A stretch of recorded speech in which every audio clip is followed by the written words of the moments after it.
Space and Rebirth, The Favored Genius Doctor and Businesswoman Chapter 481 to Chapter 647. The man's face was full of shock and hesitation. When he saw Xianxia's outstretched hand, his heart trembled. Even so, after some thought, he walked over and hugged her. "What's going on?" I don't know. I was just curious and wanted to go in to take a look. Who knew that I would meet a stinky man and a vicious little girl? Because of them, I offended young Master Meng, and he, Ingdi, you won't despise me, right? I've let you down, Xianxia sobbed and said, I think we should break up. I'm not good enough for you. I won't blame you, Wang Ingdi's heart ached. She gritted her teeth. Is that stinky man and young Master Meng here? Young Master Meng is locked up alone. As for the two people who harmed me, they weren't arrested. Xianxia shook her head. Wang Ingdi's expression was complicated. She grabbed Xiaoqing's hand. Let's go. We'll explain to the police. I'll take you home. Xianxia nodded obediently. The police checked the file and looked at Xianxia meaningfully. Alright, since this is your first time and there are no other records of you, you can leave after paying 5,000 yuan.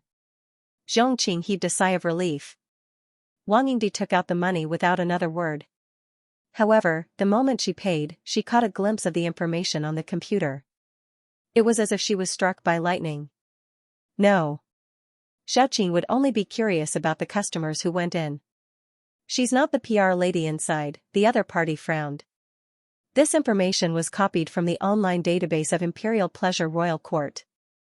It can't be wrong. Xianxia, 23 years old. You signed the contract with the club yesterday. The club also provided you with some clothes and cosmetics, as well as 100,000 yuan. Today is your first day of work. I really don't know what to say to girls like you. What can't you do at such a young age? Why do you have to rely on that kind of business to earn money? Can it last long? Moreover, that kind of place is full of crooks and honest people. Many girls earn money but end up with dirty diseases. They harm themselves and others. The police looked displeased. Impossible. Wang Ingdi hurriedly said. She's not that kind of person. There must be a mistake. The other party looked at the young man with pity. Come and take a look. The lady in green is just an ordinary waitress. The lady in red is an ordinary hostess or singer. As for the yellow, you'll know if you look at the note below. Wang Ingdi was instantly petrified. Prostitute. Also, we brought all the contracts. Because your girlfriend, on the top. You can see it. Hearing this, Wang Ingdi was left speechless. Xianxia covered his face and began to sob. My younger brother needs to go to school, and I can't find a job. I really have no other choice. You know that I have to pay for living expenses when I stay at my aunt's place. I signed the contract out of curiosity, but I regretted it later. I wanted to leave, but they forced me. They said that the penalty for breaching the contract was 500,000. While Xianxia was crying, one of the women suddenly said coldly, Xiaoqing, you can't be so heartless. The one who spoke was none other than Sister Yun. She rushed over and said angrily, when you first came here, I had advised you not to step into this line of work. Otherwise, one false step will lead to everlasting regret. Back then, you were the one who insisted on selling yourself. I even let you try being a hostess first. Instead, you gave up on yourself and signed that contract. You got the contract fee, but you had nothing to do with it. Also, if you hadn't set your eyes on that rich and powerful handsome guy, you would have gone to accompany someone else.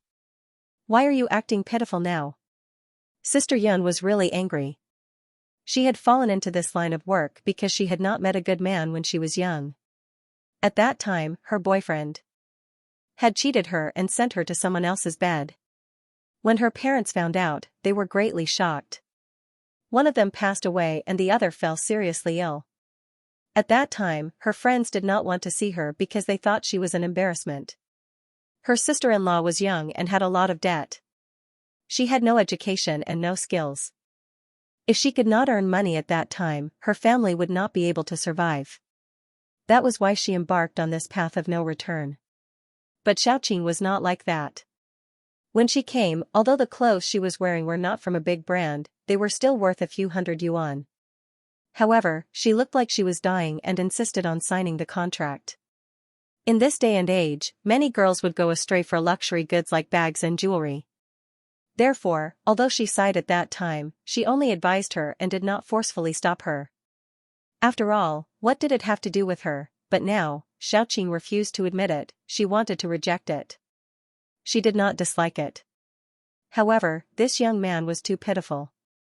One look and she could tell that he was infatuated. He was 10,000 times better than the men she met in the past. Such a person was deceived by such a woman. It was simply intolerable. When Sister Yun said that, Wang Yingdi's face twitched violently. When Zhong Qing heard that, she quickly shook her head. She bit her lip and cried. It seemed that she could not refute, but there was a kind of beauty that made people sympathize with her. It was as if she had a lot of difficulties that she could not understand. Xiaoqing, is what she said true? Wang Yingdi's face turned green. Especially when he saw the woman in front of him look like she had been fiercely loved. It was as if the world was spinning. Yingdi, don't ask. I know I'm not good enough for you. Let's break up. After saying that, she ran out crying. Since the money had been paid, she could naturally be taken away. If Zhongqing wanted to leave, she would not be stopped by anyone. However, there were countless reporters. Even if she cried like a ghost, through the video, her family and friends could see it. Wang Yingdi clenched his fists. This was the girl he had always protected. He could not bear to lay a finger on her. If she said no, he would agree. If she had no money, he would think of ways to help her and give her gifts. He knew that Xiaoqing was a prideful person, so she would never complain that her parents were not living under someone else's roof. In his opinion, it was not a big deal. Her aunt and uncle did not treat her badly. At least she did not lack food and clothing. But now, she realized that she had used all her backbone on herself. When she was outside, she didn't even care about her face. He gritted his teeth and left. He didn't chase after her like he usually did. Zhongqing ran out of the police station and squatted on the ground crying for a while. However, she did not see the familiar figure behind her. She felt even more despair in her heart. After waiting for a long time, she staggered back to her aunt and uncle's house.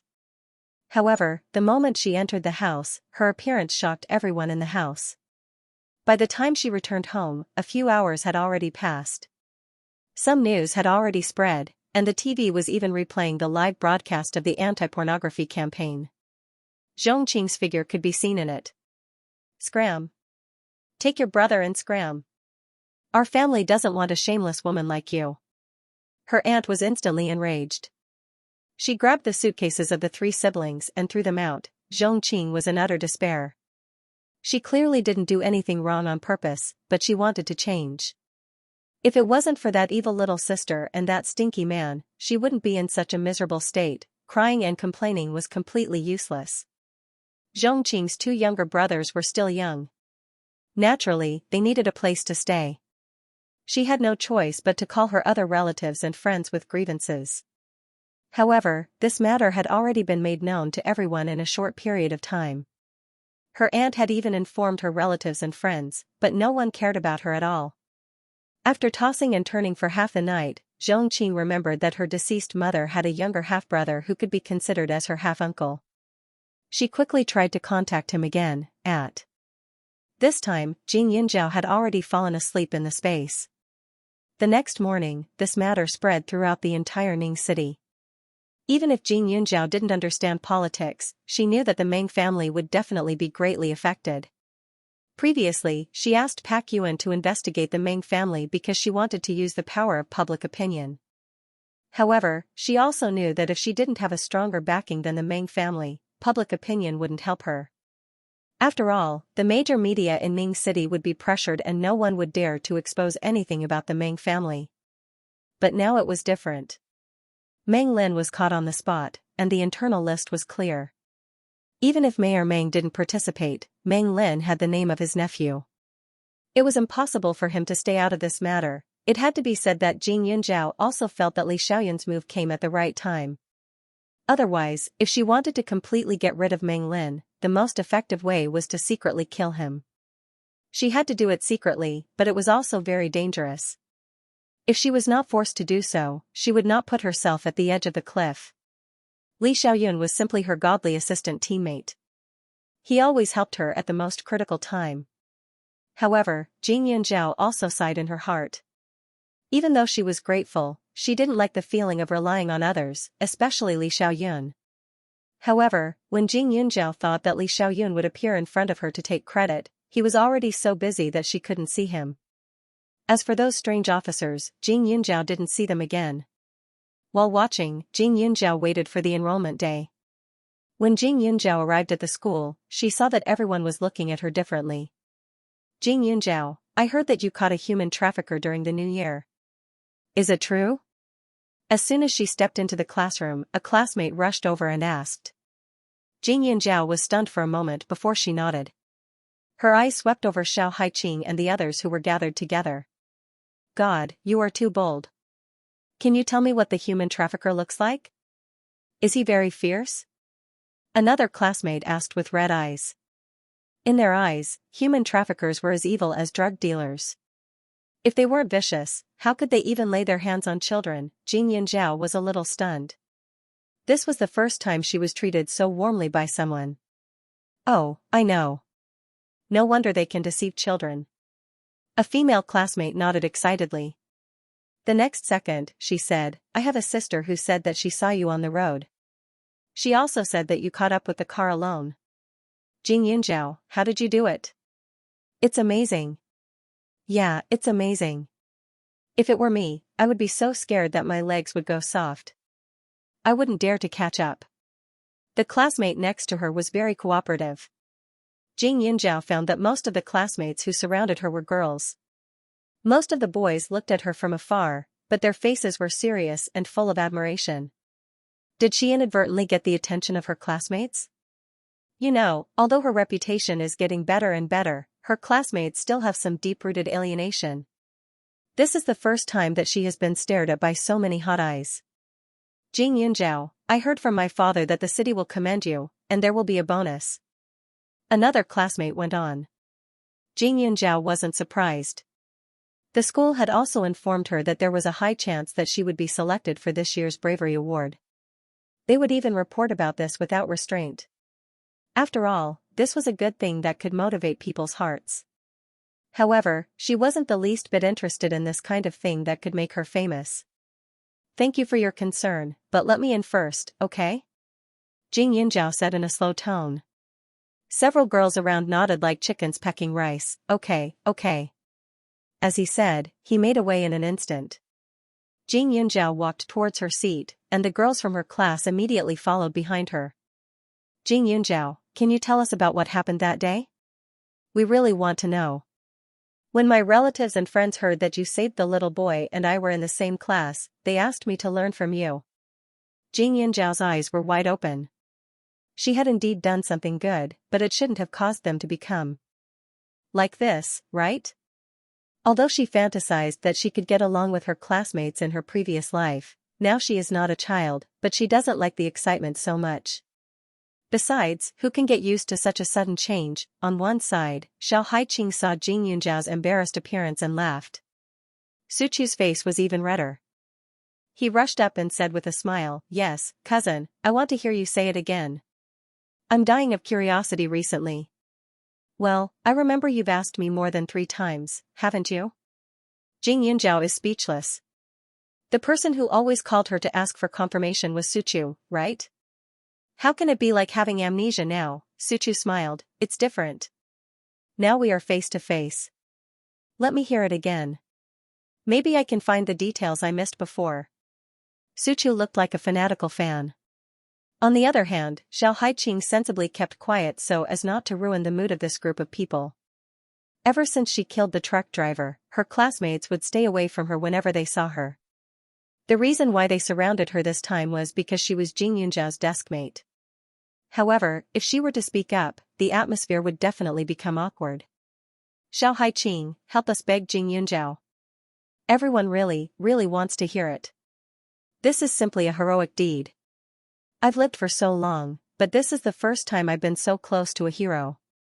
If I miss such a good opportunity, it would be a pity to die. Xiao Haiqing was thinking when a female classmate suddenly said to her.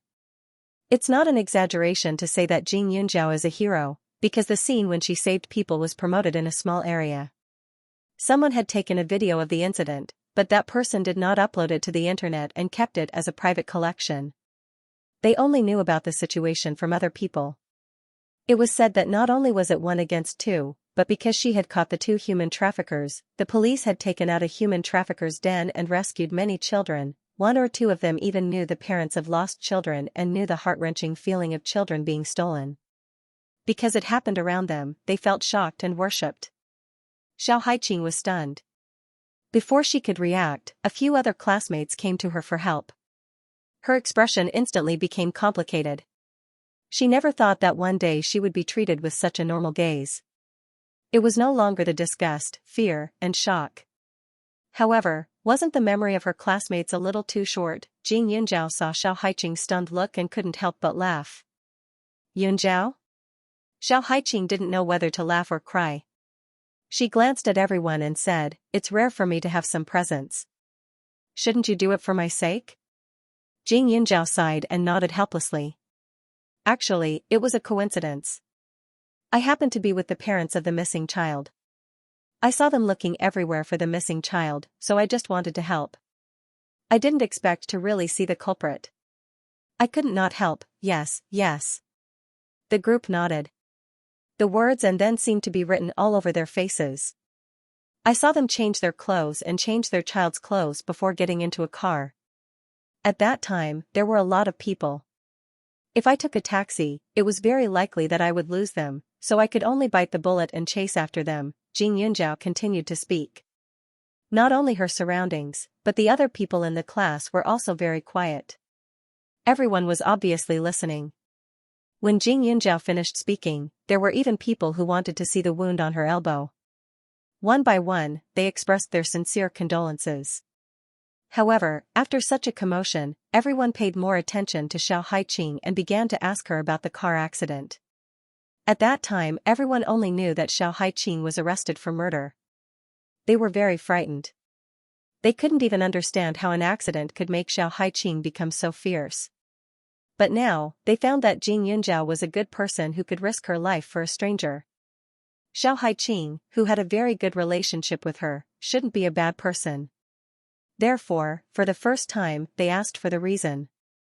However, Xiao Haiqing's answer shocked everyone. All of them thought that it was just an accident. They didn't expect that the 2 drivers were actually murderers who had been bribed. In an instant, everyone looked at Xiao Haiqing differently. There was sympathy, worry, and even admiration. Jing Yunjiao and Xiao Haiqing spent the whole morning in the midst of everyone's enthusiasm. However, for them, it was as if they were sitting on pins and needles. After all, the enthusiasm of the students was a little too persistent. During class, everyone cast more glances at the teacher than they did at them. There were even groups of people who ran to the other classes to talk about their heroic deeds. I can't take it anymore. I'm just going to the toilet. Everyone is staring at me. So perverted. Xiao Haiqing wanted to cry but had no tears. She tugged at Jing Yunjiao and said speechlessly. The corner of Jing Yunjiao's mouth twitched. Up until now, I've already explained more than 80 questions to more than 30 students. In addition, I've received more than 100 small notes. Xiao Haiqing sighed. It's over. You've fallen for it. Why don't we skip class in the afternoon? Anyway, today will be self-study for the whole day. On the first day of school, the teachers were busy. Only the students were the most idle. I agree. Jing Yunjiao nodded without hesitation. She also felt that it was funny. She also knew in her heart that if it was really time for formal classes, the enthusiasm of the students would definitely not be like now. The reason why it was like this now was mainly because they had nothing to do. Moreover, most of these students wanted to get closer to her and cultivate feelings. It was all with good intentions. After school at noon, Jing Yunjiao and Xiao Haiqing suddenly disappeared in front of everyone. Suchu looked at the 2 of them and forgot about her. She cried a lot on the phone and finally succeeded in meeting them at Yuling Tea House. Well, you said you were good friends. You didn't even care about me and ran away. That's too much. Humph. Suchu began to complain as soon as she arrived. Jing Yunzhao drank his tea and didn't say anything. Xiao Haiqing grinned and said, "Aren't you a good girl? We can't persuade you to not go to class, right?" Excuses. Suchu rolled her eyes and said, "Are you going to stay in the tea house for the whole afternoon?" More or less. It's quiet here, Jing Yunzhao said. Anyway, we've already skipped class. How about I introduce someone to you?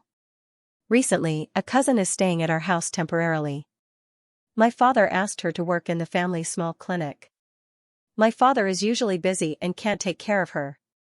So, he wants me to visit her when I have time, in case she can't adapt to the environment, Suchu said. Speaking of this cousin, Suchu liked her very much. However, this cousin didn't seem to be in a good mood, so she was going to send some food to her later. Cousin? You have so many cousins. Xiao Haiqing was speechless. After Jing Yunzhao recognized Grandpa Gon as his grandfather, Suchu called her cousin.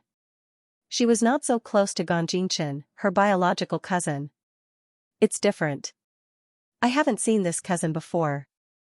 I heard from my father that her parents are gone. She used to live in her aunt's house, but her aunt didn't treat her well. She didn't give her living expenses and didn't help her with work. She even kicked her out. In short, she's very pitiful. Moreover, her deceased mother and my father weren't siblings, so they didn't contact each other before. Now that she's here, she must have been wronged, Suchu said with a smile. Hearing Suchu's words, Xiao Haiqing didn't object. Anyway, it wasn't a bad thing to know one more person. Moreover, since he had nothing to do in the afternoon, he might as well go out for a walk. Jing Yunzhao also knew that the small clinic belonged to Suchu's family. Rather than saying that it belonged to her father, it was more accurate to say that it was a dowry that Grandpa Gon had given to Suchu's mother when she got married. The clinic was located near the medicine store that she often bought. It just so happened that she was going to buy some more medicinal seeds to replenish her stock, so it was on the way. The three of them agreed and set off immediately. However, considering that it was the first time they were meeting, they even brought some snacks for their cousin. You people from the Gon and Su families are really strange. Every one of you is related to the word medicine. Even my cousin who popped out of nowhere has a complete set of qualifications. Xiao Haiqing teased on the way. Gon Jingchen's parents had both studied medicine, and Suchu's mother was the old man's biological daughter. Naturally, she was also influenced by him. However, any profession that involved medicine would require some sort of certificate. Even if they were relatives, if they didn't have some ability, they wouldn't casually arrange for her to work. My cousin even graduated from a famous university, but it's Western medicine. My dad sent her over to learn some skills. Suchu laughed. Hearing the words famous university, the corner of Jing Yunzhao's mouth twitched subconsciously. Previously, Xiaoqing had mentioned that she graduated from a famous university. Now that she heard these words, her seemingly harmless face appeared in her mind. Jing Yunzhao rubbed the space between her eyebrows and sighed in relief. After a while, the three of them got off the bus at a nearby bus stop and walked towards the clinic. However, as soon as the three of them approached, they found that there seemed to be an old man's roar coming from inside. You! Are you here to work, little girl? I think you're here to tear down the stage. I just left for a while. It's fine if you talk nonsense to the patient, but you even dare to grab medicine for the patient. Did I ask you to grab medicine? Do you have the qualifications to grab medicine now? You don't even know all the names of Chinese medicine, and you dare to do it. As soon as he said this, the three of them hurriedly walked in. Jing Yunzhao knew this Chinese medicine doctor. He was Grandpa Gon's junior brother. His medical skills were not bad. He usually saw patients in the clinic and had a good reputation in the neighborhood. Grandpa Chen, what's wrong with you? Suchu immediately ran over and said politely, "Don't be angry. If you have something to say it slowly." The doctor took a deep breath and turned his head. When he saw Jing Yunzhao, his face was a little better. "Yunzhao girl is here too?" Jing Yunjiao and the old man would make a house call every month. Sometimes they would come here to see patients, so he had a very good impression of Jing Yunjiao. Grandpa Chen. Jing Yunjiao called out before turning her head to look at her Biao Jia, who was scolded to the point where she couldn't even raise her head, tears streaming down her face. But when his eyes fixed, his expression suddenly froze. With a dry cough, he turned his head and sighed speechlessly. Who else could this person be if not Xiaoqing? However, at this time, she had changed into decent clothes, not as exposed as before in the club. She had been staring at the ground and didn't look at people. She looked round again. Grandpa Chen, what's the matter?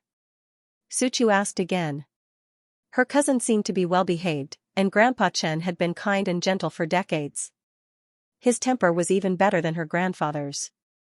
Many people who were interested in TCM came to learn from him, and no matter who it was, he had always been patient with them. Grandpa Chen was slightly younger than Grandpa Gon. He looked like a Maitreya Buddha. When he didn't speak, he always had a benevolent smile on his face. However, at this moment, he was so angry that he stomped his feet. Hey, it's clear that I've never seen such a child. Just now, an old lady on the opposite street had an old illness. I went to see her temporarily. She was alone in the clinic. At this time, a patient came. Do you know what she said? She told the person that I, a patient, had been cured several times, and now it had relapsed. I didn't have time to entertain others. Let the patient go to the Western medicine clinic next door to get a drip. I'm sure he will be cured. Chen said angrily. If he didn't know me and waited outside for a while, I wouldn't know. When Jing Yunjiao heard this, her face turned black. It's no wonder that Dr. Chen was so. That's not all. Just now, there was another person who came to get the medicine. The prescription was personally written by me. She didn't even remember the words, and in the end, she got the medicine by guessing. Jing Yunjiao was completely speechless after Chen Lao finished speaking. The old man's cursive calligraphy was not written deliberately. It was mainly because some prescriptions could not be exposed. Otherwise, this ability would be spread. Chen Lao's face was red. He didn't get angry often, so he was panting when he spoke. His eyes were round, and the veins on his forehead were exposed. It could be seen how angry he was. Not to mention Elder Chen, even Su Chu stared at her cousin with a face full of surprise. Although she wasn't qualified to practice medicine, she had been exposed to it since she was young, so she knew some of the rules. For example, she could do things like getting medicine, but if her grandfather didn't agree, she wouldn't dare to do it. It wasn't that she didn't have the guts, but when it came to the patient's safety, all her guts were just showing off. Moreover, although Grandpa Chen's medical skills weren't as good as her grandfather's and he wasn't a famous doctor, he specialized in the field. He was very experienced and capable in orthopedics and pediatrics, and he had cured countless patients. This clinic had been open for many years, and there were indeed patients who came to see him repeatedly. However, it wasn't that Grandpa Chen couldn't cure them, but that he couldn't be in a hurry to cure them. Some diseases had to be treated slowly. However, cousin Xianxia actually suggested that the patient go to a Western medicine clinic next door for 4 drip.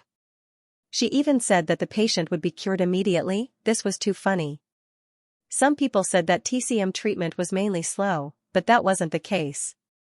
Many people came to the clinic and took some medicine back to boil and drink it. The main thing was that the treatment method and time were different because of the different diseases.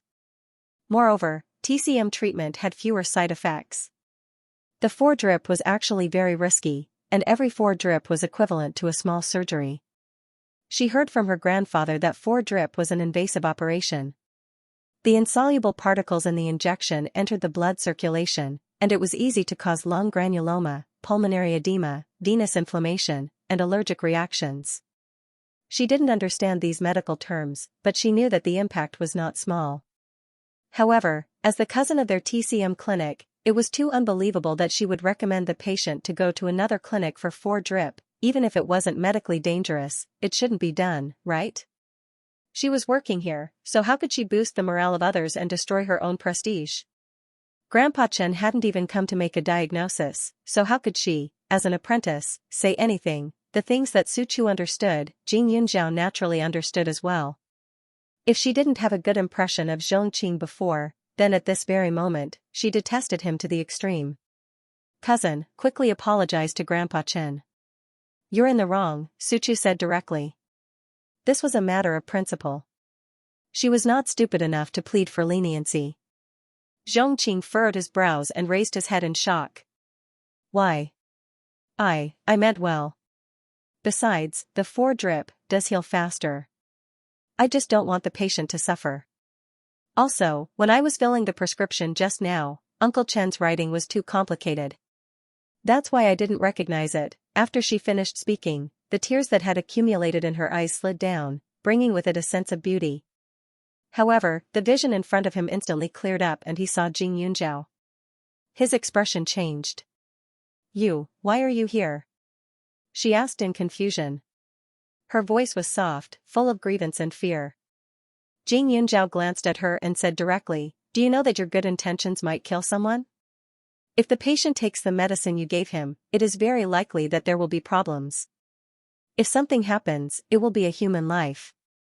Moreover, Elder Chen will also be implicated because of you. Do you really not understand, or are you pretending not to understand? Besides, this isn't your first day at the clinic, is it? Don't you know the rules after learning for so many days? Are you an idiot? Jing Yunjiao's words were harsh and direct. Zhongqing was a medical graduate, so it was impossible for her not to know the dangers of 4-drip. It was also impossible for her not to know the difference between TCM and Western medicine.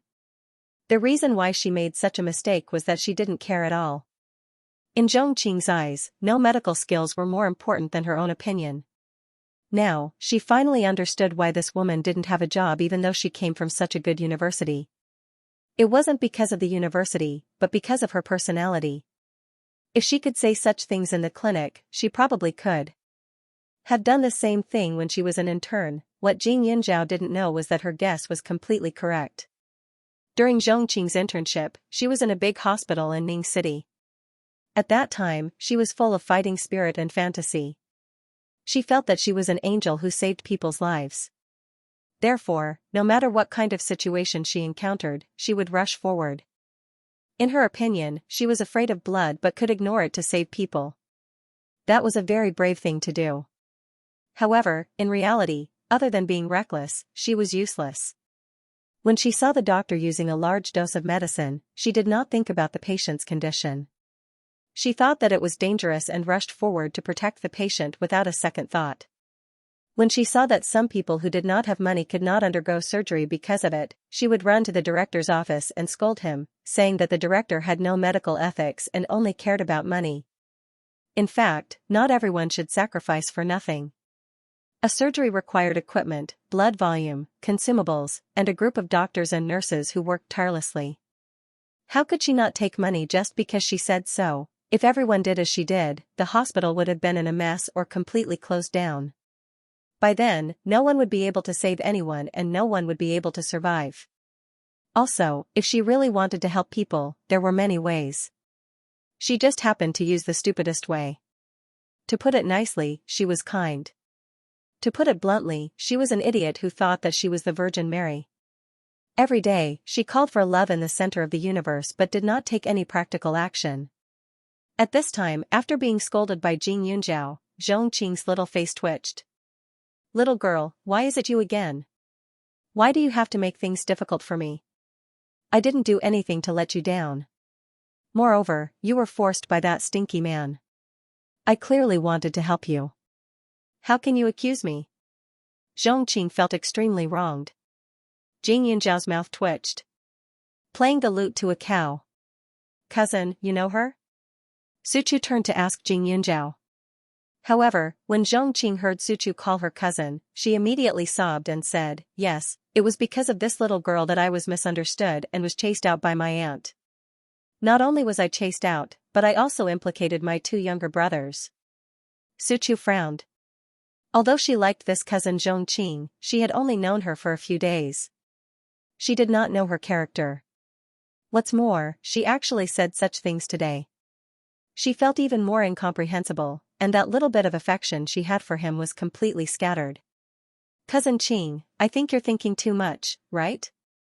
My cousin is very good. She is also very powerful. Who can force her? Maybe you're thinking too much. Also, let's not talk about you and my cousin for the time being. You should apologize to Grandpa Chen first. Otherwise, I'll tell my father later. Su Chu said directly. Zhongqing was dizzy by this cousin. After a while, she reacted. Jing Yinzhao was also Su Chu's cousin? How could it be so coincidental?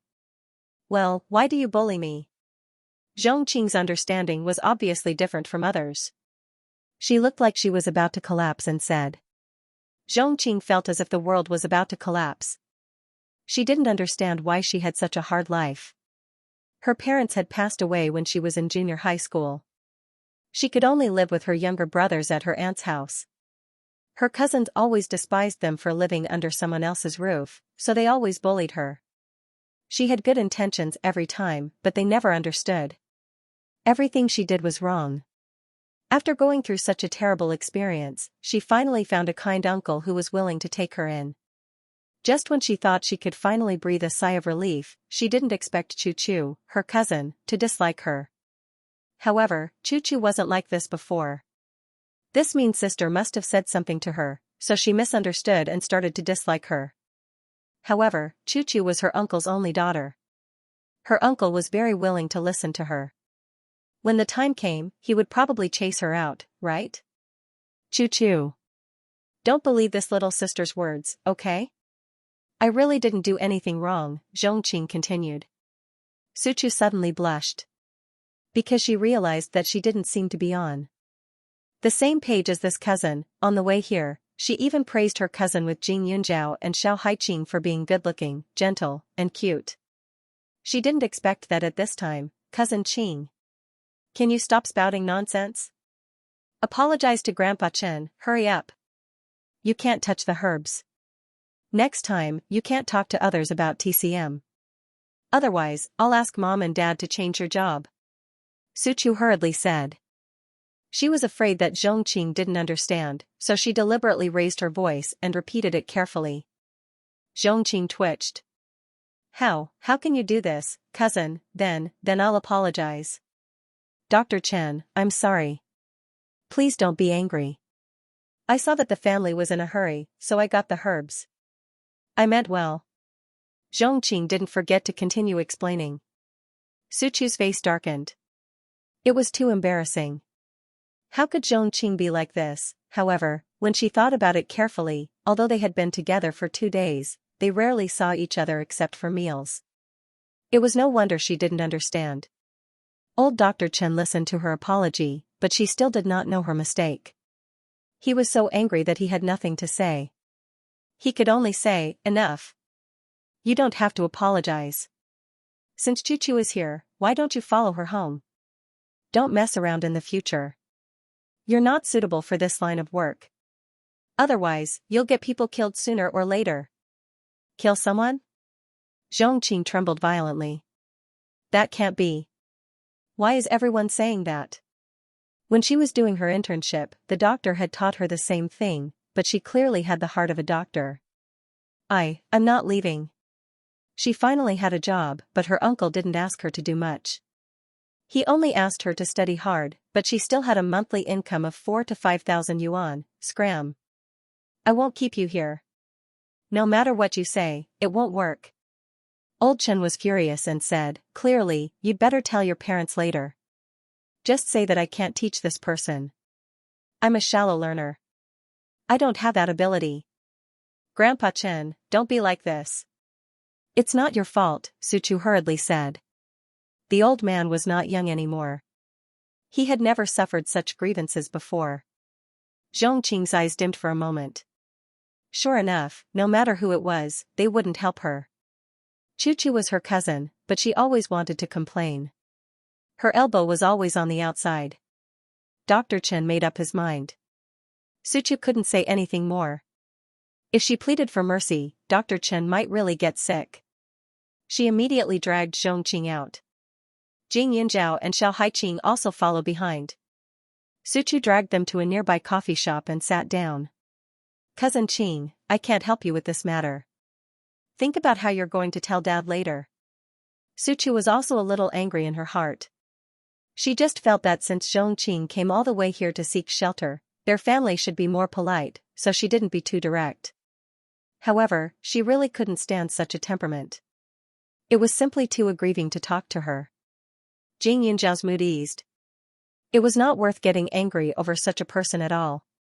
What's more, maybe you were so angry that smoke was coming out of your 7 orifices, but the other party still thought that you were the most pitiful and sad person in the world.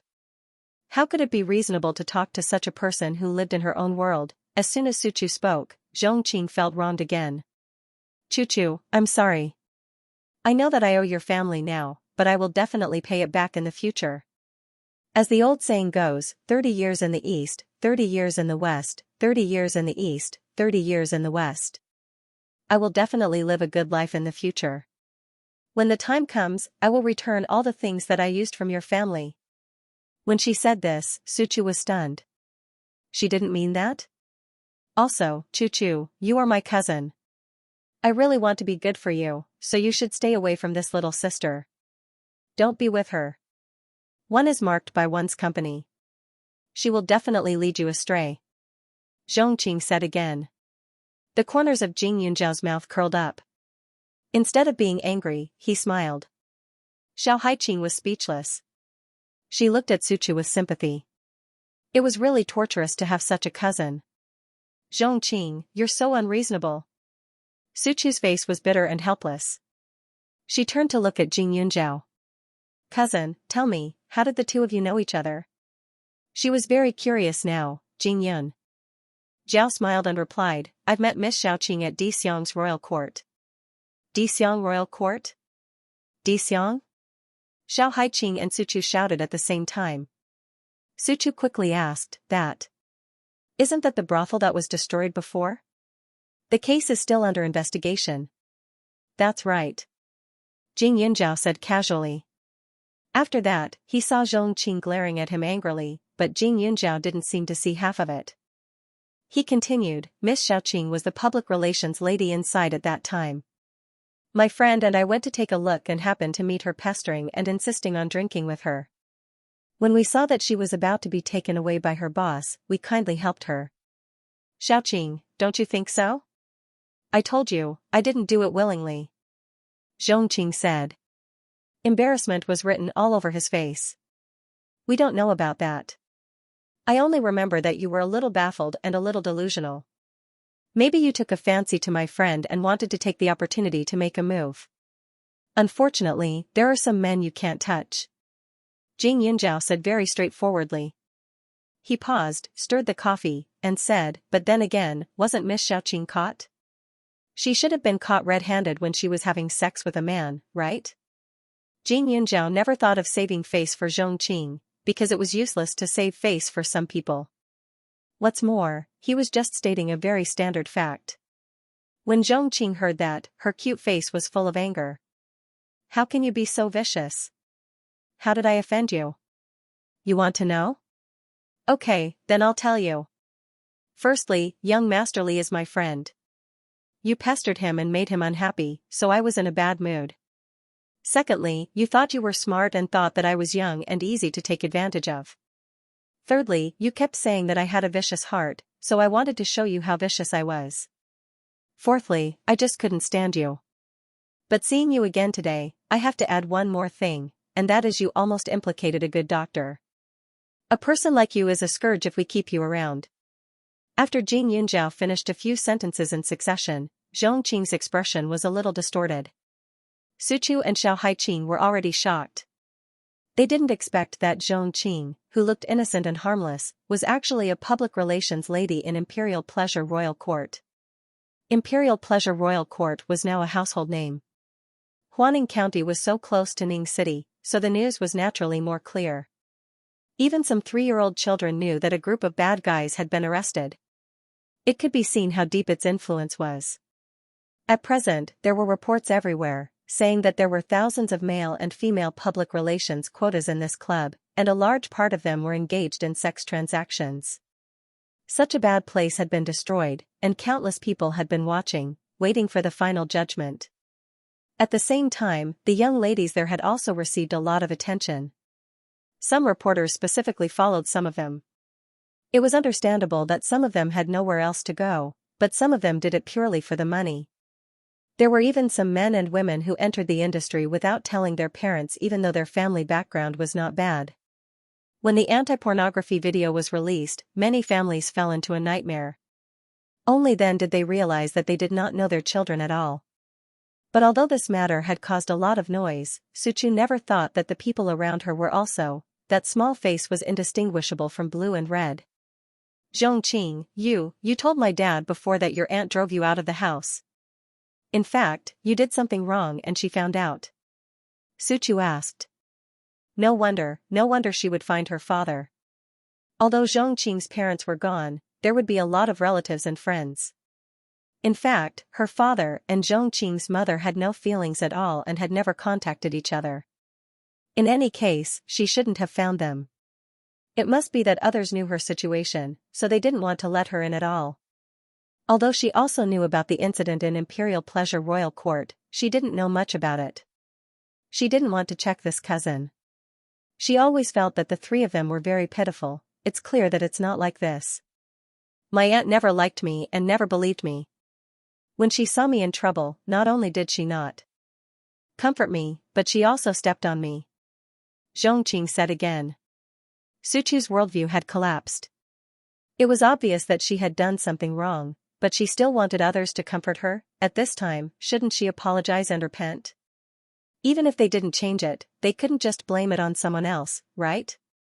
Suchu sighed. She couldn't accept the fact that there would be another woman in the family in the future. She said, Cousin, you should move out of our house. What did you say? Xianxia panicked. If you move out of our house, there are so many jobs out there. You also have a degree. You can find a decent job with your own ability, right? There are many cheap houses for rent in the county.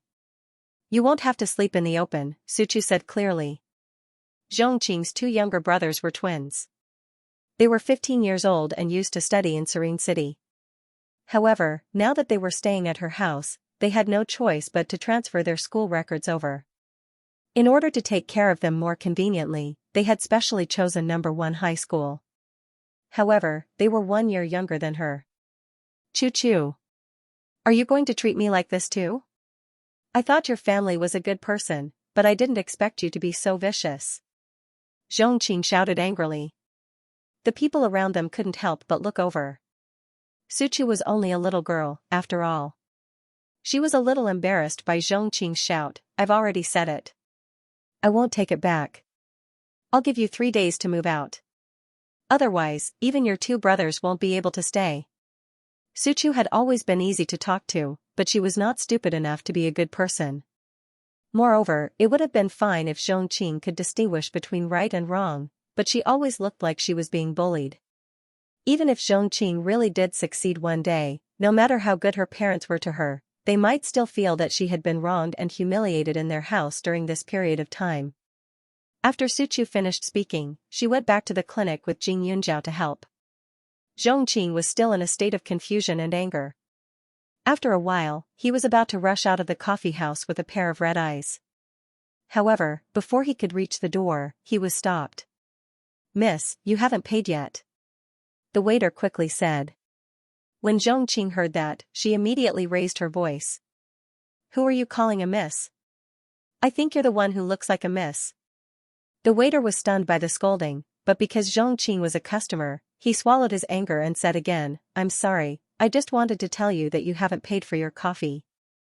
I came in with 3 high school students, yes, but the little girl said that you were going Dutch, so you only paid a part of it. The waiter said again. When Xianxia heard that, she felt that Suchu was more and more narrow-minded.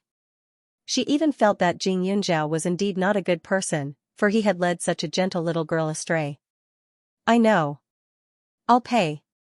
Xianxia said angrily and was about to take out money from her pocket, but when she took out her wallet, she was dumbfounded. She saw that it was empty, and there were only a few coins in it.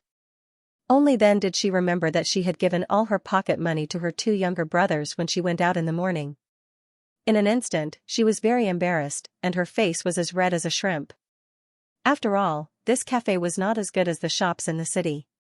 It was only of a middle-low standard, so a cup of coffee and some snacks was less than 50 yuan. She did not even have 5 yuan at the moment, let alone 50 yuan. What should she do? The waiter was close, so he naturally saw the things in her wallet. He could not help but curl his lips. She was so arrogant just now, but now she could not even take out a few dozen yuan. And judging from her appearance just now, could it be that she wanted those high school students to pay? How thick-skinned. Xianxia's face was flushed red. A single cent was enough to stump a hero. If she did not pay the money, the other party would not let her leave. However, this was Huaning County. No one could help her unless she went to the clinic next door to look for Dr. Chen. However, that Dr. Chen was obviously a stingy person. When the time came, not only would he not help her, he might even scold her. Why should she suffer such humiliation? Miss, are you rich or not? The waiter was also annoyed. Just now, he had deliberately avoided the word miss, but now he couldn't help but call her out sarcastically. Xianxia was so angry that he was about to cry. Do you know how to treat your guests? I just forgot to bring money out. Do you have to insult my mother like this? At most, I'll wash the dishes for you. Miss, do you think this is a TV drama? You don't have enough money to wash the dishes? The waiter was speechless. There was a specially hired auntie in the restaurant. What would the auntie do if she was asked to wash the dishes? Then what do you suggest we do? Anyway, I have no money now. What do you want? Xianxia asked again. Don't you even have a friend? The phone you're using is a couple's model. Can't you ask your boyfriend to come over and pay for it? Besides, you should have a bank card, right? Our shop can also use it. You're an adult, and the clothes on you should be worth a few hundred yuan. Do you have to rely on us for a few dozen yuan? Miss, we're a small business, the waiter said again. Don't say any more. I'll pay for her. Less than 2 seconds after the waiter finished speaking, 100 yuan appeared in front of him. He saw a man put the money at the front desk and directly dragged Xianxia out. Before leaving, he did not forget to say, keep the change. Before Xianxia could react, she already felt the cold wind outside. She looked up in surprise. She saw a man about 24 or 25 years old standing in front of her. He looked handsome, but he was not very tall. He was surprisingly thin, but he was very strong. His grip on her wrist hurt a little. You. Thank you, Xianxia hurriedly said. The man wore glasses and looked very strong. There seemed to be a very strange smell on his body, but it was not bad. He glanced at her and said, I just heard your conversation with those little classmates. You want to move out, right? Xianxia was stunned for a moment, then quickly nodded. That should be right. In that case, it's just right. There are extra rooms where I live. You can come and stay. You just have to pay 500 yuan a month. Are you willing? The man said again. Xianxia knew in her heart that 500 yuan was not a lot. When she was in Serene City, she also thought of renting a house, but even if she rented with a few people, the rent would be about 1,000 yuan. It would be cheaper if she chose a house in the suburbs that was more chaotic and inconvenient. But why are you helping me? Xianxia's face was slightly red, and her round face was even more adorable. It's a little lonely living alone, and I'm not good at housework. After all, you are a girl. You should be able to save me a lot of trouble. If you are willing, I can drive you to pack your things now. Of course, if you are not willing, I won't force you, the man replied. A trace of surprise flashed in Xianxia's heart, but she felt that she should not be too direct, so she pursed her lips and thought about it awkwardly. After a while, she said, all right then. But I'll have to trouble you to accompany me to move my things. Oh right, what's your name? Wenhong, the man said simply. He did not say much, but his eyes flashed with malice. The man's car was at the door. The car was almost brand new, and its price should be in the hundreds of thousands. Although it was not a luxury car, in a small county, such a car was better than the average family car. Xianxia looked at the car in a daze for a while, but quickly got in. At this moment, Jing Yunjiao, who was still in the clinic not far away, saw this scene and frowned. Who is that man? Well, have you seen him? Xiao Haiqing saw Jing Yunjiao's strange expression, and looked at it, and asked quickly. Suchu quickly ran out of the door to take a look. The next moment, she shook her head. I've never seen him before. Maybe he's a relative of Zhongqing's father. Looking at Zhongqing's happy appearance, he should have found the next home. Chu, is there no one in your house now? Jing Yunjiao reminded him, and then said, it's best to go back, in case something is missing. It was not that Zhongqing was a thief, but she felt that Zhongqing was the kind of person who would take something and say that he would definitely return it in the future. But Grandpa Chen sighed. Suchu was a little troubled. The clinic was a little busy. Previously, in order to let Zhongqing come over to work, his father had specially sent his former apprentice to his grandfather's side. You and Haiqing can go over. I'll stay here, Jing Yunjiao said. Compared to those trivial matters, Jing Yunjiao preferred to stay in the clinic. Even if she sat there for a whole day, she wouldn't feel tired at all. Instead, she would be in a good mood. Moreover, even if she went to the Su family, she wouldn't be able to help much. After all, Xiao Haiqing was there. That Zhongqing couldn't really take advantage of Suchu. After Jing Yunjiao said that, Xiao Haiqing and Suchu both nodded in agreement. Seeing that the couple drove away, they quickly hailed a taxi and followed. Yunjiao, girl, go and sort out those herbs. See what's missing so that I can have someone send it over, Dr. Chen directly instructed, his expression returning to normal. Every time Jing Yunjiao was there, the day's work would go very smoothly. Her eyesight was good, and her ability to identify herbs was not inferior to this old man's. She even seemed to know more and more things now. Many times, she could solve some difficult and miscellaneous diseases for him. Even Senior Gon praised her and admitted that she was a genius. Jing Yunjiao's attitude was calm. She walked over to the medicine cabinet and checked them one by one according to the rules. Grandpa Chen, there are many herbs in your medicine cabinet that are mixed together. Jing Yunjiao was shocked when she checked.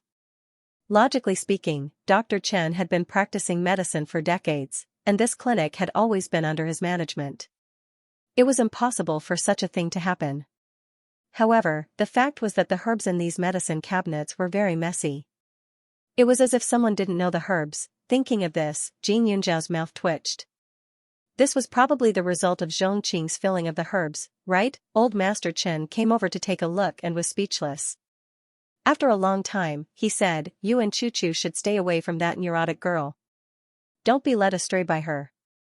With that kind of character, you'll suffer a big loss sooner or later. The old doctor's words were actually more serious. However, because he was an old man and Jing Yunjiao was a child in his eyes, his tone was much more restrained. Jing Yunjiao nodded in agreement. She tidied up the medicine cabinet. When she was almost done, Xiao Haiqing and Suchu had already rushed home. They were still a step behind Zhongqing, so when they arrived, they saw that Zhongqing had already packed everything in the house. This house was specially prepared by Suchu's parents for their guest, Zhongqing. Considering that she was a girl, they even bought a lot of decorations and placed them inside. It looked very comfortable. However, these things belonged to the Su family after all. Perhaps only someone like Zhongqing would be able to prepare to transfer them all without any pressure. Put it down. Zhongqing, you only brought a box when you came, but now you've taken so many things from our house. How can you be so thick-skinned? Suchu immediately rushed over and scolded. When Jing Yunjiao reminded her just now, she actually didn't believe it. After all, if a person really wanted to do that, it would be too hopeless. But he didn't expect it to be even more exaggerated than what Jing Yunjiao had said. She was only a little late, but she had already dismantled everything in the house. Not only that, she had even opened the door of her parents' house. When she rushed in to take a look, she only saw a note written on the table. It said, Uncle, Aunt, I know you treat me very well, but since Chu can't tolerate me, then I'd better leave. I won't make things difficult for you. In addition, I took 1,000 yuan from you from the drawer. I will definitely return this money to you with interest. There were even a few drops of tears on it. Suchu held the note and angrily crumpled it into a ball. She threw it on the ground and stomped on it a few times. Xianxia. Who are you, disgusting? Suchu's roar made the room quiet. Xiao Haiqing looked at her in shock. He thought that Suchu was a weak and soft girl, but now it seemed that even the soft-hearted people would explode when they met Xianxia. Well, I just want to tell my uncle and aunt that I didn't do anything wrong, Xianxia said again. Suchu was upset and angry. She was completely angry. She was right again? Why did she always say that she was right? She had never seen such an unreasonable person in her life. She took herself as the center and did whatever she wanted to do for her own interests. She took advantage of others and thought that she had suffered a lot. Suchu glared at her angrily. She raised her hand and picked up the vase on the table that was about to be packed by Xianxia. She smashed it directly in Xianxia's direction. Get out of here. Bang. With a sound, the vase broke into pieces at Xianxia's feet. Xiao Haiqing raised her eyebrows. I say, just call the police directly. Although she left a note, she didn't get the consent of the owner. That's stealing. When Suchu heard this, she nodded quickly. She picked up her mobile phone and dialed the number without saying a word. Xianxia panicked when she saw it, and the man said in time, little sister, I will ask her to return the money to you. In addition, I won't bring more things here. I think let's forget it. No way. Why should we forget it? Suchu's nose was sour. When had she been wronged like this since she was a child? After Suchu finished speaking, the phone had been connected. She quickly organized her words and said what had happened. When Xianxia saw it, her face was pale with fright. She didn't dare to think about other things. She dragged the man and ran away. Looking at her back, Suchu curled her lips. She sat down on a pair of messy ground and rubbed her hair. In an instant, the neat appearance suddenly became messy. She opened her mouth and said to Haiqing, what are you doing? The police will come in a moment. When they see our family like this, they will have a good time. Xiao Haiqing's mouth twitched. Why didn't I see that you had such a rogue side before? Weren't you the one who told cousin? The best way to deal with a scoundrel is to be more of a scoundrel than her. She just took our money and didn't pay it back. She turned the house upside down and even tried to touch me. If I didn't call the police in time, she might have done something even more serious. Haiqing, don't you think so? Suchu sobbed. Her tears came as she wished, and her acting was extremely straightforward. Xiao Haiqing smacked her lips and pointed at the two boys upstairs. Have you forgotten that there are other people in the house? Suchu was stunned, but the next second, she said, Xianxia has a criminal record. These two are Xianxia's younger brothers. No one will believe what they say. Suchu's voice was not soft. The two boys who looked exactly the same looked even worse. They secretly clenched their fists and couldn't help but worry. Not long after, the police arrived. When they entered the house and saw Suchu's eyes were swollen like peaches and she was crying so hard, they were shocked. In addition, there were broken vases in the house, and things were strewn everywhere. They immediately became serious. After taking some photos and asking a few questions, the police uncle said, the two of you, don't worry. We will catch the culprit. The two of you better contact the adults.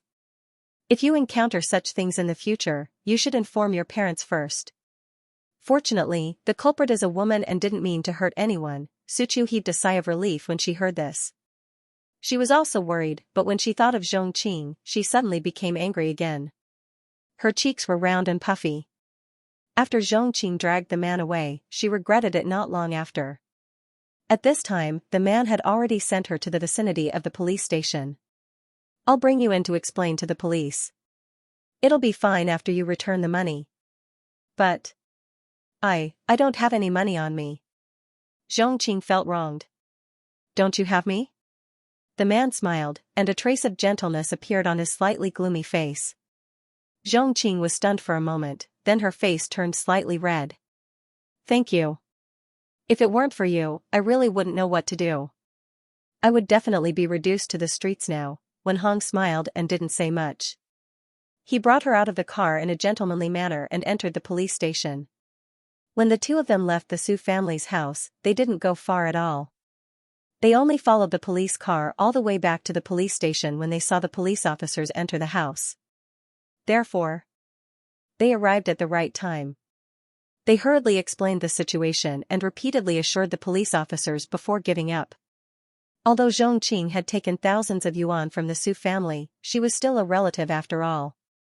She had stayed at home for a period of time before, so the punishment would not be very heavy. If Xianxia had been arrested and brought back to the police station, she would at most be detained for 2 days and educated. Now that she had returned the money with a very good attitude and kept apologizing, the police saw her sincerity, so they did not pursue the matter. However, it made Suchu so angry that she was about to die. This Xianxia was too annoying, but she didn't do anything outrageous. It was impossible to stop her from appearing in front of her. Fortunately, she had chased her out. Otherwise, she would not be able to eat if she had to face such a self-righteous person every day. At this time, Xianxia followed Wenhong to the place where she lived. After taking a look, Xianxia was a little disappointed. This location was better, but it felt a little old. It had 2 floors and could be considered a private house. However, because it was in the city, the price of this house would not be low. As the owner, if this house was demolished one day, he should be able to get a few million yuan in compensation. However, now was not the time to talk about money, and she would be living here for a long time in the future. Although the Su family was not a wealthy family, it was still considered a wealthy family. The Su family's house was even bigger and brighter. It could be considered a small villa. Even the aunt's house that Xianxia used to live in was very stylish, unlike the one in front of him, which looked a little gloomy. The courtyard of this house was surrounded by high walls, and the whole house looked like a big box. It felt airtight when it was closed, and the sunlight could only shine on the roof. As soon as he entered, the whole courtyard was dark, and it looked a little cold. The room was relatively clean, and everything in the house was very complete. However, there seemed to be some old items for the elderly, but she didn't see anyone after looking around. "Wenhong, is there anyone else in your family?" Xianxia could not help but ask. Wenhong glanced at him and said, "This house was originally where my grandfather's cousin lived. Now that he was taken away by his children, it's not good for such a big house to be empty, so he asked me to come over and stay for a while to increase the liveliness." Xianxia nodded in understanding. "Then what do you do now?" he asked again. "I usually research and develop some things for the company. The basement is where I often work, so you don't usually go in. As for the other places, you can use them as you wish," Wenhong reminded him. A trace of disappointment flashed across Xianxia's eyes. When she saw Wenhong, she thought that he should be quite special, but now it seemed that he was similar to her previous boyfriend. He was very ordinary. However, Xianxia had nowhere to go at the moment, so she naturally agreed to Wenhong's words. At night, she even prepared a table of sumptuous dishes with a fawning attitude. In the space where they were alone, the atmosphere became ambiguous. Xianxia's face flushed red at the same time, and her words became gentler with each passing moment. Xianxia was no longer the innocent little woman she used to be. Especially when she thought about how she had given her first time to a playboy like young Master Meng, she couldn't help but feel a little indignant.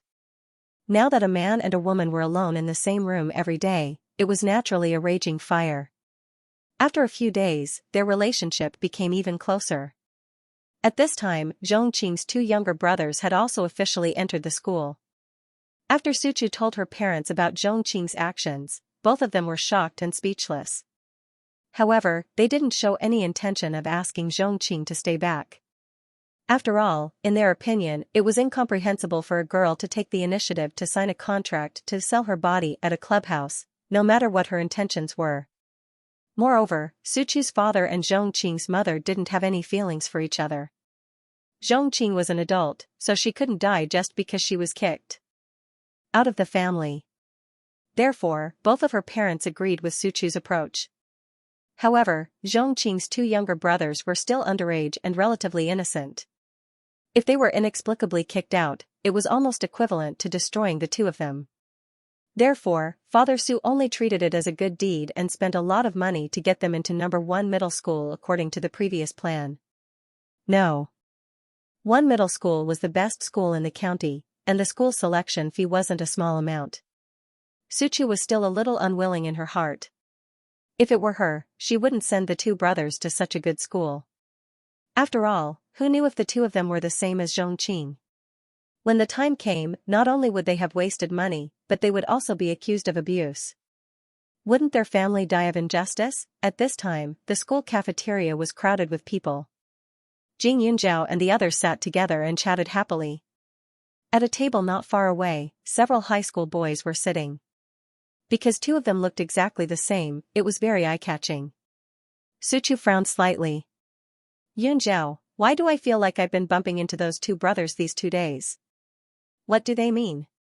There was nothing special about the places they usually went to. Most of the time, they were in school, but there were always some coincidental encounters. Ever since Xiao Haiqing started learning martial arts from Jing Yunjiao, she would go to the field every afternoon to exercise. Jing Yunjiao would also follow her these 2 days. He would sit at the side and read quietly. However, every time this happened, the two brothers would appear and play basketball with a few classmates enthusiastically. It was normal for boys to appear in the field, but these two had just transferred over. They had integrated into the environment too quickly.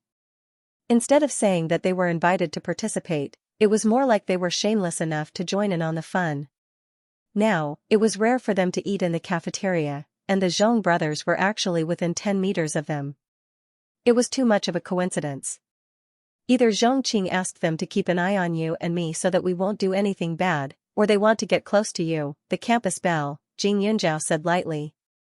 The two brothers of the Zhong family were called Zhong Liang and Zhong Yi. Their grades weren't very good in the past, otherwise, they wouldn't have needed the Su family to pay. The Su family was considered a scholarly family and valued education very much. They only felt that the two brothers didn't have a stable life in the past. Now that they had stabilized and were under the influence of a good school, there should be a possibility of improvement. That was why they put in so much effort. They were very responsible. Jing Yunjiao's words still had some reasoning behind them.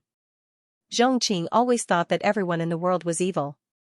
She might even want her two younger brothers to keep an eye on her.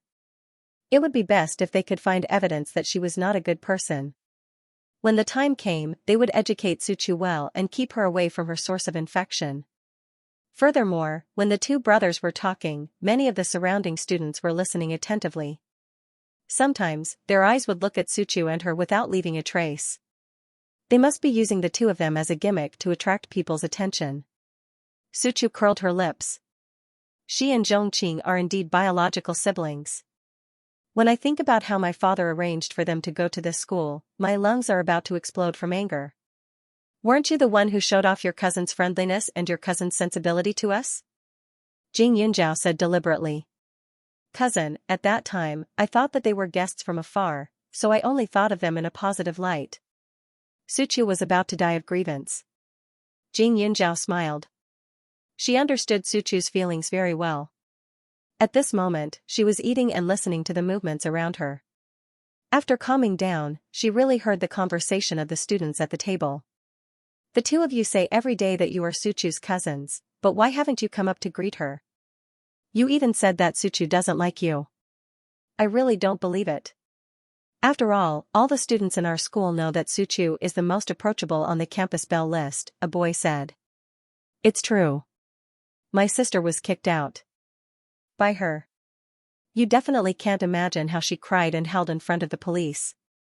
Zhong Liang said. Why do I feel that the person you are talking about is a shrew? How could it be Suchu? Suchu is the goddess in the hearts of many boys. Be careful. If you gossip, someone will definitely find trouble with you later. The classmate next to him immediately reminded him kindly. Zhong Liang did not mind at all and continued, I'm not gossiping. Let me show you this. As he spoke, he took out his mobile phone from his head pocket. This school did not allow students to bring their phones to school. However, most of the students in number 1 middle school had a good family background, and many of them lived in the dormitory. Thus, there were many places where they would use their phones. Therefore, most of the time, the teachers would turn a blind eye to it. As long as it was not used in class, they would not take it seriously.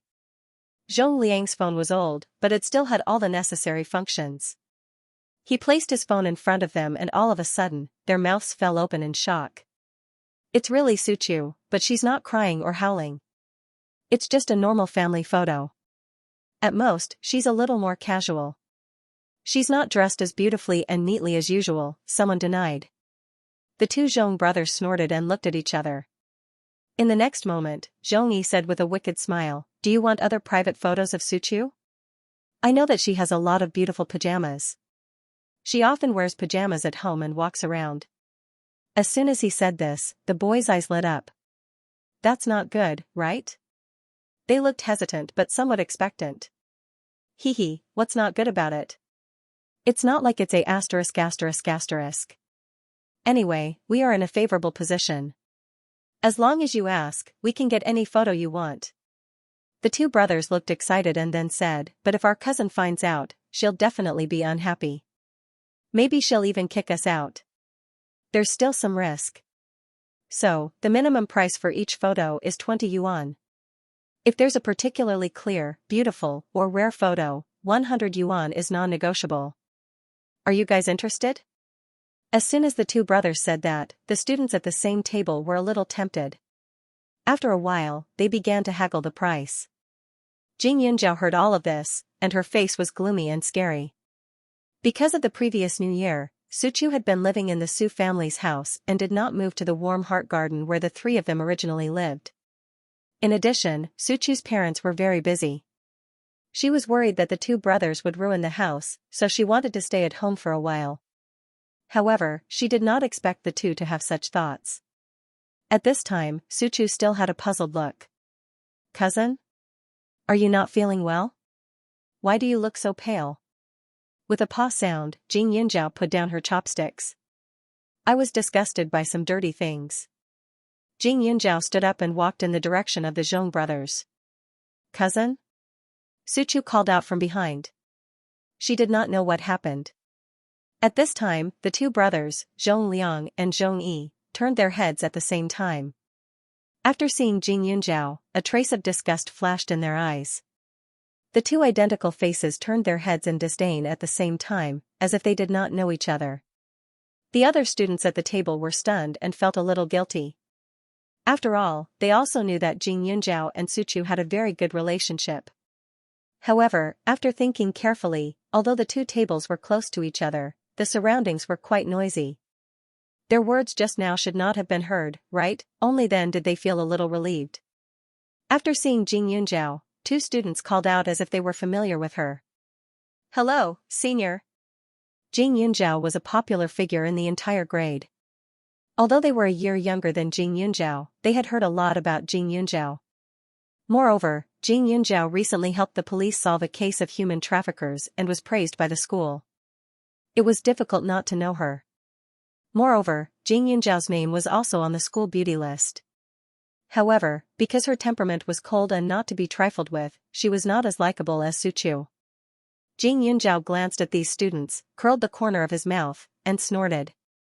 The next second, she picked up the plate in front of her and smashed the half-eaten food on Zhong Liang and Zhong Yi's heads. In an instant, the rice grains and vegetable juice were all over his hair, making him look oily and disgusting. "You." Although those students didn't know why Xianxia was doing this, when they thought of what they had just said, they were somewhat lacking in confidence. They said weakly, "What are you doing?" The Zhong brothers, on the other hand, had been brainwashed by Xianxia. Now that they were covered in food, the boy's pride instantly took over his brain.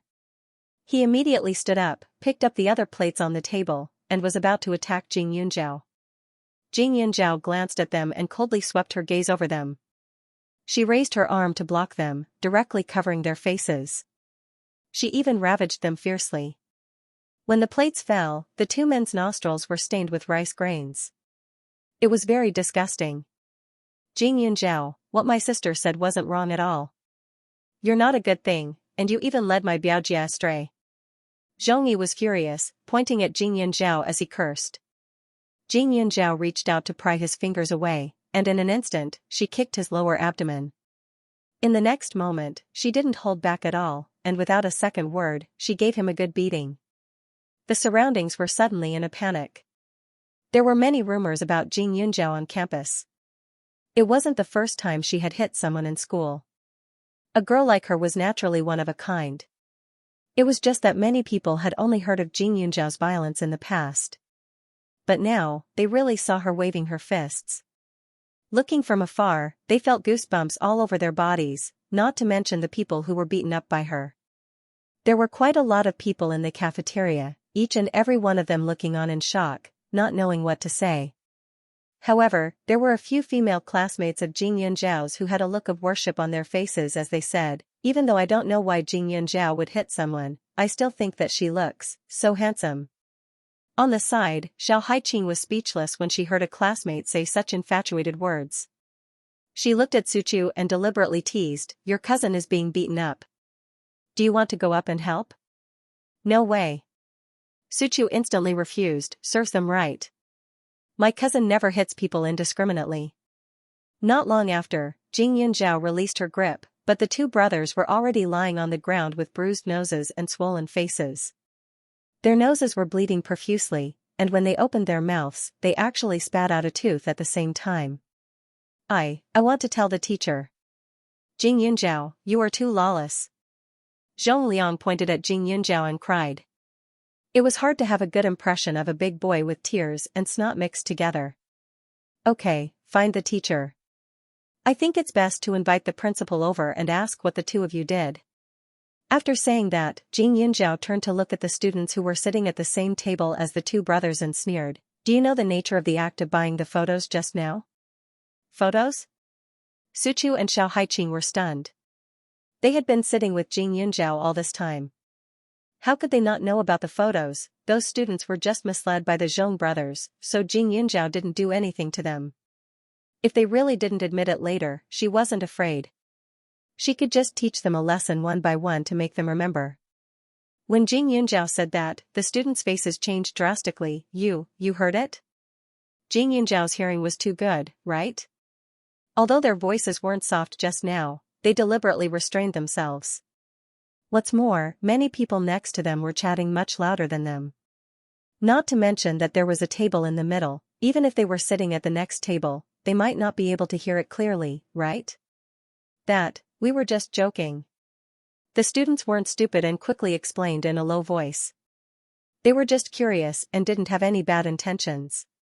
Besides, Zhong Liang and Zhong Yi only said that they would take out some pajamas photos, not *********.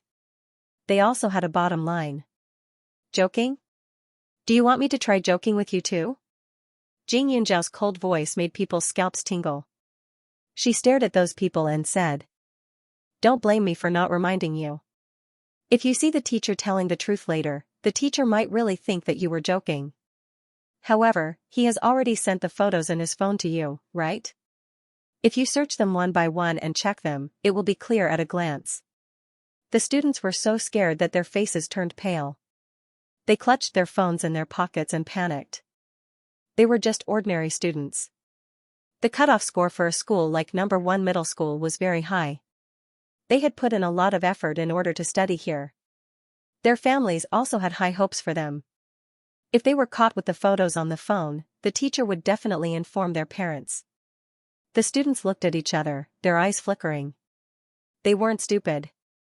When Zhong Liang and Zhong Yi took out the photos just now, they already felt that something was wrong. They were just a little wishful thinking.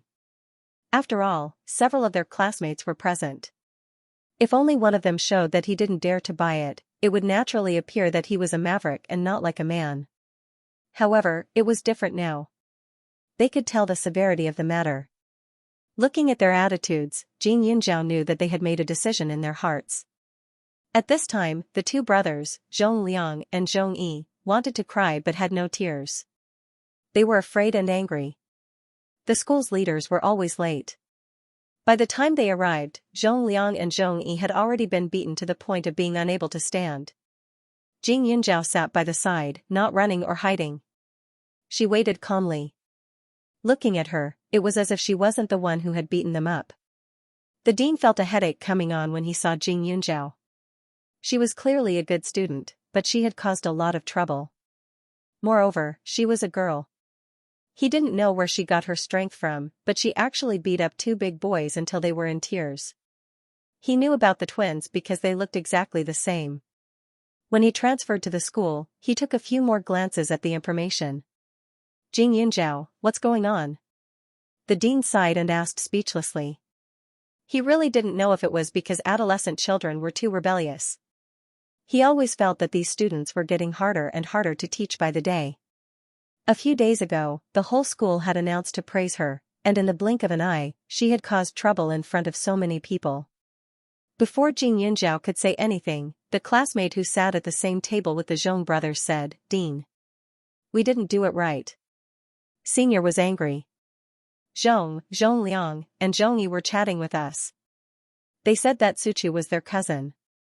We didn't believe them, so they took out photos to prove it. The dean wasn't surprised when he heard that. When the two brothers entered the school, their uncle had sent them there.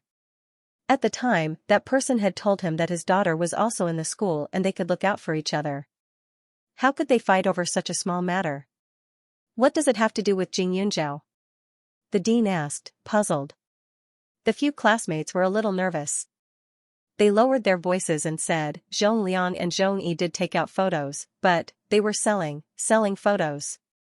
They said that they wanted to take some photos of Suchu. The price was between 20 to 100. After saying that, their faces turned red. The dean's mouth twitched when he heard that. Come with me. After saying that, he walked directly to the stairs where there was no one. After all, there were many students in the cafeteria. If word spread, who knew what would happen? Jing Yunzhao, did you beat them up because you heard it? The dean asked, a little speechless. The twins looked quite obedient on the surface, but he didn't expect them to have the guts to take photos of their cousin and sell them. The dean was angry. Suchu's eyes widened when she heard that. Cousin? Suchu looked at Jing Yunzhao suspiciously. Seeing Jing Yunzhao's tacit agreement, her eyes instantly turned red. She immediately rushed forward, clawing and scratching at the two brothers. Dean, they deserve it.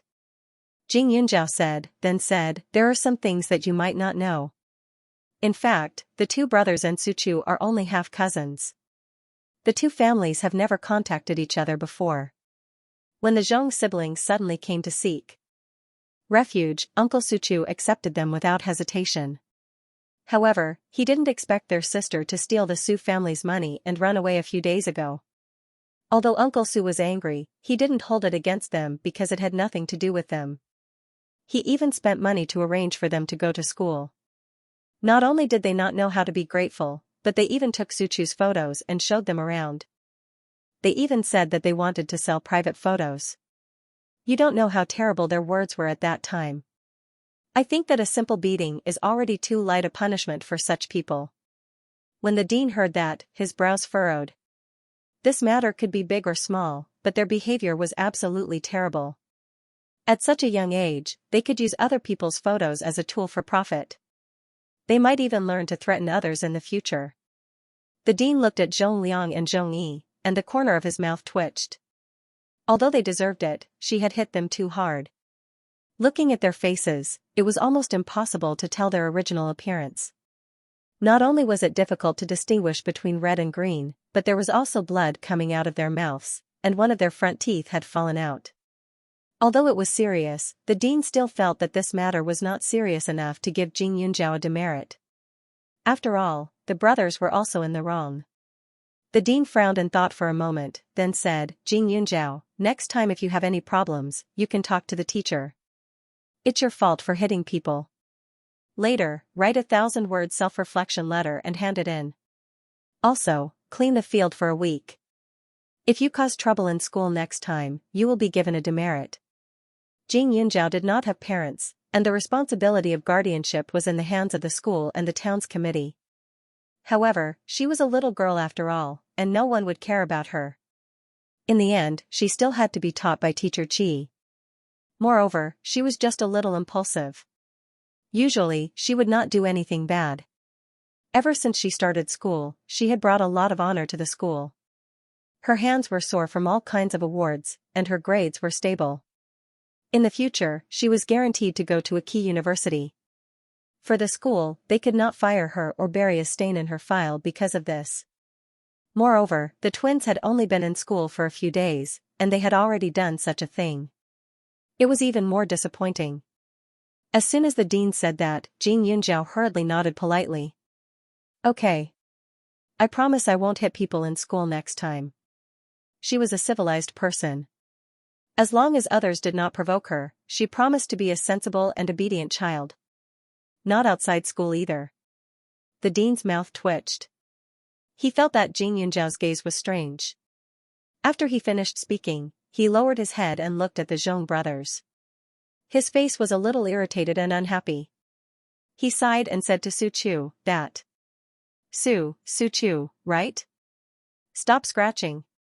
Seeing that you are the victim, I'll let it go just now.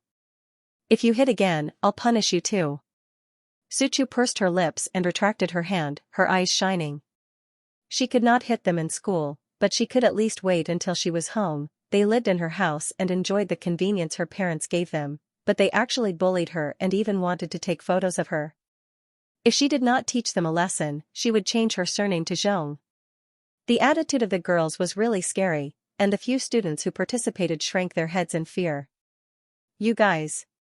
The director stared at the students again and called out.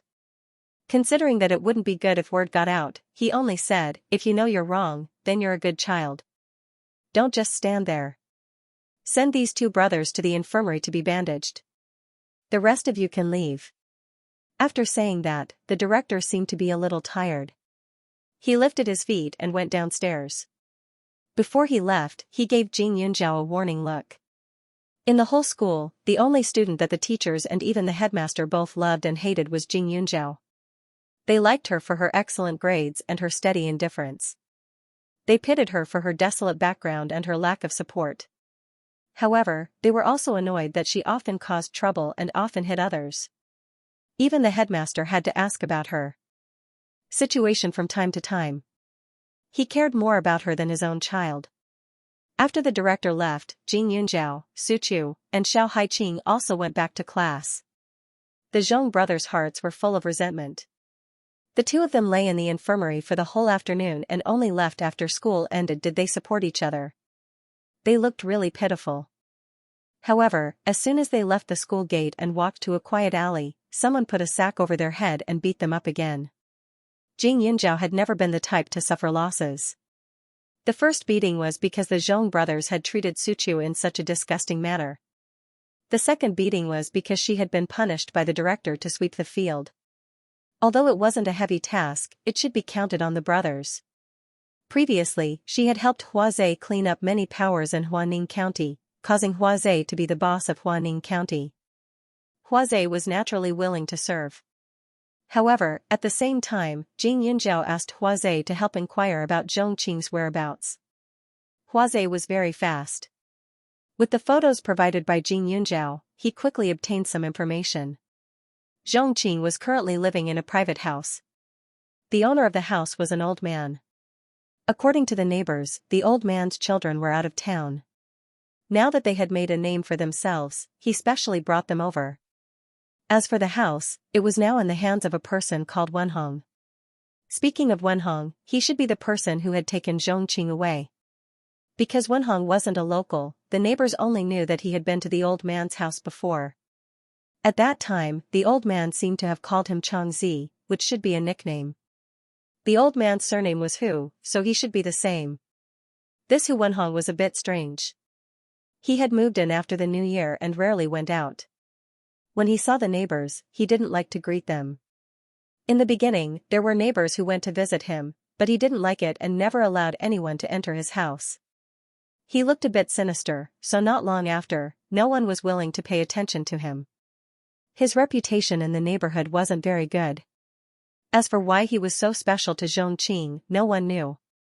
Perhaps it was because a tortoise liked a mung bean. After Zhong Qing had a place to live, her luck seemed to have improved. She found a new job in a small Western medicine clinic. Logically speaking, her education level was enough to apply for a job in a big hospital. However, she had a criminal record after all. Moreover, when she graduated, she hadn't even completed her internship. She was well aware of it and chose to fill her stomach first. Now that Jing Yunjiao knew Zhongqing's whereabouts, she couldn't just leave it be. Previously, she had said that she was vicious. If she didn't prove it, wouldn't she have scolded her for nothing? On Saturday, Jing Yunjiao went out by himself. The temperature slowly rose, and Jing Yunjiao was wearing cooler clothes than before. Jing Yunjiao went straight to the place where Zhongqing worked. After entering, she found that Zhongqing was clumsily giving in 4 drip to a man in his 30s. He had only inserted the pillow a few times, but he still could not find the blood vessel. The man's wife next to him looked anxious. It's fine, it's fine. Little sister, you just arrived. It's normal that you can't do it well. My skin is rough and my flesh is thick. Just give it a try. If you meet old people and children in the future, they will suffer less. The man was dripping with cold sweat, but he still smiled. Zhongqing looked at him gratefully. Don't worry, this time it will be accurate. Although Zhongqing had a good education, she spent all her time in school on love and doing good deeds. She didn't learn any real skills at all. She was the kind of stupid but cute little girl in school. The boys always liked to help and cover for her, and most of the girls hated her to the extreme. After she graduated, she didn't even complete her internship. At that time, she was miserably scolded by other doctors because of the 4 drip. Therefore, she had some psychological trauma in this regard. Moreover, she was really clumsy and the type that couldn't be taught. For the past few days, Zhongqing had been looking for patients to practice her skills every day. However, because she had failed too many times, the owner of the clinic did not dare to let her find some women and children to practice on. Some patients who looked like they were not to be trifled with would go on stage themselves after failing once and let Zhongqing watch. And today, it was not easy to meet a fool. In fact, the owner of the clinic also regretted finding such a vase back. However, every time he wanted to dismiss her, he would see her pitiful, apologetic, and encouraging look. That idea would disappear without a trace. The doctor sighed, hoping that Zhongqing would learn this time. After Jing Yunjiao entered, he sat not far from Zhongqing and watched this scene with a smile. He saw her slender little hand gently touching the man's big hand. She frowned slightly and looked very careful. She looked very serious. Just as she was about to do it again, Jing Yunjiao suddenly laughed. Miss Xiaoqing, you have to be more attentive. This man is about to be poked into a hornet's nest by you. However, you are indeed from the imperial royal court.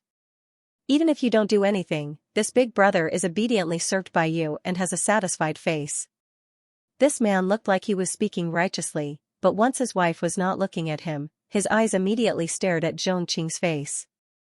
The beauty was good-looking, had delicate skin, and had a fragrance on her body. She had been wandering in front of him alone. Her tender little hand was even in his hand. It would be strange if he did not have any other thoughts. Most importantly, that was Zhongqing. She was a woman whose every move exuded acute temptation. Even if the man in front of her was a gentleman who could sit still and do nothing, she would probably be able to capture him. As soon as Jing Yunjiao's voice came out, Zhongqing was shocked. Her hand trembled and immediately stabbed the man fiercely. In an instant, blood beads appeared. The man was also shocked. Coupled with the pain, he instantly jumped up. When his wife saw this, she was instantly furious. She pointed at Zhongqing and said, "Do you know how to do it or not? You've already inserted so many needles. They're either too deep or crooked. What have you done to his hand? My husband already has a fever and is not feeling well. If you continue to torment him like this, I think he will lose his life in a while." A man's blood vessels were always clearer than a woman's. Even a layman like her had almost mastered it, but the nurse in front of her still couldn't do it after so long. Moreover, her hand seemed to be out of control. When she was about to insert the needle, it began to tremble non-stop. Not only was she anxious, but she also looked like she was about to cry. Seeing this, they were too embarrassed to stop her. But even the most patient person would not be able to withstand such torment, right? Once or twice would have been fine, but this was 5 or 6 needles, especially now, she had inserted the needle a little too deep. When she pulled it out, fresh blood gushed out with a sizzling sound. Zhongqing retreated in a panic. "I'm sorry. It's all because of her sudden words that gave me a fright. Zhongqing angrily turned around and pointed at Jing Yunzhao. He only saw Jing Yunzhao smile. Her previously cold and indifferent face was now smiling brightly, revealing a row of cute little white teeth, making her look even more lovable and obedient. I'm reminding you, Miss Xiaoqing. You're still not suitable for this line of work. Compared to this, your previous profession is much easier to learn. Jing Yunzhao narrowed her eyes and continued to smile. Zhongqing gritted her teeth and stomped her feet in anger. What nonsense are you talking about? With her shout, others also recalled what Jing Yunzhao had said at the beginning. It seemed like she had mentioned the imperial court. The man who was bleeding from the needle subconsciously swallowed his saliva. He stared at Zhongqing and asked, "Why did this little girl say that you're from the imperial royal court?" As long as one was a man, how many of them had not heard of that place? The case would be heard in the next 2 days, and everyone was paying attention to it. The man's wife glared at Zhongqing and looked her up and down. She suddenly snorted, "Well, I was wondering why you couldn't hit the mark. You're deliberately trying to seduce my husband, right? Is this place a place for treatment or a dirty black hair salon? How dare you hire a miss?" When the owner of the clinic heard this, he quickly ran over and treated the man's wound with a cotton swab and alcohol. "You must have misunderstood. She was hired by me. She's a graduate of Serene City Medical University. She has a graduation certificate," the doctor quickly said. Jing Yunzhao had no objections to Western medicine because it was all about medical skills and treating patients. Moreover, Western medicine did have many advantages that Chinese medicine could not touch. It could be said that each had their own strengths and responsibilities, and no one was in the way of others. However, this doctor was interesting. He hired such an unreliable person who could not even perform the minimum infusion after working for so many days. Yet, he still kept her. If it was not selfishness, then what was it? Was he treating the patient's body as a toy? Although it did require practice to perform acupuncture correctly, the practice could be avoided if it was someone else, right? He did not think that if a person who graduated from such a university was really capable, would she not even be able to fulfill the most basic requirements? Jing Yunzhao chuckled, "The certificate can be forged. And it doesn't mean that you have the ability. Otherwise, why would a student from such a famous university come here to do a job that doesn't look like a doctor or a nurse? Have you said enough? Little girl, what are you doing here? You're not here to see a doctor, right? If that's the case, we don't welcome you here," the doctor immediately said. Jing Yunzhao smiled. "I'm here to help so that others won't be fooled," Jing Yunzhao said deliberately. "Who asked you to be a busybody?" Zhongqing said angrily. "Miss Xiaoqing, have you forgotten? This is what I learned from you. Meddling in other people's business feels pretty good." "No wonder you like it so much," Jing Yunzhao said directly. "Didn't she say that she was persecuted by Li Xiaoyun when she was in the imperial royal court? To put it nicely, she was helping him. To put it bluntly, she was insulting him, right?" Zhongqing was so angry that her face turned red. She was still holding a needle in her hand, making her look quite scary. However, Jing Yunzhao wasn't afraid of her at all. She glanced at the patient's wife and passed the phone over. "This big sister, I'm not lying. If you don't believe me, you can take a look for yourself. This is the footage taken by the reporters when the young ladies from Imperial Royal Court were arrested. Take a look and see if it's her." The other party took a look and saw that the video was fixed on a scene. Many people had watched the video several times and could tell whether it was real or fake at a glance. It was just that because there were too many people who were caught before. If one simply looked at the footage, it would be impossible to match Zhongqing with one of the members. However, now that Jing Yunzhao had specially paused the footage at Zhongqing's location, it was naturally impossible for her to not recognize him. Zhongqing was dumbfounded. Jing Yunzhao, how could she do this? When the woman saw this, her face turned red with anger. When she thought of how her husband's hand had just been touched by a young lady, anger surged in her heart. She raised her hand and slapped Zhongqing. The crisp sound startled everyone. Zhongqing's eyes widened. Before he could even react, he heard the patient's wife scolding, "You shameless little whore. How dare you pretend to be a doctor and seduce my husband? I'll kill you. As she spoke, she stuffed the phone into Xianxia's hand and pounced on him. Her husband was dumbfounded at this moment. He reached out to stop her, but the woman glared at him fiercely. Don't you dare stop me. Don't think that I didn't see the two of you flirting with each other just now. If it weren't for your illness, I would have settled the score with you long ago. She was not blind. Just now, her husband kept staring at this woman when she was not paying attention. She knew that it was a man's biological instinct to look at beautiful women. Anyway, in front of her, he could only have evil thoughts. It was impossible for him to have the guts to do that. Besides, her husband was now having a fever and his mind was not clear.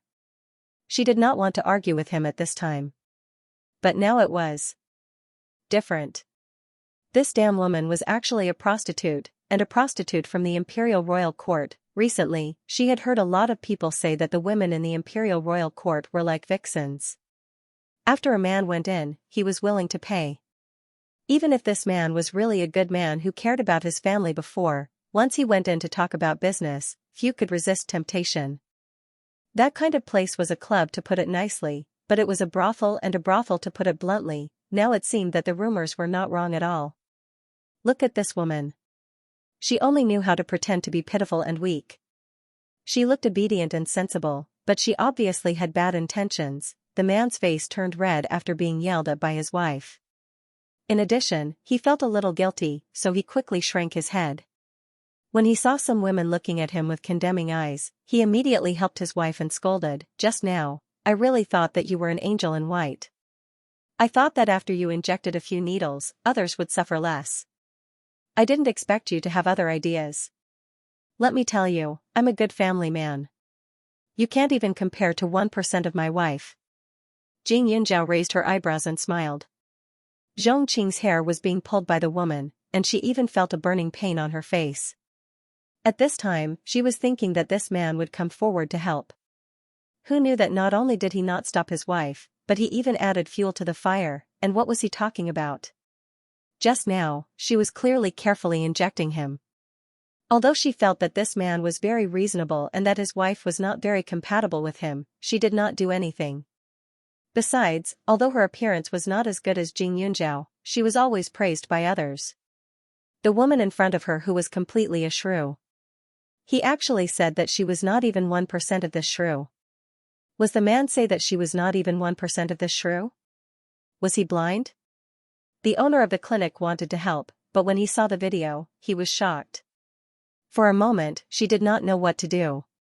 It was not until more than 10 minutes later that the woman took the initiative to let go that she hurriedly went forward and said, "Don't hit him, don't hit him. The others are still receiving 4 drips. It won't be good if you touch him," the woman snorted. "In the future, I won't come to your lousy clinic even if you beg me. Later, I'll have a good talk with the neighbors. Let's see who dares to come to your lousy den." After saying that, she did not care about her husband's condition and dragged him away, slamming the door. The woman's words made the owner of the clinic want to cry. How did his clinic become a den of prostitution? He turned to look at Xianxia. "Little girl, aren't you too good at harming people? You can't blame me. Everyone has the right to know, right? Moreover, this is a clinic, a place where people's lives are linked. If the technique is wrong or the ability is insufficient, it may cause casualties." Putting aside the fact that Zhongqing did go to the Imperial Royal Court to be a prostitute, even if she didn't, she doesn't deserve to be here. Some time ago, she worked in the traditional medicine clinic of one of my elders and mixed up most of the medicinal herbs. Fortunately, we found out. Otherwise, the consequences would be unimaginable, Xianxia said directly. Her voice was sonorous and powerful, and her gaze was firm. It didn't seem like she was lying. "Xiao Wang, our family has a headache and fever, and they all come to you for treatment. If you hire such a troublemaker, we won't come in the future, that's right." That needle was so ruthless just now. I felt the pain just watching from the side. She even said that she graduated from a famous university. Who would believe that? That university must have taught them, right? Can someone like her even graduate? Humph, when I came yesterday, I was pricked by her for nothing. I was in pain, so I scolded her. In the end, it was as if I had done something terrible. My body is not feeling well, and I still have to suffer from this prostitute's anger. What right does she have? Suddenly, the patients who were receiving transfusions couldn't stand it anymore and started to speak up. When the doctor saw this, he quickly took out Xianxia's personal belongings and stuffed them in her hands. Without another word, he wanted to force her out of the door. Xianxia, please do me a favor and stop working here. You didn't help at all these days and even caused me so much trouble. I don't want to bicker with you. Here's 100 yuan.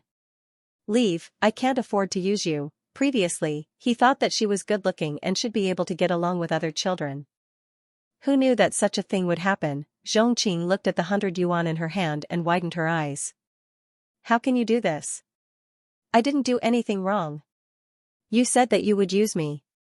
How can you chase me away because of these people's nonsense? Then, he broke free and pointed at Jing Yunjiao with a ferocious look on his face. Jing Yunjiao, how have I wronged you? Why have you targeted me again and again? You caused everyone to betray me and go against me. You're the vixen. She really couldn't take it anymore. These days, she lived in Wenhong's house. Although she didn't have to worry about food and drink, she always felt like she was being raised. Now that she came out to work, she felt a lot more confident, even if she still didn't have a single cent. However, a good job was once again ruined by Jing Yunjiao. This was the third time, seeing that Xianxia, who only knew how to pretend to be cute and cry from being wronged, had such an expression. Jing Yunjiao's gaze was somewhat mocking. Jing Yunjiao lifted his feet and walked out of the clinic. Xianxia immediately followed behind him angrily. Once the glass door of the clinic was closed, Jing Yunjiao turned around and said with a smile, Miss, when you find your next job, you must let me know. I will definitely pay you a visit again. Since you said that I'm vicious, if I don't do as you say, I'll be letting you down. I promise you that from today onwards, you won't be able to find any job in Huaning County. Of course, except for one place that I can't control, the red light district. Jing Yunjiao's gaze carried a hint of coldness, as if it was piercing through one's heart, causing Xianxia to inexplicably feel a chill run down his spine. But a moment later, she gritted her teeth with resentment and said, Who do you think you are? Do you still want to cover the sky with one hand? You said that I can't find a job, right? Fine, I'll find one for you. I'll live a good life, and I'll never let a shameless wretched girl like you succeed. Jing Yunjiao raised his eyebrows and smiled. I'm shameless? Well, I'd like to see how long this hypocritical face of yours can last. Let's wait and see. Xianxia had lost all her face a long time ago, hadn't she? Starting from when she relied on her boyfriend to buy all kinds of clothes and jewelry, it was just that at that time, she used the perfect excuse of being in love to cover herself up, looking so innocent and natural. Later, when she was in the imperial royal court, there was no need to talk about it. She pretended to be thin-skinned, but in fact, she was so thick-skinned that ordinary people could not touch her. And now, without that spendthrift boyfriend, she had found a stranger. Regardless of whether the other party had good intentions or not, she only knew that if she was a normal girl, she would not leave with a person she met for the first time, or even live together with him. She had done so many disgusting things, and now she was scolding others for being shameless? According to her judgment, the word shameless would probably be used as a compliment. Xianxia's cute face had become a little distorted at this time, and she hated Jing Yunjiao to the extreme. Especially at this time, her face was covered with scratches, and her hair was messy like a lunatic. Even passers-by could not bring up the slightest bit of goodwill. Jing Yunjiao looked at the thing in her hand, and a trace of slyness flashed in his eyes. The moment she turned around, he took out a stone the size of a pearl from the space and directly flicked it at her calf. Instantly, her whole body fell to the ground and directly smashed the billboard at the entrance of the clinic. The doctor heard the noise and went out to take a look. He was so angry that he had a headache. What are you doing? This billboard cost a few hundred yuan. You're really my enemy. Are you here to jinx me? The doctor said angrily. Xianxia blinked her eyes, feeling wronged. It was a pity that her face was disfigured. She didn't look romantic at all. Instead, she looked terrifying. The doctor naturally wouldn't fall for her trick again. He said, Pay up. 200 yuan will do. He had been blinded by lard to hire such a scourge. When Xianxia heard that, he immediately said, "It's not my fault. My legs were a little numb just now, so I couldn't stand properly. It's because I'm too tired from work today." When the doctor heard this, he was so angry that his face turned blue. The next second, he stared at the 100 yuan in her hand and snatched it without saying a word. "You leave here quickly. You are simply a jinx. I want to see who is unlucky to meet you." Wasn't she working at the Imperial Pleasure Dragon Court? And the result? Such a big clubhouse closed down in the blink of an eye. Now, he was working here. In just a few days, he had offended many patients, causing him to be gossiped about. This kind of woman was indeed good-looking, but what was the use of being good-looking? There were many good-looking women in this world, but there were very few as troublesome as her. "How are you robbing me?" Xianxia said. The doctor was so angry that his head hurt. "Robbing you? I just gave you this 100 yuan. Get lost, get lost. Otherwise, don't blame me for being rough." She actually had the cheek to say that she was too tired from work. He should be the one saying that. He clearly wanted to find someone to help him, but the result? In the past few days since Xianxia came, his workload had become heavier than before. With the doctor's roar, Xianxia shrank back, tears streaming down her face. Why did everyone who interacted with Jing Yunjiao become so bad? Xianxia couldn't figure it out, but he didn't dare to ask. A wave of pain came from his leg, and he limped towards the place he was staying. Jing Yunjiao told Huazhe that she could guarantee that Xianxia wouldn't have a good life for a long time in the future. After Xianxia returned to her room, she didn't find Wenhong. She had no one to talk to about the grievances in her heart. After thinking about it, she tiptoed to the basement. There seemed to be a pungent smell in the basement. It didn't smell good, and it seemed to be a little stinky. The air didn't circulate, but the door was still tightly shut. Xianxia thought about it and reached for the door handle. However, before she could touch it, the door opened. Wenhong appeared in front of her, and in the next second, the door slammed shut again with a dong sound. His expression was very ugly. "Didn't I tell you not to come here?" His malicious gaze was like that of a venomous snake, and there was a strange smell on his body. His suit, which was usually neatly dressed, looked very messy, with some dust on it. The scariest thing was that voice, which echoed in the corridor, was magnified in Xianxia's ears. The voice was sharp and piercing, and that expression seemed to carry a strong sense of disgust. She had stayed with Wenhong for a few days, and the two of them had even slept on the same bed. However, she had never seen him like this. He was like a demon, as if he would reach out and break her neck if she took another step forward. It made her feel cold all over. Her whole body trembled.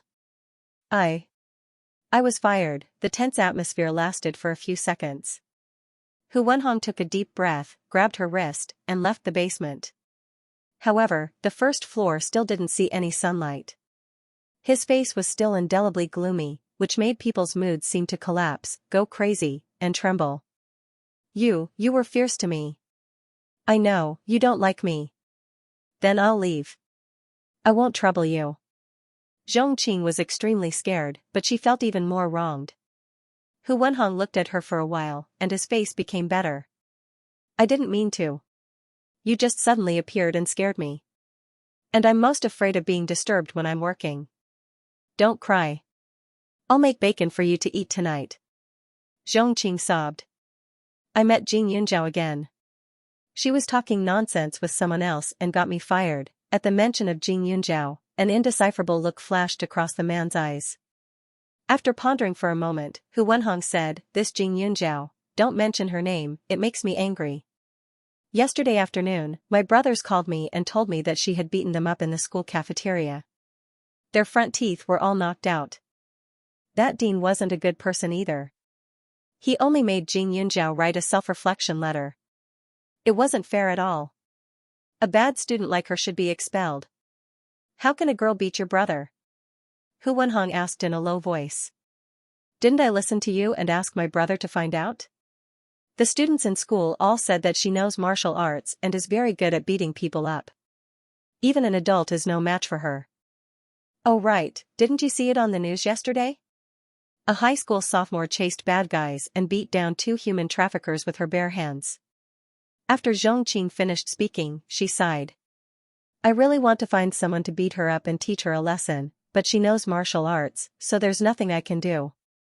But Wenhong, I'm really wronged. She's like a ghost that won't go away. She even said that she'll make sure that I won't be able to establish myself in Huaning County in the future. I'm really afraid that she'll do something to me behind my back. Hu Wenhong was silent for a while. Don't worry, there's always a way. After more than 10 seconds, he only said in a low voice.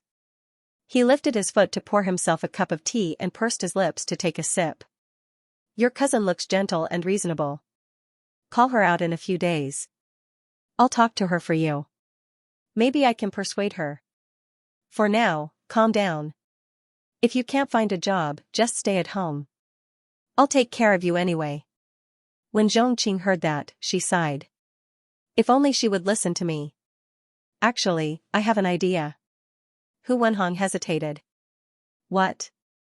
Xianxia's eyes lit up. Your Biaomei is a well-behaved child, but it's only because she became good friends with Jing Yunzhao that she's always on her side. However, when children make friends, they're all very willful. Their relationship today is good, but who knows, it might be bad tomorrow. Hu Wenhong opened his mouth slowly and continued, after you bring your cousin out in a few days, use her phone to send a message to Jing Yunzhao. When both of them arrive, pretend to arrange some danger or something. At that time, Jing Yunzhao will definitely fall out with you. Take the opportunity to teach her a lesson. Xianxia frowned. But won't my cousin go with me? Hu Wenhong smiled and reached into his pocket to take out a medicine box from the drawer. He took out a capsule from it. Don't I develop new products for our company all day long? If this capsule is accidentally eaten, it will probably cause one to fall asleep for a few hours. Your cousin's parents aren't at home. Only your two younger brothers are at home. They can help, right? Xianxia took the thing and felt that it was quite novel. What about that place? I don't know how to teach her a lesson. My company used to have an old factory. The sound of their discussion slowly faded. As they talked, Xianxia's mood improved a lot. She nestled in Hu Wenhong's arms, looking like a happy little bird. Not long after, the two rolled onto the bed and made love for a while. Xianxia increasingly felt that Hu Wenhong was her savior. However, the agreed time between her and Hu Wenhong had not yet arrived, but the painful days continued. The next day, Xianxia continued to go out to look for a job. There weren't many clinics in Huaning County, and she had to be close to home. Therefore, she ended up with nothing. In the end, she turned her attention to the ordinary salespeople. However, just as she was about to find a job, someone barged into those shops and pointed at her. In the end, the new boss also found out about her. Before he could start work, he was fired again. Moreover, that big man had slapped her twice. It was simply an unexpected disaster. At night, when Xianxia returned home dejectedly, a luxury car stopped in front of her. The price was much more expensive than Hu Wenhong's. A man inside rolled down the window and stuck his head out, looking concerned. Miss, it's not safe to walk alone at night. Shall I give you a ride? The man was very handsome and had a noble air about him. There was even a chauffeur in front of him to serve him. Xianxia naturally nodded shyly and got into the car. However, after getting into the car, the chauffeur drove the car in the opposite direction. Xianxia was stunned. She looked puzzled and blushed. She said, Sir, my house is not in this direction. The man smiled. Miss, since you're willing to get into my car, doesn't that mean you're willing to get closer to me? As he spoke, his hands reached for Xianxia's thighs. Instantly, Xianxia felt as if she had been electrocuted. She gasped nervously. Don't touch me. I'm not that kind of person. However, her voice was delicate. It sounded more like an invitation. 100,000 renminbi. The man kissed her conveniently and whispered 3 words softly when he got close to her ear. Xianxia didn't know if she heard him or not, or if she was shocked or scared. Her body immediately stopped moving. Her eyes were filled with tears. She tried to resist, but her movements were pitifully small. That night, she was directly pulled to a small road. However, how could there be so many tall, rich, and handsome men in this world? This man was naturally found by Jing Yunjiao under Huazei's instructions. He was definitely just a good-looking man. However, there were some things that she wouldn't say so early. She wanted this woman, whose body was more honest than her mouth, to know more about herself in the future. For the next few days, Jing Yunjiao would ask that man to drive past the place where Xianxia appeared every day. Xianxia had been looking for a lot of jobs these days, but every time, her job was ruined by the hooligans she found. In her disheartened state, there was also a tall and handsome man who appeared by her side at any time when she needed him. Although in her opinion, she was unwilling, the feeling of being encircled and occupied in her bones made her feel satisfied. After all, this man wasn't like Wenhong. He only knew when she was in a bad mood. She felt like an innocent little beast. Although the man's embrace was tough, it was full of warmth. As for the money, Jing Yunjiao had never really let the man pay for it. She was just painting a pie in the sky every day. With Zhongqing's personality, she would always put on a self-righteous face and act as if she didn't need to rely on men. That man would naturally go with the flow and put on an attitude that said, "As long as you need it, you can spend my money however you want. I won't force it on you now." When Zhongqing thought that she had fallen in love, the case that caused a sensation in the entire Hua nation had already been heard. Meng Lin and a few other big bosses were sentenced to life imprisonment. As for the other executives, almost all of them were sentenced to more than 10 years in prison. However, Jing Yunjiao knew that this matter was not over yet. In addition to the direct owners of the club, there were also many officials involved. After all, without them, the club would not have been so stable. In addition, there was also the Meng family. Jing Yunjiao did not know what role Li Xiaoyun played in this. She only knew that he had been extremely busy recently and had not returned to the capital. Instead, he had been in Serene City, probably dealing with various forces. Although Li Xiaoyun should be a young master from the capital, Ning City was not his territory after all, so he had to go through a lot of trouble. However, even when she asked, Li Xiaoyun did not explain in detail. He had an attitude of not wanting her to worry at all. In his own words, he held grudges.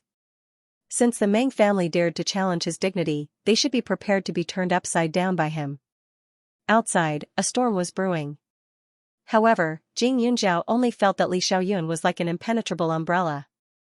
Not a single drop of rain fell on her body. However, there were also people who were anxious. Zhongqing's body and mind were having an affair, so she naturally did not treat Hu Wenhong like before. That night, Hu Wenhong saw faint traces of **** on the woman's body. A murderous look flashed across his face, but it disappeared without a trace. He shook her awake from her sleep. Early in the morning, Zhongqing was still sleepy. He vaguely remembered Hu Wenhong's reminder last night, so he picked up his phone and contacted his 2 younger brothers. Outside, the scenery was great. The spring breeze was gentle, and the air was fresh. In the space, Jing Yunjiao was practicing martial arts while absorbing the spirit jade. The surroundings were quiet. The medicinal insects were busy uprooting the medicinal herbs one by one. Their squirming little bodies were especially cute. Just as he was about to rest, he heard his phone ring outside. Only then did he leave the space to take a look. He was a little puzzled when he saw the message. The message was sent by Suchu. There was an address attached and a note saying that there was a surprise for her. Jing Yunjiao looked at the address. It was obviously in the suburbs. He dialed the number directly, but no one answered. Jing Yunjiao was a little puzzled. After thinking for a while, he called Gan Jingchen. Gan Jingchen answered very quickly. Obviously, he also had something to ask him. He asked, "Did Chuchu go to see you?" "No?" Jing Yunjiao was stunned. "It's so strange. Today is the day of Grandpa's assessment. I said that I would pick her up, but I didn't see her at the Su family. I don't know where that brat is hiding," Gan Jingchen said. Jing Yunjiao opened his mouth and said, "She just sent me a message and gave me an address. She said that there was a surprise for me." "A surprise?" "I'm afraid Chuchu is fooling around again. She's with us every day." "How could there be a surprise?" But when did she become so bold? She dares to run away on the day of the assessment. When she comes back, Grandpa will definitely teach her a good lesson. Gan Jinchen said again. Jing Yunzhao was originally going to take the assessment together with him. Unfortunately, the results of every assessment were beyond doubt. Now for Grandpa Gan, examining Jing Yunzhao's basic knowledge was a waste of time. Therefore, he only asked her to go with him every month when she had time. In addition to going out with Grandpa Gan, Jing Yunzhao also had to treat the patients sent by Elder Su. However, the number of patients now was not as many as before. Compared to before, it was a little more leisurely. It also gave her more time to absorb the spirit jade. Now, she had absorbed nearly half of the spirit jade. After Gan Jinchen finished speaking, Jing Yunzhao had a bad feeling. Suchu was very obedient. She had always treated the words of her elders as an imperial edict. Especially towards Grandpa Gan, she was both respectful and afraid. Every time it was time for the assessment, she would prepare in advance. On that day, she would definitely not accept anyone's invitation. Even if it was Xiao Haiqing or Tang Zihua, it was impossible. But now, he suddenly threw her a surprise? Jinchen, is there no one else in the Su family? Jing Yunzhao opened her mouth again. Others? Oh, you're talking about Chu Chu's two cousins? Gan Jinchen froze for a moment. After reacting, he immediately said, they shouldn't be at home. I knocked on the door for a long time, but no one responded. Also, I called Chu Chu more than 10 times, but they were all hung up. Oh right, she sent a text back, telling me not to call anymore. She said that if something happened, she would contact me later. Jing Yunzhao listened and her heart sank. Su Chu's temperament was not one to make others worry. Although it was the weekend, her parents were still busy. It was impossible for them to accompany her. Her popularity in school was indeed good, but most of them maintained a certain distance. She rarely went out to play with others. Also, her attitude of not picking up phone calls and only replying to text messages was too strange. Su Chu's text message said that there was a surprise for her. It was normal that she didn't want to talk to her directly to avoid being discovered, but it was strange that she didn't contact Gan Jinchen. Jing Yunzhao couldn't figure it out, so she simply said to Gan Jinchen, she sent me an address. I'll go and take a look. Where is she? Can I go with you to find her? Gan Jinchen asked. No, forget it. I'll go by myself. She suddenly panicked, as if something was going to happen. This feeling wasn't good, but if something really happened, Gan Jinchen wouldn't be able to help much. After Jing Yunzhao finished speaking, she hung up the phone, put on her windbreaker, and hurried out the door. However, as soon as she left the community, Jing Yunzhao felt a burning gaze behind her, and her footsteps paused. The other party's tracking skills were very clumsy, so Jing Yunzhao discovered it in time. When she turned her head, she saw the person directly. It was one of the two brothers that she had beaten up before. However, the two looked exactly the same. She didn't know whether this person was Zhong Liang or Zhong Yi, but it didn't matter. After Jing Yunzhao saw the sneaky look of the Zhong brothers, she was more certain in her heart. He didn't rush to get into the car. Instead, he walked into the alley next to the residential area. After making a few turns, he walked behind the Zhong family's brother, only to see him stretching his head out to stare at the entrance of the alley. He even muttered, "There's really a ghost. Where is he? Are you looking for me?" Jing Yunzhao said coldly behind him. Ah. The boy surnamed Zhong was shocked and jumped 3 feet high. He immediately took a few steps back and pointed at Jing Yunzhao. Why are you here? Where do you think I should go? Jing Yunzhao's eyes were deep. She stared at him and said coldly, "Why are you following me?" With that said, Jing Yunzhao directly stepped forward and grabbed his phone. She opened the text message and saw that the latest one was the little b asterisk tch went out. However, the recipient was only a string of numbers, and there was no name. I didn't follow you. Why did you snatch my phone? Zhong Liang panicked. He seemed to be righteous, but he was very guilty. His sister said that she found someone to teach Jing Yunzhao and Suchu a lesson. She was going to take them to a broken factory and lock them up for a night. Of course, he was very happy about this. Jing Yunjiao and Suchu beating him and his brother so badly. Until now, they were still the school's jokes.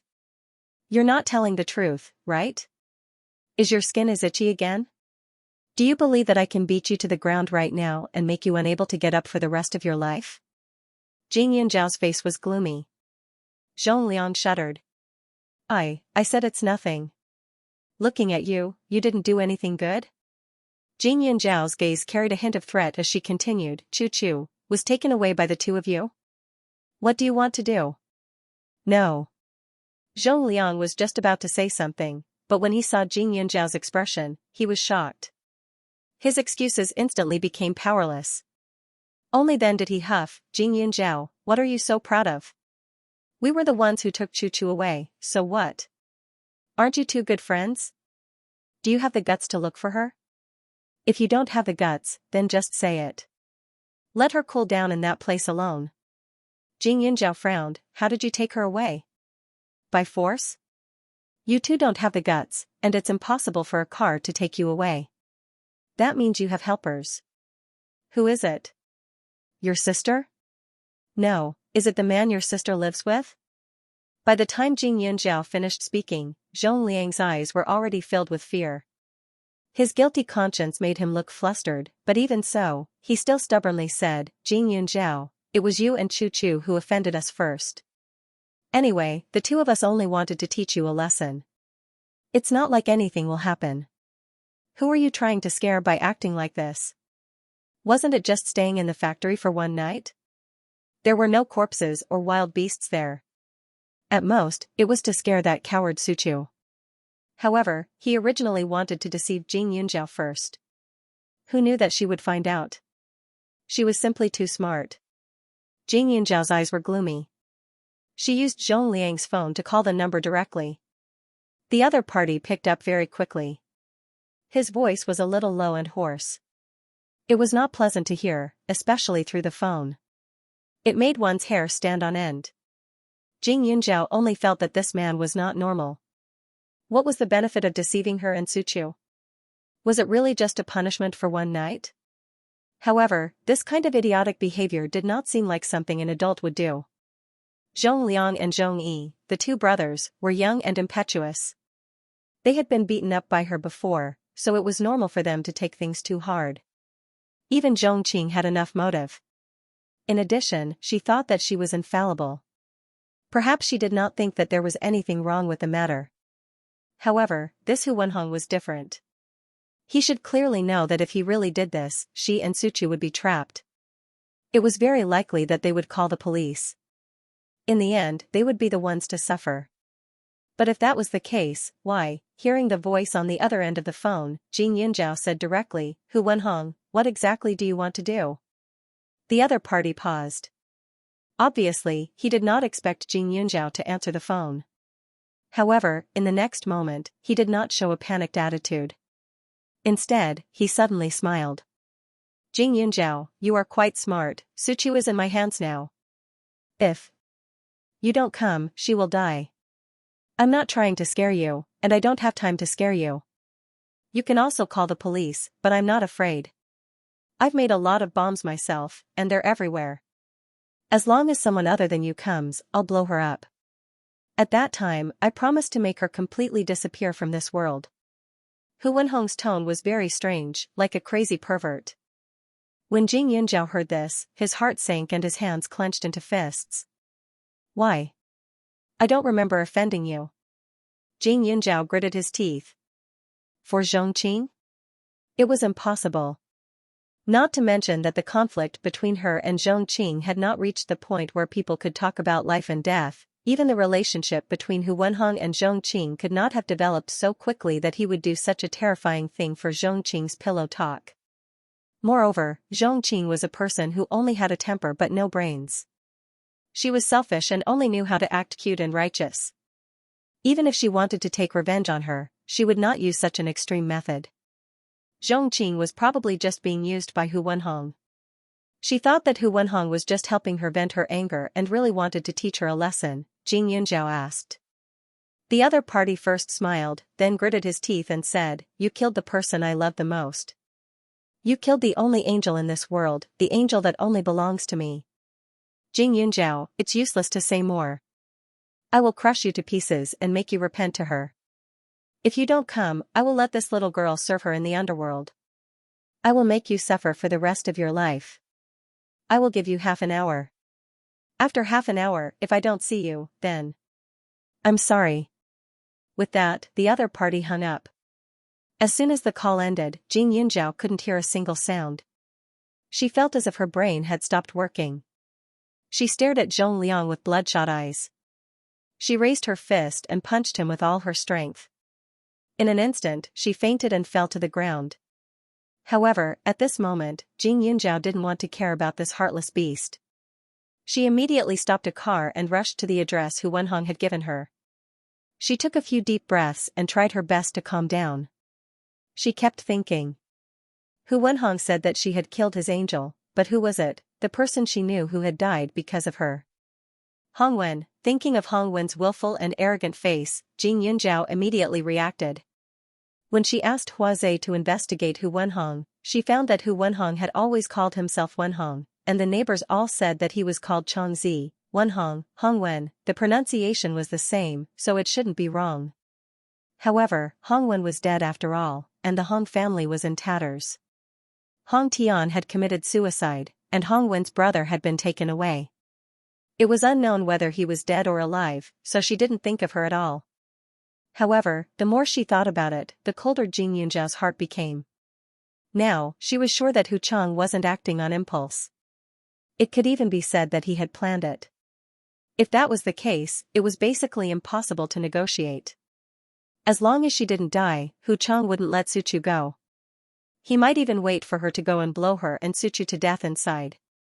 Although she had encountered many dangers after her rebirth, this was the first time she felt a chill run down her spine. This Hu Chang was like a venomous snake that had been hiding in the grass. He suddenly appeared and bit her, catching her off guard. The scenery outside kept flashing through the car window. The driver was very serious. He drove seriously and didn't have any intention of asking any questions. Jing Yunjiao took out her phone and swiped the page. After pressing 3 numbers, she thought about it and deleted them again. She then called Li Xiaoyun's cell phone. Li Xiaoyun answered quickly, but his voice seemed a little tired. There was a hint of imperceptible gentleness in his voice. Ah Zhao. Jing Yunjiao rubbed her nose. What's wrong? Are you crying? Li Xiaoyun's voice tightened. Cry? Jing Yunjiao was stunned for a moment. She only felt very tragic, sad, and angry, but she did not cry. She knew better than anyone that this was not the time to relax and cry. Are you afraid? A little. She had lived 2 lives, but the total time was very short. In her previous life, she had lived in the Chow family, and her social circle was very small. Everything she knew was from books. At that time, books were the only thing she could absorb energy from. Later on, it was prison. Old Man Su always said that although she had memorized a lot of things in her mind, she had seen too little and had not experienced much. She agreed with him on this point. After all, at her age, she had already experienced a lot. It was impossible for her to be like Old Man Su, who had been to all kinds of places, encountered all kinds of things, and had a whole world hidden in his heart. No, Li Xiaoyun. I originally wanted to look for the police, but I suddenly remembered that you seemed to know all the soldiers who were cracking down on prostitution. So after thinking about it, it should be the same to inform you. It saves me the time to waste on the same words. Jing Yunjiao said. Li Xiaoyun frowned. Say it, I'm listening. Jing Yunjiao had never been a person who dawdled. Even the word sentimental had nothing to do with her. He could see that she usually had a maturity that did not match her age, but he had never seen a trace of surrender in her eyes. It was just that at this moment, her attitude was wrong. Jing Yunjiao opened her mouth and tried to organize her words, but she suddenly remembered the driver in front of her. She glanced at him and said, Do you still remember the Xiaoqing you met before? She met a man called Hu Wenhong, but this shouldn't be his real name. His real name is Hu Chang. This Hu Chang is very vengeful. He used to have a lover, Hong Wen from the Hong family, but Hong Wen died in a car accident. Jing Yunjiao seemed to speak casually, but she knew that this kind of words could only be said to Li Xiaoyun, because Li Xiaoyun would think about it a few times, and he would investigate. After all, there was someone else in the car. She couldn't guarantee that the driver wouldn't turn around and send her directly to the police station after hearing her real purpose of going to the old factory. If so, it would be a waste of time. At that time, she would be sorry to Suchu. I'm going to the Xianxia factory in the suburbs now. It was abandoned not long ago. It used to be a chemical factory. There are a lot of flammable and explosive things in it, but Chuchu is there. I have to go and take a look. By the way, you should go back to Huaning today. If something happens inside, you won't be able to see me. Jing Yunjiao chuckled. She also had some confidence. After all, she had the space, but she was also afraid that there would be a deviation. If it was too late, then they would be separated by life and death. At this time, there were many people she wanted to talk to. Xiao Haiqing, Old Man Su, Grandpa Gon, and even Gon Jinchen and Tang Zihua. Even the class monitor, Qi Daong, who always asked her to help plead with the class teacher, seemed to be particularly friendly at this moment. However, compared to these people, Li Xiaoyun was the most suitable because he was restrained and calm. Also, he was far away. He wouldn't suddenly run over. After all, if it was Xiao Haiqing, she would definitely value loyalty more than her life. The police, of course, would come, but it was almost impossible to go from the police to eliminating all the dangers in half an hour. Besides, if the police were told, then she couldn't go, and Chuchu would be finished. While Jing Yunjiao was talking, Li Xiaoyun had already written down the things and sent people to check. At the same time, he had already begun to mobilize the helicopter to fly back to the county. Jing Yunjiao was too abnormal. His words sounded like a farewell. The Hu Chang you mentioned, did he kidnap your friend? Li Xiaoyun asked. Okay, Jing Yunjiao replied. Are you going to save them now? Li Xiaoyun asked again. That's right, Jing Yunjiao said again. When Li Xiaoyun heard this, he was already furious. However, he also knew Jing Yunjiao's temper. He knew that it was useless to say anything to her. He first asked, can't I not go? Yes. Sure enough, Li Xiaoyun exhaled. Okay, but I don't want to see you without an arm or a leg when I arrive. Try to stall for time. I won't let the police move. I'll be there soon. Jing Yunjiao smiled. She knew that Li Xiaoyun was a calming pill. No matter what, he could be calmer than her, even if he was anxious.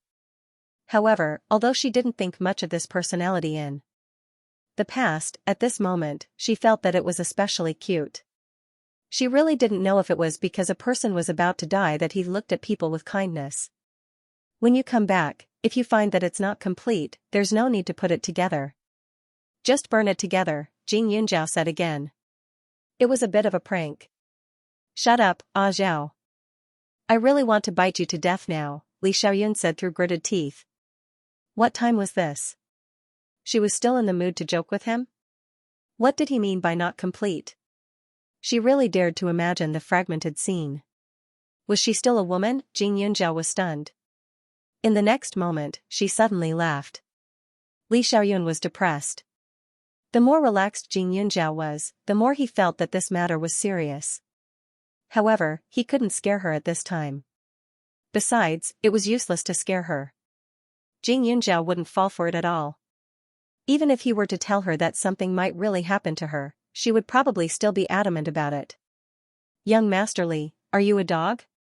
However, if you don't see me when you come back, then help me look for my parents. If you see me, then forget it. Also, I have a card in my room as a service fee. Keep this card as a reward for helping me these few times.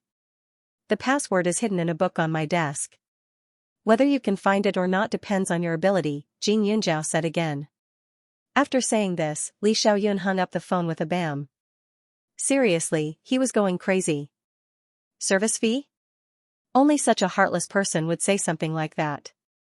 Instead of giving him service fee, why not turn around and stand in front of him and say a few words like a woman? However, after hanging up the phone, Li Xiaoyun regretted it. In his mind, he was thinking about whether Jing Yunjiao would be scared if she couldn't hear his voice. His face turned green. boss, why do you look so pale? Are you scared? Beside him, a man suddenly asked casually. Look at that hand. Did it tremble just now? Was it that obvious? Li Xiaoyun's mouth twitched. Bullsh *T, what's there to be scared of? While they were talking, everything was ready. Li Xiaoyun's movements were so fast that he didn't even put on his jacket and directly boarded the plane. Seeing his dignified expression, the surrounding brothers looked at each other a few times. They were excited and somewhat sympathetic. In the many dangerous missions in the past, they had never seen Li Xiaoyun show such an expression. He was completely confident. Every time he saw them looking serious, he would have a look of disdain. Now, wasn't it just a small kidnapping case? Look at how scared he was. He didn't even know where to put his hands. At this time, Jing Yunzhao looked at the phone that Li Xiaoyun hung up on her. She was stunned. This was definitely the only time. Li Xiaoyun had always liked to pretend to be a gentleman. When he was in the same car with him, he was the kind of person who would take the initiative to open the door. This kind of language that took the initiative to hang up a lady's phone definitely made him scoff. However, Jing Yunzhao didn't know that in the past, she was the only one who would directly hang up on Li Xiaoyun. The car sped along and time ticked by. Seeing that there were only 10 minutes left until the half hour, Jing Yunzhao stopped outside the factory and walked in step by step. The area of this abandoned factory was not large, so it only took a few minutes to walk to the location Hu Chang requested. However, there was a pungent smell here. It was very depressing, and it seemed to be filled with dark elements. Walking into the factory, there were all kinds of pipes and strange old facilities. However, there weren't many of them, and most of them were already stained with rust. Jing Yunzhao, you are really loyal. Hu Chang laughed. Then, he added, close the factory door. There's a lock on the side. If you don't do as I say, I'll detonate the bomb now. Jing Yunzhao looked towards the source of the voice and saw Hu Chang standing on a high platform. The bottom of his feet was supported by an iron shelf. Beside him were some strange instruments. That place should have been used to control the activation of these instruments, but now those instruments definitely couldn't be used anymore.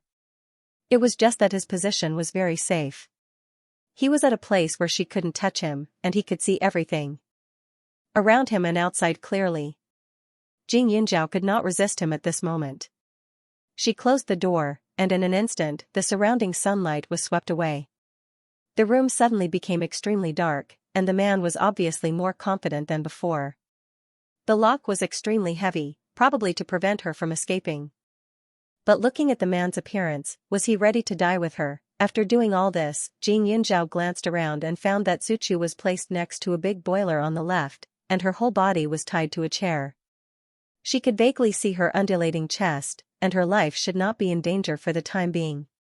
She tried to walk over. Jing Yunzhao said, "You said before that you would let her go when I came." Jing Yunzhao naturally knew that this pervert's words could not be trusted, but she had not yet walked to Suchu, so of course, she could only try to delay time. Otherwise, if Hu Chang directly detonated the bomb now, then the meaning of her coming here would be lost. Jing Yunzhao, are you so naive? Let me let her go? Why don't you let my Wenwen go? The man instantly became agitated, and coldly looked at Jing Yunzhao, revealing a look of hatred. This man was not handsome. He was very thin and looked very sinister. Moreover, his character was definitely not formed in a day. He was afraid that it was not very good before. In this case, it was impossible for him to get the love of a rich family's daughter like Hongwen. Hongwen had an arrogant and willful spirit, and her eyes were above her head. She could feel that other people's small resistance was an insult, so it was even more impossible for her to follow such a man. For her, it was absolutely self-deprecating. Therefore, this Hu Chang was just a pervert who thought too highly of himself. Your Wenwen? Hongwen has never been yours, right? Are you friends with her? No, maybe in her heart, you are not friends. Maybe you are just classmates, or acquaintances who have met before. Jing Yunzhao was getting closer and closer to Suchu, and finally reached her side. She was ready to untie her, but found that there was also a bomb installed on her body. Suddenly, her face became extremely ugly. Hu Chang stared at her. You bitch, you are talking nonsense. I'm Wenwen's childhood sweetheart. I'm the most loyal person to her. She knows that, so she asked me to avenge her. Jing Yunjiao, do you think that I won't know that you did it just because you let Shui hit Wenwen with a car? Wenwen told me everything. She was still trying her best to leave me a message when her life was slipping away. How painful was that? The man's face turned ferocious as he gritted his teeth. It was you, the most damned person, who killed her. You're jealous of everything she has, aren't you? So you destroyed the Hong family and killed Wenwen. He waved the detonator in his hand. Jing Yunjiao has been watching, ready to find the right time to make a move, and then take Suchu into the space. Although the old ancestor had said that no one was allowed to enter the space except her, now Suchu was in a coma. She had just checked her pulse and found that there was a strong medicinal power in her body. She was afraid that she would have to sleep for a few days. This medicine was also very harmful to the body, but fortunately, it was only taken once. If it was taken a few more times, Suchu would be stupid. This bomb was indeed made by this man. It was crudely made, and there were many similar bombs tied around it. In addition, there were some chemicals left in the room. Once it was detonated, the effect would be absolutely amazing. Fortunately, she had the space. She didn't know the situation at first. She was worried that this man would separate her and Suchu. At that time, she would be concerned about Suchu. Naturally, she couldn't just run for her life. The probability of an accident was very high. But now it was different. Although this man hid on the high platform, he didn't stop her from approaching Suchu. But if she wanted to hide in the space with Suchu, she had to make sure that this person would die first. She would never let a living person know the secret of the space, especially such a poisonous snake. Jing Yunjiao looked at the sealed walls around and then looked at the big lock. He smiled coldly. In order to avoid any accidents, he first sent Suchu into the space. Although she had a bomb, there was no signal in the space. All technological products couldn't work. Suddenly, a big unconscious person disappeared in front of him. Hu Chang was stunned. His eyes were wide open. Suddenly, he pointed at Jing Yunjiao. Where is she? Where is she? Hu Chang shouted fiercely. She? Who is she? Apart from you and me, no one else has ever existed here. Hu Chang, your brain is not very good, is it? Or have you hallucinated? You think that you're Hong Wen's only knight, but in reality, you're nothing. That's just a figment of your imagination. Jing Yunjiao smiled as she circulated her inner qi and adjusted the direction of the stone in her hand. When Hong Wen died, I gave her a call, so she hates me. I don't know what kind of message she left for you, but I'm clear that you're just a small chess piece for her. Your stubbornness and craziness are useful to her, but it's only limited to the aspect of taking revenge for her. I believe that when she was alive, she rarely saw you, or even never saw you, because you made her feel disgusted, Jing Yunjiao continued. After saying that, the man was about to go crazy. Or rather, he had already gone crazy. It's all your nonsense. Don't you know how good Wenwen is? She is an angel. She likes me. Now it's your nonsense. Where is that little girl? I clearly saw her. Why is she gone? As he spoke, his expression became somewhat unfocused. Even an ordinary person would be shocked to see a living person disappear in front of their eyes, let alone such a freak. But even if he was a pervert, as long as he saw him, he couldn't let him live. Jing Yunjiao immediately flicked the thing in his hand. The shadow flashed and directly hit the man's hand. Suddenly, the detonator in his hand was directly thrown out and steadily fell into Jing Yunjiao's hand. You know that I know martial arts, that's why you're hiding in a high place. But my martial arts are not as shallow as you think. Jing Yunjiao said coldly, do you think you're a knight? In fact, you're just cannon fodder. With that, Jing Yunjiao pressed the button. At the same time, he disappeared into thin air. Hearing the beep sound, the man felt relieved. However, when he saw that Jing Yunjiao had suddenly disappeared, his eyes widened in an instant. He could only watch as the smoke and fire spread. Pong, pong, pong. The sound of the smoke and fire kept ringing out, and the flames immediately engulfed him. Jing Yunjiao was also affected, even though she was very fast. The power of the bombs outside couldn't be underestimated. She was very lucky. She thought that she was really going to die this time. There were some slight burns on her body, but it wasn't serious. Although the space was isolated from the outside, Jing Yunjiao could feel the situation outside at this time. That man was probably falling apart. Thick flames soared into the sky, and the series of explosions caused the surrounding ground to shake violently. Although there was no one else in the factory, there were a few families nearby. They were all shocked and hurriedly went out to take a look. They saw that the red flames had dyed half the sky, and a thick cloud of smoke was drifting over. Wild dogs were barking everywhere.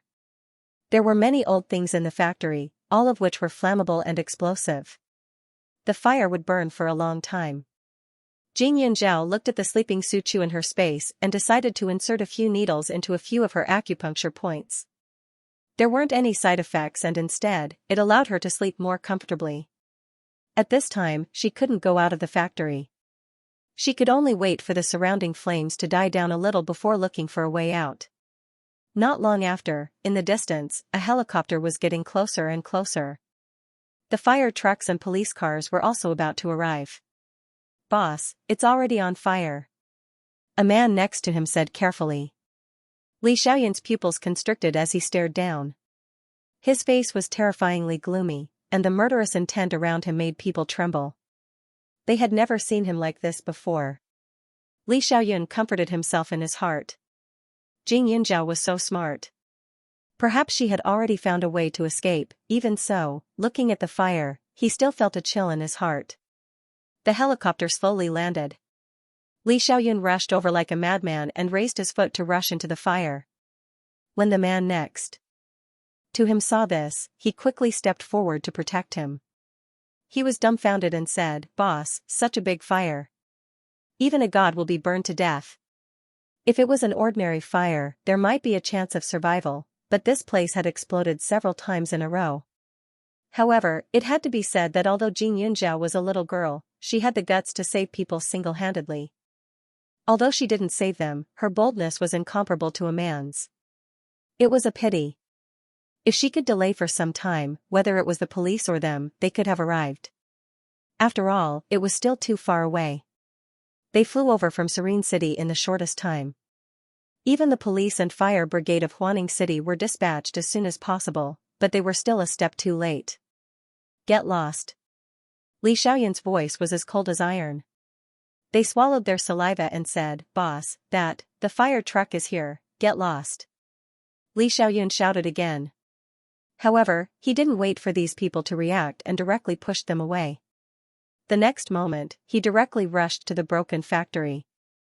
The flames had been burning for a long time, and it was much better than before. However, when Li Xiaoyan approached, a burst of thick smoke came out, and his body suddenly became a little more miserable. Following the place where the flames were the weakest, he charged in without saying a word. The fire engine at the back hurriedly got ready.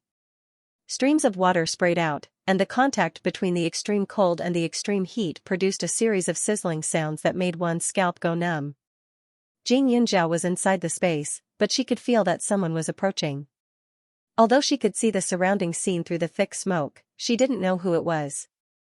However, she was certain that this person was not Hu Chang, because she had personally witnessed Hu Chang being engulfed by the explosion's power and flames.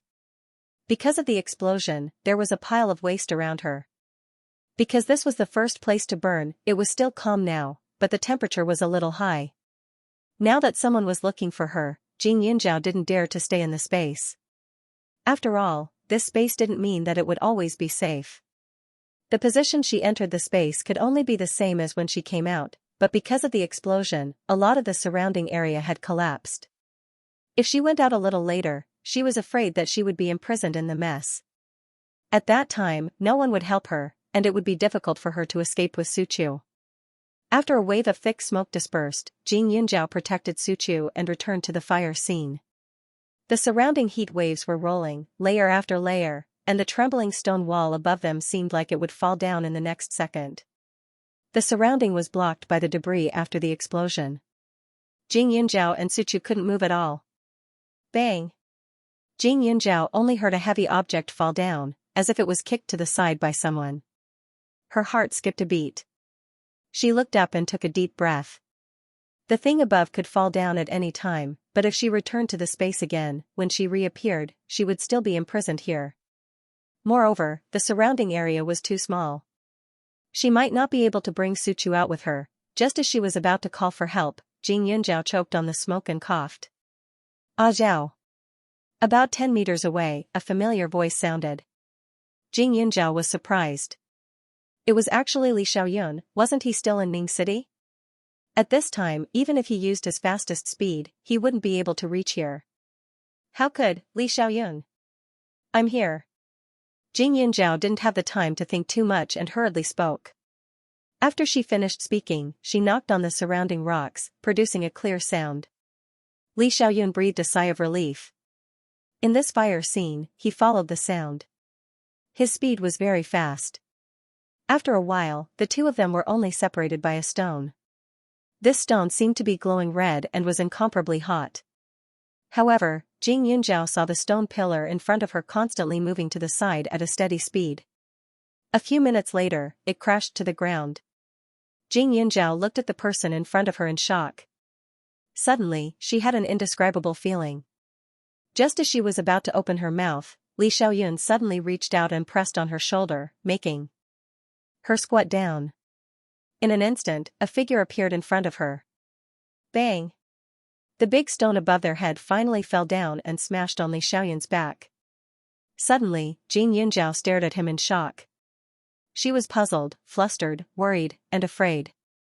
At this moment, Li Xiaoyun was only a few centimeters away from her. Under the gravity, his heavy breathing sounded especially heavy. Jing Yunjiao was about to speak when Li Xiaoyun said, "Don't be afraid. It'll be fine in a while." In an instant, Jing Yunjiao froze. At this moment, everyone outside was already busy. The water kept rushing towards the fire. The fire was getting smaller and smaller, but the smoke was still there. In the narrow space, the oxygen was extremely low. The three of them found it extremely difficult to breathe. Fortunately, there were still many brothers outside. Therefore, not long after, Jing Yunjiao vaguely saw people rushing over and removing the stone pillars on Li Xiaoyun's body. One by one, they hurriedly helped the three of them out. The air outside made him feel relieved, and he fainted. Jing Yunjiao's mind was filled with the scene of Li Xiaoyun standing in front of her, shielding her from harm. He seemed to be a little different from the Li Xiaoyun she knew. Although she had always treated Li Xiaoyun as a friend, it was a little different because his identity made her somewhat afraid. The young master of a wealthy family was too far away from her. Therefore, even if she did not have any ill feelings towards Li Xiaoyun, she had always maintained a calm and vigilant heart towards him. She did not completely trust him. In her impression, Li Xiaoyun was arrogant and unreliable. However, she never thought that such a person would help her without caring about his own life. After staying in the darkness for an unknown period of time, Jing Yunjiao slowly opened her eyes. What entered her eyes was a sea of white. There was a smell of medicine in the surroundings. It was undoubtedly the hospital. As soon as Jing Yunjiao opened his eyes, he was surrounded by people. Yunjiao. Xiao Haiqing rushed forward and scolded, "What's wrong with you? Why did you go to that lousy factory with Chu Chu? You scared me to death." Tang Zihua was next to her, and Gan Jingchen was next to the other bed. He also breathed a sigh of relief. The room was full of people. The whole Gan family was there. After all, Suchu had such a big accident. It was quite a shock to the family. "How do you feel?" Tang Zihua's thick eyebrows relaxed as he quickly asked. Jing Yunjiao rubbed his head and struggled to get up. "I'm fine. How's Chu Chu? Her life isn't in danger. She just seems to have taken some hypnotic drugs. She should sleep for 2 more days. There are no other injuries on her body," Tang Zihua said. "What about Li Xiao?" Jing Yunjiao asked again. Ask. You only know how to ask others. Why don't you ask yourself first?" Xiao Haiqing was furious, but when she saw Jing Yunjiao's worried expression, she still said, "He suffered external injuries. The burns on his back are more serious. There's some internal bleeding, but it's already been treated. He's sleeping in a single ward now, and there's a group of scary people accompanying him. When Xiao Haiqing received the news, Jing Yunjiao had already been sent to the hospital. At that time, she was really shocked. She quickly asked the group of people what was going on. Who knew that they were even fiercer than she was? It was as if they were going to eat her up. However, according to what they said, Li Xiaoyun had rushed into the fire to save Jing Yunjiao and Su Qiu without any regard for his own life. He had blocked the falling rocks for Jing Yunjiao and Su Qiu. He had clenched his teeth and only spat out blood when he sent them to the car. Previously, he had been holding on with all his might. If it weren't for Li Xiaoyun, even if Jing Yunjiao and Su Qiu weren't hit in the head by the stones, they would still be stuck inside and wouldn't be able to get out. It would be more difficult to rescue them. There was already a lack of oxygen and a lot of toxins inside. If they stayed there for too long, they would become mentally retarded or even lose their lives. "I'll go take a look," Jing Yunjiao quickly said when he heard Xiao Haiqing's words. After saying that, he stood up. Her injuries weren't too serious, but the surface of her body was still affected by the explosion. There were even some scars on her face, so in other people's eyes, Jing Yunjiao had just experienced a life-and-death situation. At this moment, she should be resting and lying down on her bed. Xiao Haiqing pushed her back without another word.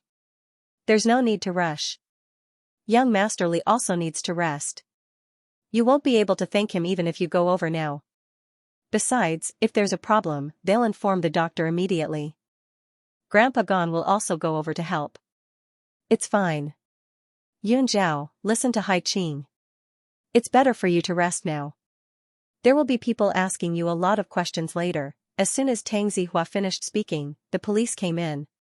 When they saw Jing Yunjiao, they asked directly, "Jing Yunjiao, how are you now? Can you tell me what happened?" Xiao Haiqing snorted. What else could she do? That was an explosion, it was reported on the television, and they even interviewed the residents nearby. They said that the surrounding houses shook violently. However, in order to prevent this incident from causing too much of a reaction, the news that there was someone inside was suppressed. Outsiders only thought of it as a normal accident. Jing Yunjiao nodded. The police officer had a pen and paper in his hand to take notes. Moreover, he had received information from Li Xiaoyun beforehand, so he knew that Hu Chang was responsible for this incident. "We've already gone to Hu Chang's current residence to investigate. There's a woman called Zhongqing inside. She's now under our control. The owner of the house is related to Hu Chang, and Hu Chang himself is a rather introverted person. He used to be a student at a university in Serene City, but he was expelled after causing a small-scale explosion in his laboratory. His grandfather used to be the old butler of the Hong family, so he and Hongwen can be considered childhood sweethearts. After Hu Chang was expelled from school, the Hong family found him a job on account of their past friendship." The police first explained Hu Chang's situation in detail. According to them, Hu Chang vented his anger on Hong when after learning of her death and returned to Huaning County to take revenge.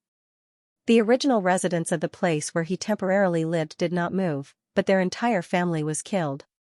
At that time it was the new year, and the children of the old head of the household had returned home. Hu Chang killed them overnight and hid the bodies in the basement. After dealing with them, he told the neighbors that the old man was picked up by his children. When the police searched the basement, they were all shocked. There were 6 incomplete bodies in the basement. One was an old man, and the rest were 2 children, as well as the old man's son, daughter, and daughter-in-law. The victims' cell phones were also found inside. There were text messages on them. Hu Chang borrowed their cell phones to send a group text message, saying that he took his old father on a trip. Because the children of this family were indeed prepared to go on a trip, no one came to find them. After Hu Chang killed 6 people, he sealed them with all kinds of strange medicine. When they saw it, the meat was like sausages, and it looked particularly disgusting. The entire basement was mixed with the smell of stench and medicine, and it was very pungent. In addition, many bomb components were found in the basement. And those corpses, when the police thought about it now, they felt that they could not bear it. The flesh on their bodies was mostly cut off, and some were even tidied up piece by piece. Looking at the basement, Hu Chang should have spent a lot of time with the corpses. This was simply terrifying to the extreme. At present, the evidence was complete, and there was no doubt. The police's purpose was just to confirm. In other words, after the other party deceived the Zhong brothers to kidnap Suchu, you went to rescue her alone, is that right? The police asked again. That's right. Jing Yunjiao said. At present, every word Jing Yunjiao said was very important to the Zhong family of three. However, Jing Yunjiao had no intention of letting them go to jail. They were just accomplices. Even if they went to jail, they wouldn't die. They would have food and drinks, and they might even learn some skills. How could she let the three siblings benefit from such a thing? She would let them live a life worse than death. Jing Yunjiao, according to the explosion index at that time, the possibility of your survival should be 0. Because of the explosion, I feel a bit of a headache. There are some things that I don't remember very clearly.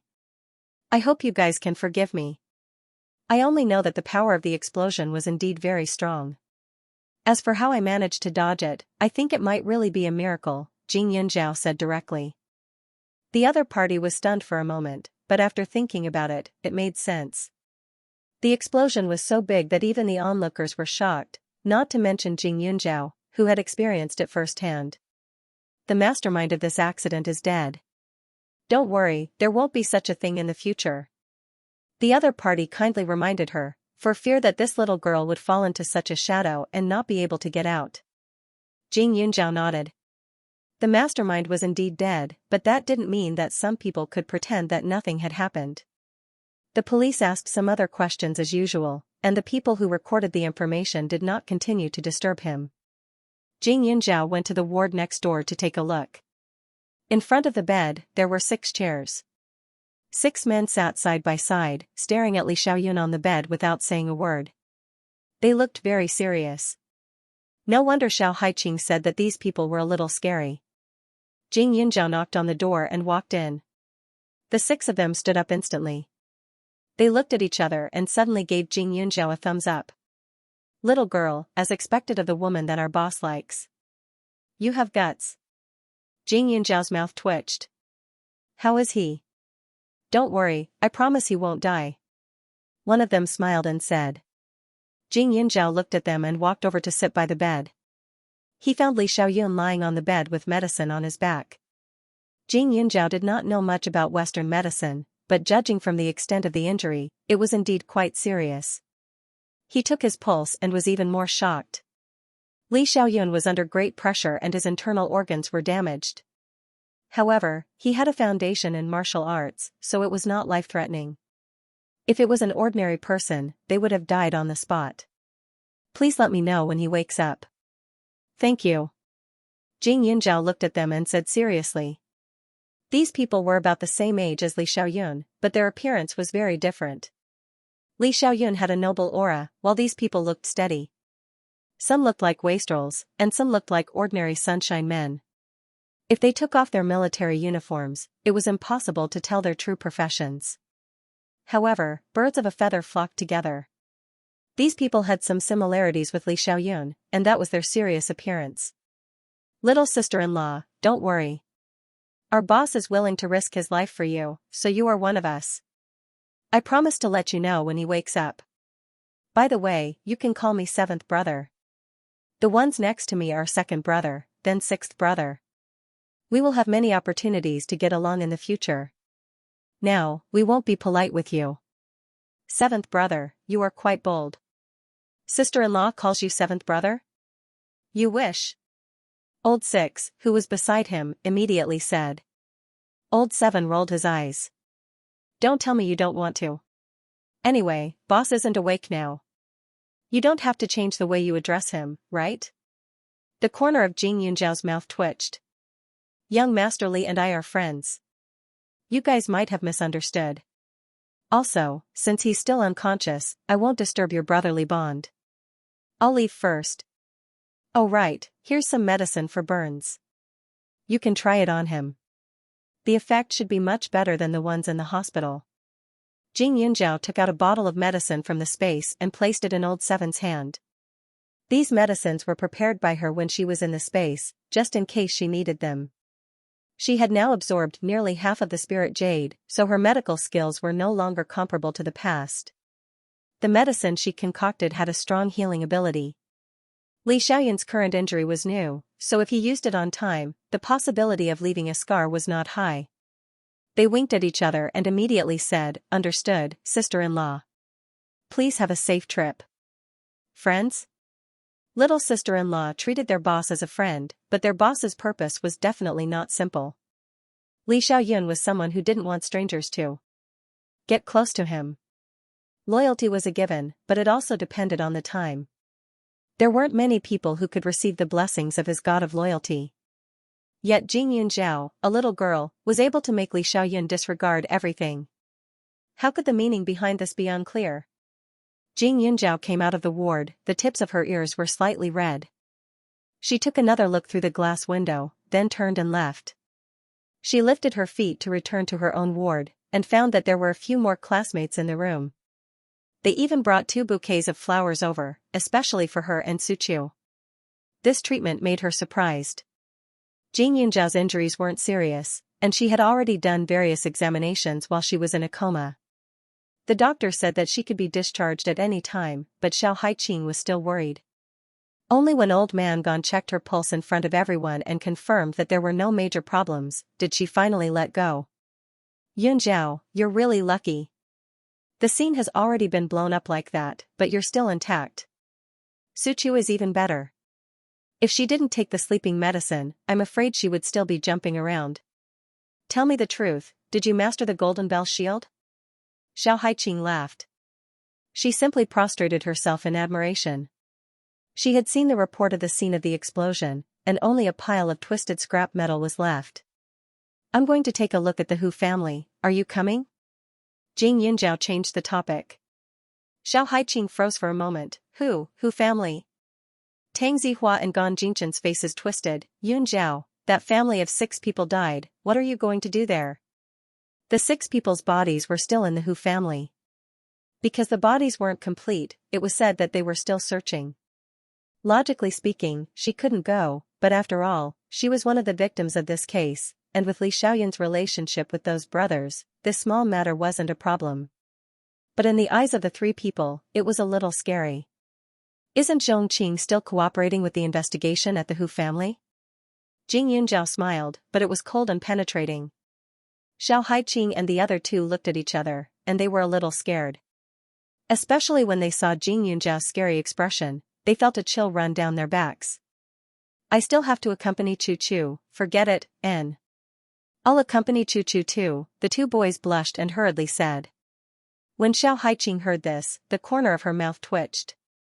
Seeing them so cowardly, her fighting spirit was stimulated. "Yunjiao, I'll go with you." They didn't know much about the cause of the matter, but they were certain that if it weren't for the 3 siblings of the Zhong family, Jing Yunjiao and Suqiu wouldn't have encountered such great danger. They felt a little indignant if they didn't check on Zhongqing's current situation. After Xiao Haiqing said that, Gan Jinqian and Tang Zihua felt even more embarrassed. The 2 girls were so bold. Their reactions were a little too unmanly. "Even Haiqing is going. Then let's go take a look. Young Master Tang, can you do it?" Gan Jinqian bit the bullet and pulled Tang Zihua along. The 2 of them had similar personalities, but in comparison, Tang Zihua was more concerned about his reputation, while Gan Jinqian was braver. Now that Gan Jinqian said that, even if Tang Zihua was unwilling, he still said, "It's just the dead. If they didn't do anything wrong, they shouldn't be afraid of ghosts knocking on the door. Let's just go." Xiao Haiqing's heart was secretly happy. She was fearless since she was young, but when she heard that the victims died more tragically, she felt a little disgusted. But this kind of thing was something that she got used to. At most, she wouldn't eat dinner. When the few of them decided to go, Qi Daong and the other classmates who came to visit Jing Yunjiao and Suqiu looked a little frightened. However, they didn't have that much courage. They only gave the 4 of them a few encouraging looks, and in the next second, they hurriedly left the hospital. The Hu family area was filled with 2-story houses. Most of the houses were of the same style, surrounded by high walls and sealed iron doors. It looked dark and damp. The Hu family's left and right sides of the road were cordoned off. When the incident first happened, there were more people around. Now that a few hours had passed and it was time for dinner, there were not many people left. Moreover, because they heard that this family had died miserably, the neighbors were also afraid that they would be tainted with bad luck at this time. What a sin. He didn't even let the old and the children go.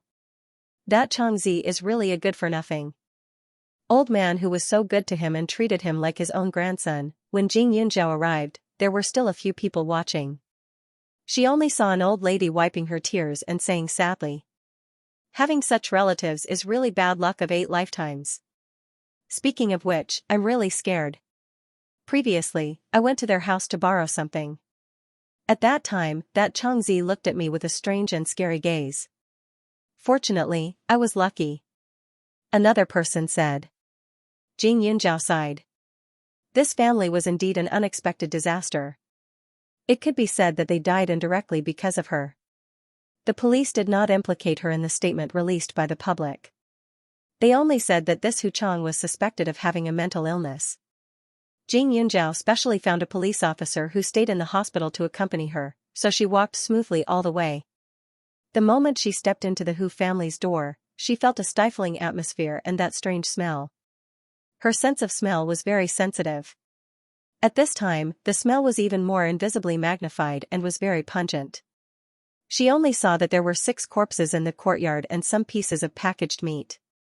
Zhongqing was squatting in a corner, her face full of horror. She did not dare to raise her head to look. Tears kept falling, and her entire mind was broken. She thought that Hu Wenhong was a good person, but she did not expect that he was not called Hu Wenhong at all, but Hu Chang. He was a pervert, a complete pervert. No wonder he did not let her go to the basement. It turned out that there were so many corpses inside. The old people and the children were all stripped naked and treated like pickled pork. It looked extremely disgusting. As soon as they entered the courtyard, their faces turned ugly. This Hu Chang is simply a bastard. This child looks only 8 or 9 years old. Xiao Haiqing's eyes were red. Behind him, Tang Zihua and Gan Jinchen also glanced at him. However, in the next second, they only saw Tang Zihua turn around and rush out, vomiting directly. How could old Master Tang's golden grandson have seen such things? Although Gan Jinchen had never seen it before, he had learned medicine from his grandfather and had seen some bloody scenes. Although his face was extremely pale, he could still bear it. Xiao Haiqing's stomach was also filled with acid, and her whole person seemed to be shrouded in dark clouds. Jing Yunzhao's expression wasn't any better, but he had already made preparations beforehand.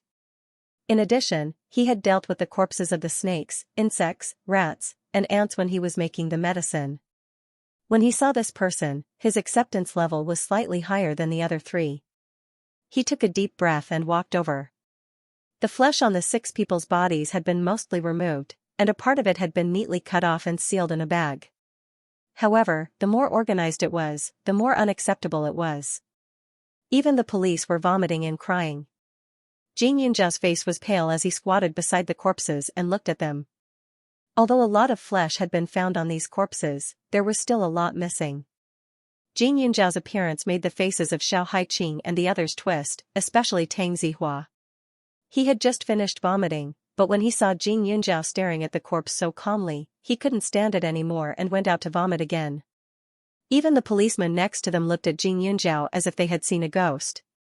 Strange things happened every year, but this year there were especially many. Such a horrible corpse, even men like them couldn't stand looking at it, but this little girl was actually observing it at such a close distance. She looked extremely serious, and even gave them a feeling of piety. It was simply like seeing a ghost.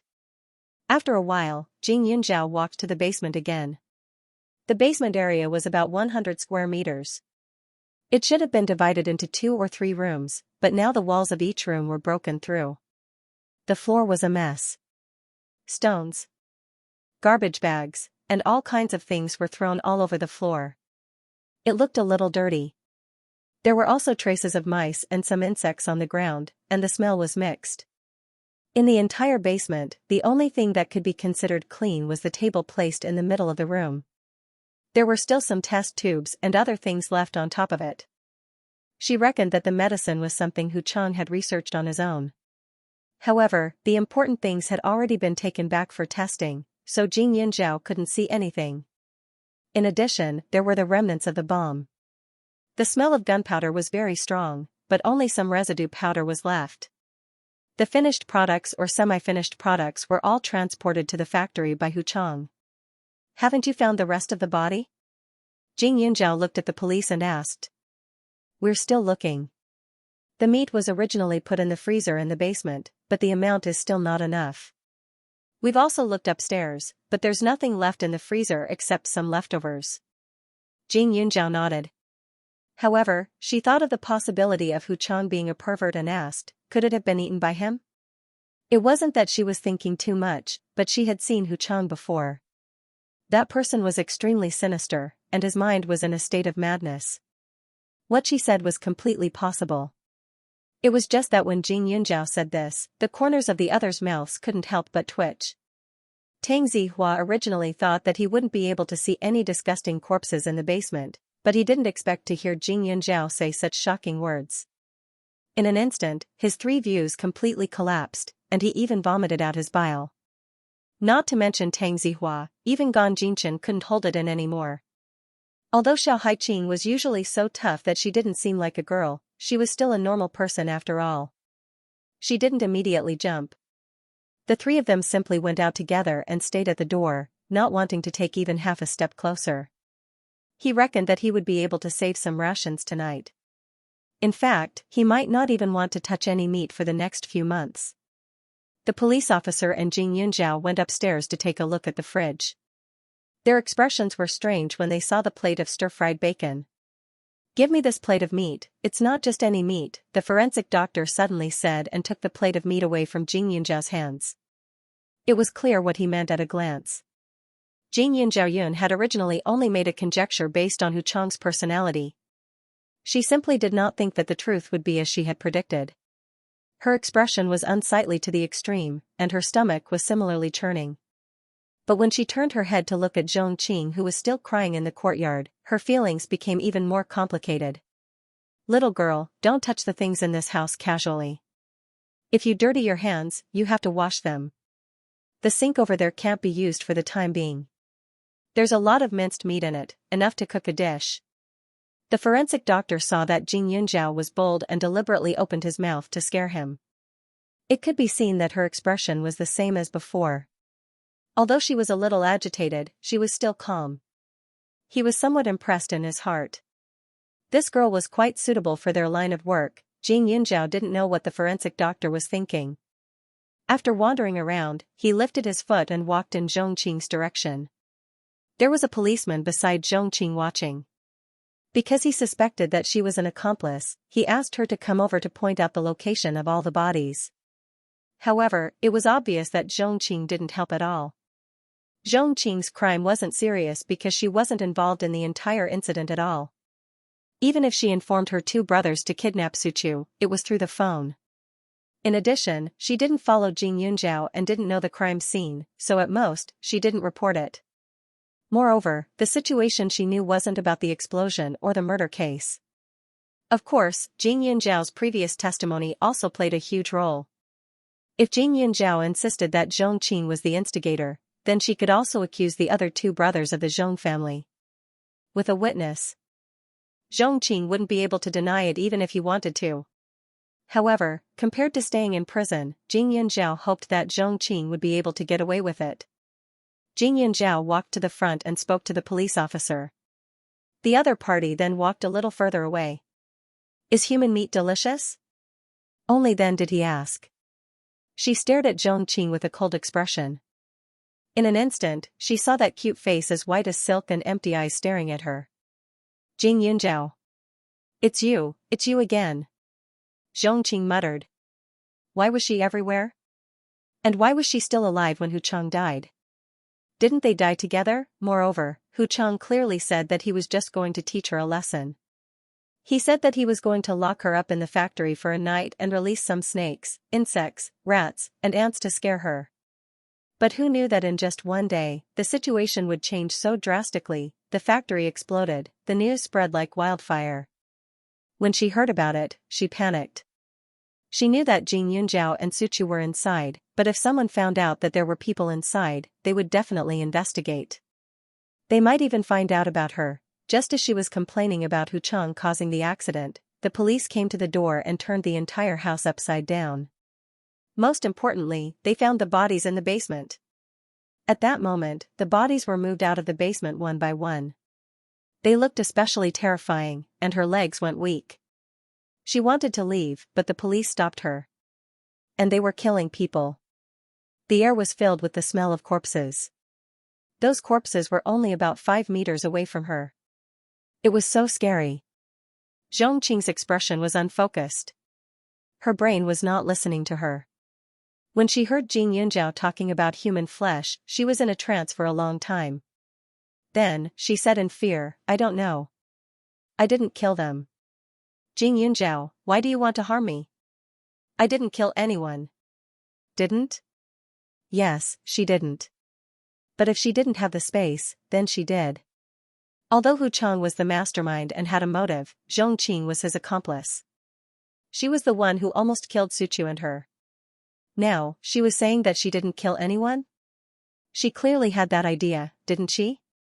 But she didn't dare to do it herself. If she really died, everything would be proven to have nothing to do with Zhong Qing. Zhong Qing would feel lucky and think that she, a bad person, deserved to die. Jing Yunjiao suddenly sneered and stood in front of her. His expression was arrogant and sarcastic, as if he was looking at a dirty thing. His eyes revealed a strong sense of disgust. "Zhong Qing, you didn't kill anyone, but did you eat people?" As Jing Yunjiao spoke, he suddenly stepped forward and pinched her chin, making her stare at the 6 corpses on the ground. He continued, "Did you see that? Although you didn't kill these people, you accompanied Hu Chang and swallowed them into your stomach bite by bite. So let me ask you, is human meat delicious? Seeing such pitiful old people and children, don't you feel that you have tainted them? Zhong Qing, you think you are smart, you think you are the messenger of justice. How can you not even know what is hidden in the place where you live? You and Hu Chang have sex on the bed every day, occupying everything in this family. Have you ever thought that they, who were lying in the basement, have been staring at you through the stone wall? Stop talking." Zhong Qing struggled hard and was in extreme pain. She didn't eat human meat. How could she eat human meat? She kept comforting herself, but her mind kept thinking about the scenes of those days. Hu Chang was busy in the kitchen. She looked at his back and saw how he took care of the family. She even felt that such a man was very charming. Every time before eating, she would take a deep breath and smell it with a satisfied face. Then, she would give Hu Chang enough face and tell him that this was the best home-cooked meal she had ever eaten. Every bite, Zhong Qing only felt as if a large black cloth was covering her eyes. It kept gathering and gathering, covering her vision. She didn't have any strength in her body and was about to faint. At this moment, Jing Yunjiao took out a silver needle from nowhere and directly pierced one of her acupuncture points. Suddenly, her mind was incomparably clear. "You don't want to listen to me. Just because you don't want to?" Jing Yunjiao's face was filled with cruelty. He stared at her with a slightly childish face and said fiercely, "Miss Xiaoqing, you really didn't disappoint me. There's not a single clean spot on your body. You found excuses for yourself and said that you're different from those ladies. Now, you're honored to prove that you're indeed different. Compared to you, they're still very clean. They're not like you, having so much fun with a dismembered demon, living in the same room and having fun every night." After Jing Yunjiao finished speaking, he ruthlessly flung the man aside. Zhong Qing instantly lost his balance and felt his body rushing towards the corpses. She wanted to stop, but her body was out of her control. In the blink of an eye, she felt a nauseating sensation on her hands and face. He knelt in front of the corpse, his entire body pressed against the corpse. That smell was familiar yet terrifying. "Ah!" In an instant, Zhong Qing screamed. Her sharp voice attracted everyone's attention. Under everyone's gaze, they saw her crawling forward on the ground, as if someone was grabbing her. Her movements were abnormally slow, but she was still struggling. She kept shouting, "Don't come over. I didn't kill anyone. I didn't kill anyone, don't come over." The corner of Jing Yunjiao's mouth twitched. His expression was cold. The surrounding air seemed to have frozen at this moment. The sound of breathing was so clear. Xianxia rolled on the ground and crawled. The police hurriedly went forward, but no one could touch her. She continued to shout and scream. She looked like she had gone crazy. Unfortunately, Xianxia couldn't go crazy. That needle of hers would keep her awake. Now that she was like this, it wasn't that she was crazy, but that she was afraid. Every time I see Yunjiao like this, I feel shocked and unfamiliar. Xiao Haiqing stood at the door and looked at him from afar. She moved her lips and said softly. Jing Yunjiao's eyes seemed to be filled with 1,000 layers of resentment, like a vengeful spirit that wanted to take someone's life. His entire body exuded a cold aura, as if he was isolated from the world and no one could touch him. Xiao Haiqing walked over and tugged at Jing Yunjiao. Are you trying to scare her to death? Jing Yunjiao relaxed. She won't go crazy. I'm just teaching her a lesson. What's the big deal?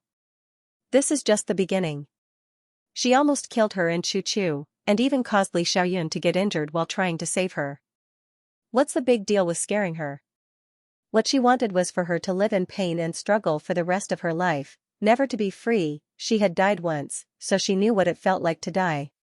Despair, fear, and being surrounded by coldness. It was because she understood and experienced it that she cherished her life more than anyone else. However, there were many things in her life that were more important than her life. No matter what Xianxia's intentions were, she had touched her bottom line by using Suchu to threaten her. It was unforgivable and unforgivable. Jing Yunjiao glanced at Xianxia, who was currently going crazy, and her lips slowly curled into a smile. All right, let's go eat. Okay. Xiao Haiqing breathed a sigh of relief. However, when they were about 10 meters away from the Hu residence, Xiao Haiqing suddenly paused. That. Yunjiao, let's eat some vegetarian dishes tonight. I agree. Tang Zihua said weakly. His illness was finally cured by Jing Yunjiao, but this was the first time in a long time that he felt like he was going to die.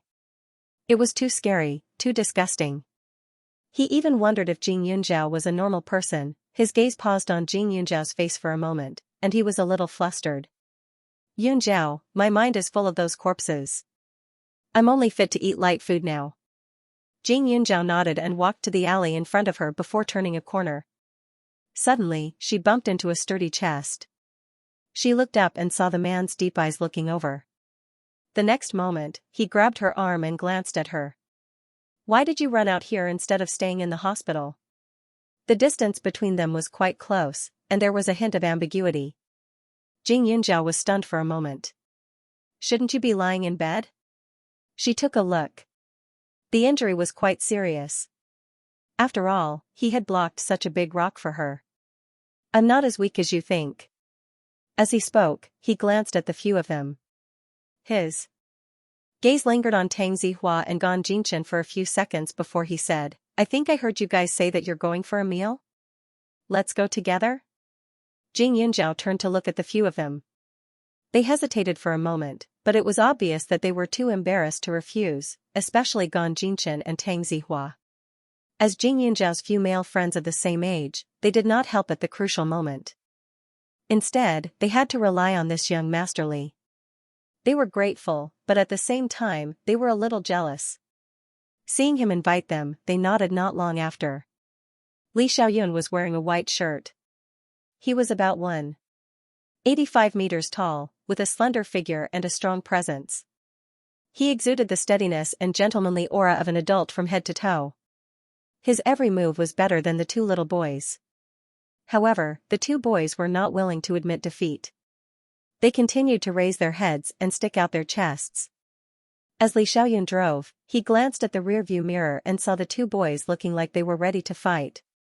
He smirked and drove straight to the nearest barbecue restaurant. Although he didn't see what the corpse looked like, someone reported the situation to him without missing a word. Li Xiaoyun had a clear goal. When the car stopped, the faces of the three people sitting in the back turned green. Jing Yunjiao glanced at them and said, Why don't we go to another restaurant? You guys are still growing. It's better to eat more meat, Li Xiaoyun said with a smile. That's right. I'm fine with it. Let's go here. Gan Jinchen and Tang Zihua said together. Jing Yunzhao was stunned and a little surprised. Didn't they say they wanted to eat something lighter? Moreover, they had just seen something so heavy.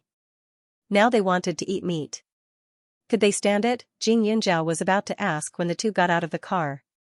Tang Zihua walked to the front passenger seat like a gentleman and opened the door for Jing Yunzhao. Li Xiaoyun looked and raised his eyebrows. His smile was bright but strange. After they went in, they quickly sat down. Li Xiaoyun picked some dishes on the list and handed it to them. Tang Zihua and Gan Jinchen looked at each other and realized that although Li Xiaoyun had ordered a lot of meat, there were also many vegetarian dishes. They heaved a sigh of relief. But before they could celebrate, they heard Li Xiaoyun say, "It's late now. Girls will gain weight if they eat too much meat. So, the two of you can eat vegetarian. As for us three men, we can't live without meat." The words "can't live without meat" made Tang Zihua and Tang Zihua's lips twitch. So the meat was ordered for them. They thought it was an even split. Xiao Haiqing was amused. As long as they didn't let her eat meat, she didn't care what others ate. Besides, who asked these two to be so stubborn? It was a fact that Li Xiaoyun had saved Jing Yunzhao. The two of them, on the other hand, were acting like eagles protecting their cubs. She really didn't know what they were fighting for.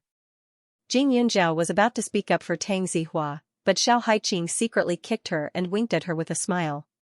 Soon, everything was gathered, and he started working on it himself. The meat sizzled as it was stained with oil. Li Xiaoyun leisurely placed the seasoning in front of him. Then, like a gentleman, he helped Jing Yunzhao and Xiao Haiqing roast some ingredients and started tasting them. Tang Zihua and Gan Jinchen were dumbfounded. He had also tried to roast it, but his nose was filled with the smell of corpses. At this moment, no matter how fragrant the meat was, he still felt his scalp go numb and unbearable. Looking at Li Xiaoyun's elegant eating manners, the two of them couldn't sit still anymore. They wished that time would pass slower so that they wouldn't have to fill their stomachs with this meat later. It's almost burnt. Aren't you going to eat? Li Xiaoyun chuckled. Tang Zihua's mouth twitched. He gritted his teeth and placed a few pieces of meat in front of him. These pieces of meat didn't have any similarities with the corpses they had just seen. However, as long as there was the word meat, it was hard to swallow. After a while, the two of them adjusted their moods and put the meat in their mouths. However, at this moment, they heard Li Xiaoyun say faintly, "There are some cannibals in He Province. After their clansmen die, they will eat them as souvenirs and leave some bones behind to preserve. Therefore, human meat can be eaten. It's not poisonous, just a little disgusting." As soon as Li Xiaoyun finished speaking, Gan Jinchen and Tang Zihua's mouths stopped moving. In the next second, the two of them rushed out and vomited their guts out again. Jing Yunzhao was speechless. She rolled her eyes at him and said, "Is it fun to bully them like this?" Hiss, Li Xiaoyun suddenly paused and moved his body. Jing Yunzhao saw him frowning in pain and quickly asked, "Did you hurt your wound?" "It's okay." Li Xiaoyun pretended to smile and said, "Oh right, Ah Zhao, what did you say just now about bullying them? What's wrong?" Jing Yunzhao's mouth twitched. She was sure that Li Xiaoyun did it on purpose. Forget it. Jing Yunzhao withered and didn't know whether to laugh or cry. Sometimes, she felt that Li Xiaoyun was unbelievably mature, but other times, he was childish to the extreme. He was an adult, yet he was trying to be brave with Gan Jinchen. He didn't have any integrity left. Xiao Haiqing found it very interesting, especially when she saw Li Xiaoyun pretending to be weak in front of Jing Yunzhao. She laughed in her heart and said, "All right, Yunzhao, Li Xiaoyun is your savior." Who asked those two outside to compare themselves to Li Xiaoyun? Aren't they asking for trouble? At the mention of savior, Jing Yunzhao's expression changed. She thought of the moment when Li Xiaoyun stood in front of her. She picked up a piece of meat from the iron plate and stuffed it into Li Xiaoyun's plate. Li Xiaoyun didn't say a word. After stuffing it into his mouth, he put down his chopsticks and didn't move again. He stared at Jing Yunzhao. Jing Yunzhao couldn't help but laugh. She grilled a few more pieces for him. Xiao Haiqing's eyes lit up. The two of them were back and forth. One was grilling vegetables and the other was grilling meat. However, they weren't preparing for each other. They didn't look like friends, but more like lovers. I'll go out and see them. Xiao Haiqing smirked, got up and walked out. However, the moment they stepped out of the door, Xiao Haiqing dragged the two boys who were almost done vomiting but didn't want to go back. On the way back, she sent a message to Jing Yunzhao, telling her that they were going back to see Su Chu first and wouldn't be eating. Thank you for your hospitality, Li Xiao. Jing Yunzhao looked at the message and pursed his lips. At this moment, Li Xiaoyun reached out and touched her lips lightly. He said in a faint voice, "Something's on your lips." "Thank you." Jing Yunzhao didn't think too much and wiped her face with a tissue. Li Xiaoyun held back a smile. "What should we do? With so much left, it's not a good habit to waste. The meat is yours. I'll take care of the vegetables." Jing Yunzhao also had a headache when he saw that more than half of the food was left. "Aren't you afraid that I'll get sick of you?" Li Xiaoyun smiled faintly. "Didn't you say that men should eat more meat?" "Why? I can say that to others, but not to you?" Jing Yunzhao replied with a smile, not to be outdone. "But I'm injured." Li Xiaoyun knocked on the table and said, "My back will hurt when I do it. However, if you continue to grill for me like you did just now and feed me a few more times, maybe it'll be fine." Jing Yunzhao rolled her eyes at him. When she was grilling the meat just now, she also tasted it. The food she grilled was not as good as Li Xiaoyun's. He seemed to have a strong talent for picnic food. The taste of his food was different from other people's. However, he insisted on eating the food she grilled. She didn't know if there was something wrong with his taste buds. "I'm only selling my skills, not my body. Grilled meat is fine. If you want to eat, take it." After Jing Yunzhao said that, she couldn't help but laugh. "How about this, you sell your art, and I sell my body? The price isn't high anyway, I guarantee you can afford it." Li Xiaoyun moved closer and looked like he was joking, but his eyes were very serious. Jing Yunzhao's hands paused, and her mind went blank for a moment. She suddenly remembered how Li Xiaoyun's mysterious brothers called her, and a trace of panic flashed through her heart. Li Xiaoyun was indeed a little too good to her. Since she had to deliver the goods for Yu Tianxian, she often communicated with Du Lin. She learned from Du Lin that Li Xiaoyun didn't like to interact with others in the past, and he wasn't very kind to the people around him either. Now, he looked like a normal person, especially when he was with her. He was calm and simple, without the slightest hint of arrogance or irritation. Li Xiaoyun never gave her a bad attitude and was always very gentle. Moreover, Li Xiaoyun would be the first to know anything that happened to her, like a radar that followed her around. Jing Yunzhao's face was slightly red, but her expression was the same as usual, a little uneasy and cold. She glanced at Li Xiaoyun and suddenly said, "I'm still a child, I can't find a gigolo." I can't even when I'm older." Li Xiaoyun's mouth twitched. Gigolo? He was speechless. If he knew that selling his body would be like this, he wouldn't have said anything. However, seeing that she was still a little immature, Li Xiaoyun rubbed his brows. "Are you promising me that you won't get into a relationship before you're an adult?" There were quite a few fresh meats in that school. All of them were youthful and innocent. Most girls would have their first love fantasies, but he didn't want the little girl he liked to be snatched away by someone else. "You can say that," Jing Yunzhao said unexpectedly. Her current requirements for the future were very simple: study, make medicine, and practice medicine. As for men, she would wait until she grew up. Although her Yuling wine was very good now, it was certain that there was a gap between it and Li Xiaoyun. However, thinking of this, Jing Yunzhao's heart stopped, and a trace of surprise flashed through her eyes, but she quickly suppressed it. Perhaps it was because Li Xiaoyun was the most outstanding man by her side that she would unconsciously compare her future with his. At this time, Li Xiaoyun did not show any disappointment. Instead, he was very interested in adding a glass of water for her. Jing Yunzhao was a little absent-minded during the meal. In the end, Li Xiaoyun's meat was all gone, but there were a lot of vegetables left in front of her. She looked at him anxiously, and Li Xiaoyun helplessly helped her clean up before leaving. The two of them returned to the hospital one after another. Su Chu was still unconscious, like a sleeping beauty. 2 days later, Su Chu woke up from her coma. When he saw that he was in the hospital, he was even more stunned. What happened to me? Why are you all here? Oh, right. Cousin, Zhongliang and Zhongyi must have drugged my cup just now. After I drank it, I felt really sleepy. Jing Yunjiao chuckled, Xiao Haiqing's mouth was twitching, and other people admired Suchu's luck. After experiencing such a big thing, she still didn't know anything. She was not frightened. She was like a well-behaved little white rabbit. Well, you've been sleeping for 3 days. I want to find a prince to kiss you and see if I can wake you up. Xiao Haiqing didn't know whether to laugh or cry. 3 days? Suchu exclaimed, but when the voice was high, she felt that her throat was very uncomfortable. Liar. Grandpa, I haven't taken the assessment yet. The next second, she looked at Grandpa gone with grievance. The old man shook his head helplessly, and his eyes were red. Silly girl, how can the assessment be so important? It's not your fault this time. Grandpa won't punish you. Suchu was stunned for a moment. She tilted her head and looked at Jing Yunjiao. Cousin, what's going on? Am I still not awake? Grandpa actually said that the assessment is not important.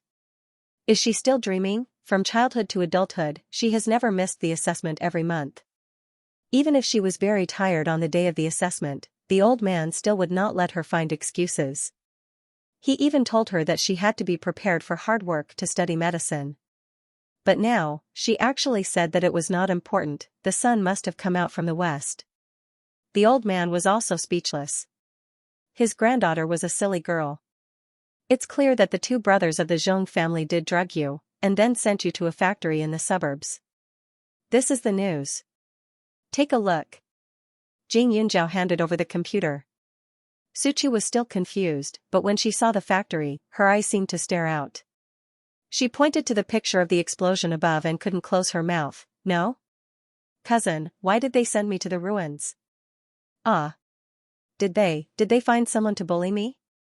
As she spoke, tears instantly fell down her face. Jing Yunjiao's forehead was instantly drawn with countless black lines. The bullying in Suchu's words should refer to ********, right? This imagination is too rich. Xiao Haiqing looked at her like this, and suddenly laughed out. Are you stupid? Look at the news carefully. This factory exploded after you entered. You were kidnapped at that time and you were not violated by any other people. And Yin Zhao went to save you alone and protected you, so you were not hurt at all. Now you are fine. Suchu is so cute at this time. She was angry, wronged and scared. Her tears were almost drowning the ward, and she kept sobbing. As soon as Xiao Haiqing said, Suchu stopped. Liar, such a big explosion, how can I not die? Several people in the room also looked at her speechlessly. Why didn't you die? In fact, they also wanted to know. Of course, they didn't think it was a pity, but it was too miraculous. If the police and ambulance didn't send people to the hospital and explain the situation with certainty, they wouldn't even believe that Jing Yunjiao and Suchu were in the explosion range. After all, although the 2 of them had inhaled some smoke and poisonous gas, it wasn't very serious, especially Suchu, who didn't even seem to be affected by the explosion. In the past 2 days, the police asked Jing Yunjiao several times in a row, hoping that she would tell them the situation of the explosion in detail. After all, this kind of miracle was too unbelievable. Unfortunately, Jing Yunjiao said the same thing, only that she was very scared at that time and could only protect Suchu as much as possible. As for why other places were seriously injured, but she and Suchu were still normal, she didn't know this point. After a few times in a row, everyone now accepted this explanation. They thought that it might be because of the airflow. After all, there were many magical things in this world. But now Suchu didn't believe it. After saying that, she wiped her tears and laughed. Okay, I know, you are teasing me. Dad, Mom, can you kick Zhongliang and Zhongyi out? These 2 people are too bad. Even if it's a prank, they can't joke about other people's health and safety. How can sleeping pills be taken indiscriminately? Suchu said angrily. When she thought of her sleepy reaction after taking the medicine, she felt a little scared. When Suchu's parents heard this, a trace of sadness flashed across their faces. Chuchu, don't worry. Now those 2 people don't live in our house, and the school has already expelled them. Although Zhong Liang and Zhong Yi only wanted to teach Suchu a lesson, the result was very serious, so they were taken in for education. Zhong Qing was luckier because during the kidnapping process, it was Hu Chang who contacted the two brothers. Although Zhong Qing played the role of a bridge, he didn't participate in the kidnapping. The two brothers didn't give up Zhong Qing at all, so Zhong Qing was like an innocent person in this incident. In addition, with Jing Yunjiao's testimony, now that the police confirmed that Zhong Qing didn't cooperate with Hu Chang to kill the family of 6, they had already released him. Jing Yunjiao had already asked Huazhe to look at him. Expelled? Suchu was stunned. Yes. Their Su family didn't owe the Zhong family anything. They provided them with food, drinks, and education, but in the end, they dared to drug her. This kind of person was simply biting the hand that fed them. Suchu still felt that the explosion was just a few people teasing her at this time. She didn't think much about it at all. Suchu's parents had long regretted it. If they hadn't led the wolf into the house, their daughter wouldn't have been in such danger. But fortunately, Suchu wasn't frightened during the process. If it left a shadow, they, as parents, would be distressed. Now that Suchu woke up, she ate something not long after. Although her body was still a little weak, she recovered quickly and looked quite energetic. However, not long after, when the police came to inquire, Suchu was dumbfounded. Was she really kidnapped? Moreover, it was such a serious explosion case. Suchu looked at the police with a stunned face. Uncle, I thought I just slept. She didn't even feel like she had slept for 3 days. No wonder her parents' eyes were red when they looked at her. And her grandfather, who used to be the most strict, was also very gentle now. It turned out that she had really gone through a life and death situation. Suchu's feelings were complicated and contradictory. It was an explosion, and it was something closely related to her. She actually fell asleep the moment she closed her eyes. Now, everyone was asking her if she really didn't feel it at all. This made her feel really awkward, as if she was the god of sleep. After the policeman left, Suchu was crying and laughing at the same time. It's so embarrassing. Look at the way the policeman looked at me just now. He didn't even believe me. For some people, even if they were unconscious, the outside world would more or less be reflected in their minds through dreams. However, Suchu did not. She even slept very soundly. She was too embarrassed to tell others that she was having a sweet dream. You can laugh secretly. If you really saw the situation at that time, wouldn't you be scared to tears? Xiao Haiqing reached out and handed her half of the orange. She ate a piece and said. Suddenly, Suchu nodded like a chick pecking at rice. Fortunately, I fainted. Otherwise, I might have been scared to cry and scream. When that time comes, the prisoner might be angry and detonate the bomb in advance to kill me. Hearing this, the people around them were overjoyed. At least she had some self-awareness. After Suchu woke up, it was no longer a big problem. After another day of hospitalization, she was discharged from the hospital. Li Xiaoyan's ward next door had long been empty. Those strange-looking men had also disappeared. Li Xiaoyun was like Superman. He didn't take his injuries seriously at all, which made Jing Yunjiao and the others worry for a while. Outside the hospital, the rain turned sunny. The sun shone through the glass, and the surroundings shone faintly. Suchu had gone through such a big disaster. Her parents felt like they had regained something they had lost. They quickly slowed down their work and wholeheartedly took care of her for a few days. Suchu, on the other hand, still felt a little guilty and happy. After all, no matter what other people said, she herself had never felt any danger. Yet, in the end, she received so many people's concern. Even her parents became more and more obedient towards her. It wouldn't be an exaggeration to say that she was overwhelmed by this favor. On the contrary, when she thought of Jing Yunjiao, her god-cousin, she felt guilty. Although Jing Yunjiao told her that Hu Chang was targeting her and she was just implicated, it was still Jing Yunjiao who saved her in the end. If it weren't for Jing Yunjiao, she definitely wouldn't have been so lucky. However, the care Jing Yunjiao received in comparison was pitiful. Even though Jing Yunjiao was her maternal grandfather's god-granddaughter, both his maternal granddaughter and god-granddaughter met with an accident at the same time, so there was definitely a difference in the amount of concern. Moreover, because she was only a god relative, there was a bit of politeness in her concern. Towards Jing Yunjiao, this biological granddaughter, it was completely different. As for those classmates and friends, after all, they couldn't be compared to family. Therefore, when Suchu thought of Jing Yunjiao looking at their family of 3 in the ward, she felt guilty. It was like showing off their love in front of Jing Yunjiao, right? It would more or less give her a little stimulation. However, it had to be said that Suchu was indeed thinking too much. When she saw that Suchu was cared for, Jing Yunjiao envied her for a moment, but in the blink of an eye, she threw it to the back of her mind. She clearly knew that what she had was different from others. She couldn't compare, and there was no need to compare. Jing Yunjiao went back to Cozy Garden as usual. Suchu and Gan Jinchen stayed in her house for the time being. She was the only one left in the house, which was quite peaceful. However, Jing Yunjiao seemed to be going to school as usual and not taking the explosion case seriously, but in fact, he had already started to deal with Zhong Qing. Hu Cheng was dead, and even his body had been blown up. There was a murder case in the Hu family. Moreover, the owner of the house was not her, so she naturally could not continue to live there. Helpless, Zhong Qing begged the man she met before. This man's name was Zhao Qing, and he was arranged by Jing Yunjiao. The car and his outfit were all made by Jing Yunjiao. Before the explosion, Zhong Qing could still repeatedly say no to this man, but now that he had nothing to rely on and couldn't find a job, he could only hope for Zhao Qing's help.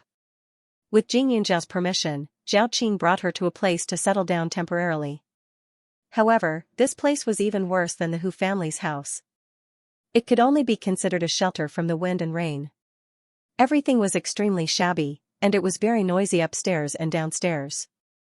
It was like a slum. When Zhong Qing saw this place, she was dumbfounded. Zhao Qing had such a good car and dressed so decently.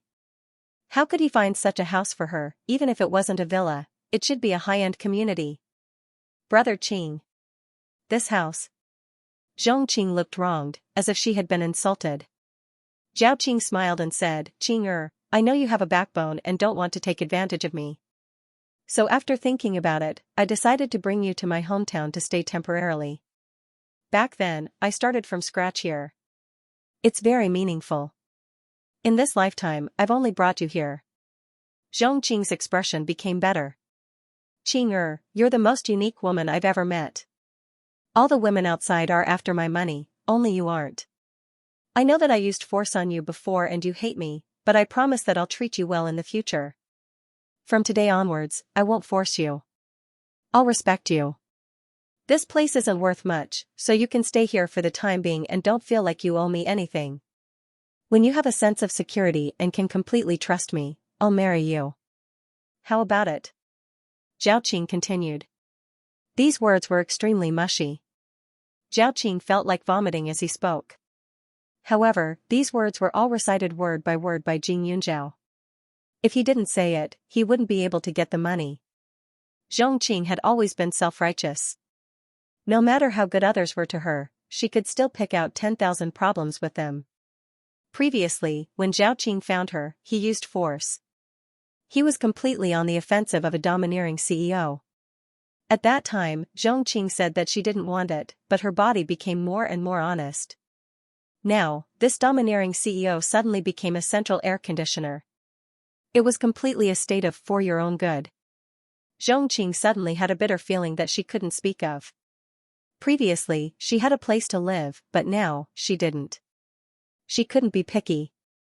But now, Zhao Qing actually said that he would respect her and not force her to do things that she didn't want, but she wanted it now. She wasn't a masochist. How could she hope to live in such a poor place? There were also some indecent places in the surroundings. It was a complete mess, however, she couldn't say no. After all, Zhao Qing was her only hope now. He kept saying that he liked her self-esteem, self-love, and backbone. If she suddenly changed her mind and asked Zhao Qing to buy a house for her, Zhao Qing would definitely not like her. Thinking of this, Zhong Qing's heart trembled. She felt a little regretful. Why did she stubbornly say no to Zhao Qing before? She caused him to misunderstand her meaning now. Unfortunately, no matter how unwilling he was, Zhong Qing had nothing to say.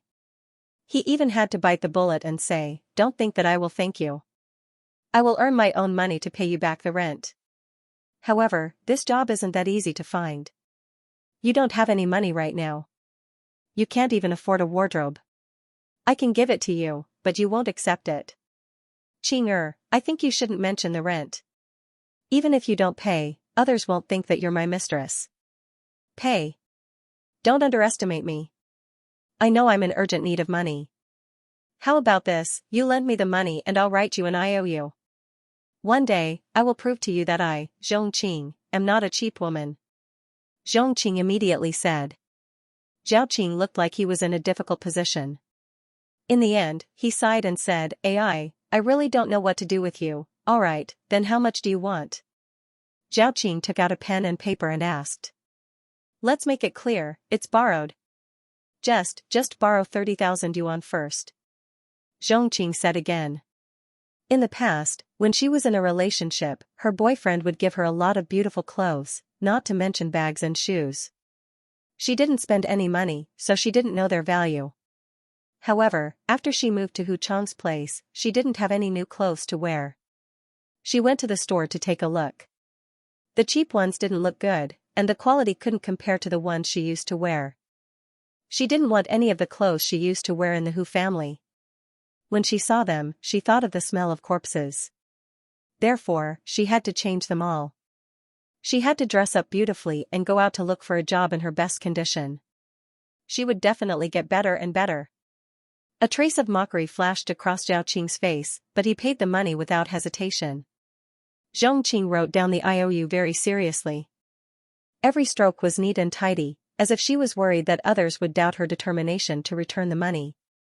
The next day, Xianxia went to buy a few sets of clothes, inside and outside, plus some bags and shoes. She spent 6,000 to 7,000 yuan directly. After doing all this, Xianxia redid her hairstyle, intending to start from scratch. She bought a lot of cosmetics and some accessories on the way. The things were not the best, but they were not cheap either. As a result, she had spent more than 10,000 yuan in one day without finding a job. The place where Xianxia lived was considered the gray area of Huaning County. There were some black hair salons, some small casinos that operated in the middle of the night, and some informal private clubs. There were also many hooligans nearby. When she returned to the street and got out of the car, she was immediately surrounded by a few people. Robbers. Except for the clothes she was wearing, all the new things she bought and the rest of her money were instantly snatched away. It was hard to say in other places, but in this dark area of Huaning County, Jing Yunzhao could guarantee that his words were absolute. Although the title of Black Devil King was not pleasant to the ears and sounded like a man's name, as long as these 3 words were involved, all the hooligans would treat him like a god and would definitely complete the task very diligently. Xianxia was dumbfounded. The things she had spent a day buying were all gone. She thought that her luck had turned for the better by avoiding jail. She did not expect to get worse. Just as the hooligans left, some men came over and touched her up and down. Little girl, you look good. How much is it? Xianxia was stunned. I'm not, no? The man smiled. Little girl, it's a pity that you're not in this line of work with such a good foundation. Look at the woman opposite you. She's in her 40s and doesn't look good, but she earns a few thousand yuan a month. If it were you, I guarantee that you'll earn a lot of money every day, and the customers will come back every day. As he spoke, he casually wiped a handful of her thighs. Xianxia trembled, but she still looked at the opposite side subconsciously. That gorgeously dressed woman was indeed not very pretty. How could she earn money with that kind of aptitude? During this period of time, when she was looking for a job, she kept hitting a wall. Every time someone came to find trouble with her, she was already a little desperate. At this moment, after hearing the man's words, Xianxia couldn't help but hesitate. Her body had already been ruined by Meng Lin. Later, there was Hu Chang and Zhao Qing. In addition, she had also signed a contract with others. She could be considered as someone who had seen the big world. She also knew that it was indeed easy to earn money in this industry. The same trap was placed in front of him, but to Xianxia, it was a temptation. However, on the first day, Xianxia still chose to leave. Her heart was uneasy. At night, when Zhao Qing was not around, she felt that the surroundings were frighteningly cold. What was more coincidental was that she seemed to be able to hear the squeaking sounds coming from the bed upstairs, as well as the panting of a woman and a man. It was like a curse that lingered in her mind. Zhao Qing did not return for a few days. His phone was not connected and he only left a message saying that he was on a business trip. All the money on her was robbed. She went out to look for a job during the day, but it was to no avail. At night, she was so hungry that she could only go out to see if there was a place to eat. However, there were men everywhere who looked at her and drooled.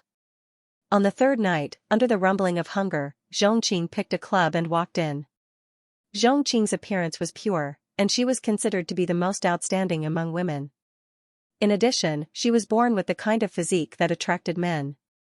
The boss was also a shrewd person, so naturally, he would not push her away.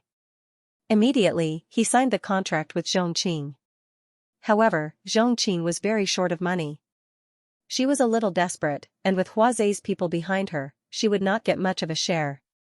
She was almost treated as a money-making tool, but she did not realize it at this time, thinking that she could finally support herself. Work began as soon as she entered the industry. Xianxia was wrong about one thing, and that was that this place was different from Imperial Pleasure Royal Court. There were not many women here, and they were not high class. One night did not cost much. Most importantly, there were not many successful men here. Some were even vulgar and rude, and the women here were simple tools to vent their desires. Even at this time, Xianxia still felt that she was different from others. She had entered this industry because she was desperate. Therefore, when she looked at other young ladies, other than disgust, there was only contempt. Those women were so dirty. They were completely different from her. However, the customers felt that they were all the same. It was just that she did not know it. On the first night, Xianxia had business. The first man was in his 50s and looked especially dirty. She immediately rebelled when she saw him, and directly asked the boss to change him. "I don't want to stay in the same room with such an ugly man. Look at his body, he reeks of smoke, and his breath stinks. He even wanted to kiss me just now." Her voice was proud and angry. However, when everyone heard that, they were only left with sarcasm. "Xiaoqing, where do you think we are? Do you have the right to be picky?" After the boss finished speaking, he slapped her. "Go. Apologize to the customer and serve her well. Otherwise, I will kill you." The customer was also angry, but at the same time, it made him want to conquer her. Look at this woman, she was delicate and beautiful. She looked as if she was pure and ignorant of the world. At one glance, he had the urge to hold her in his arms and train her well. This man had a bit of a bad temper. The more he met someone with a fierce personality who would rather die than submit, the more he would be determined to do it. Xianxia was stunned by the slap. Before she could react, the old man had already carried her and entered the room without saying a word. The women here were sold. Even if he touched them forcefully, no one would find trouble with him. Xianxia's resistance was like a joke. It would only make the people in the same industry look down on her even more. They even thought that she was deliberately attracting the attention of others in order to gain more benefits. Immediately, he offended almost all of his peers. In the past hour, Xianxia had been screaming nonstop as if he had gone crazy. The boss secretly smacked his lips. No wonder Huazei said that he was a weirdo. Indeed, he was right. To deal with such a person, one should use force. The old man came a few more times. Looking at the half-dead Xianxia on the bed, he lay there contentedly for a while before he put on his clothes and left. However, just when Xianxia thought that she was free, she was dragged out again to clean up and continue to entertain guests. When there was no police checking, this was a completely dark place. Only those who knew their place could have food and clothes. If they were tossed around, they would only die more miserably. In one night, Xianxia received nearly 10 men. She was already regretting it. The tearing pain kept coming from her body, and she suddenly felt like vomiting. However, she was afraid of being hit again, so she could only try her best to endure it. She looked at the guests pitifully.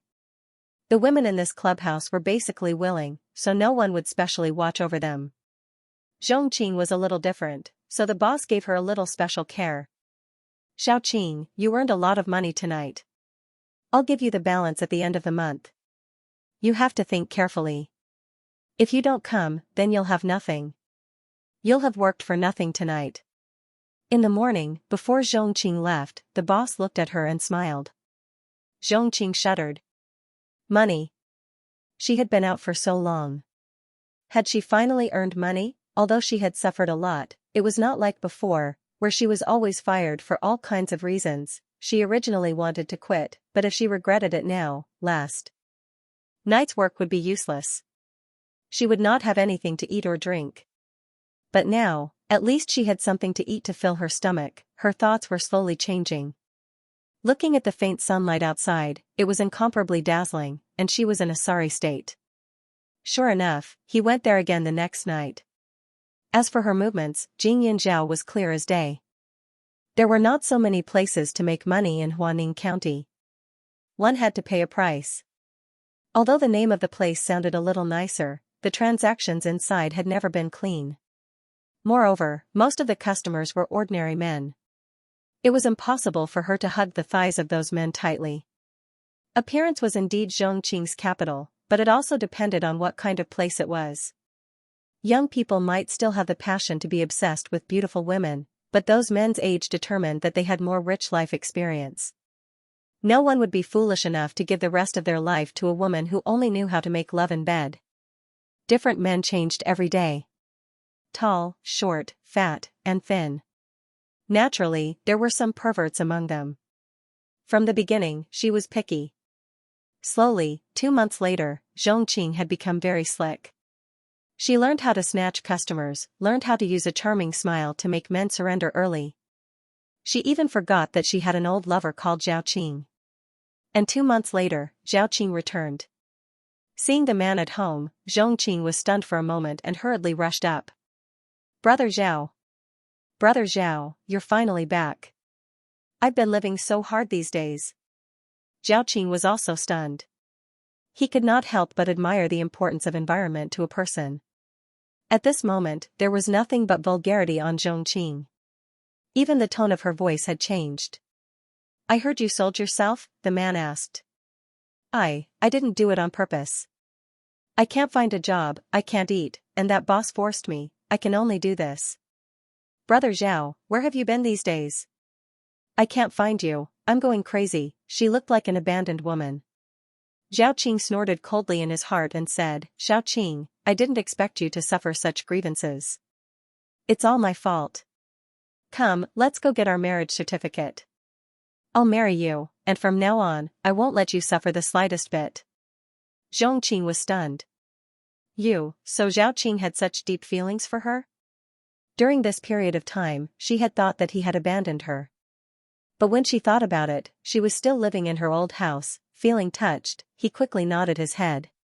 He was even worried that Xiaoqing would go back on his word. That very day, he took the household register and rushed to the Civil Affairs Bureau. In just a short while, Zhongqing was already a married man. Hubby. I'm already yours, but I've done a lot of bad things to you in that place. Everyone nearby knows about it, so I think I should move away. I want to live with you. Zhongqing looked at the man in front of her affectionately. She was like a little woman who was in the midst of happiness. Her eyes were hazy with tears as she tugged at his arm. She seemed to be acting coquettishly and pleading at the same time. No man would be able to tolerate such an expression. Zhongqing was extremely happy. During this period of time, many men looked at her with very explicit eyes, which made her hate it. When she thought that she could move out of the slums immediately, she felt the blood in her body begin to flow happily. Also, her husband was a successful man. He was handsome, gentle, and devoted. Such a man was probably hard to find in the world. Jing Yunzhao, that shameless little B***tch, wanted to harm her, but she relied on her own ability to find happiness. That stinky girl would definitely be jealous to death. However, the wicked had their retribution. She couldn't wait to let Jing Yunzhao see the life she was going to live in the future. Xiaoqing glanced at her and led her into the car. He didn't answer directly, but said, let's go home. The car was driving in the direction where Xianxia lived before. Hubby, I don't have anything to move. I don't want those things that I used before. Xianxia said again. Zhaoqing didn't say anything. After returning downstairs, he stopped the car.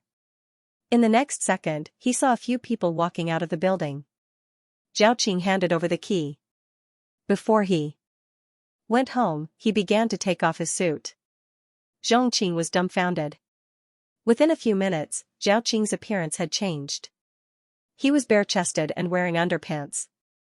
Without saying anything, he dragged her upstairs. Wife, you're mine from now on. First, serve me well. As soon as he entered the house, he didn't even close the door and directly pounced on Xianxia. Wait. Hubby, what happened just now? Xianxia quickly asked. Why did he take off his clothes downstairs just now? Also, the car was driven away by someone. Qing if I don't have money, will you still love me? Zhaoqing asked. Xianxia panicked for a moment, but she looked at Zhaoqing and nodded with certainty. How could he say that he didn't have money? Besides, as the saying goes, a starving camel is still bigger than a horse. Even if Zhaoqing's company went bankrupt, it would still be better than her being a young mistress here. Zhaoqing coldly snorted in his heart before he smiled. I'm a poor man. Previously, I was a chauffeur for a wealthy family, and now that family has fired me.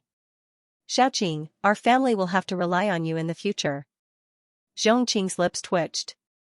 You must be lying to me. Lie to you? Do I look like I'm lying? Xiaoqing, you're not going to abandon me after hearing this, are you? Let me tell you, even if you run to the ends of the earth, I will still be able to catch you.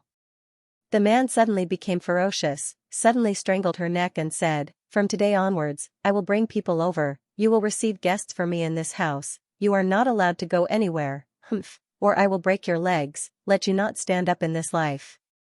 The sudden change made Xianxia tremble. He looked at the man in front of him in disbelief. He did look very domineering before, but now that he didn't have that outfit, he looked a little disgusting under his ferocious appearance. Xianxia shook her head repeatedly. Hubby, don't scare me. What's going on? We're married, how can you let me stay in this house? No, are we moving to your house? The man smiled. His smile was sloppy and a little vicious. He stared at Xianxia with a mocking expression. My house? This is my house. No. It's not like that. You clearly said. Halfway through her sentence, Xianxia was stunned. You're a liar? In fact, he didn't say anything. He only wore a decent outfit and drove a decent car. The rest were vague hints. For example, he said that this was his hometown, the place where he started from scratch. However, he never said where he was currently living. Every time they met, it was almost like a dragon or a phoenix. Other than that, they rarely talked. She knew nothing, but she had never doubted it. How could this be? Was it all fake? Xianxing's heart was trembling. She stared at the man in front of her with suspicion and fear. Especially when she thought of what he had just said, she was shocked and afraid. What do you want to do? What do you want to do? What do I want to do? You're my wife now. What do you think I want to do? From today onwards, you'll be responsible for subsidizing the family. Don't forget, you still owe me 30,000 yuan. By the way, don't think about calling the police or running away. It's useless. This street is not clean. The police know it very well. No one likes to meddle in other people's business. Also, you're my wife. In the past, when you sold yourself, I didn't despise you. If you run and tell others that I forced you, who will believe you? As Zhaoqing spoke, he reached out and began to pull off Xianxing's clothes. It can't be like this. Get lost. Who are you? You're not Zhaoqing. It's impossible. Xianxing cried. How could it be? The man she liked was so outstanding. How could he be such a pervert? I'm Zhaoqing. Oh, I forgot to tell you. This house is indeed passed down from my parents. When I was young, I accidentally killed someone and was locked up in prison for many years. After working hard to reform myself, I finally got out. Unfortunately, my parents were angered to death by me.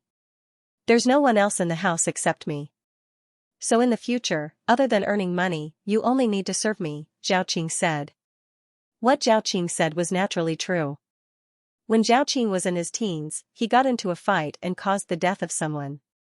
Ever since then, he had been in prison. He was only released a few months ago. But he couldn't find a job and had no source of income. Furthermore, he harbored resentment in his heart. Ever since then, he had been idling around. His looks weren't bad, so he could go around tricking people. He was also ruthless enough. He stole and robbed, provoked Huazhe, and was ruthlessly beaten up. Later on, Jing Yunjiao needed to find someone who looked not bad and also knew how to act, so Huazhe found him. He was naturally happy to be able to earn money and find a woman, especially a beautiful woman like Xianxia. It would be a waste if he didn't go for it. Moreover, although his looks were not bad, it would be difficult for him to find a wife. He even had to find a wife who could earn money to support the family. After thinking about it, love was the most suitable. As for what she relied on to earn money, it didn't matter as long as she could support him. To Jing Yunjiao, it was just two scumbags hanging out together. There was nothing to gain from it. Now that Xiaoqing said this, Zhongqing was completely dumbfounded. Murderer, she was so frightened that she didn't dare to move. She allowed Xiaoqing to torment her body. This wasn't the first time, but this time, because of the change in her identity, Zhongqing only felt disgusted and wanted to vomit. Why exactly did she have to live such a life? Zhongqing was filled with resentment and confusion. Xiaoqing directly locked him in the inner room. Xiaoqing bought a long iron chain from somewhere and locked Zhongqing in it when he went out. Zhongqing had completely become Xiaoqing's sexual tool. Every night, other than Xiaoqing himself who wanted to consummate the marriage, he had to bring others over almost every day. Xiaoqing took a photo of her. In the photo, she was beautiful and had a sweet smile. Many men would especially come to take a look after seeing the photo. Every cent of income naturally went into Xiaoqing's pocket. Other than eating and drinking, Zhongqing had almost no other human rights. This situation continued until a month later, Zhongqing saw red. After Xiaoqing found out that she was pregnant, he became a little worse. He directly bought medicine for her to abort the child. The child itself could not be kept, because these days, Xiaoqing would buy some stimulant drugs from various sources. If the child was born, the problem would naturally not be small, and it might even die in the stomach. After the abortion, Zhongqing's expression was a little absent-minded. In the past, she still knew how to shout and resist, but now she had become a little numb. Thinking back to the child, she did not even know whose it was. It could be Meng Lin's, or it could be Xiaoqing's or Hu Chang's. It could even be the customers when she sold herself. The medicine that Xiaoqing gave her was not safe. After taking it, Zhongqing directly bled out. Only then did Xiaoqing quickly send her to the hospital. Zhongqing wanted to ask for help, but Xiaoqing threatened her that if she dared to say anything wrong, he would kill her. After being frightened, she could not tell the truth to others. In addition, when Xiaoqing entered the hospital, he showed a warm and gentle look. He told others that his wife used to work in a dirty place. Not only did she use medicine indiscriminately, but she was also pregnant with someone else's child. As a result, the doctors and nurses looked at her with disdain. No one was willing to say a word to her at all. It was not easy to save her life, but Zhongqing still had to continue living the same life as before. However, compared to Xiaoqing's previous coercion, Zhongqing had already begun to cooperate, trying to get better treatment from Xiaoqing. Because of the medicine she took before, the hospital determined that she would never be able to have a child in the future. Zhongqing did not even know whether to be sad or happy. The resentment in his heart had never dissipated, but now he didn't know who to resent. After a few more months, Zhongqing's appearance was no longer as pure and cute as before. Wrinkles even began to appear on her face, making her look like a crazy woman. There were all kinds of scars on her body. Some were caused by customers whipping her, some were burned by customers with candles or cigarette butts. Even her lower body was a mess. Not only that, Zhongqing began to feel that something was wrong with her body. After begging Xiaoqing for a long time, she finally had a chance to go for a checkup, but She discovered that she had contracted a sexually transmitted disease. Shock and despair. He felt as if his long life had always been filled with darkness. After returning from the hospital, she saw that Zhao Qing was still oppressing her. In the end, she took a fruit knife and stabbed him. A few months ago, she kept telling the police that she didn't kill anyone. But now, after killing someone, she went straight to the police station with a knife. She looked crazy and kept shouting, "I killed someone. Quickly catch me, I really killed someone, Zhao Qing is dead." After being tortured for a few months, when there was no hope in life, he was sent to prison. However, life in prison was obviously not easy. Who asked Xianxia to do a job that women hated the most? Many of the prisoners in prison had their families destroyed by the mistresses of the vixens outside, which was why they went on a path of no return. Therefore, when Xianxia went in, endless torture began again. Xianxia's miserable state was planned by Jing Yunzhao from the beginning to the end. When she knew that she went to prison in despair and pain, Jing Yunzhao felt relieved. She never wanted to hurt people, let alone use the cruelest way to hurt a woman. But for Xianxia, she had no choice but to be ruthless. That woman was even worse than Hongwen in the past. Although Hongwen was bad, she was righteous and self-righteous. However, Xianxia was so bad that she looked like a fool. Even though she had helped Hu Chang kidnap Su Chu, she still had to face others with the attitude of a helpless victim. This kind of person couldn't be reasoned with. It was as if everyone in the world owed her. Since that was the case, then let her blame fate. In the gloomy days of Xianxia, a major event also happened outside. The fall of Ning City's leader. Almost all the forces in Ning City were wiped out. Deputy Mayor Liu succeeded in taking over the position of the leader. As for the Meng family, they had become a thing of the past. The people of the big families in Ning City knew that the Meng family had offended someone, but no one knew the specific reason. It was as if a force had descended from the sky to make things difficult for the Meng family. In a short period of time, the power and status of the Meng family had disappeared. The comrades of Meng Lin's father also tacitly didn't appear. Some of them were even investigated. These days, almost all the people related to the Meng family were in danger. But fortunately, there would be a day when the dust would settle. The situation of the Meng family didn't affect Jing Yunzhao much. She didn't even participate in it. She was still the influential figure in the school. But on this day, an extremely exciting thing happened in the class, and that was the change of a substitute teacher. Qi Deyong ran to Jing Yunzhao and Xiao Haiqing and said with a flaunting face, "I heard that the new physical education teacher is a man. He is very handsome. The female teachers in our school are all eyeing him." Jing Yunzhao smirked. Every class only had 2 PE classes a week, and their class 1 had practically recruited all the top students in their grade. The school placed a lot of importance on their studies, so the PE class would often be taken up by other teachers. Therefore, even if the new teacher was handsome, they wouldn't be able to see him for long, so there was nothing to be excited about. Xiao Haiqing didn't even raise her eyebrows. It would be fine if our form teacher was a little more handsome, but a physical education teacher? What does it have to do with us? Only other classes have PE classes. Now that she was going to be in her 3rd year of high school, the rest of her time had been squeezed out by the school. The corner of Qi Dayong's mouth twitched.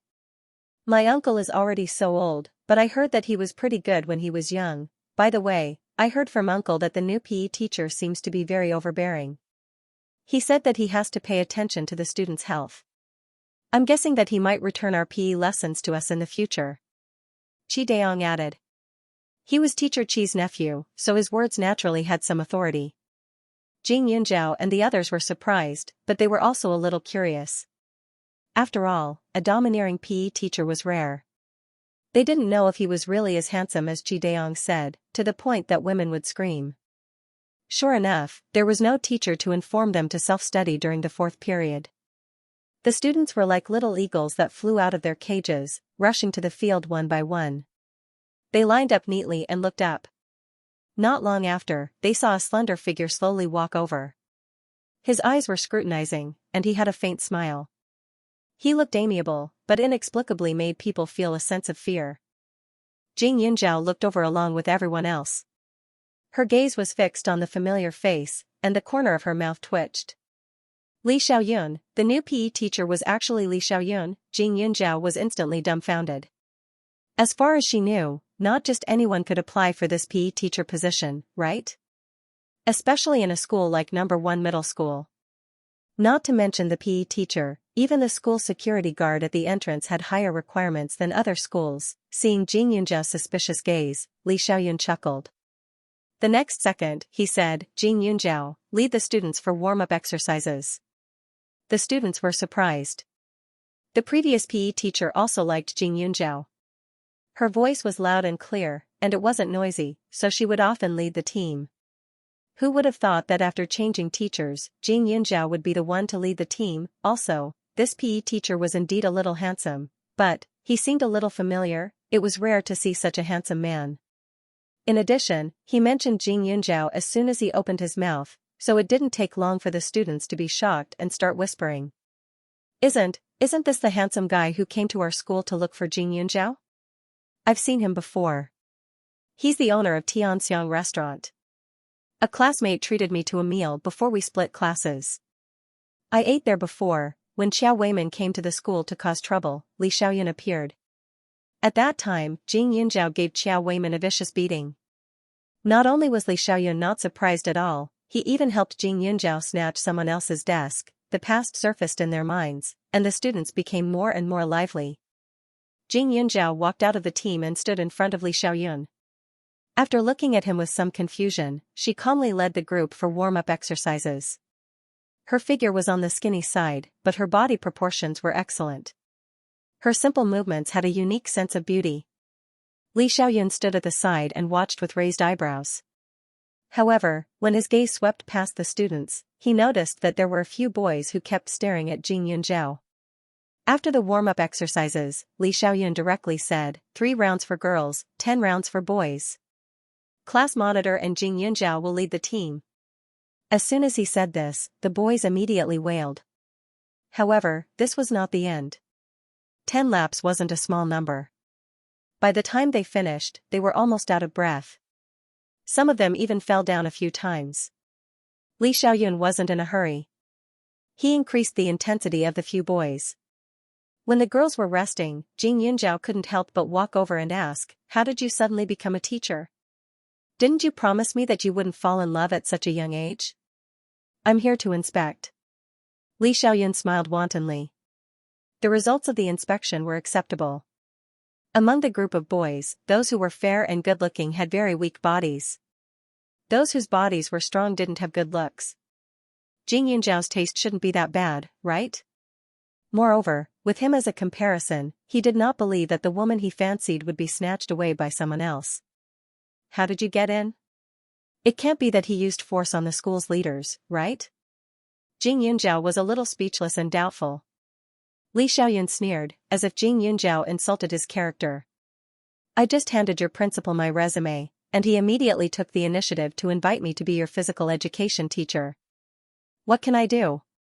Of course, that resume was naturally different from the average person.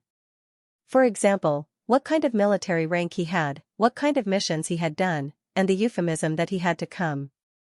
However, Li Xiaoyun wouldn't tell Jing Yunjiao about those things, lest she think he wasn't tough or a good person. Jing Yunjiao looked at him suspiciously and pursed her lips. You've already been investigated? When are you resigning? Your brothers have already returned to the capital, right? Will you be fine if you don't go with them? She couldn't understand Li Xiaoyun's identity. What kind of military system allowed him to wander around so unscrupulously as if he had nothing to do? Didn't they have to wait until you're 18 years old? Li Xiaoyun said matter-of-factly. As he spoke, he reached out to stroke her hair and smiled. I forgot to tell you that I'm your guardian now. It's perfectly justifiable. Jing Yunjiao stared at him. What do you mean? I mean it literally. In the past, your guardian was the Qiao family. Later, it became the school and the town committee. But in reality, they didn't care about you at all. So, I'm taking responsibility to take care of you so that you won't be bullied in the future. Isn't that good? Li Xiaoyun continued. It was just a change of guardian. Jing Yunjiao didn't have parents or relatives. How could he not do it with his status? Jing Yunjiao was completely dumbfounded. After a few seconds, she frowned. What are you doing? I don't need a guardian. Moreover, this guardian was Li Xiaoyun, there shouldn't be any relationship between them, right? Ah Zhao, you're still underage. You need someone to watch over you, right? Li Xiaoyun's attitude was very firm. No need. Li Xiaoyun. Jing Yunjiao was also a little angry. How could this person be like this? Ignoring her wishes and directly overriding her? Ah Zhao, are you angry? Li Xiaoyun instantly withered and looked aggrieved. As your guardian, I can legitimately help you in the future. During the school parent-teacher conference, there will also be someone to speak up for you. I'm not ugly and won't embarrass you. I'm also a little strong and can help you vent your anger. Now that I've found such a job, I can also ensure your safety in the school. In addition, I can support myself and don't need you to take care of me. Isn't this a good thing? When he said that, it was as if he was asking her to keep a dog and watch the door. Jing Yunjiao was angry and amused at the same time.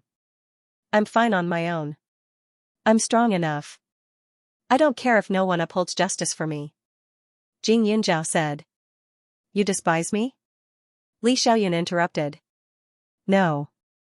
What did this have to do with dislike? Jing Yunjiao was speechless. Li Xiaoyun snorted. Ah Zhao, it's wrong to lie. Li Xiaoyun, you're being unreasonable. Jing Yunjiao secretly held his forehead. But I'm already entangled with it. Ah Zhao, you know that I'm not in good health. We'll be living under the same roof in the future. You can help me recuperate. Li Xiaoyun added. Stop. Jing Yunjiao raised his hand. When did I say that I would live under the same roof as you? Li Xiaoyun, don't mess around. Otherwise, I won't care if you saved my life or not. But I'm your guardian. You won't just abandon me like this. Li Xiaoyun was deep in thought. Or, you don't trust me? Jing Yunjiao's mouth twitched. I'm not talking to you. You're being unreasonable. You despise me? Li Xiaoyun went further away. No. Jing Yunjiao was about to go crazy. Stay away from me. She couldn't get angry, especially when Li Xiaoyun was acting so shamelessly. He changed his attitude faster than flipping a book. Li Xiaoyun looked at her angry face and smiled. Ah Zhao, you look like a round pufferfish now. Jing Yunjiao glared at him. Her cold face gained a bit of cuteness, but she still had her guard up, causing Li Xiaoyun's smile to deepen. Towards Jing Yunjiao, he naturally couldn't use force. She had always been amenable to coaxing but not coercion.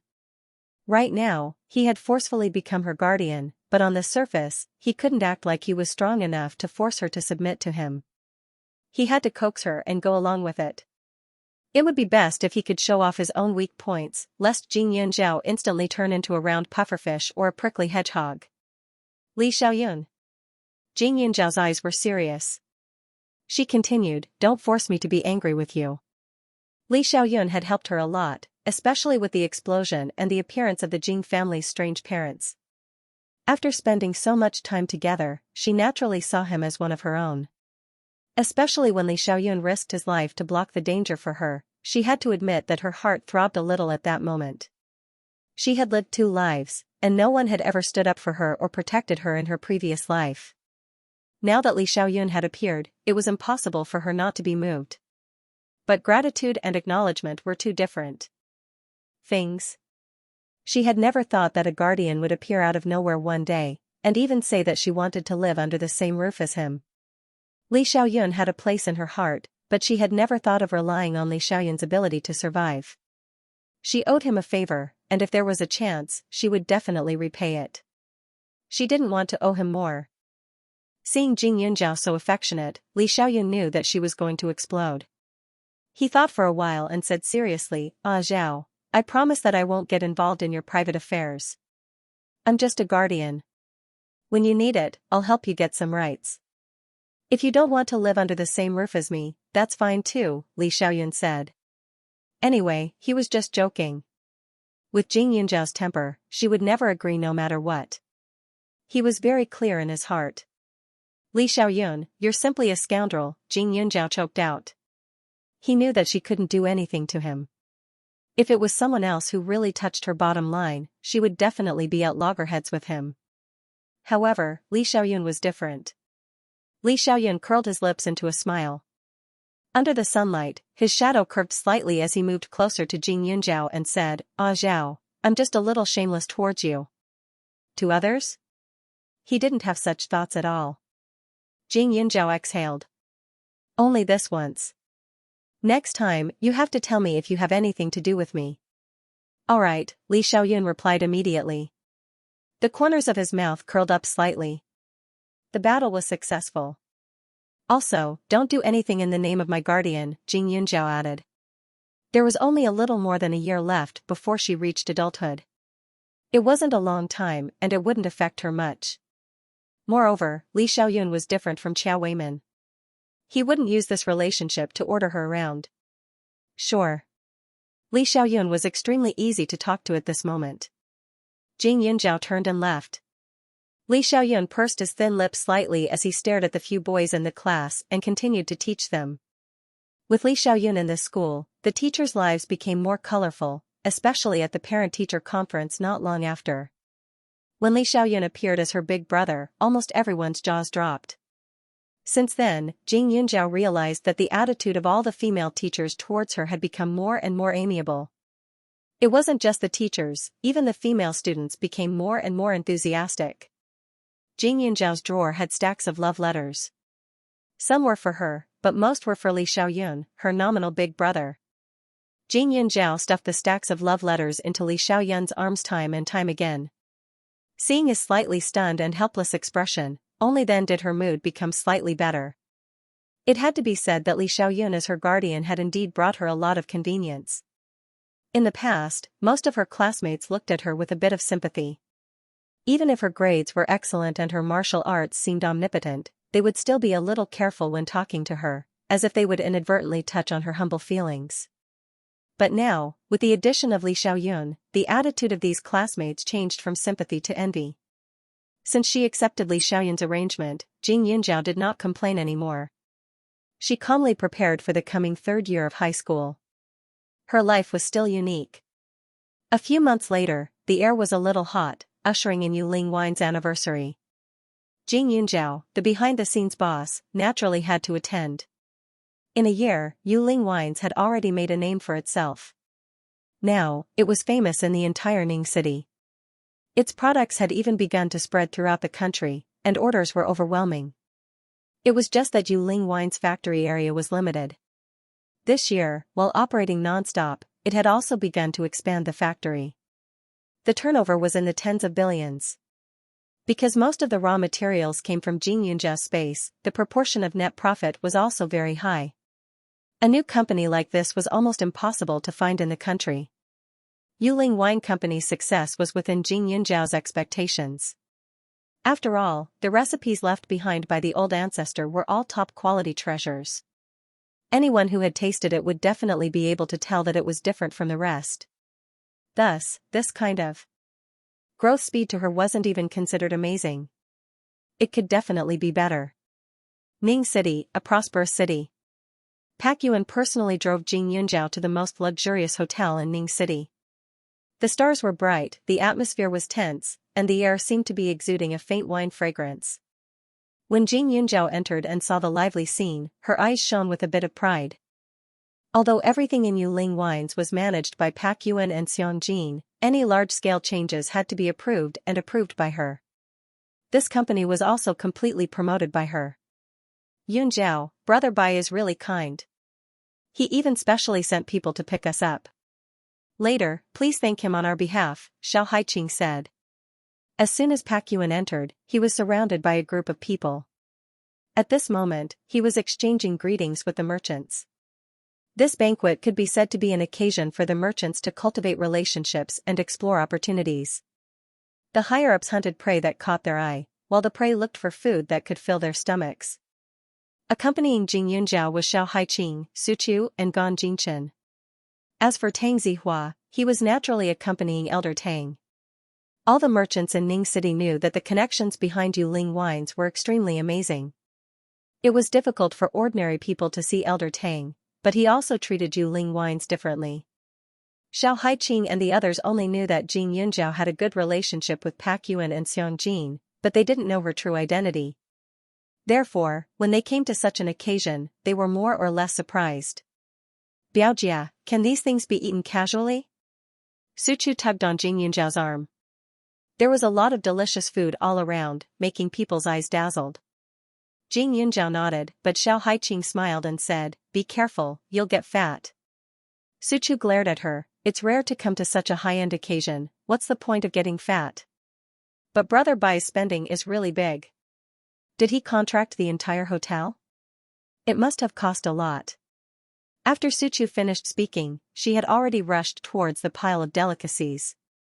She was wearing an exquisite pink gown today, her hair was tied into a cute flower bud, and she wore a delicate but simple pearl necklace around her neck, making her look slightly playful. Jing Yunjiao, on the other hand, was wearing a silver gown with a bit of long muslin trailing behind her.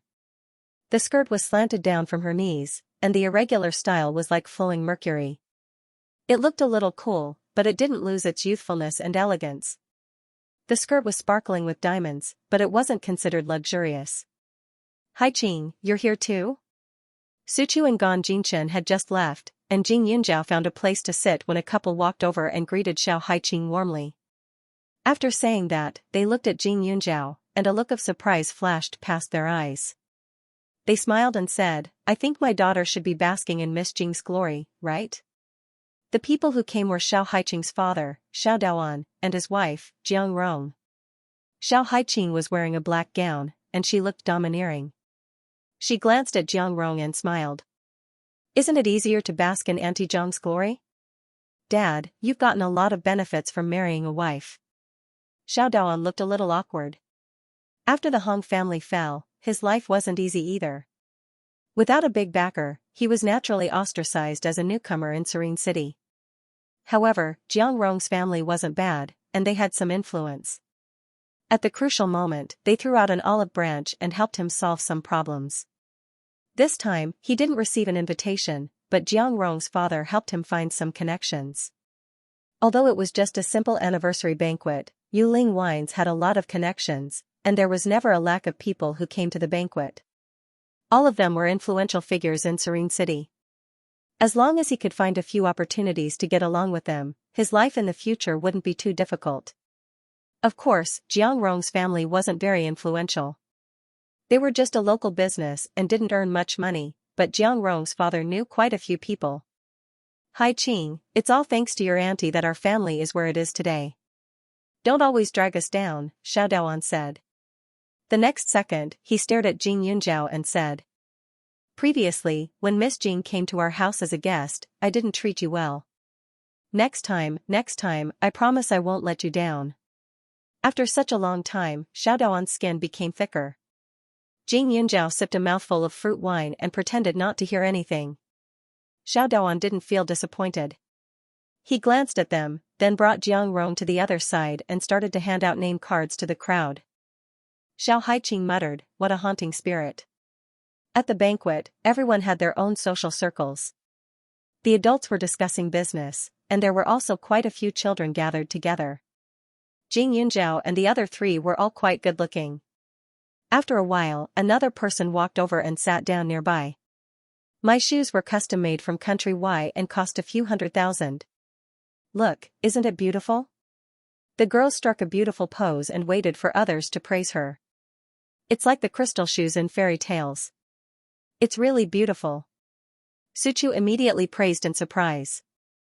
Because this girl was sitting beside Su Chu and was even staring at her nonstop, Su Chu had no choice but to speak up to prevent others from saying that she was rude. However, when the girl heard that, she frowned. Crystal shoes and fairy tales? Was she mocking her for being Cinderella? "The pearl on your neck is quite pretty, but why is there only one? It's not very big, and it's not very round. It's pretty, but it's not very eye-catching." "Of course, it still suits you," the girl said again. Su Chu froze for a moment. She was indeed praising this girl earlier, but why did she feel that this girl was a bit hostile? However, this was someone else's event after all. She didn't want to stir up trouble, so she only said, "This was given to me by a friend." It's my favorite jewelry. Their Su family wasn't considered rich. Although she had a lot of pocket money, it naturally couldn't be compared to these rich kids. They gave away hundreds of thousands or even millions as if the money was blown by the wind. The girl smiled and didn't say anything.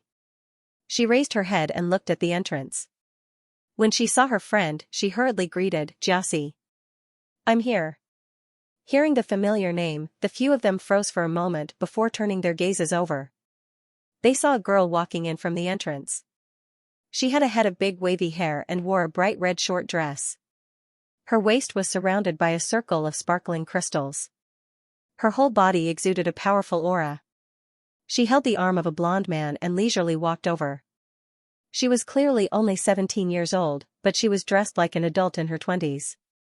Although she was indeed good-looking, her temperament was a bit too much.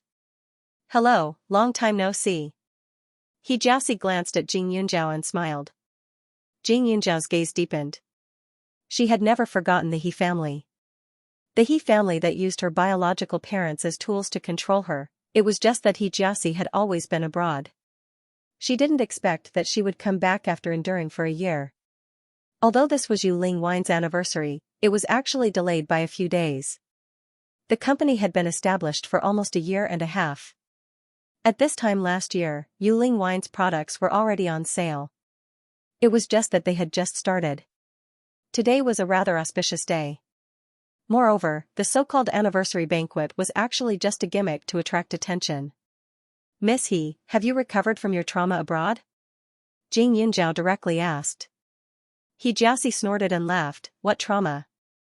"Jing Yunzhao, I went abroad as an exchange student.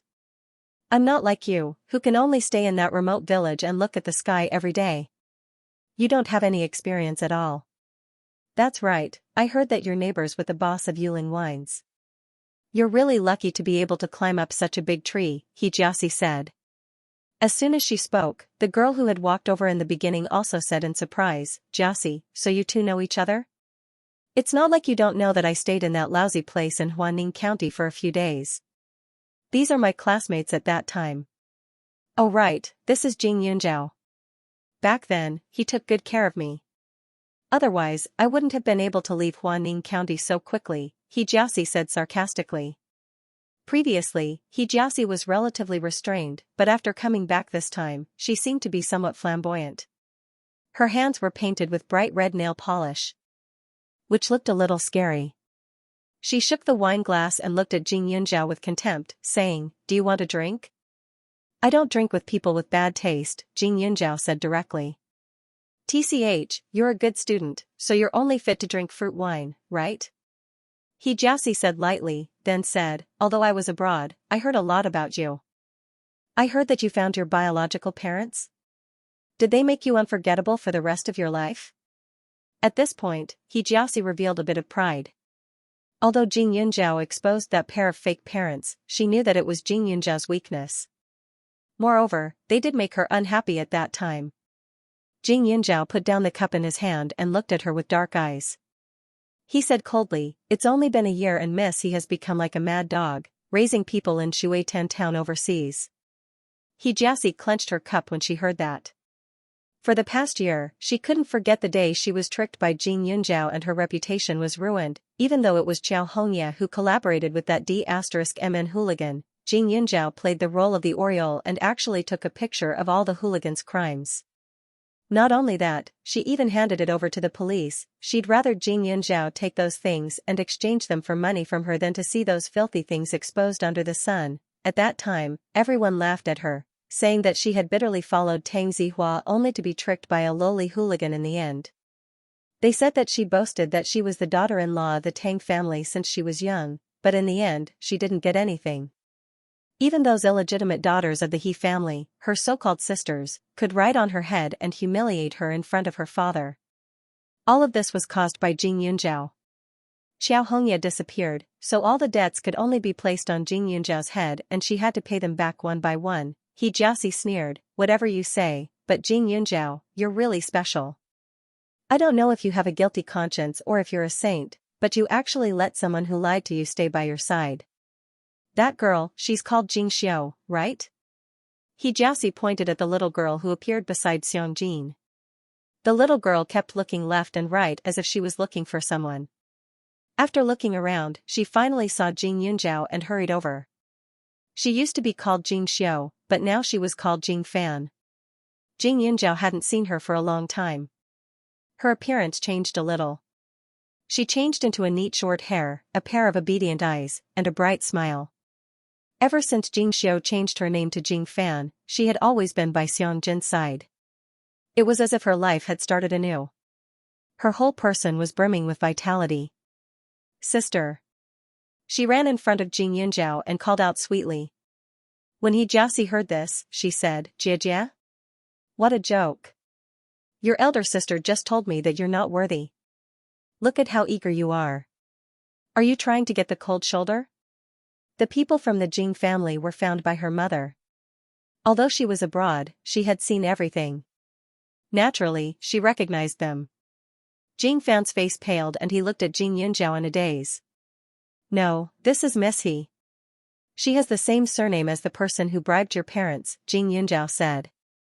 When Jing Fan heard this, he immediately understood. Her eyes were filled with fear and disgust as she looked at He Xiaoxi. If Mrs. He hadn't tempted her parents with money, even if they favored boys over girls, they wouldn't have done such a heartless thing, causing a good family to be torn apart. Little sister Jing Xiao, in fact, you should be thanking me in your heart. If it weren't for me, you'd still be washing clothes and cooking in that lousy village. You might not even be able to go to school. He Xiaoxi sneered. When Xiao Haiqing and the others at the side heard this, they all had fierce looks on their faces. If it weren't for this kind of occasion, they really wanted to go up and tear apart He Xiaoxi's fake beauty skin. Jing Fan bit his lips and sat down silently. He didn't say a word.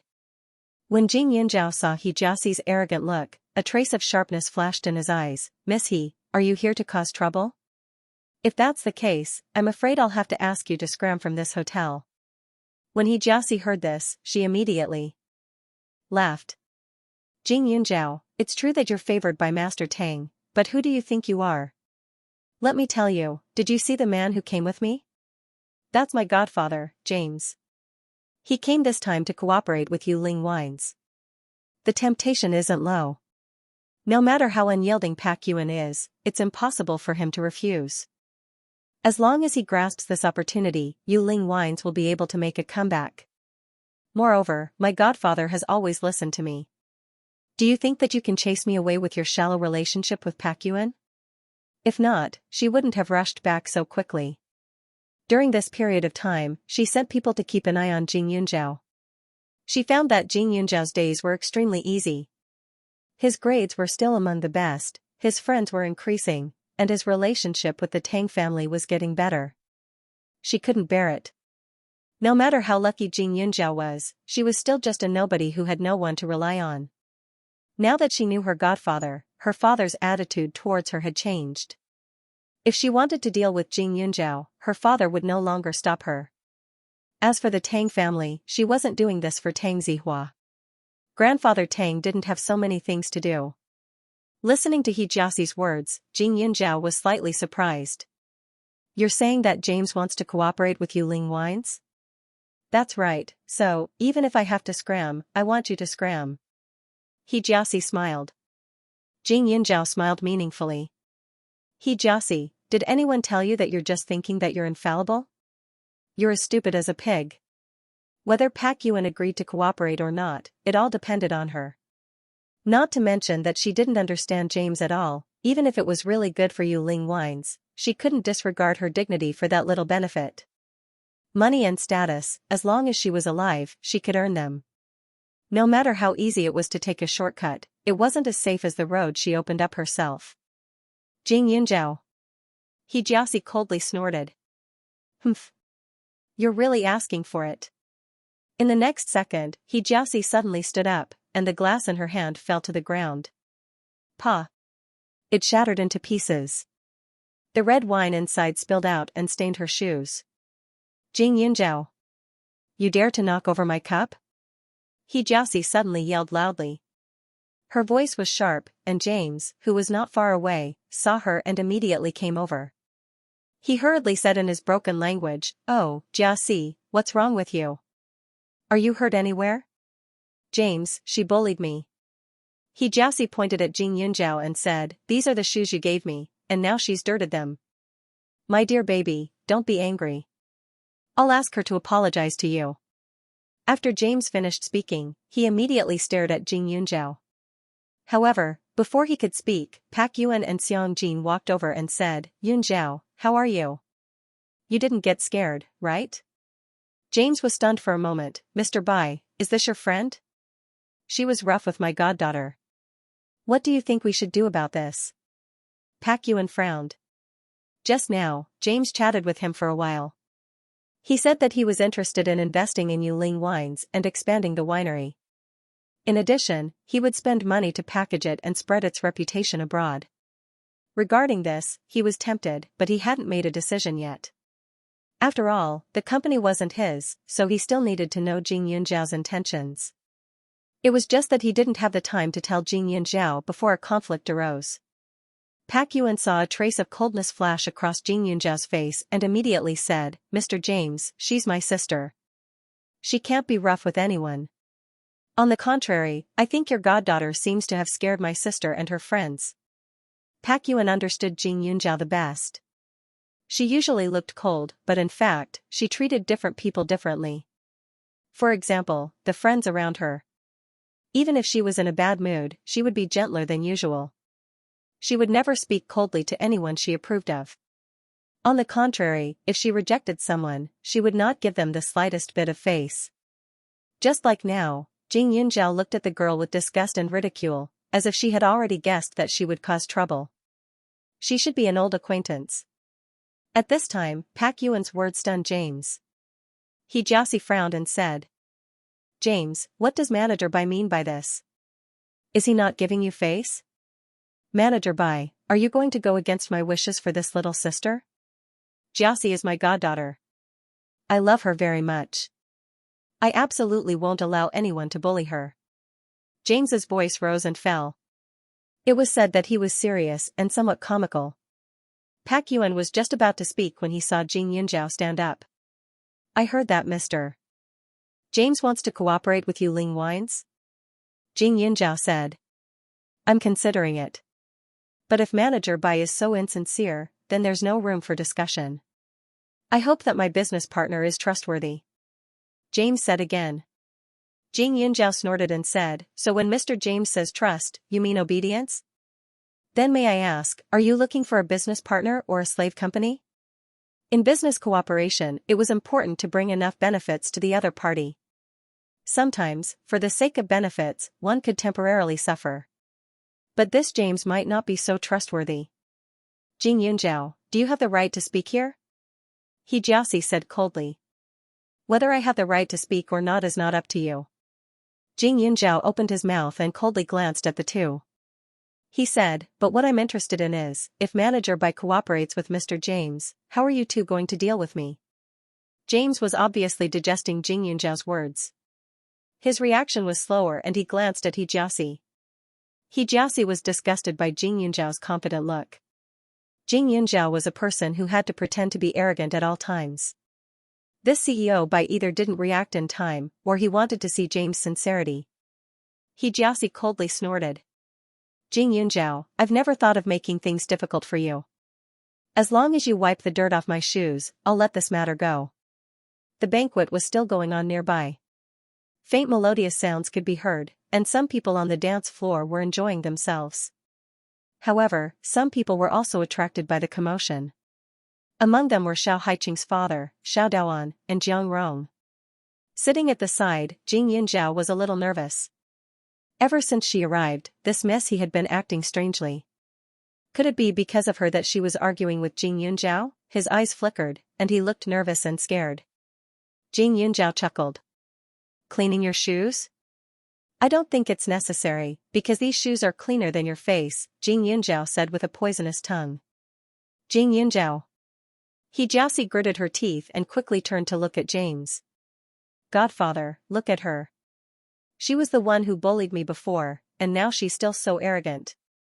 She had found the big boss of Yuling Wines to come over. What reason did Jing Yunjiao have to show off in front of her? She's simply unreasonable. This kind of girl is really too uneducated. James was furious.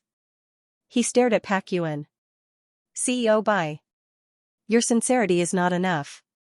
Pak Yuan felt that it was a pity, but he immediately felt that it was ridiculous. Losing this investment was indeed not a good thing, but it was just an investment. It wasn't like it had never happened before.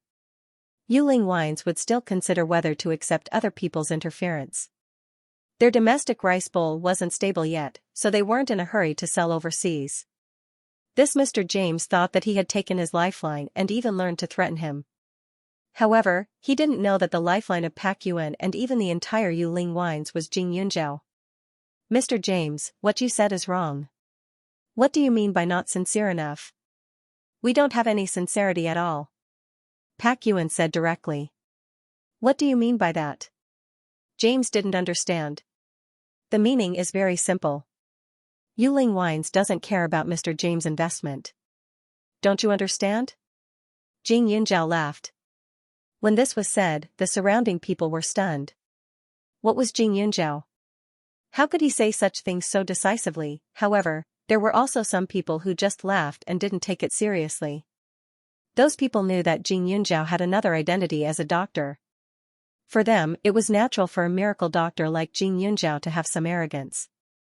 If she was a soft persimmon that could be easily bullied, even if she was a miracle doctor, no one would give her face. Miracle doctors were different from ordinary doctors. They were existences that could save lives at critical moments. Offend her? Wouldn't that be giving away a protective talisman for nothing? These people weren't that stupid.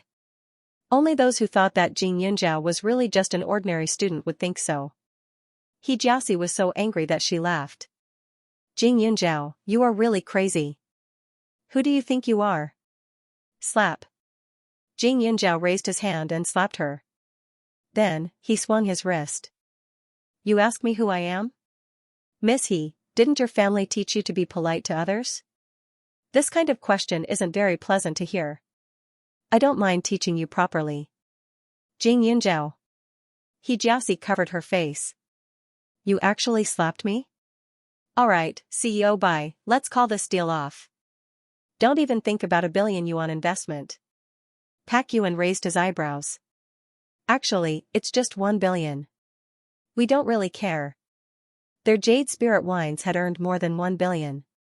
Although their sales were only about 10 billion yuan, which was not comparable to those large-scale food companies, their net profit was not low. However, outsiders did not know that most of their raw materials were provided by Jing Yunjiao's secret base, so they thought that their net profit this year was only a few 100 million yuan or less. In fact, the money was not only that. However, Pak Yuan paid Jing Yunjiao the money for the raw materials according to the rules, so outsiders didn't know. Therefore, Yuling Wines didn't really care about the investment of outsiders.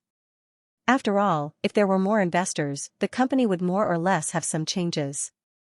At present, there were also some risks. However, Pak Yuan's words shocked everyone. He didn't care about 1 billion, although there were many companies in Ning City, none of them dared to say that they did not care about 1 billion yuan within 2 years of starting their business. Even some old companies that had been developing for decades felt as if they had been hit by 1 billion yuan. Bai Yuan, he couldn't have gone crazy, right? Although Jade Spirit Wines was already a household name in Ning City, he couldn't be so arrogant, right? He Jiaxi's face was ashen, and her chest was heaving up and down. Don't regret it. Saying such big words, aren't you afraid of biting your tongue? Miss He, straighten your tongue first. I'll give you 2 choices now. Either you bend down and clean up all these glass shards, or you get out. It's your choice. Jing Yunjiao stood in front of He Jiaxi, and his aura directly suppressed He Jiaxi's. He Jiaxi's appearance was sweet, and her looks were also outstanding. The gown she wore today made her look even more beautiful. Her flower-like appearance exuded an intoxicating fragrance, and people couldn't help but take a few more glances at her. However, compared to Jing Yunjiao, she was not just a little bit better. If He Jiaxi wasn't good-looking, the He family wouldn't have had the confidence to marry He Jiaxi into the Tang family. However, in front of Jing Yunjiao now, He Jiaxi, who had just returned from a trip abroad, seemed a little more vulgar. Jing Yunzhao was arrogant and cold, like a white plum blossoming in the cold snow. His skin was creamy, and his eyes were like cold stars. When he spoke, people's hearts trembled, as if he had the power to see through people's hearts. Xiaoxi's lips turned pale, and the muscles on her chin trembled slightly. Jing Yunzhao, you're just a bastard without parents. You don't have the right to be above me. Xiaoxi said angrily. Get out? On what basis? As for cleaning up the glass shards? She wasn't a cleaning auntie. She couldn't wrong herself in front of so many people. Jing Yunzhao humphed lightly. I don't have a father or mother, but I'm not the lowly one. Director Bai, please hire security. It's such a good day, I don't want such an uneducated person to disturb everyone's mood. After Jing Yunzhao finished speaking, Pak Yuan whispered something to the waiter beside him. Obviously, he did as Jing Yunzhao said. CEO Bai, don't you think you need to reconsider? Someone in the same industry reminded him out of goodwill. Was there a need to be so ruthless for a neighbor's sister? This Miss He, even if she had nothing to do with Mr. James, was still the daughter of the He family. His actions would undoubtedly offend the He family. Hai Qing, Jing Yunzhao is insensible. Are you insensible as well? Go and persuade Jing Yunzhao not to cause trouble. They're all children. Why don't you apologize to Miss He on his behalf? Xiao Daoan said as he walked to his daughter's side. He knew about the He family. The reason why Hong Tian had cooperated with him back then was because the He family had offended old Master Tang. However, although they were in the same industry, the He family ran various industries and was much bigger than the Xiao family, so there was not much competition at all. Besides, it was better to make a friend than an enemy, especially this James. He should be a person who specialized in investment. If they gave him face, there would be a lot of benefits. However, the moment Xiao Daoan said that, Xiao Haiqing turned her head and smiled contemptuously at him. Dad, if you want to apologize, why are you dragging me along? You're really regressing as you live. Has your dignity been fed to the dogs? Ever since the incident with the Hong family, her relationship with her family had been strained. She wanted to stay away from her father more than anyone else, but their relationship was not something that could be easily broken. He had raised her for more than 10 years, and the blood connection was not something that could be broken so easily. Therefore, it was just mutual torture. No one would be able to enjoy themselves. Xiao Daoan's face was stern. Hai Qing, do you even have a brain? Don't you know that Jing Yunzhao is using her beauty to please others? Today, CEO Bai rejected James for her because it was still fresh. If CEO Bai hates her one day, he will remember everything she did. It's not like you don't know CEO Bai's connections. If he really gets angry, what if he is implicated? Do you think our family's situation is not bad enough? Xiao Daoan's voice was so soft that even Su Chu and Gan Jingchen, who were standing beside Xiao Haiqing, couldn't hear him clearly. Moreover, their gazes and attention were all attracted by Xiaoxi, so they didn't pay any attention to Xiao Daoan, this elder. However, Jing Yunzhao was skilled in martial arts, so how could these words escape her ears? Naturally, she heard everything clearly. Using my beauty to serve others? Xiao Haiqing chuckled. Dad, are you sure you're talking about Jing Yunzhao? Why do I feel like you're the one using your beauty to serve others? You're already so old, yet you still have to suffer and accompany Auntie Jiang. Can your body take it? Her mocking attitude instantly made Xiao Daoan's old face flush red. He wasn't actually that old, only nearing 40, and was at the prime of his life. However, it would be strange if he wasn't angry when his daughter said such things. Hai Qing. Xiao Daoan couldn't help but shout coldly. It gave everyone around a fright, and it instantly attracted the attention of others. At this time, the security guard hadn't arrived yet. Some people were persuading them, while others were observing. When they heard such a sudden roar, they all looked over in surprise and displeasure. Xiao Daoan's old face twitched, and he hurriedly smiled apologetically. I'm sorry, everyone. My daughter isn't very obedient. I was just teaching her a lesson. Actually, if you ask me, this matter isn't that serious. Isn't it just a broken cup? It's fine if you get a waiter to come over and reason things out, but if it really doesn't work. How about this? My Hai Qing is also used to this kind of rough work. Just let her clean it up a little. Why would we need to hire security? Don't you guys think so? Xiao Daoan said again. When Jing Yunjiao heard that, she was a little surprised. Xiao Daoan wasn't like this before. Although he valued benefits, it wasn't to the point where he would completely cast aside his daughter. At least, he would still use his father's love as a fig leaf and wouldn't express the filth in his heart so directly. However, Xiao Haiqing wasn't surprised. No one would have thought that a person whose company was on the verge of bankruptcy would do such a thing. Her father did indeed care about her, but when he found out that his daughter had a conflict with his interests, his nature was revealed. Moreover, in the past few months, the father and daughter had either quarreled, and they had never stopped. Even if there was any familial affection, it had been completely obliterated by the hysteria again and again. Uncle Xiao. What are you talking about? Why do you let Haiqing do it? Gone instantly, he couldn't understand. Xiao Daoan scrutinized Gong Jinchen. When he realized that the boy looked different from old Tang's golden grandson, he breathed a sigh of relief and said, "They're all children. It's better to be harmonious. There's no need, they're essays. It's just a little ss. After that, he directly pulled Xiao Haiqing to squat down and reached out to pick up the glass shards on the ground. However, the moment Xiao Haiqing bent over, Jing Yunjiao grabbed her other arm and pulled her back. Xiao Haiqing's lips curled into a self-mocking smile. Dad, you're really no different from a clown now. Xiao Daoan was stunned. A clown? Of course, he knew that he was being too petty and cowardly at this moment, but what could he do? He couldn't afford to offend anyone present. He put in a lot of effort to come to such an occasion in hopes of showing his face in front of others.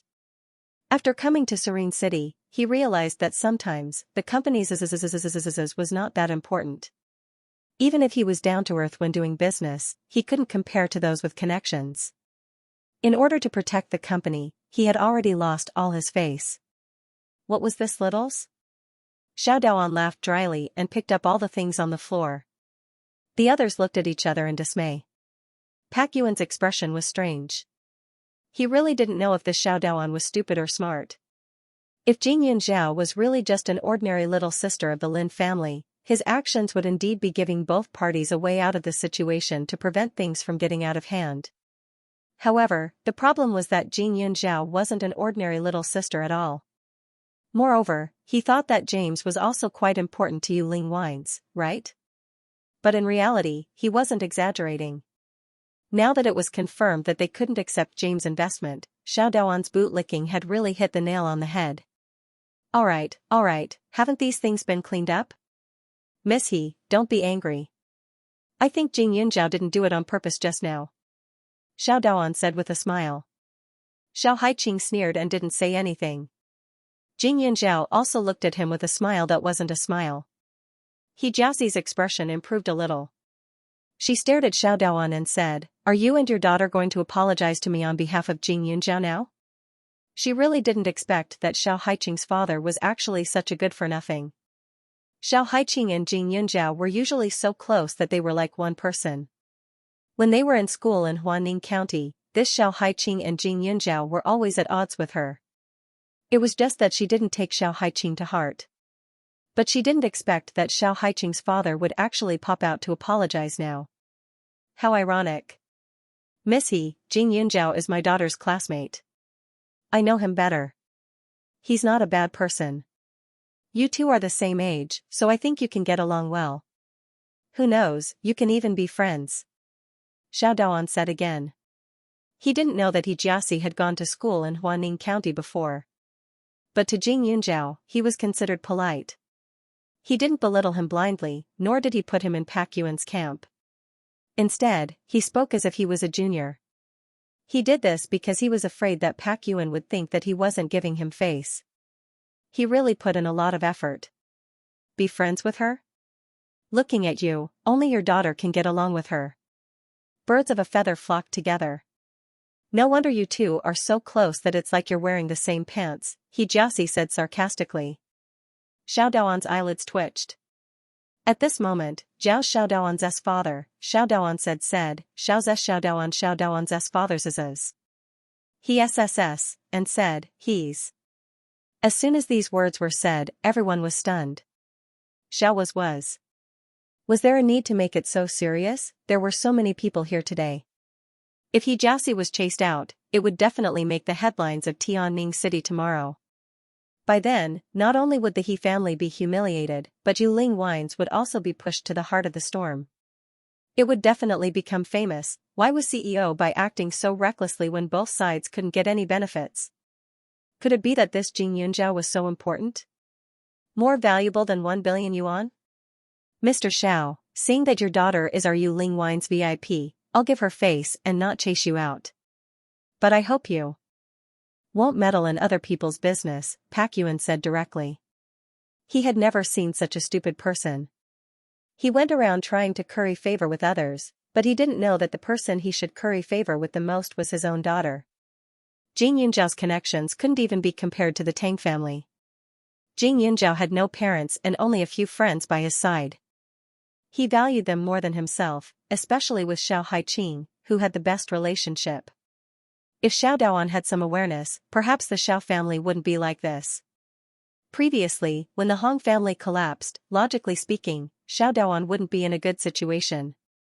However, the reason why the company didn't go bankrupt wasn't because he was lucky, but because no one wanted to torment him. If Jing Yunjiao had hinted at it, a small company like the Xiao family would have been destroyed long ago. Xiao Daoan couldn't react in time. What did he mean by giving face to his daughter? While he was stunned, the security guards had already surrounded James and He Jiaxi and made a pleased gesture. They looked polite, but if the two of them resisted, they could only drag them out by force. CEO Bai. You actually want to chase me out? You really don't have any business sense. James was speechless and said angrily. He Jiaxi felt even more uncomfortable. She gritted her teeth and said, Jing Yunjiao, you're really capable. You actually made CEO Bai be so loyal to you. However, all of you have to consider carefully. CEO Bai didn't even want 1 billion for a woman. Who knows, one day, he might even throw away his company for her. What was so good about Jing Yunjiao? Tang Zihua was on her side and didn't even care about their friendship as childhood sweethearts. Now, Pak Yuan, this old man, was also on her side. As He Jiaxi said that, the others also couldn't understand Pak Yuan. Pak Yuan was an extremely smart person. Anyone who had dealt with him before knew that he wasn't someone who would easily be taken advantage of and was very rational. No matter what decision he made, he would think twice before he acted. However, this time, he seemed to have gone overboard. Jing Yunjiao raised his hand and stopped them. He walked over. In your eyes, is the only reason for other people's respect only because of improper transactions? Jing Yunjiao said coldly and glanced at her and James. I'm CEO Bai's neighbor's sister, but at the same time, I'm also his business partner. It's natural for him to be on my side. But what about you? James is your godfather, right? I saw that you were looking at him with an ambiguous gaze from the beginning to the end. Is your relationship as simple as that of a godfather? He Jiaxi's expression changed. What business partner? Jing Yunjiao, who are you lying to? You're an orphan. Her relationship with James was not as simple as it seemed. When she was abroad, she had accompanied her father to James's party. That was when she met James. Although he was old enough to be her father, he was very humorous and loved her very much. Because she had lost the qualification to be the Tang family's granddaughter-in-law, her father did not give her much pocket money. However, James was different. He was never stingy with money. As long as she asked for something, he would never refuse. However, she still had to go to school outside. In order to prevent others from thinking too much, she told others that James was her godfather. He Jiaxi, you really know how to judge others by your own standards. Everyone knows that Jade Spirit Wine's recipe is unique, and I'm sure there are plenty of people who want to know the source and composition of the recipe. Anyway, the reason why Bai Jiaxi didn't say anything was to protect me, because I was the one who provided those things, Jing Yunjiao said directly. He Jiaxi's complexion turned pale. Impossible. You don't even have parents, so where did you get the recipe? Jing Yunjiao pursed his lips and smiled. Because I'm a doctor. As he spoke, most of the people around him were stunned. There weren't many doctors who knew how to brew wine, but the difference was that Jade Spirit Wines also produced medicinal wine. You've been targeting me since you met me. Isn't it because of Tang Zihua? I don't mind telling you that you're the only one who thinks too much. I'm Tang Zihua's doctor, so he'll naturally listen to me. Why don't you ask him yourself? Jing Yunzhao said. He Jiaxi clenched her teeth and shook her head. She seemed to have heard Tang Zihua mention that Jing Yunzhao was the doctor her father found to treat his illness, but how could she believe it? Now, Jing Yunzhao actually said it in front of so many people. Does he think I'm stupid and easy to deceive? Or does he think that everyone here is an idiot who would believe whatever she says? Just as he Jiaxi was about to refute, someone laughed and said, Miss Jing's medical skills are absolutely unparalleled. If it weren't for her, my son would have died long ago. But Miss Jing, if I knew that the wine recipe was opened by you, I would have bought more and stored it at home. But it's not too late now. From today onwards, our family will only use Yuling Wine's products to entertain guests. He Jiaxi turned her head and looked. The person who spoke was somewhat familiar. Thinking about it, her brain felt like it was struck by lightning. She was shocked.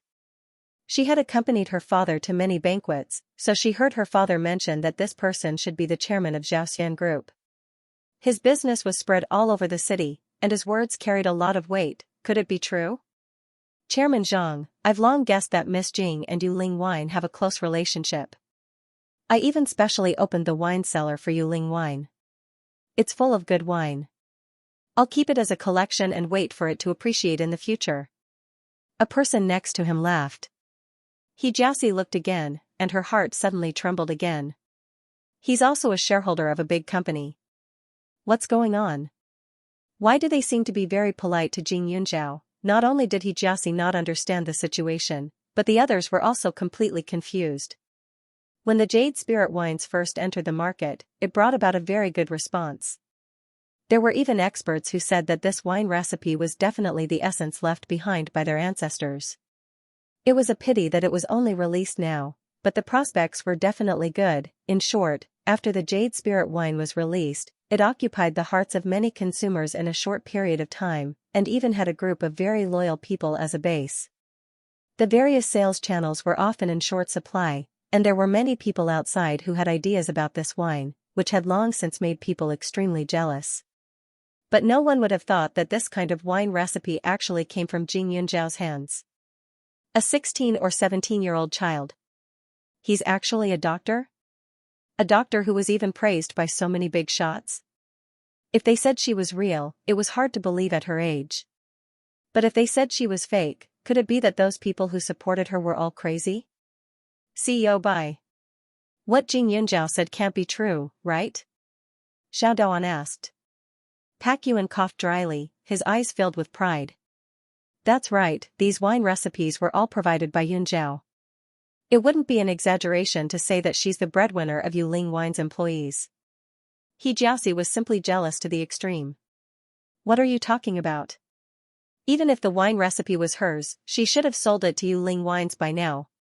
He Jiaxi said angrily. Jing Yunzhao, what was she? He could actually come up with such a wine recipe? She refused to accept this. Yunzhao is the benefactor of Yuling Wines. Pak Yuan, will definitely not burn the bridge after crossing the river, Pak Yuan said again, taking the opportunity to rectify Yuling Wine's reputation.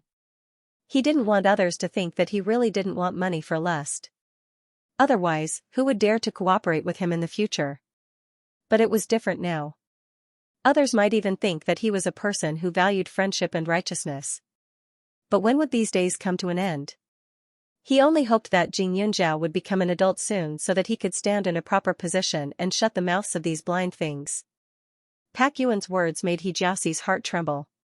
She only felt that she had completely lost her face and was suddenly at a loss of what to do. Today, she came uninvited. She found out that Jing Yunzhao had a relationship with Pak Yuan, so she wanted to seize the opportunity to steal Jing Yunzhao's backing. When she saw Jing Yunzhao at this banquet, her heart was filled with pride and confidence. She felt that this time, she would definitely make Jing Yunzhao lose face. But now, the one who lost face was her. Pak Yuan actually ignored James. She had never seen such a stupid person who actually refused such a large sum of money. Jing Yunzhao raised his eyes and smiled. His eyes were cold but arrogant. He swept a glance at Xianxia and said, "Now, can Messi get out?" Xianxia choked. "Jing Yunzhao, you're really something. Just you wait." Xianxia angrily snorted. In the next second, she walked out of the hotel with James. In such a big business banquet, there were still some reporters. Therefore, Xiaoxi's appearance when she was asked to leave by the security guard was undoubtedly photographed. There weren't many reporters, but there were also a lot of people present. Among them, there were many girls of the same age as Xiaoxi. For example, at this moment, there was a girl standing near Jing Yunzhao. Just a moment ago, she was still showing off her Y country's exclusive custom-made shoes to Jing Yunzhao. At this moment, she looked as if she had lost her parents. She was angry and embarrassed. After glaring at Jing Yunzhao, she awkwardly changed her position with a wine glass. The reason why this girl originally came over was because she saw Suchu eating nonstop and looking like she had never seen the world. Therefore, she specially came over to show off. Who knew that this group of people actually knew Xiaoxi and made such an ugly scene? If she continued to stay here, it was inevitable that she would accidentally get hurt. Besides, this Jing Yunzhao had a good relationship with President Bai. How could she dare to provoke him? Now that Xiaoxi had left, Jing Yunzhao's surroundings became much quieter. Lifting her feet, she walked back. Bai Yuan smiled as he handed her a cup of wine, and she politely thanked the two people who had just spoken up for her. Xiao Daoan had been standing at the side the whole time, watching with his mouth agape. Jing Yunzhao looked immature, but when she spoke, she knew when to advance and retreat. Chatting with these old figures in the business world, she didn't even have the slightest bit of stage fright. If it was him, he would probably also be nervous. She looked at her daughter again and met her mocking gaze. "Hi Qing. Is this recipe really from Jing Yunzhao?" Xiao Daoan couldn't help but ask. Xiao Haiqing rolled her eyes. She picked up a glass of wine and drank it all. "What does that have to do with you?" "Hai Qing, I'm your father. Don't always side with outsiders. If you don't tell me anything, I wouldn't have lost so much face just now." Xiao Daoan said again. This Jing Yunzhao always caught him off guard. Previously, it was with the Hong family, and this time, it was also the same. He originally wanted to pave the way for others, but who knew that he would be the one to fall? Look at how unpleasant President Bai's words were just now. Give face to his daughter? Wasn't his daughter's face also his face? Xiao Daoan felt sullen in his heart. That company of his had been established for quite a number of years, but it had slowly developed from Huaning County. Now that he had finally made a name for himself in Ning City, he had put in a lot of effort and thought along the way, but this Jade Spirit Wine Company had merely used a little more than a year's time to surpass him. It had even far surpassed him, and he could not touch it. Xiao Haiqing smiled. "Father, don't expect me to help you. Just pray that I won't harm you." If this wasn't her father, or if the person in front of her was still the competent father her mother had been when she was alive, how good would that be? Xiao Haiqing squinted her eyes and smiled, her body emitting a strong smell of alcohol. Xiao Daoan looked at his daughter. That kind of disappointment had already become a habit. He stared at her for a while before saying, "You're such a stubborn child. You've done so many wrong things, but haven't I still raised you and helped you? You, on the other hand, want your whole family to starve to death, don't you?" "Get lost," Xiao Haiqing suddenly said. Her voice wasn't loud, and there wasn't any fluctuation in it. Xiao Daoan could withstand the insults of anyone outside, but in front of Xiao Haiqing, he had to gain enough face. Therefore, when his daughter told him to get lost, he subconsciously wanted to get angry, but when he thought of what CEO Bai said just now, he suppressed the anger in his heart and could only abandon his daughter and leave. However, Xiao Daoan didn't leave the hotel. The banquet wasn't over yet, so of course he couldn't give up just like that. After Jing Yunzhao finished exchanging pleasantries with a few people, he took the wine glass from Xiao Haiqing's hand and asked with a frown, "Haiqing, how many glasses have you drunk?" "Not much." Xiao Haiqing smiled, but her eyes were a little blurred. She simply picked up a bottle and gulped it down. Although she had been upset over her father's matter all these years, she had always been very self-disciplined. She did know a lot of hooligans, but ever since her grandfather died, she didn't fool around with others. On the surface, she acted rebellious, but in the past, it was just to attract her father's attention. She had never really indulged herself. But sometimes, she really hoped that she could numb herself. In front of her friends, she flaunted her strength and wanted to save face.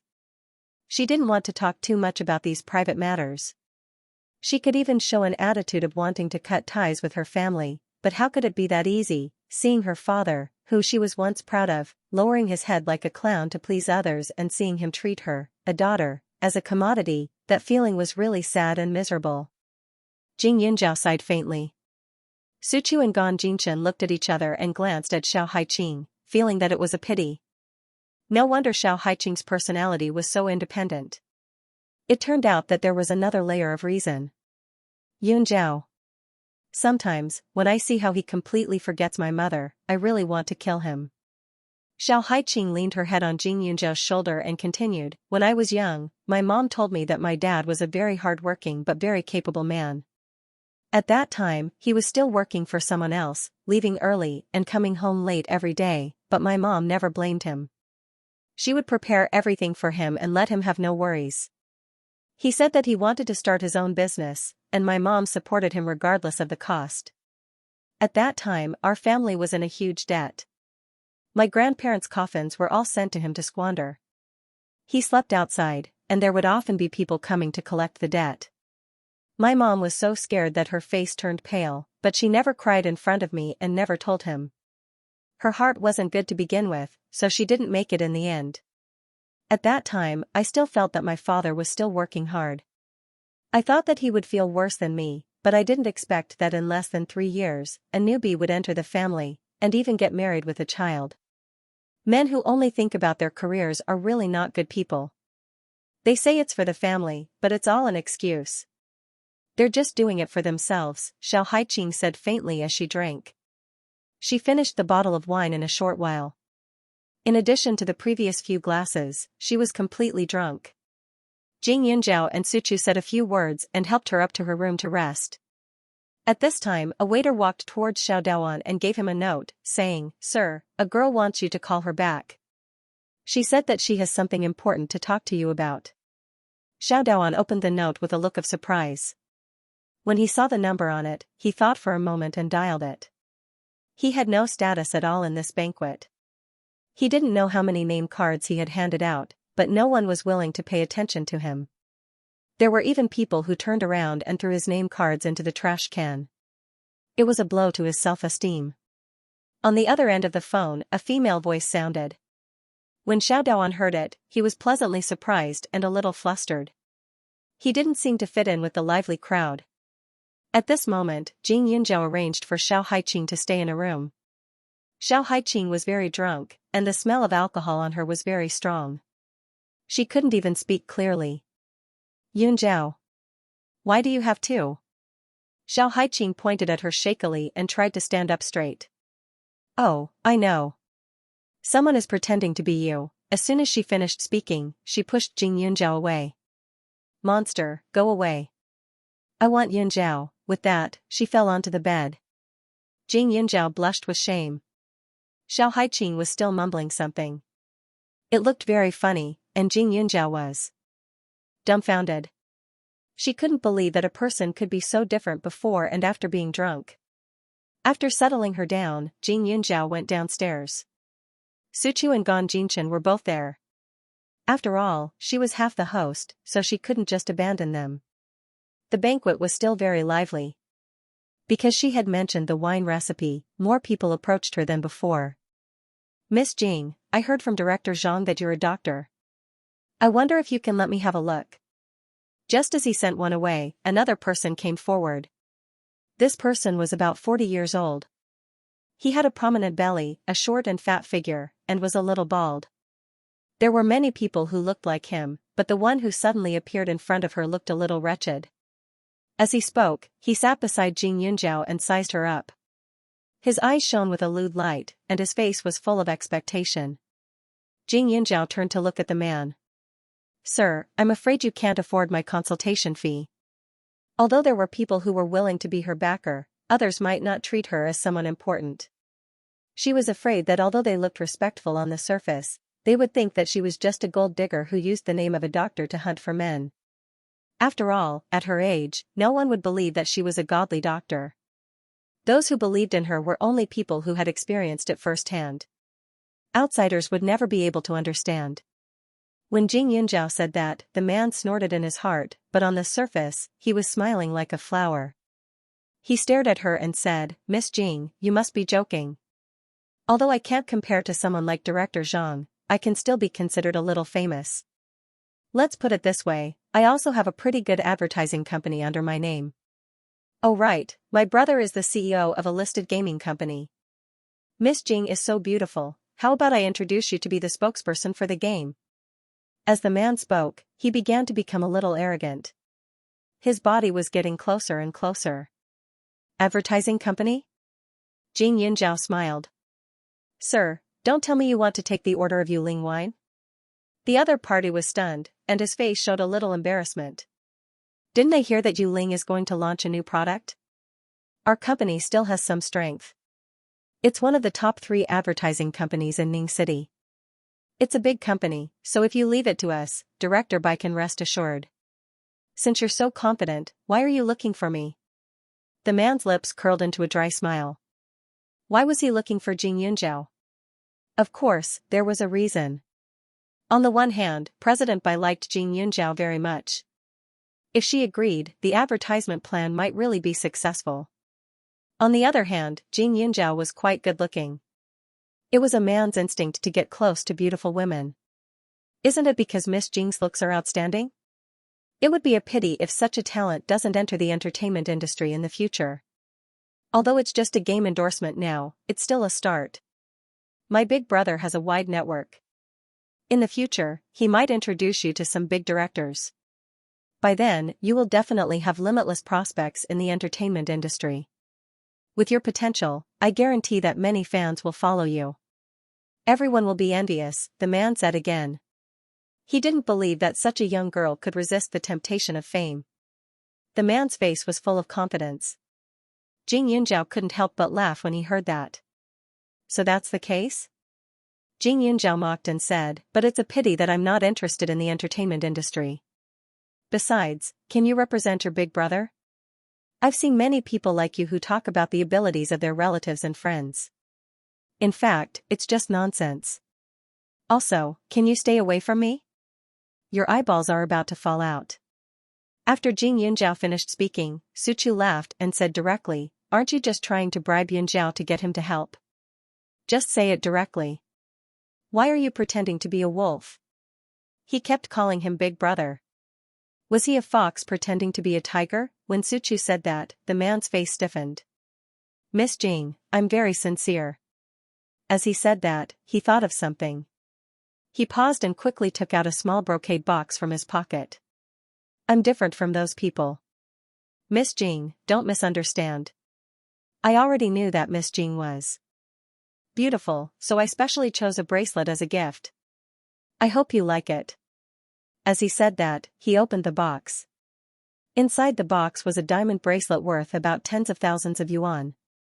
The bracelet was beautiful, but Jing Yunjiao didn't believe that it was a gift from him. She glanced around and saw a woman glaring angrily in her direction. Her gaze was fixed on the brocade box in the man's hand, and the wine glass in her hand was about to be crushed. This man's gift was probably for his little lover, right? It was just that he had taken it out at the last minute to keep up appearances. Not to mention that she was not interested in other people's leftover gifts. Even if the present in front of her was a priceless treasure, it would not change her mind about such a wretched man. Jing Yunjiao remained motionless. The man's hand stiffened. Miss Jing? Your woman is staring at me, sir. Do you take me for a fool? Jing Yunjiao sneered. Also, I believe that President Bai won't give such a thing as publicity to someone like you who looks unreliable, especially someone like you who doesn't take the right path. You even want to establish a relationship with me. So, I'm afraid I'll have to disappoint you. Jing Yunjiao was still polite. This person was invited by Pak Yuan. He was a guest, so it was not a big deal to give him some face. Pak Yuan told her that he was considering the publicity. At present, there were 3 companies that he was interested in. They were all famous, but one of them had a high price and a good team. One of them was more stable and moderate. The last one had a low price and a wide network, but it seemed that its strength was not as good as the first 2. The last one should be the company of the man in front of her, right? As soon as Jing Yunjiao rejected him, the man's expression turned ugly. Does Miss Jing think that my price is too low? The man put away the things in his hands and thought for a moment before saying, I didn't expect such an elegant and refined person like Miss Jing to have such a big appetite. How about this, if President Bai is willing to give the contract to our company, I'm willing to pay Miss Jing another commission. I guarantee that Miss Jing will be satisfied. How about that? His words were a little too direct. Suchu and Gan Jinshan's expressions changed, but they didn't know Jing Yunjiao's true identity, so it wasn't easy for them to say some things. Jing Yunjiao didn't get angry. Instead, she laughed. She wasn't stupid enough to cheat her own company. Judging from the way this man handled things, his company probably wasn't that good either. If he really got the contract, he probably wouldn't be able to come up with a plan that satisfied her. It would be troublesome then. Sir, I can tell you very clearly that you are now completely unqualified to compete with the other 2 companies, Jing Yunjiao said. Miss Jing, what do you mean? The man was stunned. Isn't the meaning clear enough? You've lost the right to compete. Our Yuling Wine Company's publicity will definitely not be handed over to your company. Not now, not ever. As for your gift, I think you should return it to your little lover. Don't disgust me, Jing Yunjiao said as she got up to leave. The other party immediately reached out to stop her. Stop. Miss Jing, don't think that I won't dare to do anything to you just because you have someone backing you. If I tell President Bai that you seduced me, even if he doesn't believe it, he'll feel uncomfortable in his heart, right? The man quickly said. She was just a stinky woman who flirted with all kinds of men. She had long been played by others. Why was she acting innocent in front of him now? He had already given her benefits, but she was still not satisfied. Her appetite was too big. Jing Yunjiao was so angry that she laughed. Just as she was about to speak, she saw the man reach out to take her over. Suddenly, her eyes were stunned. She lifted her foot and kicked his lower body directly. Even though Jing Yunjiao's shoes weren't very high, they were still very sharp. Adding on to the fact that her strength wasn't small, her aim was extremely accurate. This kick directly made the man hold on to his lower body and howl in pain. It had only stopped for a short while, but it had actually attracted quite a bit of commotion. You little bitch. The man was about to jump up. His splayed legs looked particularly funny. Suchu blushed and felt a little embarrassed. Jing Yunjiao rubbed his shoes. My hands and feet are unruly. I deserve it. With just a few simple words, the way everyone looked at this man changed. Jing Yunjiao's appearance was outstanding. In just a short period of time, there were already quite a number of people who went up to hit on her. However, most of them had bad intentions but didn't have the guts to do so. They also wanted to make friends with her. None of them were so lustful to the point of getting physical with her. It was just that they didn't expect there to be someone bold. Pak Yuan's face was very cold. Did President Qian Jr. touch you? I didn't touch him. If I did, I wouldn't have been so gentle, Jing Yunjiao said directly. As soon as this was said, many men took a deep breath. They only felt an inexplicable chill on their bodies. Especially when they saw President Qian Jr. sweating, their lower body went soft. Moreover, Jing Yunjiao actually said that she was too gentle. That was the lifeblood of a man. If something happened to him, he wouldn't be able to enjoy the luck of a woman for the rest of his life. Although he didn't touch her, this CEO Qian Jr. did make a move. Bai Yuan frowned and coldly swept a glance at CEO Qian. CEO Qian, this is my Yuling Wine Company's anniversary party. It's not some improper place. If you can't control your sperm, then please leave. The women here aren't people you have the qualifications to touch. Mr. Qian's face turned pale. Mr. Bai, this is all a misunderstanding. He gritted his teeth and his posture was a little awkward. There's no misunderstanding. There were many people who came to talk to Yunjiao. Why did she target you? If you didn't do anything, I won't believe it. Pak Yuan said angrily. This was his big boss. It was rare for her to attend a party. He wanted to take this opportunity to let her know more people in the business world and let her adapt to the social circle. When she took over the company in the future, she wouldn't be flustered. Who knew that there would be so many blind people looking for trouble? Mr. Qian's heart was blocked. He came to curry favor with Jing Yunjiao, but he didn't expect to suffer a double loss in the end. Wasn't she just a little girl?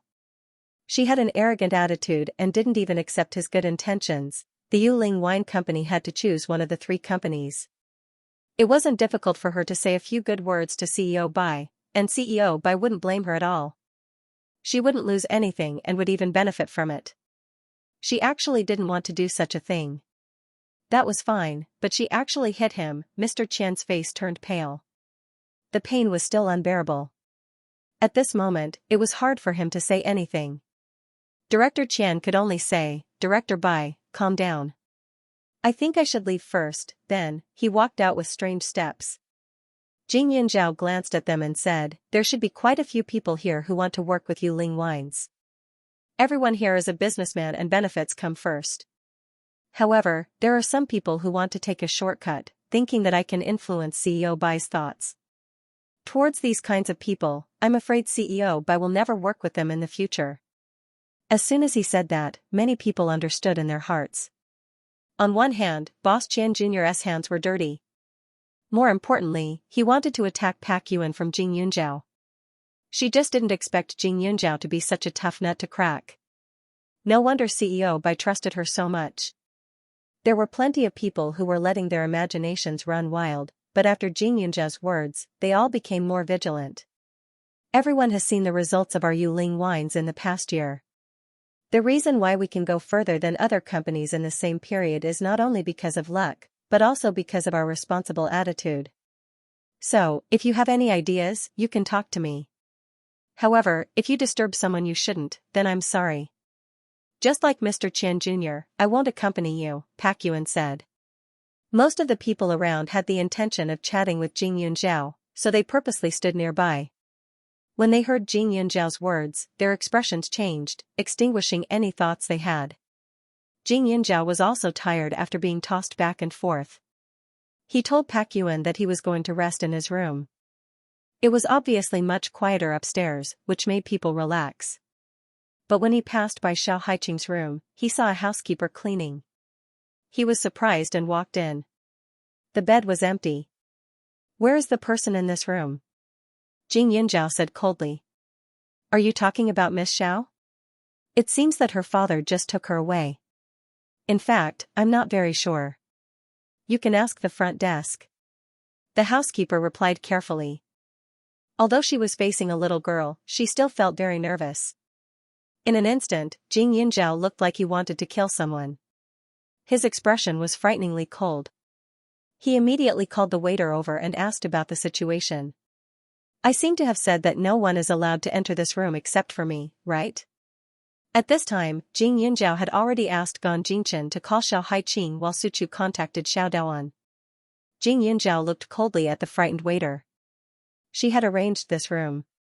When she went downstairs, she told the waiter not to let anyone disturb Xiao Haiqing's rest. She didn't expect that not long after her instructions, Xiao Haiqing would be taken away. The waiter looked nervously at Jing Yunjiao and pouted. That person is Miss Zhao's biological father. I have no reason to stop him. Jing Yunjiao stood in front of the waiter and stared at her fiercely. No reason? This room was booked with my ID, right? Is it appropriate for you to bring someone in without my permission? The waiter was shocked by Jing Yunjiao. No, nothing will happen, that person is her father.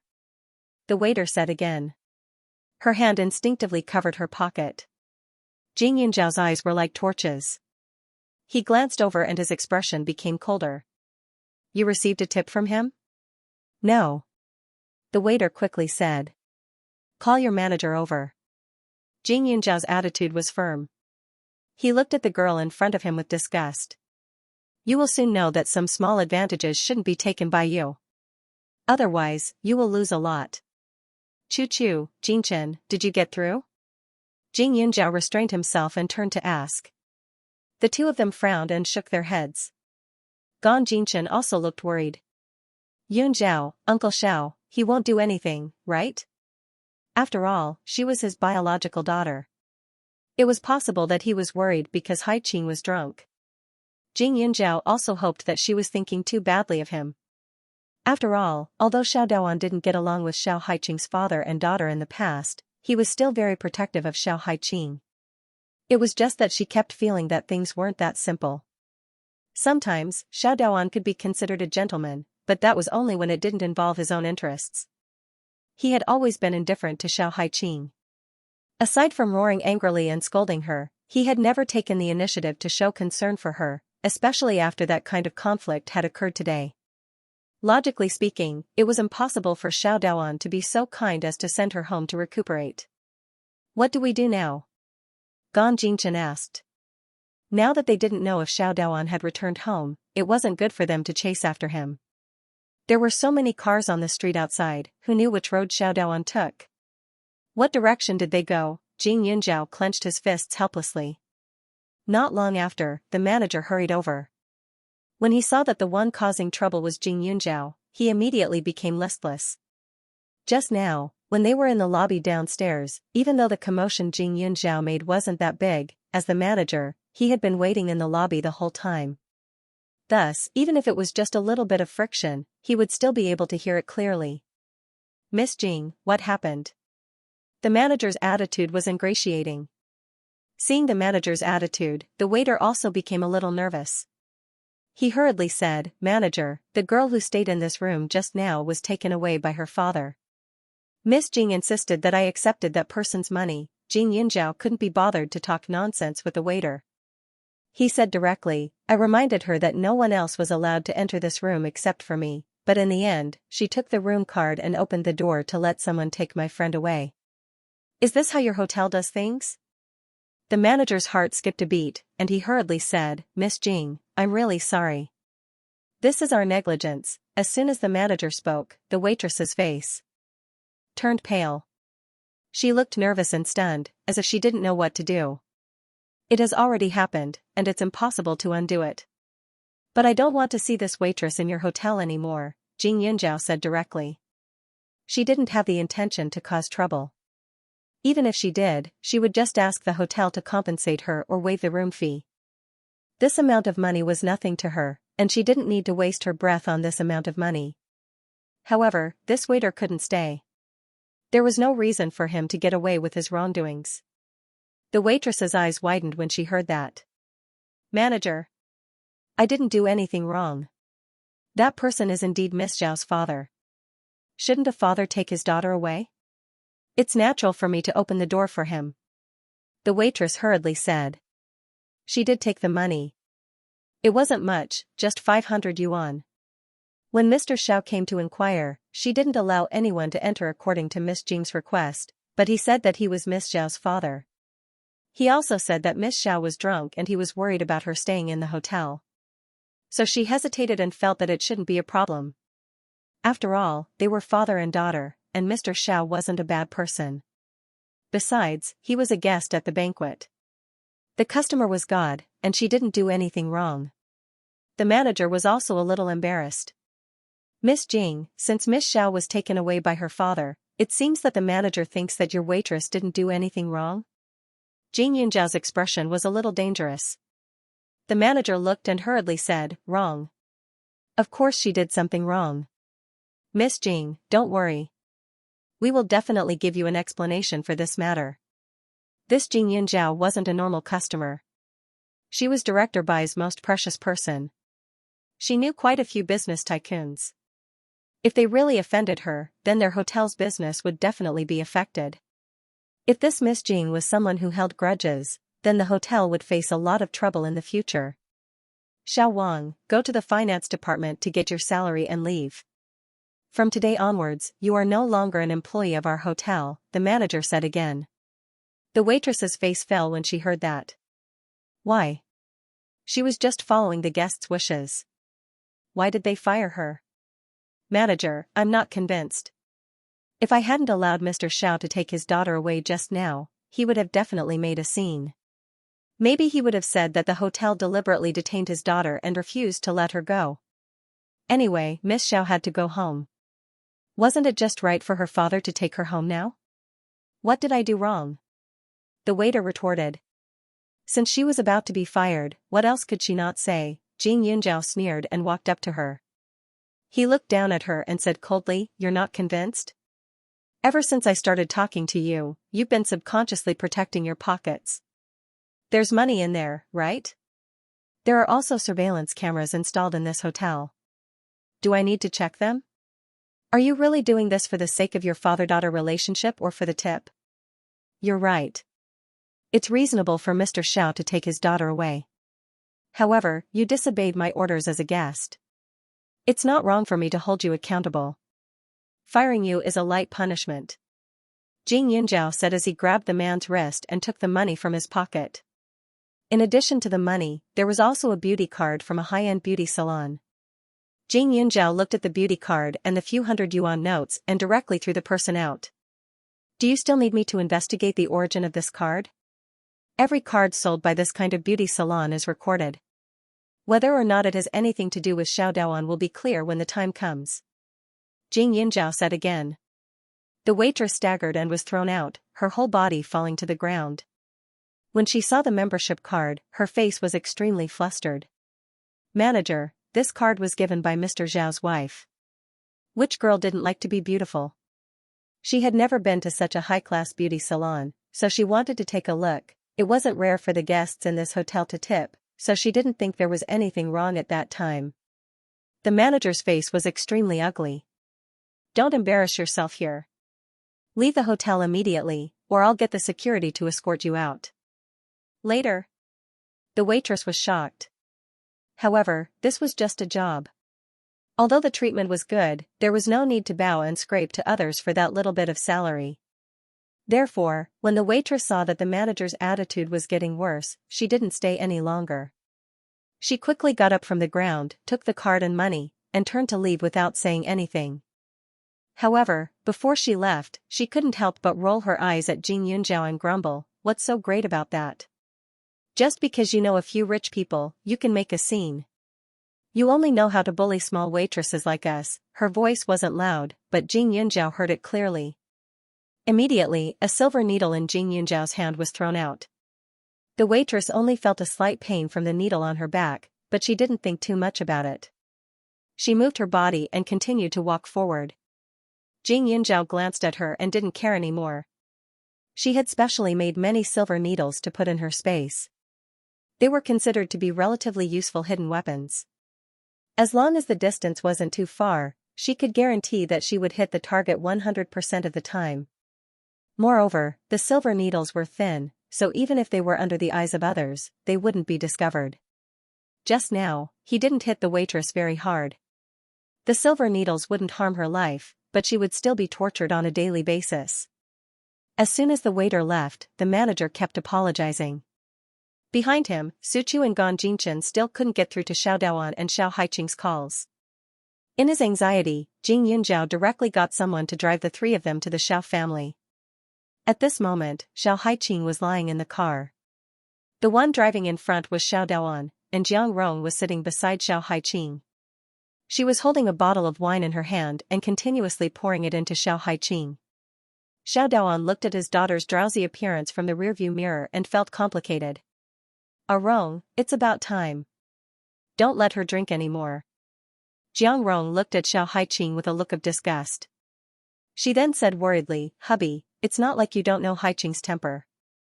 If she sobers up, we don't know what she will do. It's better to drink more." Anyway, she was drowsy now. After she handed the wine over, Xiao Haiqing took the initiative to pour it into her mouth. She didn't force her to do so. Xiaodaoan frowned. "That's true. Be careful. Don't let her drink until she vomits." "Don't worry. I think Haiqing's alcohol tolerance is quite good," Jiang Rong said again. After a while, Jiang Rong shook Xiao Haiqing's body and probed, "Haiqing? Haiqing, how are you feeling now? Xiao Haiqing looked at the person in front of her in a daze. She vaguely saw the face she hated the most. Without saying anything, she opened her mouth and bit Jiang Rong's arm. Ah! Jiang Rong didn't expect Xiao Haiqing to be so fierce when she was drunk. Her arm hurt, and she howled. Xiao Daoan was startled, and the direction of the car also twisted a little. Jiang Rong pulled her hand out of Xiao Haiqing's mouth. Hubby! Look at Haiqing, she bit me. It's bleeding. Jiang Rong broke out in a cold sweat as if the flesh on her hand had been bitten off. Even the slightest touch of the bite made her feel a heart-wrenching pain. She felt so wronged. Under the strong push, Xiao Haiqing's entire body was smashed against the car window. She rubbed her head in a daze and stuttered, Jiang Rong, you vixen, return my father to me, Haiqing, stop it. Xiao Daoan was a little unhappy. Xiao Haiqing tilted her head and looked at the person in front. Who are you? You look just like my father. But you're not him. My father is very young. He's very impressive. You look like a bad person. Xiao Haiqing giggled. Xiao Daoan didn't feel good. He felt guilty. From the rearview mirror, he saw his daughter's eyes. They were so bright that they seemed to be able to speak. They hadn't changed much since she was young. Her gaze was proud and a little dazed, like a lost child. She was so fragile that she couldn't withstand a single blow. He hesitated a little. Hubby, why don't we not send her over? How about this, I'll ask her. Maybe she knows something about the wine recipe? Jiang Rong said. Xiao Daoan was touched. Okay, don't force her. Let's see how she answers. Jiang Rong nodded. Haiqing? Haiqing, I'm your auntie Jiang. Do you know what Jing Yunjiao's wine recipe is? Jiang Rong asked. The 3 words Auntie Jiang ignited the explosive in Xiao Haiqing's mind. She glared at her and said, you old witch. What do you want to do to Yunjiao? I'll kill you. Then, without another word, he rushed towards Jiang Rong as if he had gone mad. Xiao Haiqing grabbed Jiang Rong's hair and tore it. Jiang Rong had already expected this outcome and was mentally prepared for it. She was beaten up pitifully by Xiao Haiqing, but she did not scream anymore. Instead, she covered her head and advised, Haiqing, don't be like this. We are doing this for your own good. As long as you tell us what the wine recipe is, your father will not bring you to meet that foreigner. However, at this moment, Xiao Haiqing's brain was no longer under her control, and she was still having a lot of fun. When Xiao Daoan saw his daughter being so shrewish, that bit of guilt in his heart instantly disappeared without a trace. He quickly stopped the car and went to the back seat to help free Jiang Rong from Xiao Haiqing's hands and put her in the front passenger seat. Xiao Haiqing's eyes were confused. She looked at her tall father and said, You are really a good-for-nothing. My father is dead. You are not him. Let me get off the car. I want to get off the car. Xiao Daoan was also annoyed. He hated it when others thought he was useless. He, Xiao Daoan, started from scratch. How much contempt had he received? It was not easy for him to get to where he was now. If it was not for this daughter of his who was dragging him down, the Xiao family would not be in such a situation now. They would have brought glory to their ancestors. Seeing Xiao Haiqing struggling to climb out of the car, Xiao Daoan's anger rushed to his head. Pa! He slapped her. In an instant, Xiao Haiqing was completely stunned. The anesthesia of the alcohol did not make her feel much pain. She only felt her heart aching. Xiao Daoan closed the car door and continued driving. Xiao Haiqing curled up in a corner of the back seat and stared at Xiao Daoan silently like a fool. Jiang Rong glanced sideways, and when Xiao Daoan wasn't paying attention, the corners of her mouth curled up into a smile. This stepdaughter's temper was too fierce. She had long known what she was thinking and what she would do. Although she was not her biological daughter, she had raised her for more than 10 years. Her temper was also caused by her, so how could she not control it? Xiao Haiqing had a splitting headache and her mind was blank. The car drove for a long time before it finally stopped in front of a villa. Hubby, are we really going to let Haiqing in? Jiang Rong made a difficult expression. Xiao Daoan looked at the villa in front of him with a heavy heart. He thought for a while and said, they said that they won't mistreat her. As long as she helps them get the recipe for Xianxia's wine, they'll get engaged a year later when she comes of age. Jiang Rong despised him in her heart. Her husband was such a person. He clearly knew that the other party was just saying it, but he still found an excuse for his daughter. Fortunately, she gave birth to a son and not a cheap one like Xiao Haiqing. However, she had to admit that Xiao Haiqing was quite good-looking. If she really listened and got the recipe for Xianxia's wine, then James probably wouldn't abandon her. Even if they couldn't get married, she would definitely be a woman by his side and her life wouldn't be too bad. Jiang Rong wasn't stupid enough to tell the truth. She waited quietly in the car and watched her husband personally send her daughter into the villa.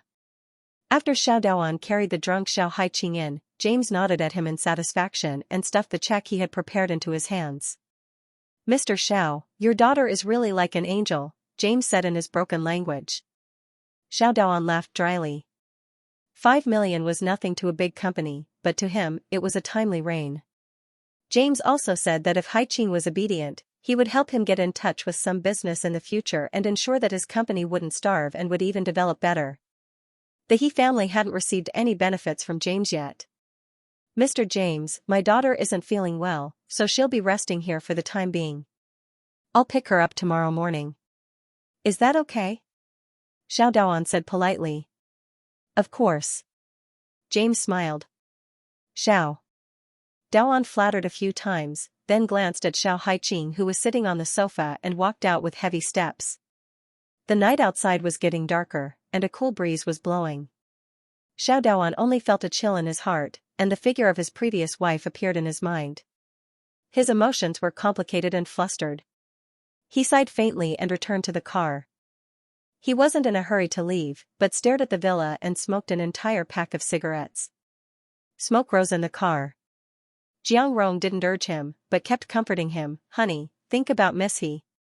She became so popular because of her relationship with James. Our Haiqing is prettier than her. Mr. James will definitely dote on her more.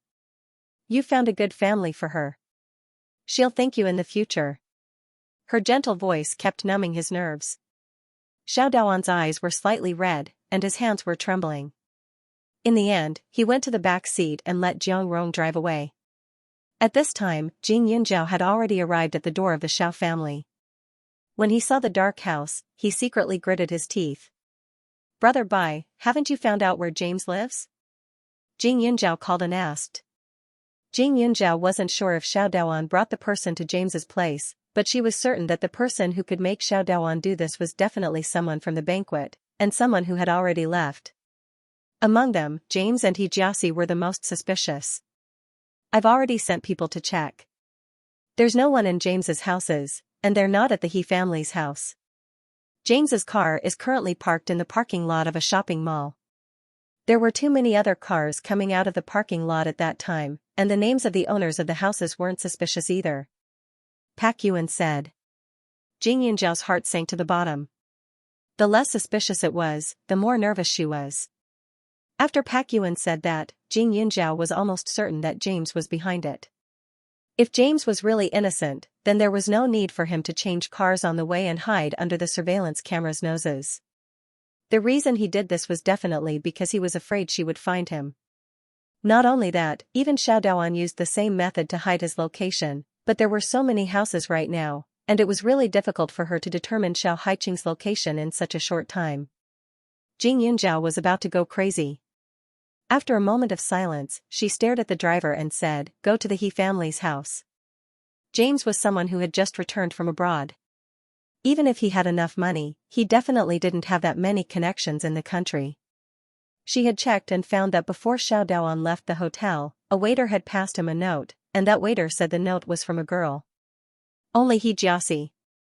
The driver turned around obediently and sped on the road at an extremely fast speed. In less than half an hour, Jing Yunjiao had already rushed into the He family's house. She practically kicked open the He family's high-security door with a single kick. The entire He family's alarm instantly went off non-stop. Immediately, a guard with a dog rushed over.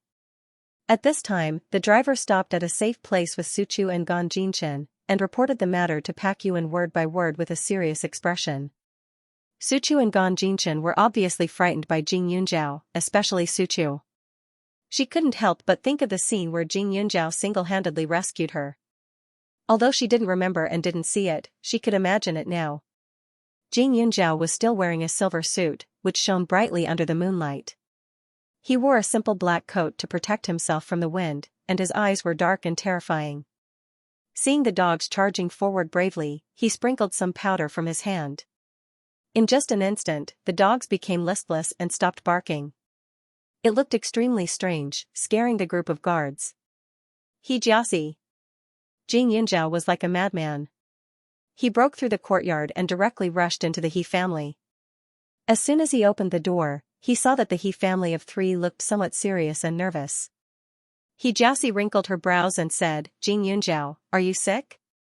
You're trespassing. Where's Hai Qing?" Jing Yunjiao strode over and grabbed He Jiasi's collar as he asked coldly. Her speed was extremely fast, like a black shadow flashing by, giving people an illusion that it was unreal. What Hai Qing? I don't know. He Jiasi's heart was trembling. Jing Yunjiao clenched his fist.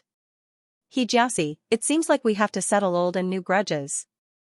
As soon as he finished speaking, He Jiasi was thrown out by Jing Yunjiao and smashed onto the ground. He Jiasi was in pain, and her whole body was a little dizzy. When the He family's parents saw this, they were even more shocked. Mr. He immediately wanted to rush out of the house, but he saw Jing Yunjiao kick the coffee table and block the door. Mrs. He rushed in front of He Jiasi and stared at Jing Yunjiao with hatred. Jing Yunjiao, if you're angry, take it out on me. If anything happens to my daughter, I'll definitely let you rot in prison and suffer for the rest of your life. Jing Yunjiao coldly stared at this Mrs. He with an indifferent expression. Mrs. He, are you afraid that I'll forget you if you don't speak? When He Jiasi was sent abroad, wasn't it this Mrs. He who secretly messed with her? Until now, her name as Jing Yunjiao still left a deep impression on many people. Each and every one of them knew that she was an orphan who was abandoned by her parents and abused by her adoptive parents. Mrs. He shivered. Jing Yunjiao, what are you trying to do? Jing Yunjiao's eyes were like torches and her expression was cold. Don't worry, I'm not stupid enough to let you lose your lives. As she spoke, Jing Yunjiao grabbed Mrs. He's wrist and pulled her over. The silver needle in her hand shone with a faint cold light. In the blink of an eye, she pierced several of Mrs. He's acupoints. He Jiasi, who was watching from the side, was so frightened that she screamed. Mrs. He's body trembled. She could feel the silver needle piercing her body, but the strange thing was that she couldn't struggle. Jing Yunjiao's strength was extremely strong. When the needle pierced her body, the blood in her body seemed to stop flowing, causing her entire body to feel cold from head to toe. Jing Yunjiao. You lunatic, I'll definitely call the police to arrest you. Just wait to go to jail. He Jiasi opened her mouth and said. Don't worry, it'll be your turn soon. Jing Yunjiao opened her mouth and said. Her movements were very fast. When she finished, Mrs. He was so nervous that she fell to the ground and trembled all over. She hurriedly lifted her clothes to check where the silver needle pierced her body, but there wasn't even a drop of blood. This kind of unknown fear made her unable to let go. Jing Yunjiao approached He Jiasi, looking like an extremely cold killer. He Jiasi's pupils contracted. Don't you want to know where Xiao Hai Qing is? If you don't stab me, I'll tell you. Even if he told her now, it would be too late, right? He Jiasi's heartbeat quickened. She looked at Jing Yunjiao and stopped. Speak. Jing Yunjiao, I only sent a letter to Xiao Daoan, that's all. You should know that I can't go against James's words. If it weren't for you not giving James face in front of everyone and causing him to be chased out of the banquet, he wouldn't have done that. Also, if you really want to blame someone, then blame Xiao Daoan. Xiao Hai Qing is his daughter, and he himself decided to give her to James. What can I do? He Jiasi hurriedly added. At this moment, she had no choice but to say it. If he said it out loud, Jing Yunjiao might go easy on him. She was simply a freak. The He family had more than a dozen dogs, and each of them was incomparably fierce. They had even eaten the breeder's arms, but when faced with Jing Yunjiao, they all stopped. It was simply too strange. The same went for the guards. There were so many of them, but they couldn't catch Jing Yunjiao. In this kind of situation, there was no other way except to tell the truth. Xianxia looked at Jing Yunzhao closely, afraid that he would recklessly stab her body in the next second. Although it wouldn't take her life, the slender silver needles made people's hearts tremble. She didn't want to become a person with needle holes all over her body. However, her resistance was useless. Jing Yunzhao pinched her chin and used the same method to stab her body. Medical skills could save people and also harm people. This technique was generally used to dredge the meridians, but it was more harmful to the body. For people with big problems with their meridians, this was a life-saving acupuncture technique, but for ordinary people, it was the opposite. Jing Yunzhao, I've already said it, but no, I never promised you. Jing Yunzhao's face was cold. If you lie to me, I will make you suffer 1,000 times more. Jing Yunzhao didn't want to waste her time. After the injection, she walked out again, and there was almost no obstruction along the way. The effect of the powder hadn't worn off yet, so the dogs were still in a daze. Even after Jing Yunzhao left, they still didn't make a single sound. There were also some guards who tried to stop Jing Yunzhao, but they were all kicked far away. They didn't even have the strength to resist. Jing Yunzhao followed the address provided by Xianxia and rushed to the 100 Rich City. The place was a villa district. The price wasn't expensive, but it wasn't cheap either. It wasn't in the city. As for Zhuo Haiyang, Jing Yunzhao had heard of him before, but she didn't care before. This was because Zhuo Haiyang was in the same line as Yuling Wine Company. They both sold foreign wines with beautiful packaging, and the color of the wine was very pleasing. It was considered a type of fruit wine, but the juice content wasn't high. Other than that, this Haiyang Food Company already sold dried fruits, beverages, and the like. Their business wasn't very big, but they were quite famous. The reason he provided James with a place to stay was easy to understand. It was completely to compete with Yuling Wine Company, right? When Yuling Wine Company's products were pushed into the market, it did cause some damage to other industries. After all, the market was only so big. If someone had a good business and a good reputation, then there would be people who had to do business at a loss. If it was other wine companies, she could still understand, but this Zhuo Haiyang, she couldn't forgive him. This Zhuo Haiyang and her Yuling company were almost unrelated. They targeted different consumers, and the other party had many kinds of products. There wasn't much conflict at all. And now, he actually did such a thing for that investment. Jing Yunzhao secretly gritted her teeth. She was extremely worried. It was too slow. Gan Jingchen and Su Chu felt even more sad and sad in their hearts. They originally thought that Xiao Daoan would take into account their father-daughter relationship and look forward to this matter. It was just that they thought too much, but they didn't expect the truth to be even harder to accept than they imagined. They didn't know what Xiao Haiqing was like now. She was very drunk. Thinking of her drunkenness, the three of them hated Xiao Daoan even more. If Xiao Daoan didn't always want to use Xiao Haiqing, she wouldn't have been so angry that she kept drinking to drown her sorrows, and she wouldn't have been taken advantage of. Time ticked by, and the scenery outside the window flashed by. The three of them looked extremely solemn. Soon, the car stopped. Just as he was about to get out of the car, he saw the door of the villa open, and Xiao Haiqing staggered out. The three of them were shocked.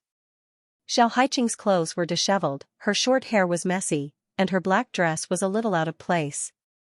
Under the dim light of the night, the hickeys on her shoulders and neck could be vaguely seen. It was a frightening sight. She walked barefoot on the protruding rocks, but she didn't feel any pain at all. As soon as he stepped out of the door, he immediately knelt on the ground and vomited. The three of them were at a loss.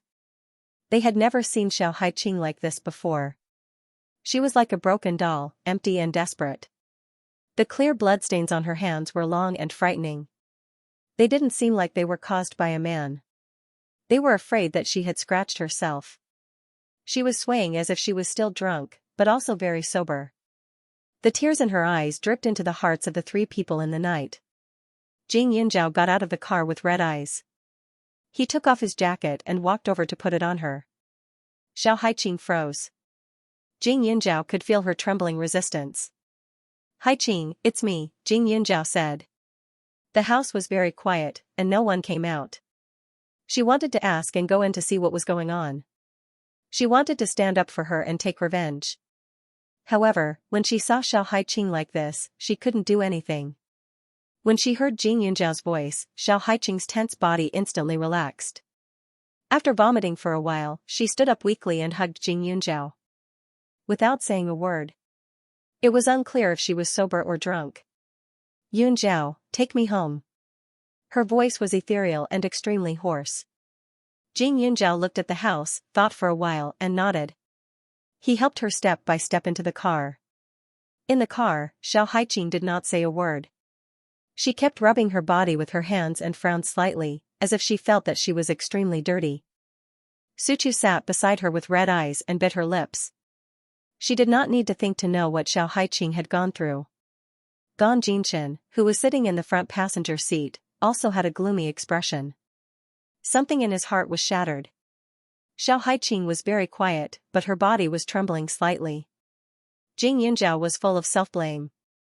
If she had not provoked He Jiaxi and James, they would not have shifted their target to Xiao Haiqing. This was not the first time. The people around her had always been hurt because of her. The last time it was Suchu. This time it was Haiqing. Jing Yunjiao's gaze turned cold. He pursed his lips and did not say a word. She had lived alone in her previous life. In this life, she was only suitable for one person. She did not want to hurt others and herself. Yunjiao, I had a dream last night. Xiao Haiqing suddenly opened her mouth and said, yesterday was my mother's birthday. I went home, but he doesn't remember.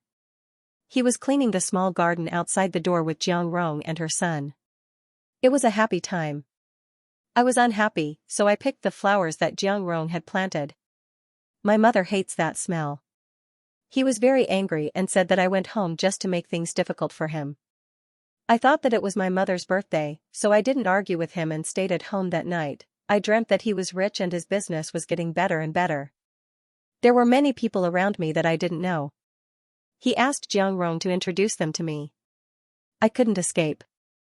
There were people everywhere. They surrounded me and tried to get close to me. I hated that feeling, but he asked people to watch over me and not let me leave. I dreamt that he told me that the old man loves you. He said that I have a bad temper and should find an old man who can tolerate me. Yunjiao, I was really scared in the dream. I couldn't even use the martial arts you taught me. I could only let myself be bullied by others. I shouted, but it was useless. My head was very heavy, as if I was drugged. I only woke up after a long time. I thought that I was really done for. Luckily, it was just a dream. But it turns out that reality and dreams are so similar. He sold me out just like in the dream. When she woke up this morning, although she was afraid that she had such a dream, she felt a little guilty when she saw her father. Because she thought that no matter how bad he was and how much he valued benefits, he would only beat and scold her. She thought too much of her father, so she had such a dream. It turned out that the dream wasn't just a dream. It was also an omen. The difference was that she didn't have the slightest ability to resist like she did in the dream. Xiao Haiqing's voice was soft, and Jing Yunjiao was in a daze. Ever since her rebirth, she had always been puzzled as to why Xiao Haiqing, who was like a cockroach, would be a famous black widow in the capital. She had married many times and her reputation wasn't good. The reports even said that she was a beautiful woman from a wealthy family who didn't follow the rules and was bold and wanton. However, her expression gave her a sense of tenacity, which didn't match the reports. But now that she saw Xiao Haiqing's expression, she seemed to understand a little. A person wouldn't go to such extremes for no reason. It should be because of the influence of the surrounding environment, right? And the only person who could affect Xiao Haiqing in her previous life should be Xiao Daoan. In this life, Xiao Daoan was able to give Xiao Haiqing away without hesitation. Then what about the previous life? She had been with Xiao Haiqing for a long time. She clearly knew that she wasn't the kind of person who relied on men. She shouldn't ask for marriage over and over again. Jing Yunjiao's mind was filled with random thoughts. After a few hours, he directly sent her back to the small house Xiao Haiqing usually lived in Huaning County. This was Xiao Haiqing's grandfather and grandmother's old house. It was also her mother's property. It had 3 rooms and 1 living room. It was very old, but it was very warm. There were also some old things in the house. They were stored neatly and very clean. There were photos hanging on the wall. They were all photos of Xiao Haiqing when she was young. In the photos, Xiao Haiqing was smiling very happily. She looked very young and obedient. She didn't look like the her in front of him. He made a hangover soup and let Xiao Haiqing drink it all. This night of danger had actually sobered her up a little. Now, it seemed that she had more or less recovered. Xiao Haiqing. Chu looked at Xiao Haiqing nervously. She didn't know what to say. The marks on her body were a little shocking. After going through something like this, she definitely needed someone to comfort her. However, she felt that comfort was too weak and pale at this time. What was the use? I'm fine. Xiao Haiqing's voice was tired. I scared you guys. Chu, Jinchen, you two go back first. Yun Zhao will be enough to accompany me tonight. Haiqing, why don't we stay here too? I'll stay in the room next door. Cousin will stay in the living room. If you need anything, you can find him anytime. Suchu suggested. At this time, the two of them were really worried. Although Xiao Haiqing always had the best relationship with Jing Yunzhao and liked to joke about her, they were friends who had been together for a long time. In her heart, Xiao Haiqing was just as important. Do whatever you want, Xiao Haiqing said. Gan Jinchen let out a sigh of relief. When he saw Xiao Haiqing walk out of the villa, he really wanted to rush in and beat the people inside. However, he knew in his heart that his ability to beat people wasn't even as good as Xiao Haiqing's. Also, Xiao Haiqing cared about her face. It was best if they kept quiet and let her have some peace. The cousins hesitated for a while, then hesitantly went to the living room. After the two of them left, Xiao Haiqing immediately. Jing Yunzhao's heart ached. Haiqing, I'm sorry. I've implicated you. If it wasn't for me, Yun Zhao, it has to be. Xiao Haiqing's voice was hoarse as she continued, really, I know that without you, it would still be the same. And if it wasn't for Jing Yunzhao, she wouldn't even have been able to hide. The dream last night was so realistic that it scared me. It was because his ambition was just as I thought. He was willing to abandon me and my mother for his career. He married Jiang Rong for his career. He was also willing to give me away for his career. As long as I can give him benefits, he is now a homeless dog. When he brought me in, although I was in a daze, I remembered a number, 5 million. Yun Zhao, he did it for 5 million. My, Xiao Haiqing's, innocence is only worth 5 million in his eyes. No, maybe it's not even worth 5 million, Xiao Haiqing's eyes were bloodshot. Her hands clutched the blanket tightly. The bloodstains on her arms were a shocking sight. Haiqing, we can deal with him. We can make him bankrupt and lose everything. We can make him suffer for the rest of his life. Jing Yunzhao said, his heart aching. No. Yunzhao, this is not enough. Xiao Haiqing's eyes were filled with hatred. I hope that he will live a long life with Jiang Rong. I hope that his company will continue to drag on and be half dead. I want him to be filled with ambition but never be able to get what he wants. I want him to see me become stronger than him step by step and climb over his head step by step. I want him to never be able to touch me. Yun Zhao, he is my father.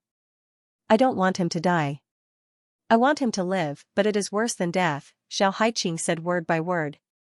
Yun Zhao, don't help me. You can help me resolve my hatred, but you can't resolve the knot in my heart. She felt as if there was a knot in her heart. It was stuck inside and couldn't be untangled. It was suffocating and uncomfortable. Even if her father had nothing and Jiang Rong was half dead, her knot would always be there. That kind of torture couldn't be resolved in a short time. Some people were destined to be entangled for 10 or 20 years to vent their hatred. Now that they were dead, it was over. Who could she vent her anger on for the rest of her life? Jing Yunzhao was silent. She had never felt anything like this before. She blamed the Qiao family, but they had never treated her well since she was young. She had no respect or love for them. However, Xiao Haiqing remembered the good times they had as a family. She had received the great fatherly love from Xiao Daoan, but it was taken away again. That kind of hatred born from love was different from hers. Whatever you say, Jing Yunzhao said quietly. Haiqing, how is James? Jing Yunzhao asked again. If he was alive, there were ways to deal with him. If he was dead, she wasn't afraid. Although it was troublesome, she could afford the best lawyer. However, she had to know the situation first. I think I broke his legs.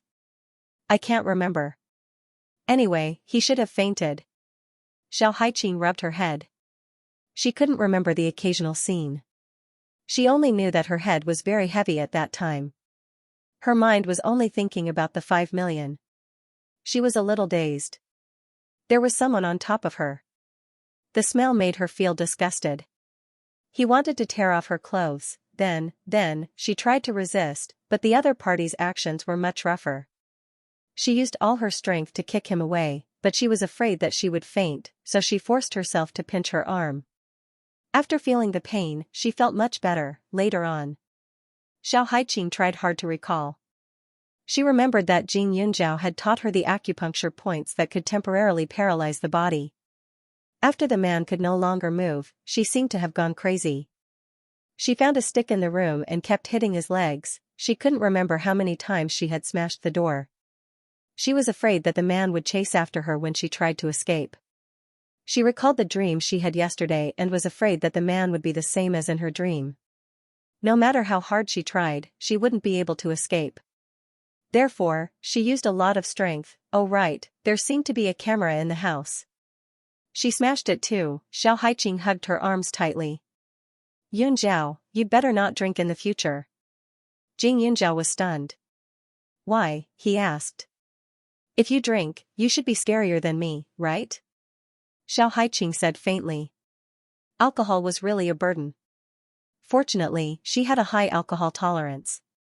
Although she was drunk, she still had a trace of consciousness.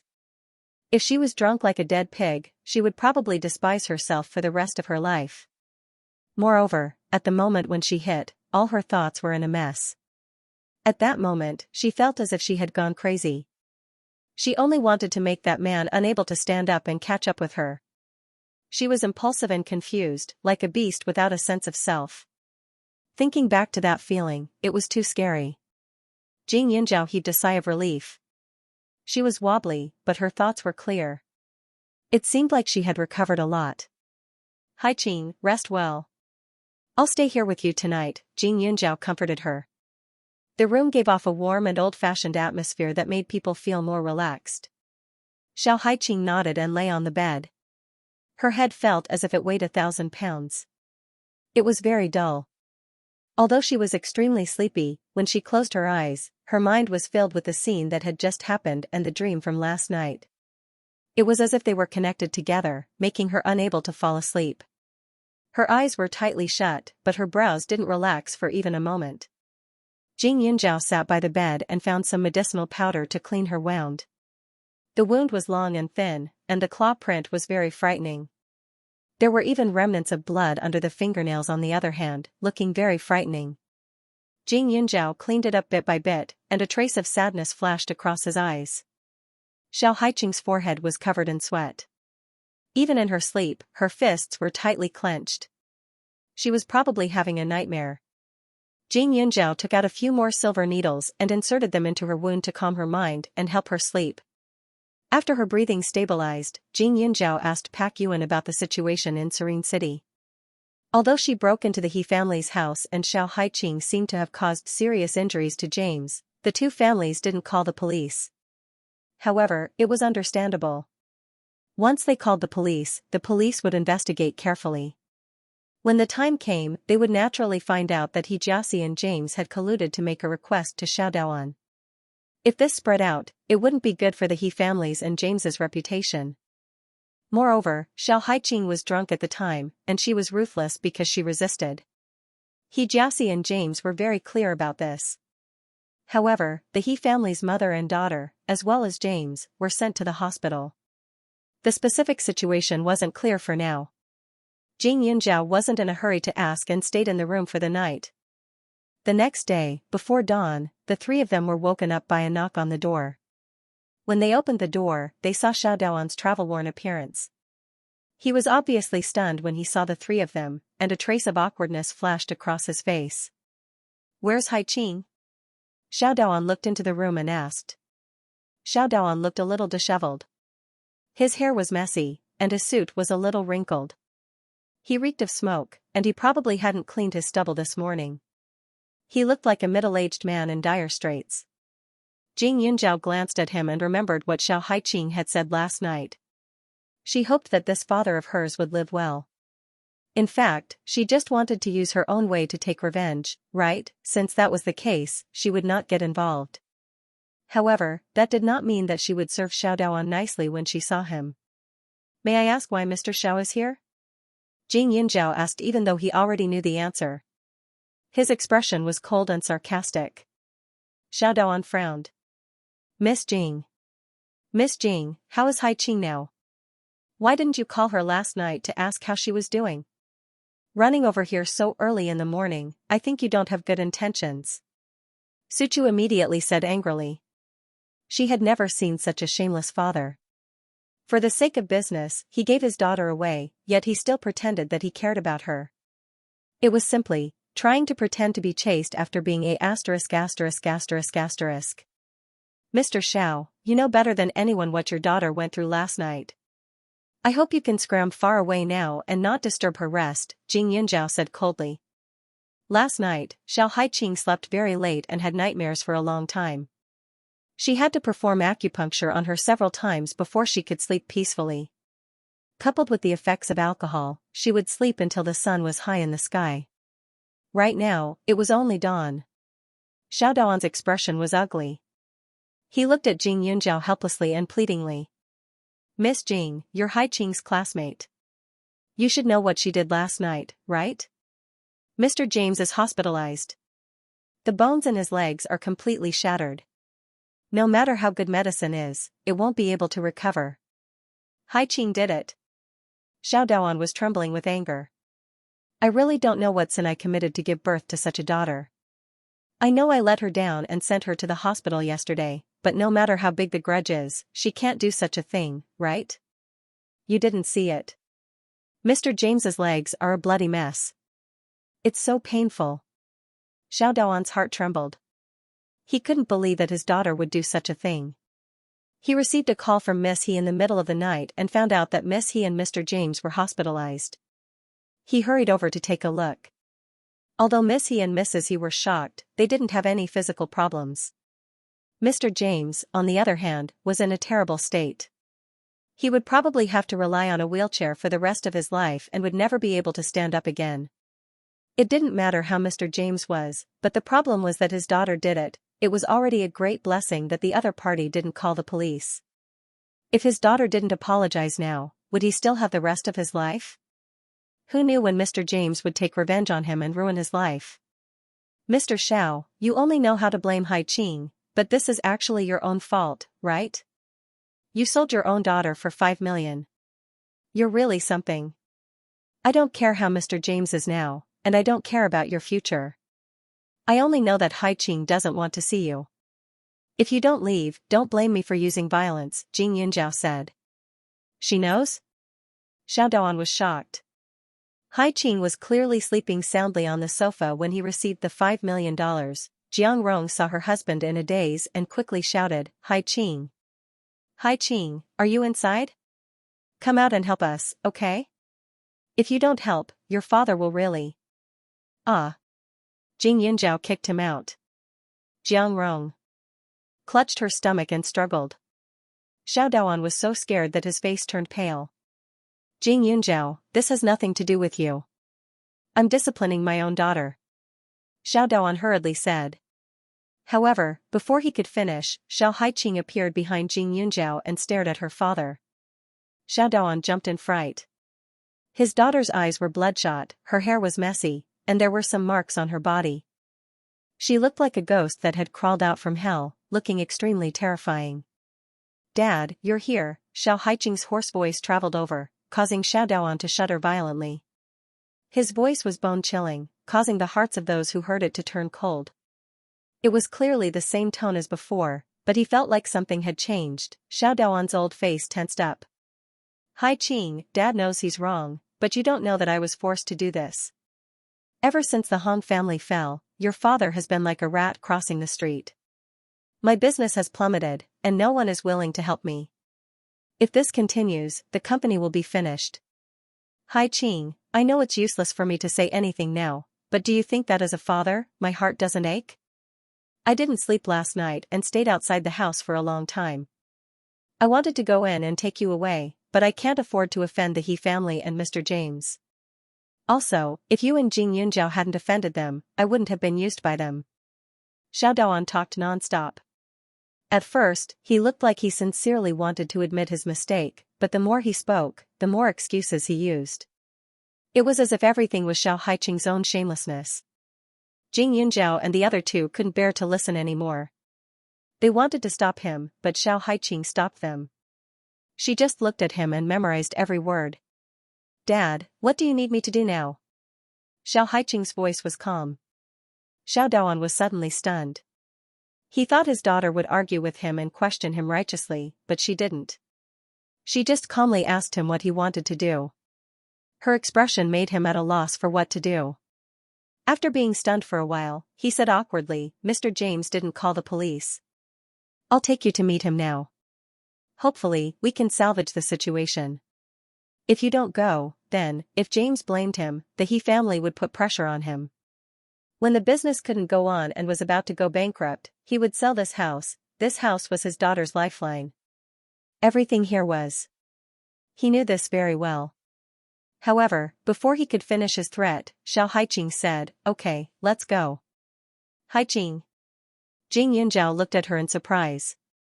Haiqing, why do we have to go? It'd be better if that James died. Suchu was practically burning with rage. Jing Yunjiao looked at her. Seeing her emotionless eyes, a trace of heartache flashed through his eyes. After calling her that, he didn't say anything to stop her. Whatever she wanted to do, he would let her do it to her heart's content. Xiao Daoan didn't expect his daughter to agree so easily. She even said those words of advice. He heard Xiao Haiqing say again, I want to change my clothes. You guys wait at the door. Okay. Then hurry up. Xiao Daoan hurriedly said.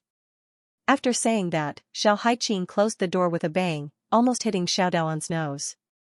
Xiao Daoan was furious, but when he thought of his daughter's cooperation, he sighed in relief. Looking at his daughter, last night, James must have, although she was his daughter, he didn't want to think that way. Generally speaking, once a man conquered a woman's body, his heart would be more or less the same. Last night's situation should have happened because Haiqing was drunk. He just didn't know if Mr. James would forgive Haiqing later. What should he do? Xiao Daoan's hair was about to turn white. He knew very well that both of Haiqing's legs would be crippled. James would not be appeased unless Haiqing suffered even more. Xiao Daoan waited outside, and smoked another cigarette.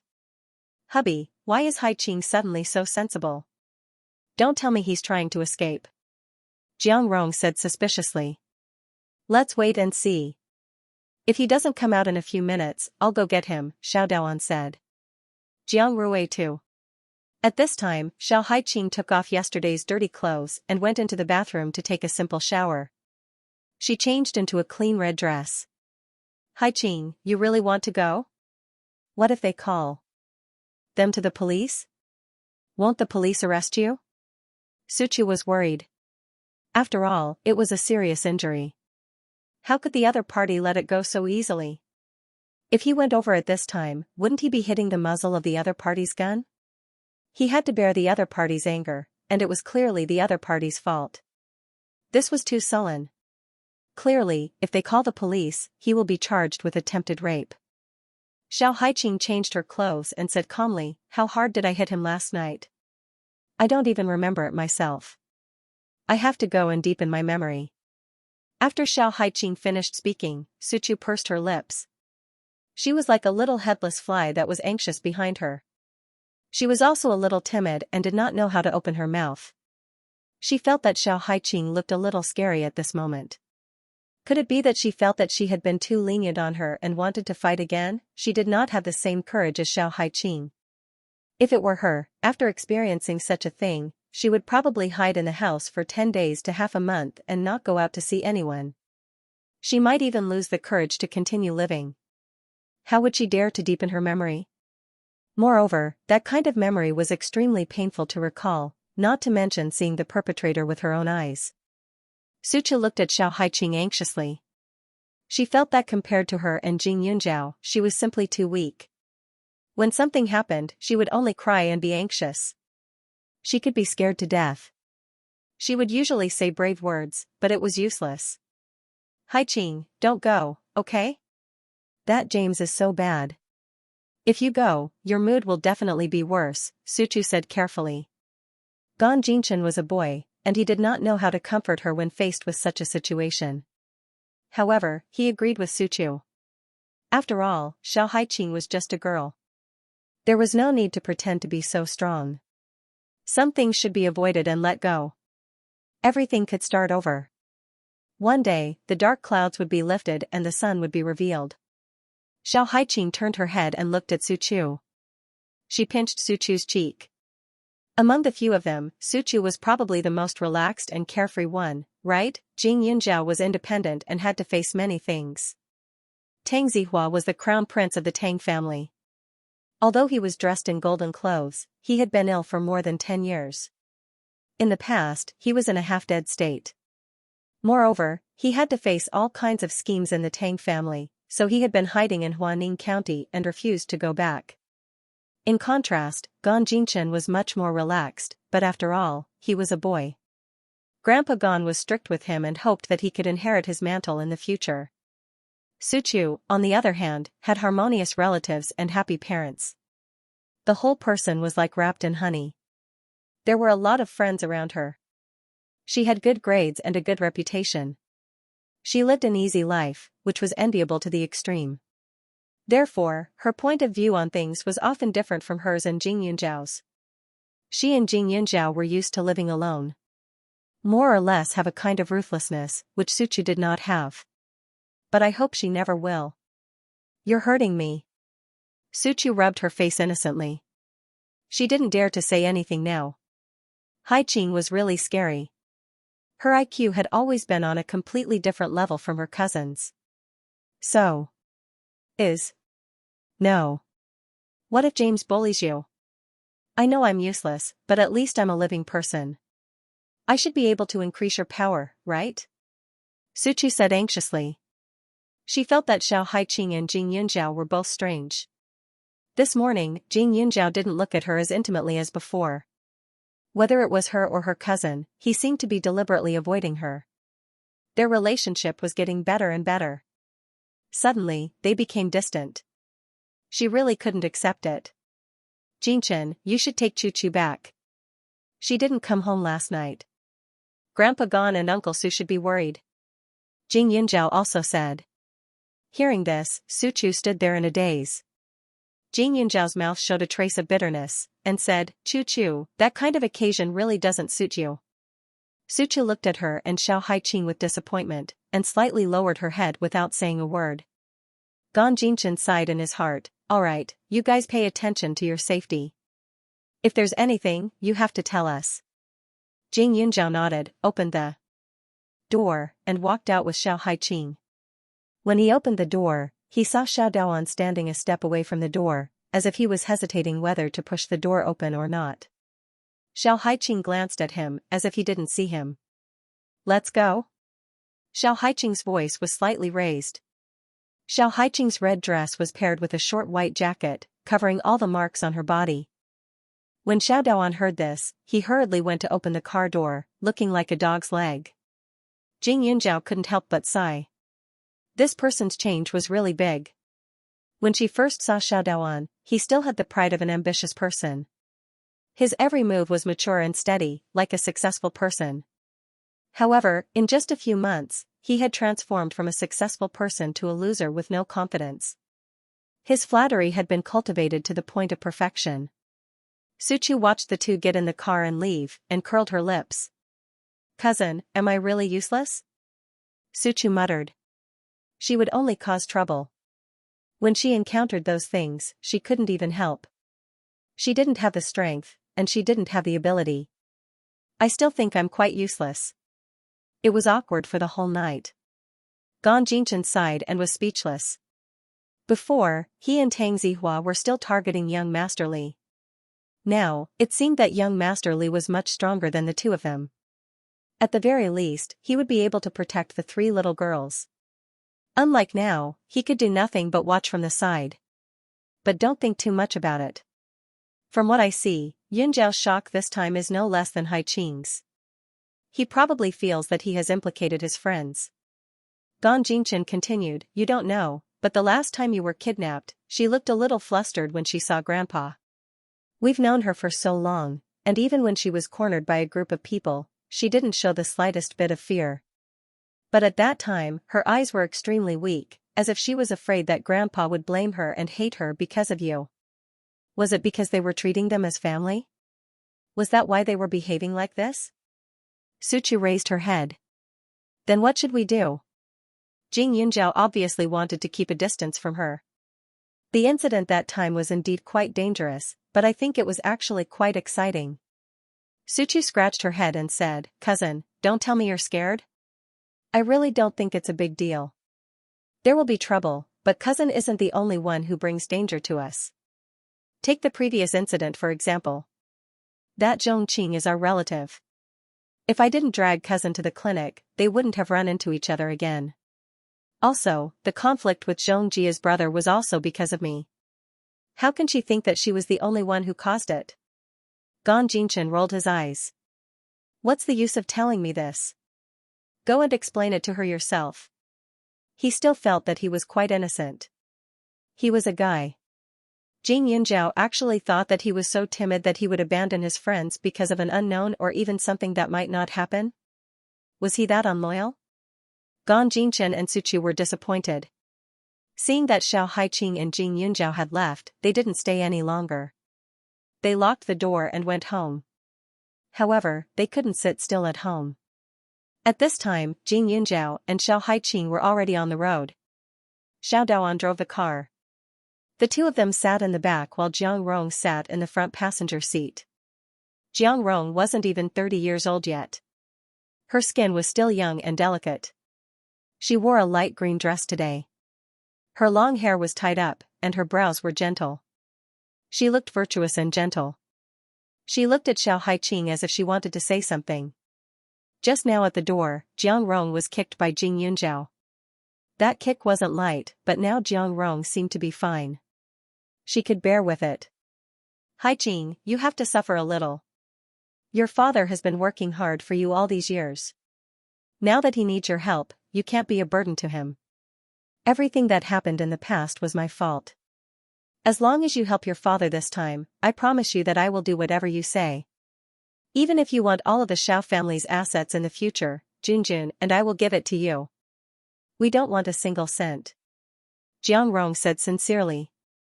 Ah Rong, it's not as serious as you say. No one will snatch Junjun's things from him. I've done so much for this family, and now I'm just asking her to apologize. What's there to be aggrieved about? Xiao Daoan braced himself and said. The most successful thing in his life was marrying Jiang Rong and giving birth to Xiao Jun. Jiang Rong was much younger than him and came from a good family. Her family saved him a lot of trouble. That's true, but hubby, I feel that I've let Haiqing down. Yesterday. Jiang Rong's lips trembled. She felt wronged and said, that damn James. Why did he have to bully our Haiqing? There were so many people at the banquet, but he had to go against our Haiqing. When I think of the grievances Haiqing suffered, I feel guilty. After Jiang Rong finished speaking, Xiao Daoan's eyes flashed. Yes, there were so many people, but he had to go against his daughter. In terms of looks, although his daughter was not bad, she was too sharp. Wasn't that little classmate named Suchu more pleasant? In terms of age, if James liked young girls, then the girl who called Jing Yunjiao's sister looked even younger and more immature. He just had to find Xiao Haiqing, who had the worst temper. Why? Xiao Daoan glanced at his daughter through the mirror. His daughter's appearance was naturally outstanding. In the past, he had always felt that her dressing was not well behaved enough, but now that he took a closer look, although she had short hair, her appearance was indescribably gorgeous. It was just that she had not yet grown. If she were to dress up a little in a few years, she would definitely have an enchanting and charming appearance. At that time, his daughter was standing beside Jing Yunjiao and was very eye-catching. Could it be that she was deliberately trying to attract James' attention? Hai Qing had been unruly since she was young. She had been playing around with a bunch of boys in junior high. At that time, he had thought that even if his daughter came home pregnant, he would not be surprised at all, because she had always been that uncaring. Once this thought appeared, it could not be stopped. The more Xiao Daoan looked at it, the more he felt that his daughter had done it on purpose. She had even forgotten who was the one who had provoked James and brought trouble upon himself. Xiao Haiqing did not seem to hear Jiang Rong's words. Her head was tilted on Jing Yunjiao's shoulder, and her gaze was fixed in front of her. She did not move, and no one knew what she was thinking. Hai Qing, when you see James, you have to soften your attitude. Although Mr. James does not have any business in the country, he is an expert in investment. Offending him will not do us any good, Xiao Daoan reminded her again. Xiao Haiqing moved her body. I understand. She was extremely obedient. Jiang Rong looked at her in surprise. Haiqing. Don't make us worry. If you suddenly don't do as your father says, Auntie Jiang, you're right. My father is working very hard. I won't let his career go to waste. Don't worry, Xiao Haiqing said again. Jiang Rong was stunned. Every you was very polite, but for some reason, it made her shudder. When had Xiao Haiqing ever been so polite to her? Even when she had just married into the Xiao family, she was obedient, but there was resistance behind her back. She even became more and more at odds with her. But now, she was so obedient. Jiang Rong thought for a while and said, Haiqing, how should I say this? Actually, it's hard to explain the relationship between a man and a woman.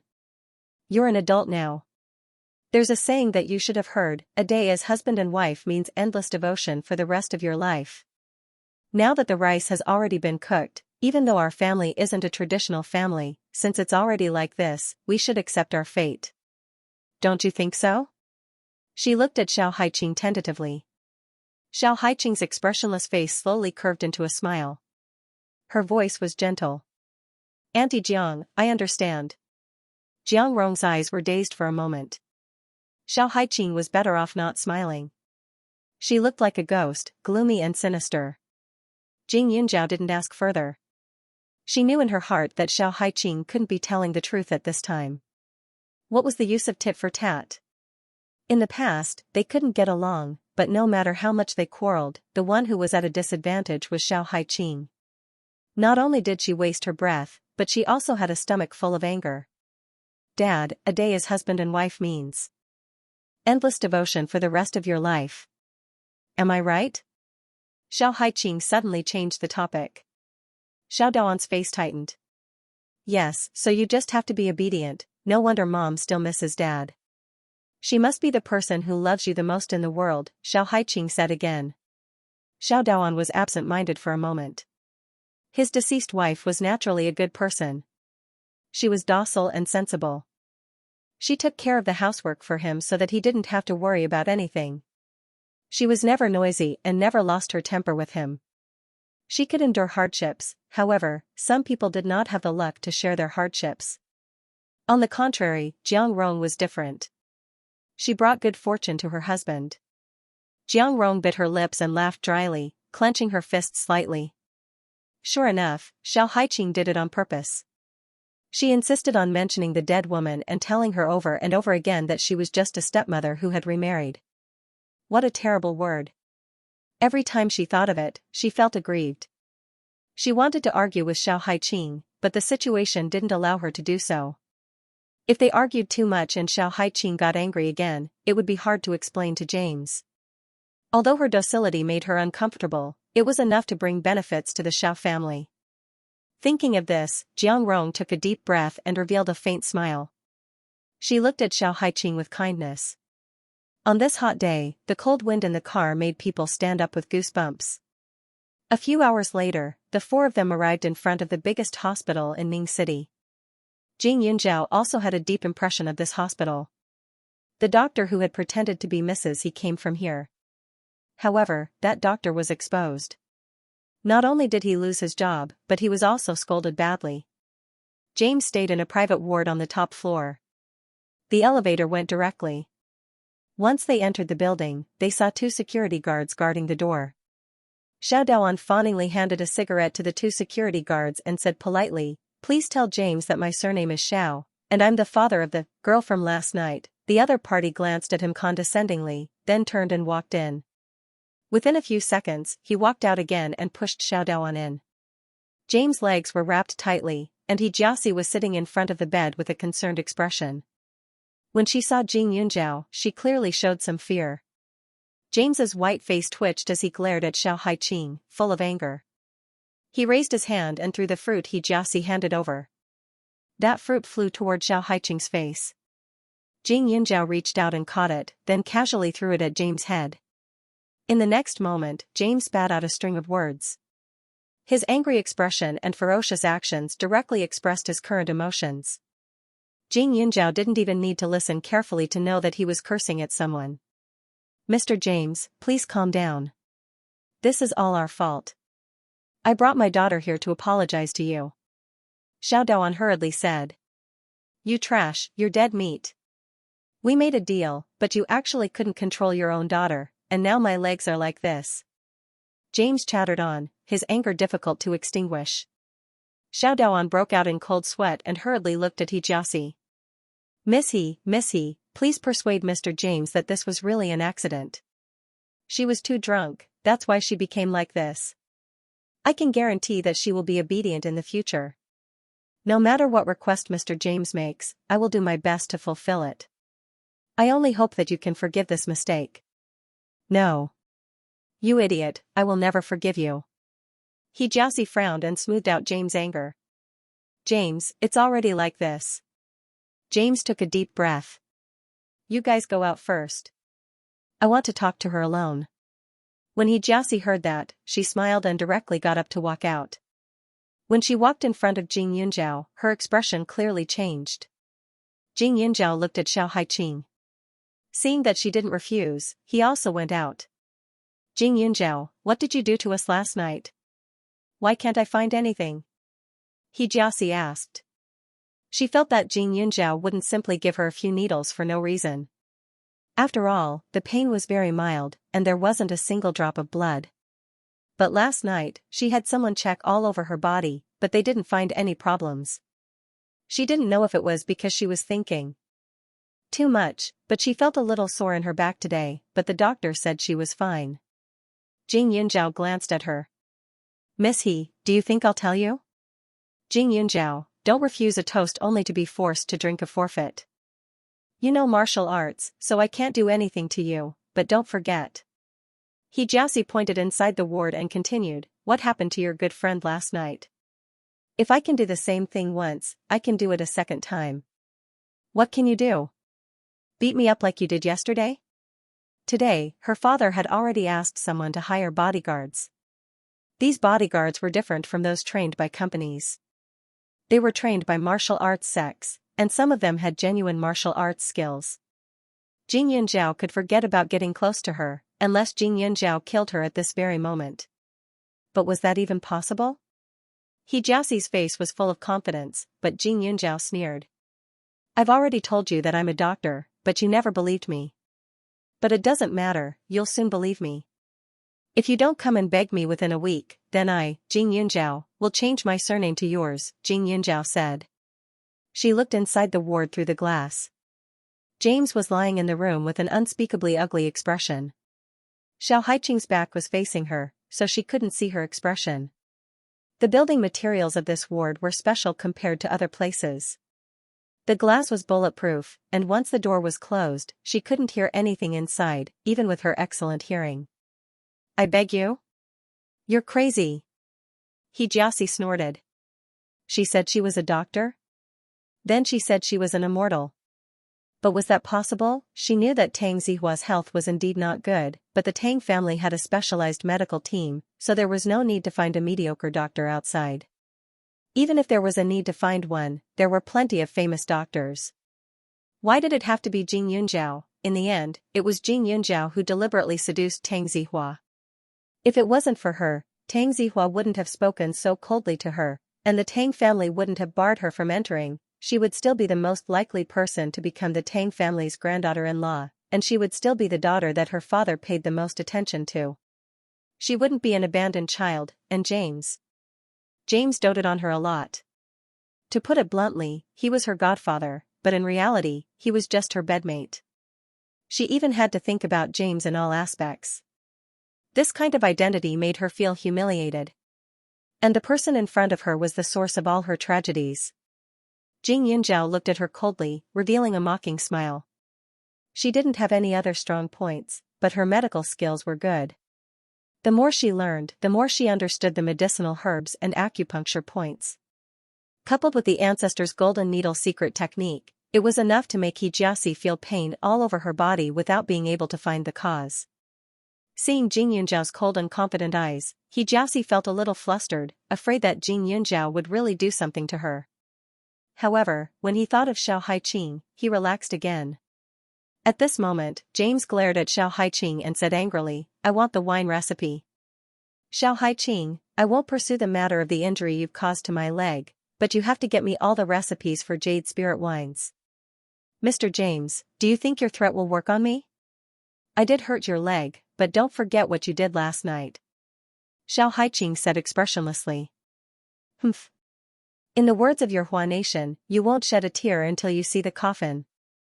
I know you smashed my camera, but there are hidden camera positions everywhere in the house.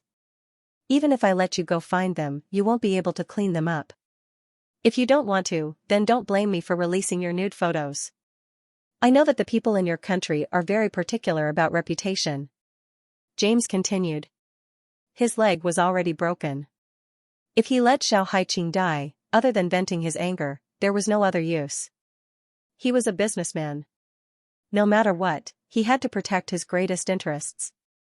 Jade Spirit Wine's recipe was definitely a priceless treasure. He must get it. Xiao Haiqing clenched her fists, a trace of killing intent flashed through her eyes. There was actually more than one camera? Although she was drunk at that time, she still tried her best to find it, but she didn't find it. No wonder he was so fearless. Xiao Haiqing's eyes flickered. "I have to take a look first. Who knows if you're lying to me?" "Okay, no problem. I've already asked someone to print some of them and send them over. You can definitely admire them."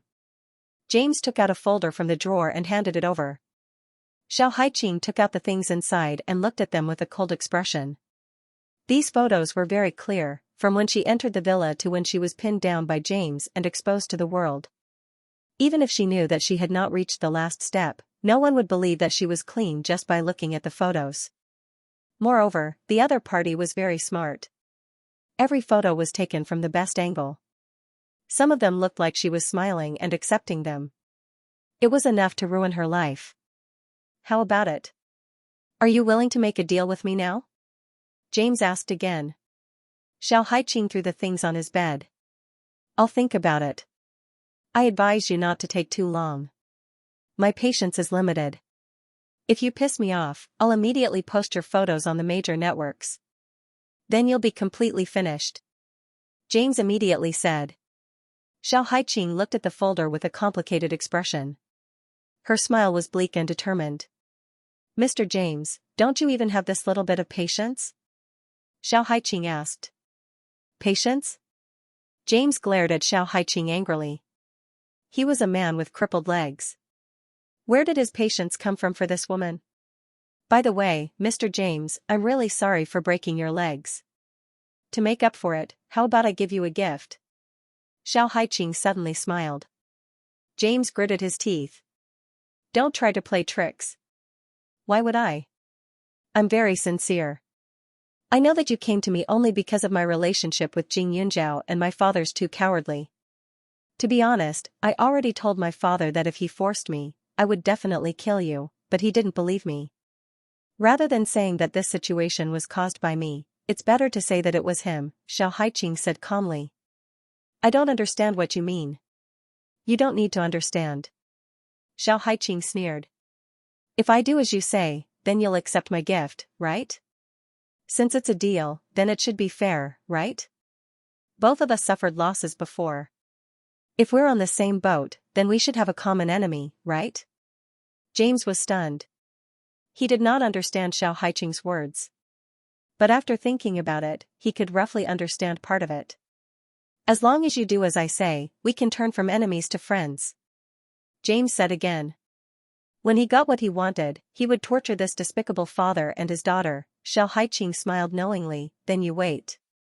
Who knows, you might really get some good news from me. After she finished speaking, she turned and left. When Xiao Daoan saw the door open, he immediately rushed over. Haiqing, how was it? We had a good chat. My dear Mr. James, don't you think so?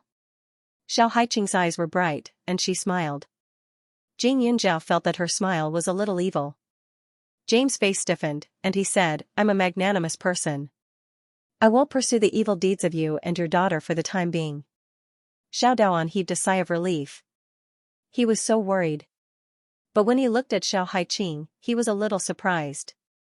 He brought his daughter over just to test the waters. After all, the other party had broken 2 legs.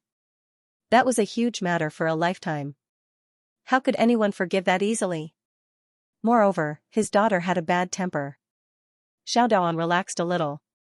He felt that he knew his daughter too little in the past. Now, it seemed that his daughter was so obedient because she was interested in James. Otherwise, how could she be mistaken? Mr. James, thank you so much.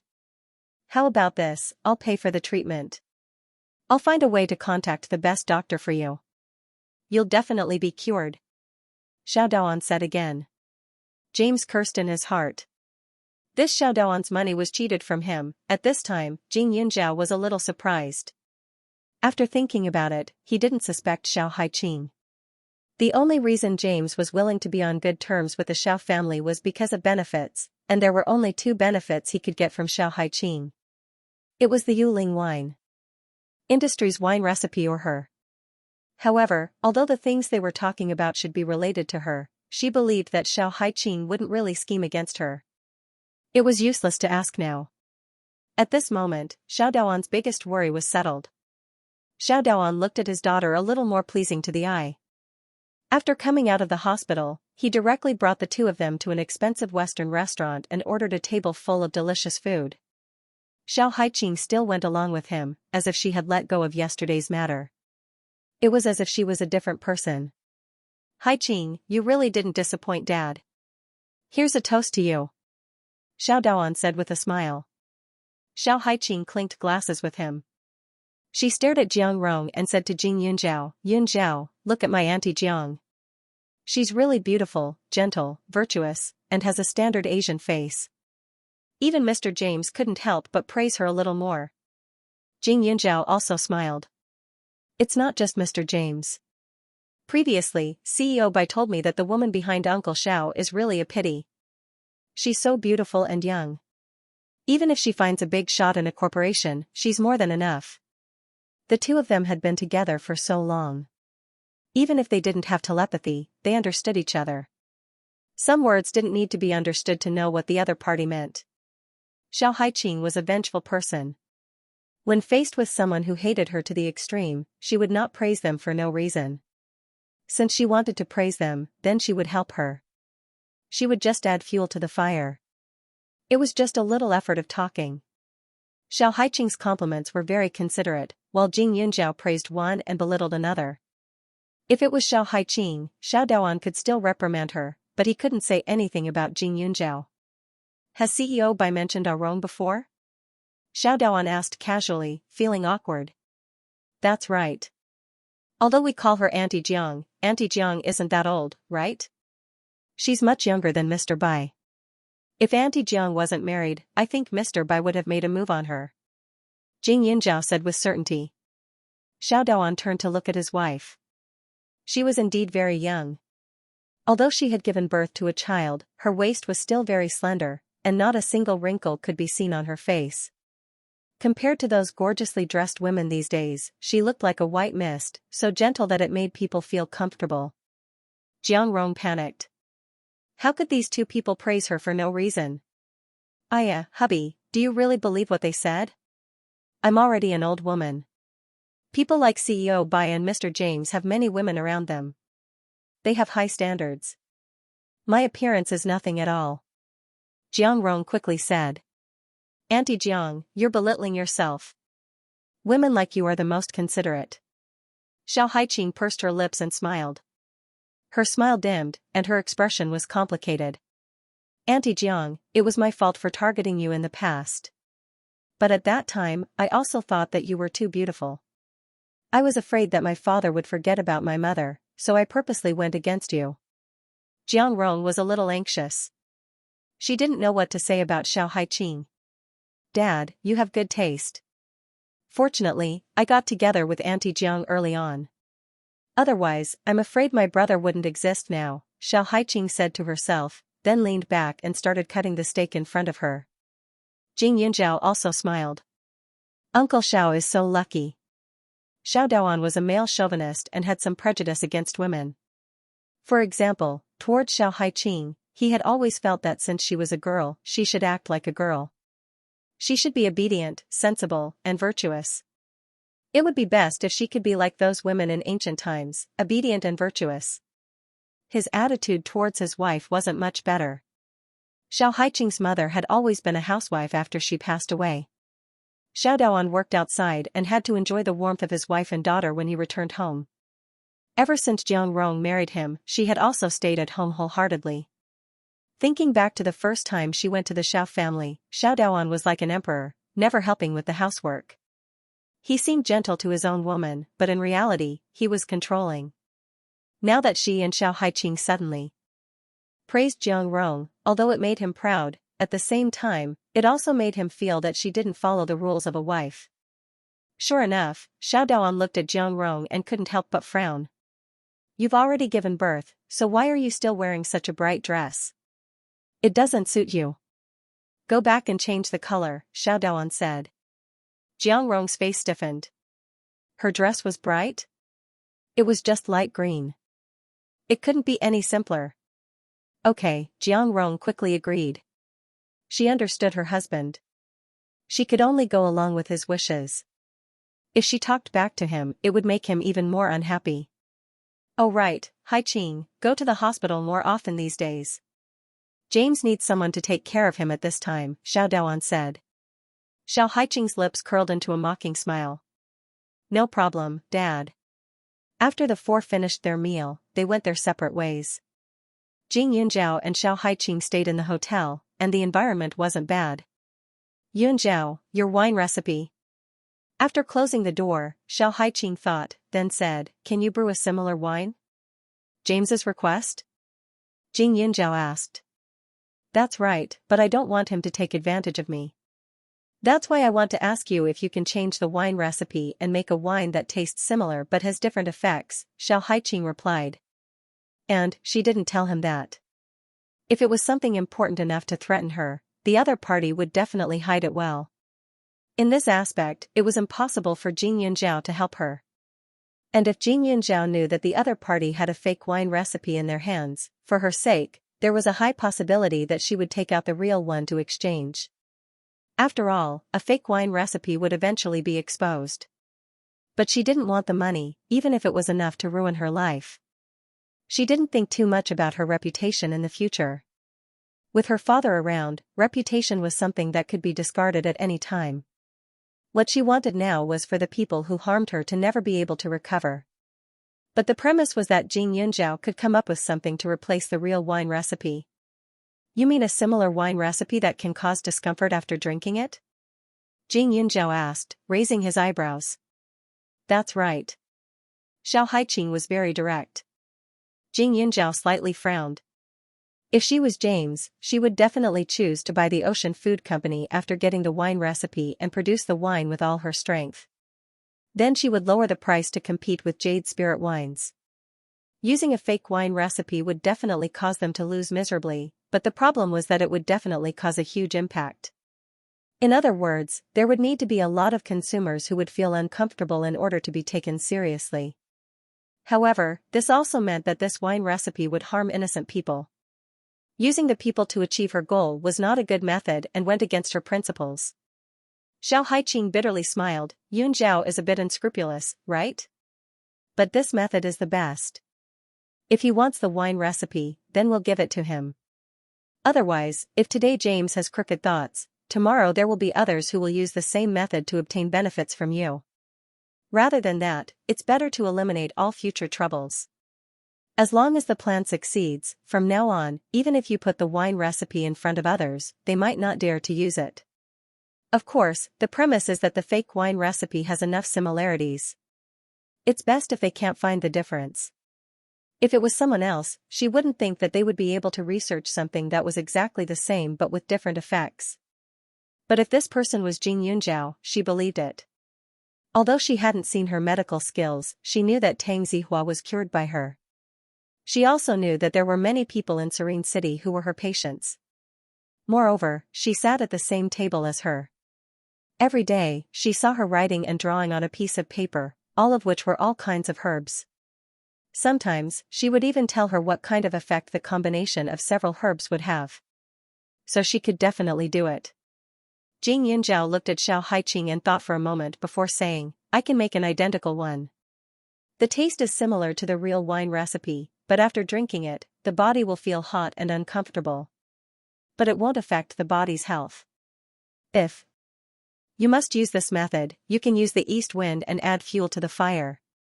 There's no need to really cause a big impact on innocent people. It was just that his body felt hot and uncomfortable, unlike the wine from Jade Spirit Wine Company, which was good for the body. As for the content of the wine recipe, it was actually very different. The whole order was messed up, and several herbs with similar medicinal properties were replaced. More importantly, the fake wine recipe didn't use the 100-year-old ginseng produced in the space, and the taste of the fake wine recipe couldn't be detected unless it was a person with a very sensitive taste. As for the instrument test, although the order of the herbs was wrong, the types of herbs were basically the same, so there was no need to worry. That's great. It's easy to find extras, Xiao Haiqing said. But Haiqing, you praised Jiang Rong out of the blue today. It can't be that you just wanted your father to scold her, right? Why are you wasting your breath? Jing Yunzhao asked again. Although Xiao Daoan had reprimanded Jiang Rong today, it wouldn't be long before he wouldn't hold it against Jiang Rong anymore. He couldn't possibly suspect her every day just because she looked pretty good, right? Therefore, she felt that if there were no follow-up measures, the words at the dining table would be useless. Xiao Haiqing's eyes flashed with killing intent. That's right, I have other ideas. Yun Zhao, it's true that my father is a selfish person, but the only person who could make him realize his own ambitions so quickly and use everything around him is Jiang Rong. If it wasn't for her sowing discord every day, I wouldn't have become a commodity in my father's eyes so quickly. She's smart in her calculations, but the person who catches the eagle will be pecked in the eye by the eagle one day. As Xiao Haiqing spoke, her smile was cold and elegant. If it wasn't for the fact that she looked a little immature, she could almost match the appearance of Xiao Haiqing in her memory from her previous life. Xiao Haiqing was currently filled with resentment. Jing Yunzhao knew that it would be impossible to clean it up in a short period of time. As for what she wanted to do, even if it wasn't virtuous enough, Jing Yunzhao didn't want to care too much. She immediately took a pen and paper and wrote down the fake wine recipe. Jing Yunzhao's original handwriting was relatively clean, neutralizing the masculinity and gentleness. In order to avoid James' suspicion, she thought about it and wrote it boldly, making it look like it was written by an old man. Then, she found a very delicate box and put the wine recipe in. She looked very serious. However, Xiao Haiqing didn't hand it over for a few days. She only agreed to James's request the next day. The two returned to the county. Xiao Haiqing stayed close to Jing Yunzhao for a few days. She pretended to be very good. At night, she even stayed in the house where Jing Yunzhao and Suchu lived together, creating an opportunity for the origin of the wine recipe. However, seeing Xiao Haiqing and Jing Yunzhao acting so mysteriously, Suchu was confused. She was supposed to stay at home during the holidays, but when she thought of Jing Yunzhao's alienation, Suchu and Gan Jinchen moved back. These days, they took the initiative to talk to her every day. They seemed to be more clingy than Xiao Haiqing. Cousin, look, this is the dish I made. Try it and see how it tastes. Cousin, do you want to accompany me to buy clothes? cousin, Grandpa asked me to bring you some food." For the whole day, Xianxia would hear Su Chu's voice buzzing in her ears almost every hour. Not only that, other than her, Gan Jinchen also became a little strange. After a while, he would open his mouth and ask her some medical questions. It seemed like he was very eager to learn. However, it was obvious that he wanted to chat with her and amuse her. Finally, 3 days later, after Xiao Haiqing left, Jing Yunjiao couldn't hold it in any longer. "Chu Chu, what's wrong with you two these days? You've been knocking on the door nearly 20 times a day. Is something wrong?" Jing Yunjiao asked. A trace of guilt flashed across Su Chu's face. 20 times? Is there so much? Hee, cousin, I'm just bored. If you two continue to be like this, I'm going to move out, Jing Yunjiao said with a faint smile. No. When Su Chu heard that, she quickly said, "You can't move out. Cousin, I'm sorry. I know we've disturbed you, but you and Hai Qing have been so secretive lately. You don't usually take the initiative to talk to us." The corner of Jing Yunjiao's mouth twitched. On the day of Xiao Haiqing's accident, she was in an extremely bad mood. She felt that she had implicated the people around her, so she wanted to keep a distance from Su Chu and the others. That was why she purposely avoided them the next day. However, she only wanted to remind them not to go out together as much as possible. She didn't want to completely cut ties with them. If she didn't take the initiative to talk to them, the problem was that the two of them would come looking for her every once in a while. Why would she need to take the initiative to talk to them? "I wanted to talk to you about something these few days, but I felt that you two were a little strange, so I wanted to see what was going on with you two," Jing Yunjiao said helplessly. When Su Chu heard that, a trace of panic flashed across her face. "Cousin, don't tell me you want to keep a distance from us?" Su Chu thought for a moment, took a deep breath, and asked. Jing Yunjiao stared blankly. He discovered that Su Chu looked very nervous. Her pair of eyes revealed a trace of mist, and the corner of her mouth slightly trembled. It seemed that as long as she opened her mouth to say yes, she would cry the next second. Su Chu stood at the door with an uneasy expression. Jing Yunjiao suddenly felt a little guilty. "Yes, but also no," Jing Yunjiao said. "I'm not prepared to keep a distance from you in the future. I just want to avoid attracting people's attention as much as possible at a specific time. After all, I'm not the same as you. Chu Chu, you should also understand why there is always trouble surrounding me. It's because I'm an orphan. It's because my childhood was miserable. It's because I deserve to live worse than everyone else. Some people were like this. No matter how good the life of those who were born more honorable than them was, in their eyes, it was only right and proper. But they could tolerate those who started higher than them stepping on top of their heads, but they absolutely could not tolerate a person who had always been in a low and inferior position suddenly soaring to the sky. From her miserable birth, many people could feel God's tolerance. It would make them feel that they were not the most pitiful one. Some people enjoyed this kind of overflowing sympathy. But once one day the other party found out that she broke free from that sympathy, and even did better than everyone else, they would get envy, but disgust would also follow. Since her rebirth, the reason why there were so many troubles was not that she attracted black, but that her experience was easy to bully. In contrast, in her previous life, the only people who looked for trouble with her from beginning to end were Xiao Hongye and her friends. Other people, no matter how vicious their appearance was, would feel balanced in their hearts when they looked at her. At most, they would make a few jokes, and would not target her closely. But cousin, you should also ask me and cousin's opinion, right? Ask us whether or not we care about your body's troublesome constitution. Su Chu rubbed her nose, feeling wronged. I can't lock myself in the dark room forever just because I'm afraid of unknown dangers or troubles, can I? You're worried about bringing danger to your friends, so you don't want to make friends. This is the stupidest solution. Cousin and I have already thought about it. We can improve together with you. Hai Qing always says that I'm stupid, so I'll learn how to read people's expressions. If you think that we don't have the ability to protect ourselves, then we can be like Hai Qing and learn martial arts. With an expert like you by our side, even if we're as dumb as a block of wood, we'll still be able to learn a lot more than others, right? Su Chu had a lot of principles. However, it had to be said that it was extremely convincing. Jing Yunjiao hoped that he would live an exciting and fulfilling life. He wanted to have a future and friends, and not avoid them all the time. Although Suqiu and Gan Jinchen were ordinary people, they made her feel like she was surrounded by family more than once. It could be said that they were not just friends. She pursed her lips. Learning martial arts is very tiring. So you agree? Suqiu glared at him. Ever since Hai Qing started learning martial arts from me, Kiki has been waking up at 5 in the morning. Jing Yunjiao's expression softened as he spoke. Suqiu's lips curled up as she rushed over.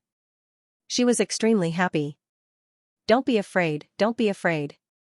When I was young and lived with my grandfather, I also woke up at 5 in the morning.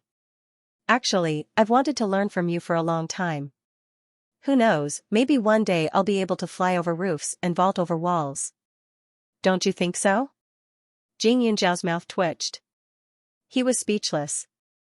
Flying over roofs and vaulting over walls was not that easy.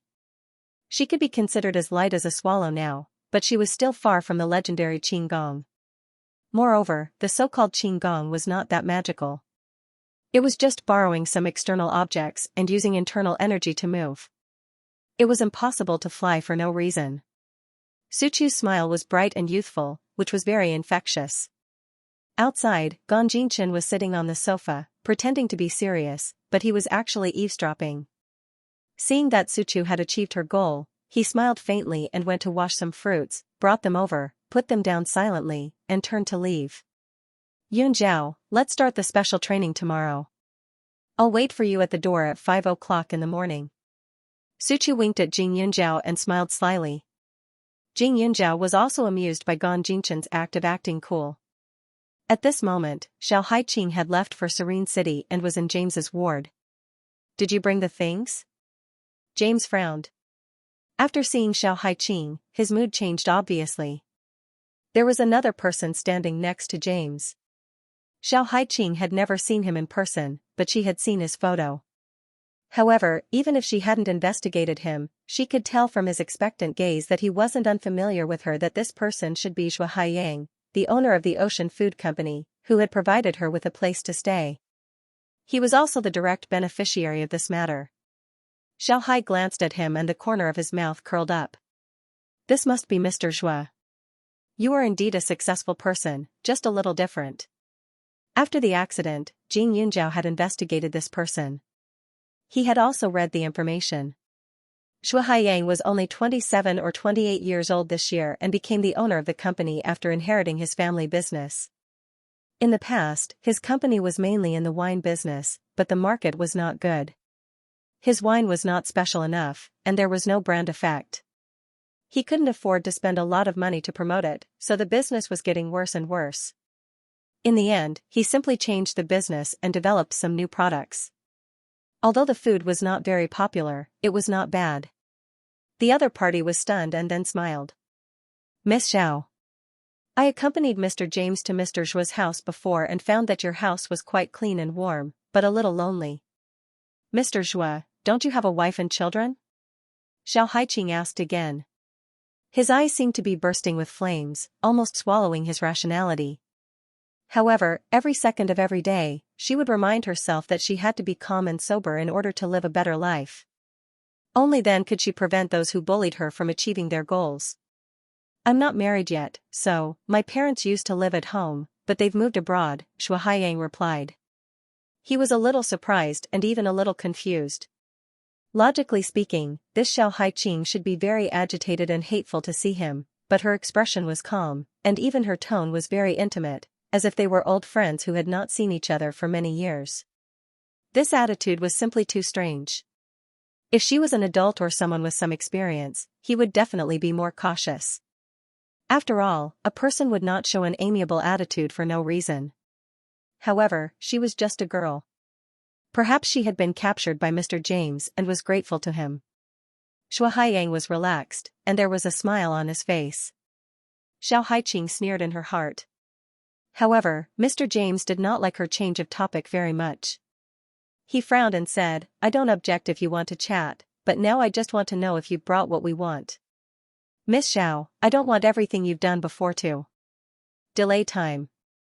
I've got the wine recipe, but I don't want to give it to you yet. Xiao Haiqing smiled and said, those photos are still in your hands, aren't they? Besides, Mr. James, I said I would give you a gift, but you haven't signed for it yet. Xiao Haiqing's eyes flickered with a ripple of light, seeming to be a bit arrogant and confident, which made James and Shui Haiyang stunned. Gift? Shui Haiyang was a bit puzzled. He didn't believe that this Xiao Haiqing would send anything good. After all, even if it was the wine recipe, it was the two of them who forced her to get it.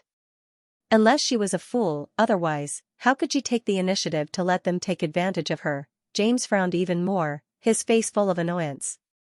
If it wasn't for the wine recipe, he would definitely teach this girl a good lesson.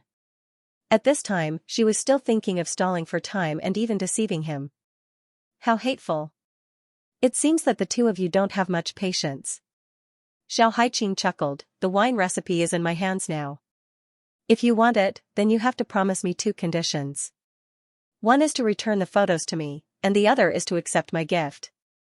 If you don't want to, then forget it. It's just publishing the photos. So what if you ruin my reputation? No one will benefit in the end anyway. James gritted his teeth. What gift are you talking about? Xiao Haiqing heard and smiled. Mr. Zhuo's house is really a good place. Tonight, I will send the things over on time. At that time, I hope the two of you can prepare the things I want. Xiao Haiqing finished speaking and turned to leave. She knew in her heart that the other party could copy countless copies of those photos. Even if they really took out a copy, it would be of no use to her at all. Therefore, since she knew that she was going to lose miserably, she had to drag someone down with her. As soon as Xiao Haiqing left, the two men in the ward were confused and somewhat angry in their hearts. It was only a few hours' time. It wasn't that they couldn't wait. Shui Haiyang even prepared a wheelchair to bring James back to the villa. However, in order to prevent Xiao Haiqing from playing tricks, he specially hired 6 bodyguards to follow them. Only then did he feel relieved. How was the chat with Mr. James? As soon as Xiao Haiqing returned to the car, Xiao Daoan asked excitedly. Xiao Haiqing looked very obedient, very good, but James asked me to go to Mr. Shuo's apartment tonight. Dad, do you think I should go? Go. Of course I'm going. Xiao Daoan did not consider in the slightest and directly gave an affirmative answer. After he finished speaking, he seemed to be worried that Xiao Haiqing would think too much and hurriedly explained, Haiqing, Dad knows that he has wronged you, but what's done is done. I have no choice but to accept my fate. Otherwise, how am I going to answer to your mother? And Mr. James's legs can't recover now, so he can't do anything. I guess you went over to chat with him and drink tea just now. I think so too. But Dad, can you ask Auntie Jiang to send me over tonight? I have something to say to Auntie Jiang, Xiao Haiqing said again. The air in the car was stuffy and suffocating. Sitting in the front passenger seat, Jiang Rong had a bad premonition and was very irritated. These days, Xiao Haiqing was too polite to her. She was too polite. Now, she invited her out for no reason. She must be up to no good. Haiqing, Auntie has to take care of Junjun at night. Jiang Rong immediately refused. Xiao Haiqing's eyes flashed with a trace of sadness. Auntie Jiang, didn't you say before that I'm no different from your child? Last time, I was frightened in Mr. Shuo's apartment, and there's a shadow in my heart. That's why I wanted you to accompany me. After all, if Dad went, he would definitely feel uncomfortable. But I didn't expect you to be unwilling. Okay, then forget it. Everything about Junjun is very important. What am I? To think that I was so king considerate of this family. In the end, you won't even agree to such a small thing. Then I won't go either. In the blink of an eye, Xiao Haiqing seemed to have turned into a sentimental child. After saying those words, her eyes rippled, and a few drops of tears actually flowed out. The sound of sobbing could be heard, and Xiao Daoan was shocked. He turned around and saw that Xiao Haiqing's face was covered in tears. The 2 lines of tear stains were particularly eye-catching, and she looked like a child who had suffered countless grievances. It made his heart ache. Wrong. Xiao Daoan frowned. Stay with Haiqing. She's been in a bad mood recently, and she needs a sensible woman to teach her. Haiqing was a girl, after all. She definitely couldn't tell her father about her private matters. Moreover, last time in Zhua Haiyang's house, his daughter became James's woman in the blink of an eye. She was still so young, and such a sudden change must have been hard for her to accept or get used to. That was why her personality changed so quickly during this period. Her mother was no longer around, and the person who helped her soothe her heart naturally had to be replaced by Jiang Rong. Hubby. But Jun. Jiang Rong panicked. Isn't there still Sister Wang at home? We've given her so much money, could it be that she doesn't even know how to take care of a child?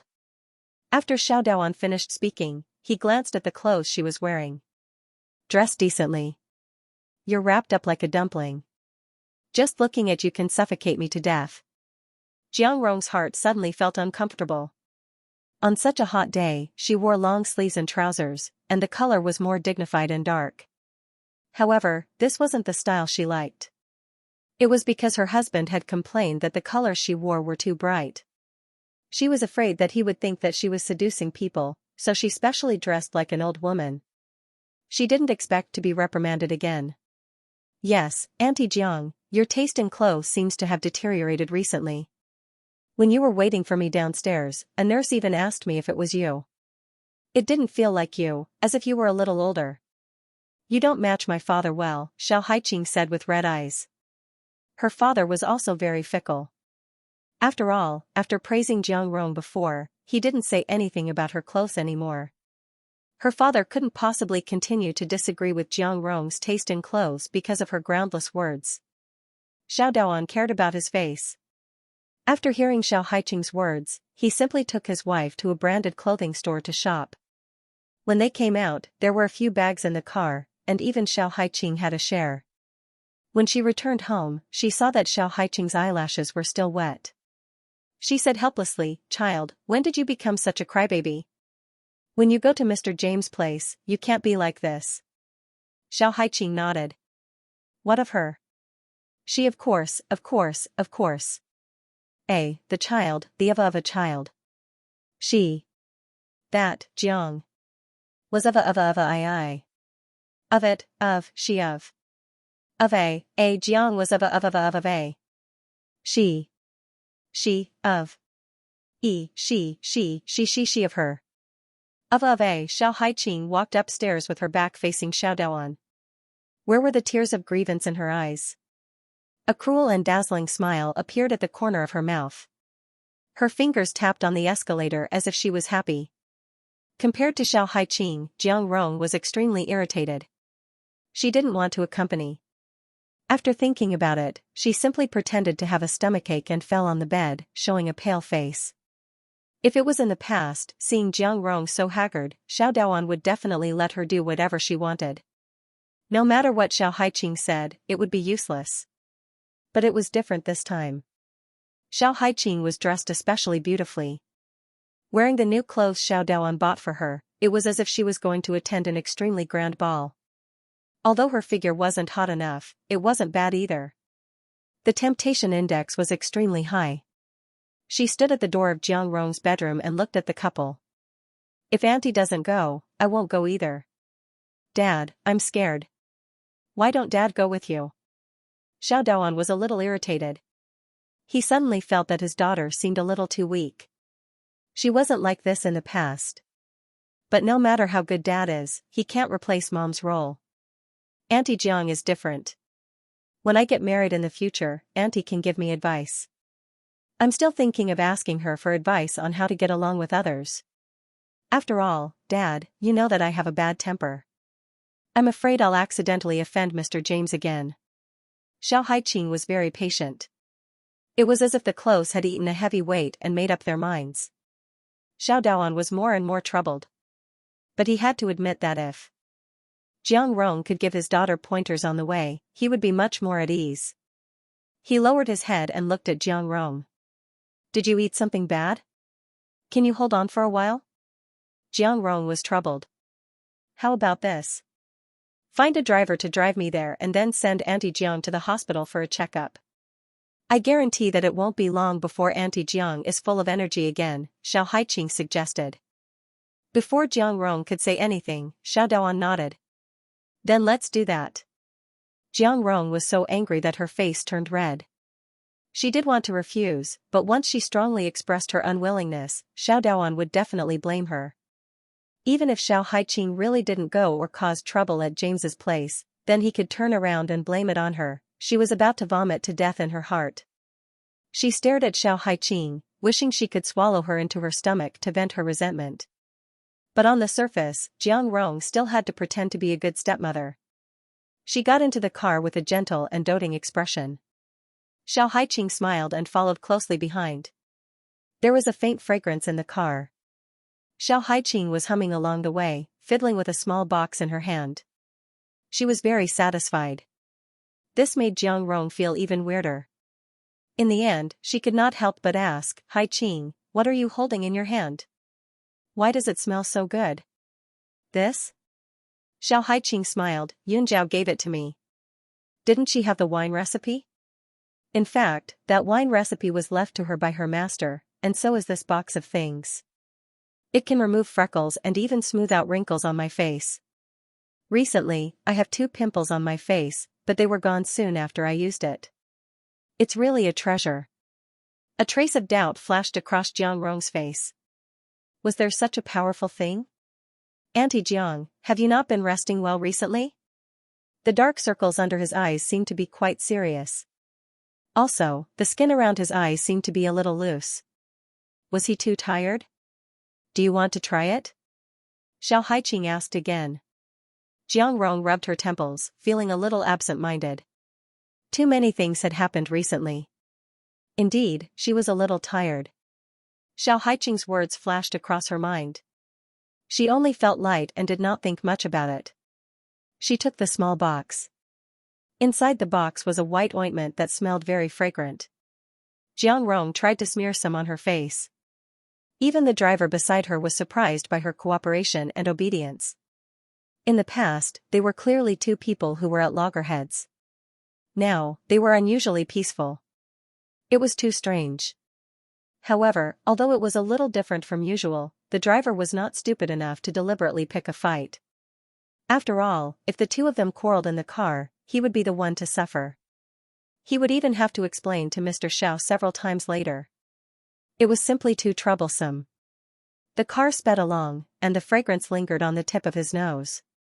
On the way, Jiang Rong was surprisingly quiet, staring straight ahead.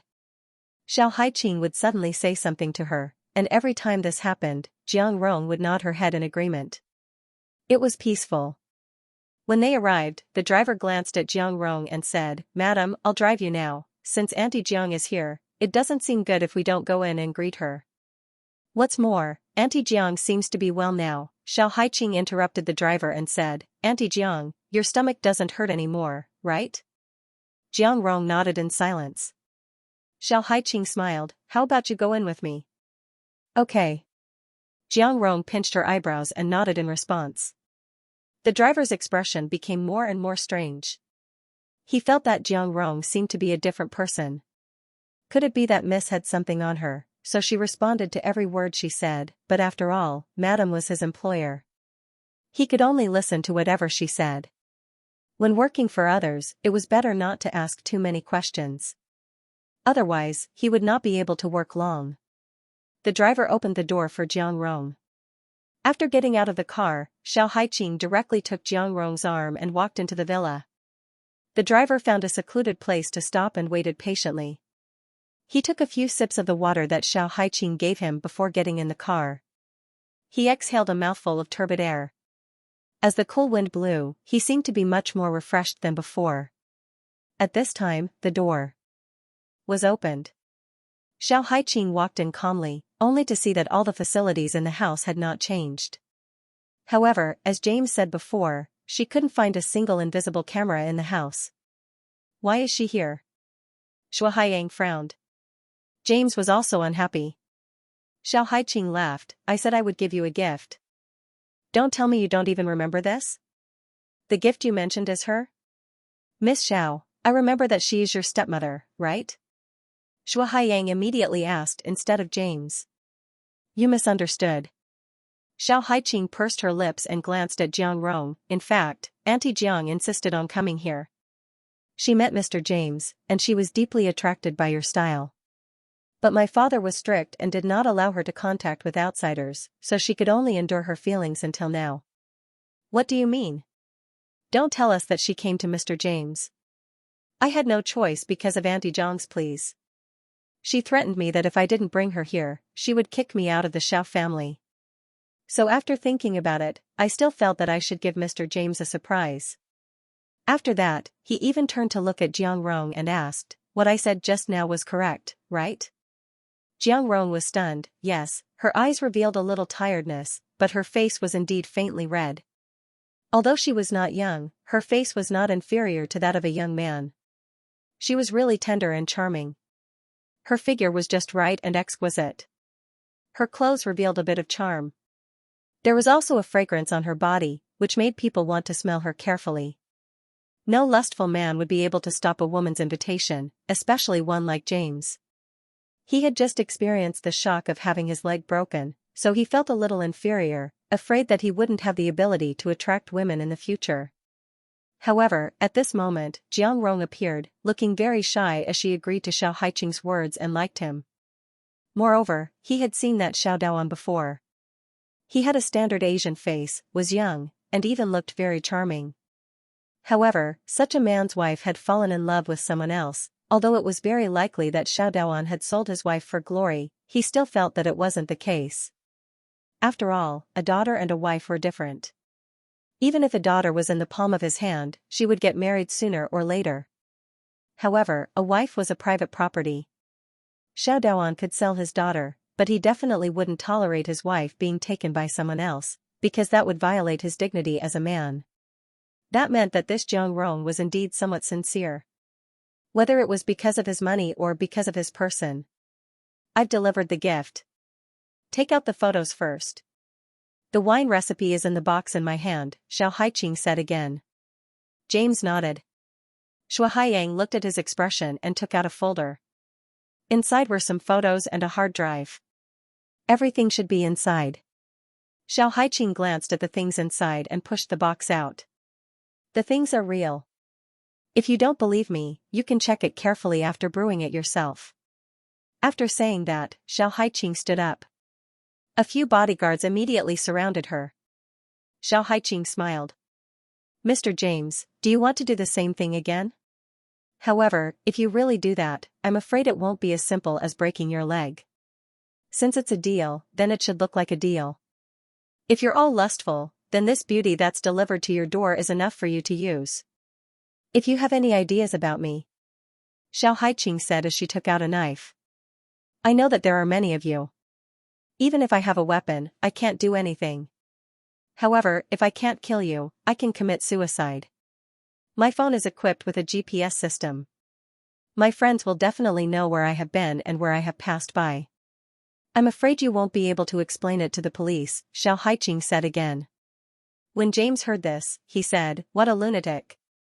Let her go, James continued. Xiao Haiqing snorted.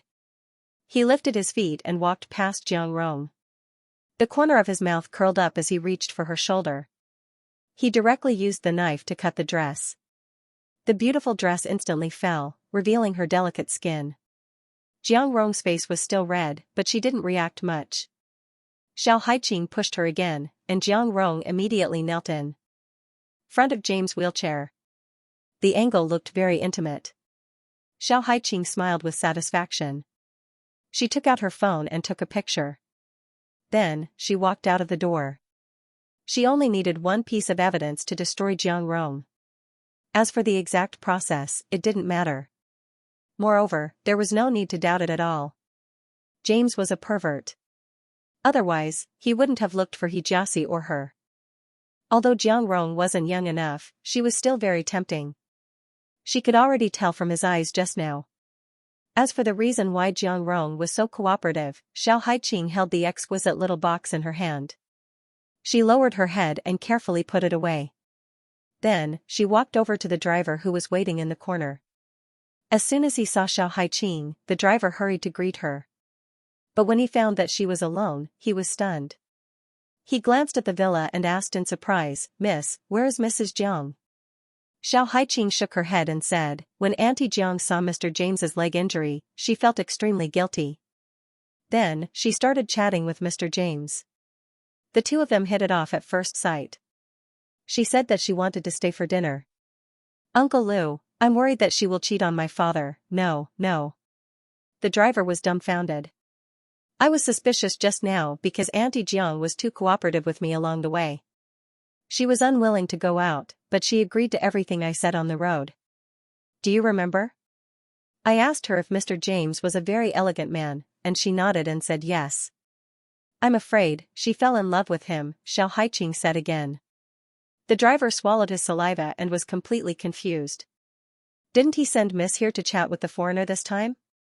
Why did Miss come out so soon after they went in, but Mrs. Jiang? And when he thought about it carefully, Mrs. Jiang was really strange. Just now on the road, when Miss mentioned Mr. James, Mrs. Jiang blushed like a girl in love.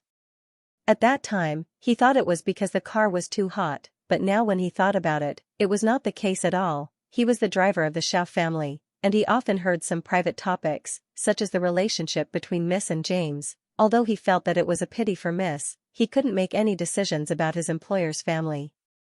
He was only responsible for doing what he should do. Who knew that this family was so messy? As the stepmother, Madame actually fell in love with Mrs. Mann. She even pretended to want to send Miss to the villa and openly snatched her. The driver's mind was in a mess. He only felt that his worldview had been seriously shocked. "Miss, what should we do now?" The driver asked nervously.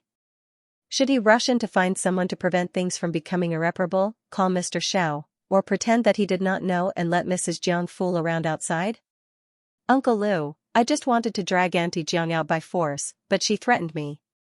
She said that if I disturbed her, she would ask James to kill me in the future. After all, even if I stopped her this time, there would be plenty of opportunities for them to have sex in the future. But if we tell Dad about this kind of thing, he will not only not believe it, but also think that we are talking nonsense. So I think it's better for us to protect ourselves," Xiao Haiqing said. Hearing it, the driver nodded quickly. Wasn't it? Mr. Xiao doted on Mrs. Xiao very much, and he cared about his reputation very much. If they said anything, they would definitely suffer in the future. How to protect ourselves? He immediately asked. In fact, it's very simple. Because even if we go to ask for Mr. Jiang, they will not let us succeed. We can tell Dad that we were going to call the police, but they threatened us with him and did not let us talk nonsense. Xiao Haiqing continued, in fact, it's also true. Just now, Mr. James had already threatened me. If I inform Dad now and ruin Mr. James's good thing, then Dad will definitely go bankrupt. Then it will be really over. Xiao Haiqing talked nonsense for a while and then got into the car. The smell in the car had disappeared completely. The driver sighed and carefully returned to the car. He stared at the door of the villa, and every second felt like a year. Xiao Haiqing sat in the back and closed her eyes to rest. The villa entrance became even quieter. Half an hour passed, then an hour passed, and Jiang Rong still didn't come out. The driver was certain that Madame must have done something she shouldn't have. But wasn't she a little too bold? She didn't even try to avoid the two of them and even threatened them. Why didn't he see that Madame was such a person before? The driver felt like he was sitting on pins and needles. Xiao Haiqing played with the ointment that Jing Yunjiao had given her. She was extremely calm. According to Jing Yunjiao, the ointment's fragrance could make people lose their consciousness. The more they smelled it, the worse it would be. However, the effects of the ointment could be easily neutralized. Drinking water with the ointment powder would do the trick, or washing one's face while smelling the ointment could keep one awake. Before getting into the car, she used an excuse to ask the driver to drink some ointment to neutralize the effects of the ointment. Along the way, she kept probing. Halfway through the journey, Jiang Rong was already in a daze. She couldn't think clearly and became a little dazed. However, the effects of the ointment were passive and only made Jiang Rong more obedient. Xiao Haiqing held the ointment in her hands. She couldn't believe that there would be a day when she would be so unscrupulous. But sometimes, when dealing with evil people, she could only give them a taste of their own medicine. She wouldn't tolerate Jiang Rong blindly. Inside the villa, Xue Haiyang and a group of bodyguards were waiting in the living room. James and Jiang Rong were in the bedroom. The woman was kneeling in front of the wheelchair like an obedient puppy, letting him do whatever he wanted. Although James felt that this woman wasn't passionate at all and was a little dazed, it would be abnormal if he didn't use the woman in his hands. Everyone seemed to be deaf to the noise. Xue Haiyang looked at the brocade box on the table with a burning gaze. The recipe for Yuling wines. Finally, he got it. His Xue family had been in the liquor business for decades, but they had always been suppressed by others in the same industry. The liquor that they had painstakingly brewed wasn't popular in the market. However, Yuling wines had only appeared for a little over a year and had already become a well-known brand. How could he be satisfied? He just wanted to see what kind of wine recipe this budding Yuling wine company had. Even if he lost most of the company's shares, it didn't matter. With this wine recipe and Mr. James, his company would definitely rise to fame. In her hands, this thing would shine even more brilliantly. Xue Haiyang's smile was strange and savage. He even felt as if he had been blessed by the heavens. Time ticked by and Jiang Rong did not come out for the whole night. Xiao Haiqing pursed her lips and smiled like a naughty woman. Just as dawn broke, there was a commotion in the villa. Impossible. How could you do this to me? I want to call the police. You bastards, how dare you, treat me like this? Jiang Rong wailed, her entire being weak and humble. His body was in a terrible state. His knees were red and swollen, and it was obvious that he had knelt for too long. Other than that, there were countless marks on his body, and he was in extreme pain. Slut, you were as obedient as a kitten last night, and now you're pretending to be chaste? You want to get benefits from Mr. James, right? Xue Haiyang sneered. Last night, he thought that this woman was obedient. He didn't expect that after one night, she would actually start to show her true colors after successfully climbing into bed. She was like a shrew, truly ugly to the extreme. Jiang Rong shook her head repeatedly. Recalling the scene from last night, she felt as if she had been struck by lightning and was in extreme pain. Of course, she had some impression of it, but the memory was very vague. She only remembered that she didn't know why she felt very tired yesterday. Then, someone kept talking in her ear, and she responded. Then, she seemed to have walked into the villa herself, neither refusing nor resisting. For the entire night, she cooperated. She did whatever James said. She was lowly, crude, and shameless. Jiang Rong was dumbfounded. Was it rape? But she was very obedient. She didn't shout or push. Other than the traces of ****, there were no other injuries on her body. Even if she told others, no one would believe her. It's not like that. I don't know why either. Jiang Rong muttered. Suddenly, she thought of Xiao Haiqing and said, yes. It must be Xiao Haiqing. She's the one who harmed me. Mr. Xue, Mr. James, I beg you not to tell anyone. If you do, I'm finished. Although her family was well off, if they knew that she was chased out of the house because of an affair, her parents would lose face, and her brothers wouldn't help her like before. No matter how chauvinistic her husband was, he treated her quite well. It was just that he had a dead ex-wife, but he never interacted with those messy women. She could live a peaceful life as a noble lady, so she had to keep it a secret. She definitely couldn't tell anyone. Xue Haiyang looked at her mockingly, and Mr. James's expression turned even uglier. Both of them knew clearly what she was like last night, but they didn't expect her to turn against them the moment she woke up. It seemed like she wanted to take advantage of both parties, right? Or perhaps she realized that Mr. James couldn't give her anything, so she wanted to go back and cling tightly to Xiaodaoan, that big tree that was drifting in the wind and rain. Even if we don't tell anyone, it doesn't mean that others can keep it a secret. Mrs. Xiao, your daughter and your chauffeur have been waiting outside for the whole night. I'm afraid you have to think of how to tell them first. After Xue Haiyang finished speaking, he ordered the bodyguards to throw her out of the villa. Before Jiang Rong could react, she was already outside the door. The sun outside was blazing hot and glaring. Although she was wearing the new dress from yesterday,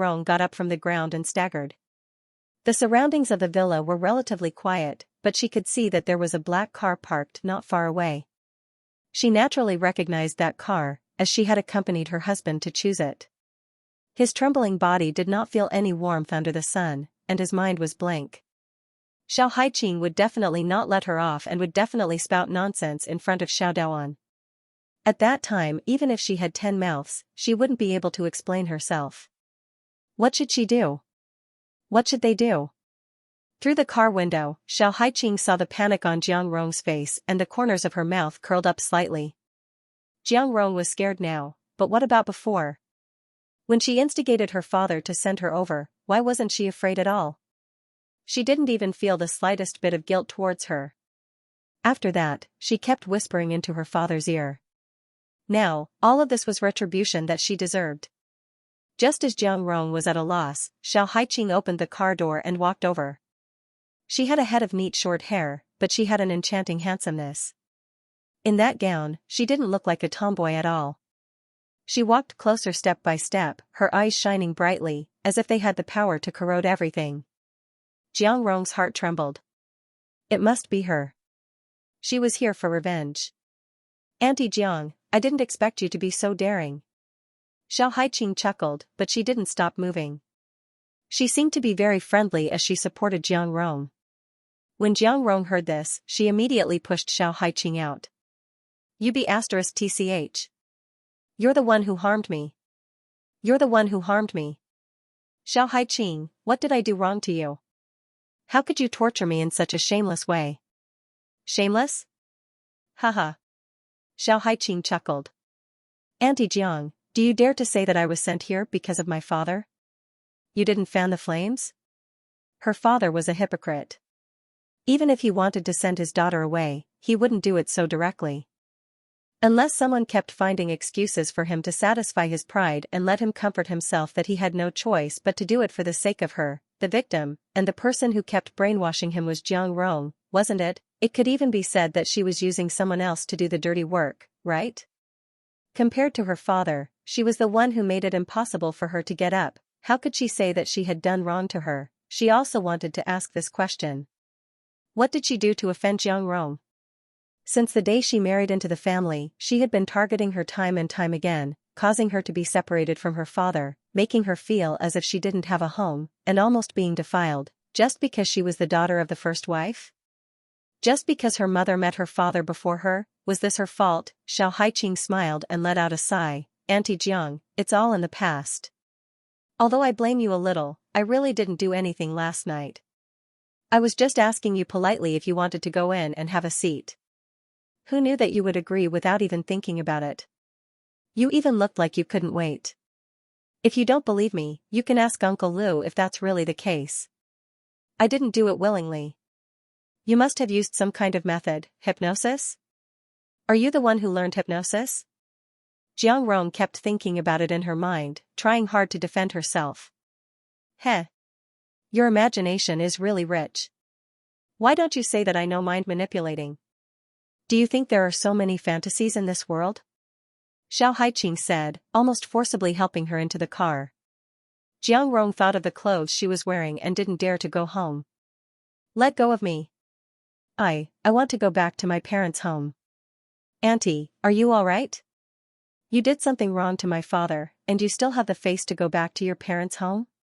Xiao Haiqing snorted, closed the car door, and said, Uncle Lu, drive properly. The two of us have to redeem ourselves, right? Uncle Lu didn't dare to stop after hearing that. They didn't go in to look for her last night. Later, they could tell Xiao Daoan that they were threatened.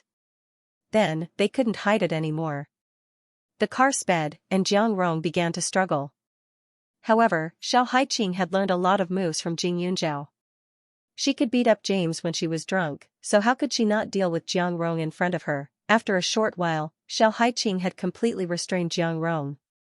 She could not move an inch and could only watch as Jiang Rong looked at the scenery outside in despair. She was extremely flustered. Not long after, they arrived at the Xiao family. Xiao Daoan didn't go to the company. When he saw Jiang Rong, he immediately asked, "What's wrong with you? Why didn't you pick up when I called you?" Then, his gaze landed on Jiang Rong's neck that she was trying hard to cover. Instantly, his pupils constricted and he gritted his teeth. What happened? The veins on Xiao Daoan's forehead were exposed. He clenched his fists so tightly that one could see the veins that were about to burst. His attitude was really scary. Jiang Rong's legs went soft, and she fell to the ground. Tears fell instantly. "Hubby, It's all Haiqing's fault. She forced me to go to James' house," Xiao Haiqing sneered. Xiao Daoan's gaze turned over, looking as if he was deeply convinced. "Dad, you know that I'm James' woman, right? Since that's the case, how could I bring my stepmother to James? And the truth isn't like what Auntie Jiang said. Yesterday, on the way, I couldn't help but tell Auntie Jiang about Mr. James. I didn't expect Auntie Jiang to be so excited at that time, even her cheeks were red. When we got off the car, I saw that her body was almost recovered, so I greeted her and asked if she wanted to come in and say hello. I didn't expect her to agree, but who knew that she actually nodded. Also, after we went in, Auntie Jiang went overboard. She tried to curry favor with Mr. James and chased me out. She even. Dad. Look." Then, Xiao Haiqing took out her phone and placed the photo she took last night in front of her father. In the photo, Jiang Rong was only wearing seductive underwear, kneeling in front of James' wheelchair. Her expression couldn't be seen clearly, but it could be felt that she was holding James' thigh, her face pressed against it. It was obvious what she was going to do. When Xiao Daoan saw this, even his anger subsided. He almost used all his strength to slap his wife. In an instant, blood flowed out from the corner of Jiang Rong's mouth. *TCH. Jiang Rong. I really misjudged you. You still dare to say that Haiqing wronged you? How can you be wronged like this? Xiao Daoan roared angrily. Anger swam in his body, and his head was dizzy. He wanted to strangle the woman in front of him, that James. It was one thing for him to take his daughter. Anyway, his daughter was going to get married sooner or later. But he actually dared to seduce his wife. He only felt that a green light flashed above his head, and he lost all his face. Jiang Rong felt wronged. Honey. I really didn't do it willingly. This photo was taken by Haiqing. She was in the room at the time, so why didn't she stop him? She was the one who discussed it with James. Xiao Haiqing sighed. Auntie Jiang, my father treats you so well. I really don't understand why you would betray him and make him angry. Xiao Haiqing said, and then said, yesterday, you acted coquettishly to James, and then James threatened me. If I ruined his good deed at that time, he would make my father go completely bankrupt and be unlucky for the rest of his life. Moreover, you said it yourself, if I don't know what's good for me, I'll get my father to kick me out and kill me outside. Then how could I dare? Even if I don't care about myself, I have to think about my father. Xiao Haiqing's voice was soft, and Uncle Lu, who was beside her, shivered inexplicably. He nodded and said, yes. In the past, he had seen this family of three quarreling, but it seemed to have been reversed. At that time, the person with the gentle tone was Madam, and Miss was the one who was hysterical. But now, it had changed. With the chauffeur's cooperation, Jiang Rong couldn't clear her name even if she jumped into the Yellow River. Even if she could clear her name, Jiang Rong was no longer innocent. This kind of betrayal was like swallowing half a plate of dead flies. It was disgusting to the extreme. Jiang Rong shook her head repeatedly. Her face was pained, but she knew that if she allowed Xiao Haiqing to continue, she would end up in a pathetic state. She struggled to get up from the ground and pointed at Xiao Haiqing. Hubby. Can Haiqing's words be trusted? Don't you know what kind of person she is? All these years, how many times have we been angered by her? She doesn't study properly and only knows how to fool around with her friends. None of the people she knows are good people. I treated her with all my heart, but every time she came home, she would quarrel with me. Isn't it obvious how vicious she is? She's angry that you gave her to James. That's why she did this to me. Xiao Haiqing listened quietly and lowered her head. After a few seconds, she looked at her pitifully and said, Auntie, I didn't know you had so much resentment in your heart. No wonder. I used to think that you were the happiest woman in the world. That's why you could tolerate other people's children hanging around in front of you. But now, it seems that you've long hated me. You always say that you treat me like your own daughter, but in reality, that's not the case, right? Auntie Jiang, I'm really disappointed. You used to be so gentle to me. Was it all fake? You're really scary now. Dad, I know I'm vicious and not a good child, but that's not an excuse for Auntie to go out and find other men. Don't you think so? Xiao Haiqing's voice floated in the house. It was incomparably clear. Xiao Daoan was viciously provoked again. Seeing Jiang Rong rushing over like a shrew, Xiao Daoan did not even think and directly kicked her to the side. *TCH. I want to divorce you. You like James, don't you? You can live with him from now on. He roared. Just as she finished speaking, the little boy in the house rushed out and cried while hugging Jiang Rong. He looked at Xiao Haiqing and said in a childish voice, You stinky bastard, you're not allowed to bully my mother.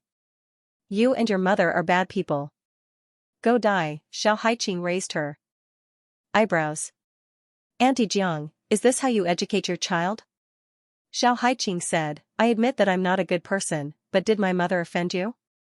Father, she died suddenly for the sake of this family. When she was alive, she didn't even do anything against you. How can brother say that about her? Xiao Daoan also felt uncomfortable. In the past, he had often compared his deceased wife to Jiang Rong, but after much consideration, he still felt that Jiang Rong was better. Jiang Rong was young, beautiful, gentle, and sensible. She even gave birth to a son for him. But now, he realized that Jiang Rong really couldn't compare to his deceased wife. Although his original wife didn't have Jiang Rong's family background, she was virtuous and didn't make him worry. She also scrupulously adhered to the ways of a woman and dressed conservatively. She wouldn't even speak to other men and stayed by his side her entire life. Unlike Jiang Rong, when she married him, she had already been with someone else. Now, she actually did something even worse. Men's possessiveness had always been terrifying. Xiao Daoan, who had cancer as a straight man, was even more so. The truth was right in front of him. He couldn't help but think a little more. He even suspected that Jiang Rong had betrayed him more than once. He suspected that this son of his. Xiao Haiqing also knew that there had to be a limit to fanning the flames. Moreover, her father cared about his face, so some things only needed to be explained once, and he would investigate the rest himself. Thus, after seeing her father's dark and unreadable gaze, Xiao Haiqing went upstairs with an aggrieved expression and returned to her room. Xiao Jun was still crying nonstop, howling at the top of his lungs. In the past, he was the local tyrant of the family, and he did whatever he said. But now, Xiao Daoan was suspecting whether he was his own son, so how could he still be as distressed as before? In fact, when he saw him being so insensible and willful, he was extremely disgusted. He, Xiao Daoan, was very sensible when he was young and never caused trouble for the adults in the family. Even his daughter was the same. She was unbelievably obedient when she was young, unlike Xiao Jun. Once he was dissatisfied, he would bawl and howl. Could he really be his, Xiao Daoan's, son with such a character? Xiao Jun cried. Seeing that his father was still looking at him coldly, he became even angrier. He was just a child, so how could he know how to look at other people's faces? He only knew that his father had never been like this before. Now, he must have been deceived by Xiao Haiqing, that **starred sister, and suddenly treated him badly. Thus, he hurriedly rolled on the ground again, looking like a little rascal. The more Xiao Daoan looked, the more annoyed he became. In the end, he frowned and directly picked him up from the ground. Without another word, he threw him into the room and locked the door. Is Jun Jun my son or not? Xiao Daoan turned to stare at Jiang Rong and asked again. Jiang Rong's heart skipped a beat, not daring to believe that this was her husband's words. She was completely stupefied. Ho hubby, what did you say? In the past, she had once whispered to her husband that Xiao Haiqing was completely different from him. If an outsider saw it, they would think that they were not biological. But at that time, Xiao Daoan only laughed loudly and even said that other people's eyes were not good. He said that from the time his ex-wife was pregnant to the time she gave birth, she had not seen any other men except him, so it was impossible. At that time, she was still a little disappointed, feeling that she could not completely chase Xiao Haiqing out of the Xiao family. But now, she was in complete despair. From the time she was pregnant to the time she gave birth, there was no one else by her side. How could her husband say such things? Is Jun my son or not? Speak. Xiao Daoan gripped Jiang Rong's shoulder and gnashed his teeth in anger. Xiao Daoan. Do you have a conscience? Of course Jun is your son. It's fine if you don't believe me. How much I've done for you all these years. Your sons to Tuz's to your hearts to your head. Daoan's to her. To his wife, Xiao, to herself, it's to look Tuz to her to herself to be at hers to be a her to she was clearly the one in the wrong. She was the one who betrayed their relationship on the second floor and went to look for James. Now, she still had the cheek to throw a tantrum at him? Two of you. Of you, of you, of you, you. Of your, ofs, you. You. I've really been too good to you all these years, which is why you've become so lawless. As he spoke, Xiao Daoan practically dragged her back into the house. Xiao Haiqing didn't see what they were doing, but she knew that her father's taste wasn't that strong. With such a big commotion, there was a high chance that it was domestic violence. Xiao Haiqing laid on the bed and sent a message to Jing Yunjiao, telling him about the current situation. She heard the sound of wailing, and her lips curled into a smile. Her demeanor was truly frightening. Jing Yunjiao was also shocked when he received Xiao Haiqing's message. She was the one who gave him the ointment, so she could be considered as an accomplice. However, she felt that Jiang Rong deserved it. Back then, when Xiao Haiqing was still a child, Jiang Rong had already started scheming against her. This woman could be considered as the main culprit behind everything that had happened. She had even almost destroyed everything that Xiao Haiqing had. Thinking back to her past life, Jing Yunjiao was even more certain that if it wasn't for Jiang Rong, the Xiao Haiqing in her past life definitely wouldn't have become that ugly black widow. Jing Yunjiao sighed. However, just as he put down his phone, the screen lit up again and a faint ringtone sounded. It was an unfamiliar number. He picked up the call. Suddenly, a familiar voice came from the other end of the phone.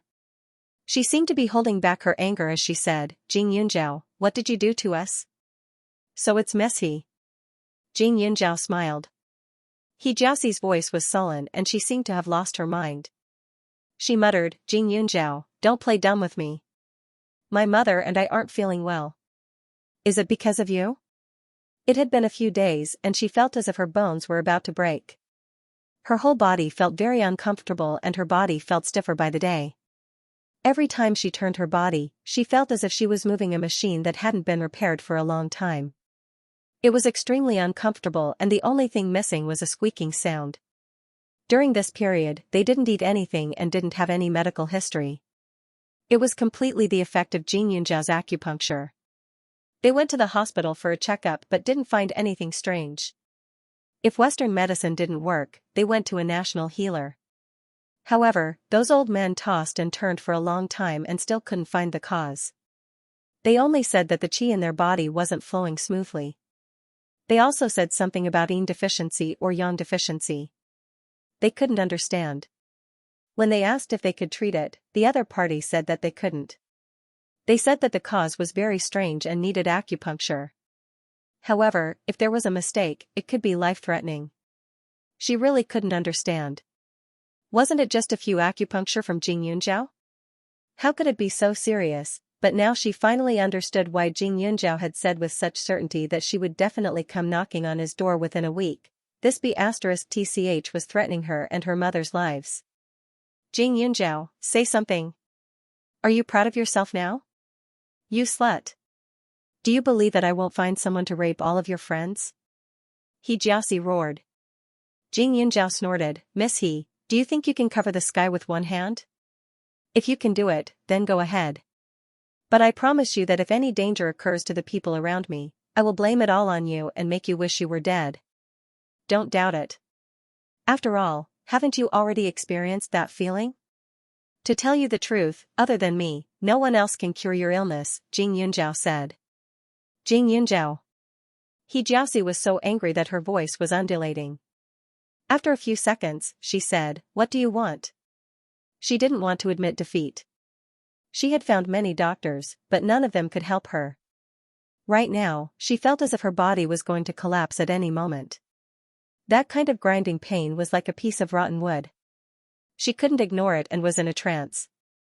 Your attitude right now doesn't seem like you're begging me. Miss He, you dare to ask for medical treatment with such a bad temper? Jing. Yunzhao mocked. The other side of the phone instantly quieted down. Say it, how much money do you want? I'll give you money, okay? He Jiaoxi said confidently. Now that she hadn't seen Jing Yunzhao, he was itching to scatter money on her head. Let's see if she could still be arrogant. When Jing Yunzhao heard this, the corner of her mouth hooked up and she directly hung up the phone. Money, she really didn't lack. Once the phone was hung up, He Jiaoxi was immediately stunned. What did Jing Yunzhao mean by this? Did he not want money or did he want more? She clenched her teeth and quickly dialed back. Unfortunately, no one answered the phone. She was suddenly so angry that her face turned ferocious and she trembled with fear. After all, if Jing Yunzhao didn't agree to treat her, she might have to continue to suffer this torturous pain. He Jiaoxi gritted her teeth until they were about to shatter. That day, she continuously called a few more times, but unfortunately, she still didn't hear Jing Yunzhao's voice. Jing Yunzhao didn't have much free time to pay attention to He Jiaoxi. She was busy using this short holiday to treat patients. However, as she had more time, the number of times Old Man Su ordered her around also increased. The medicinal herbs in Old Man Su's courtyard were almost all concocted by her personally. She was simply treated like a high-class worker who didn't need money. At this time, the old man was sitting at the door with an exquisite small table in front of him. There was a bottle of medicinal wine and 2 wine glasses on the table. He was drinking and chatting happily with Li Xiaoyun. Jing Yunzhao curled her lips and was somewhat speechless. This old man usually paid attention to health. Every time he asked her to work, he would say a few words about how exercise was good for health. However, every time he didn't do it himself and the wine never left his side. Although the wine she brewed was different, drinking too much of it was also harmful to the body. The old man understood this in his heart, but he still didn't change. Every time Uncle Xingyuan watched from the side, his face would be full of worry. This Su Xingyuan was Old Man Su's disciple and could be considered half a son. She asked him before and found out that Su Xingyuan was adopted by Old Man Su when he was young. After so many years, he never left his side and was extremely filial. Girl, you seem to be wearing a piece of jade around your neck.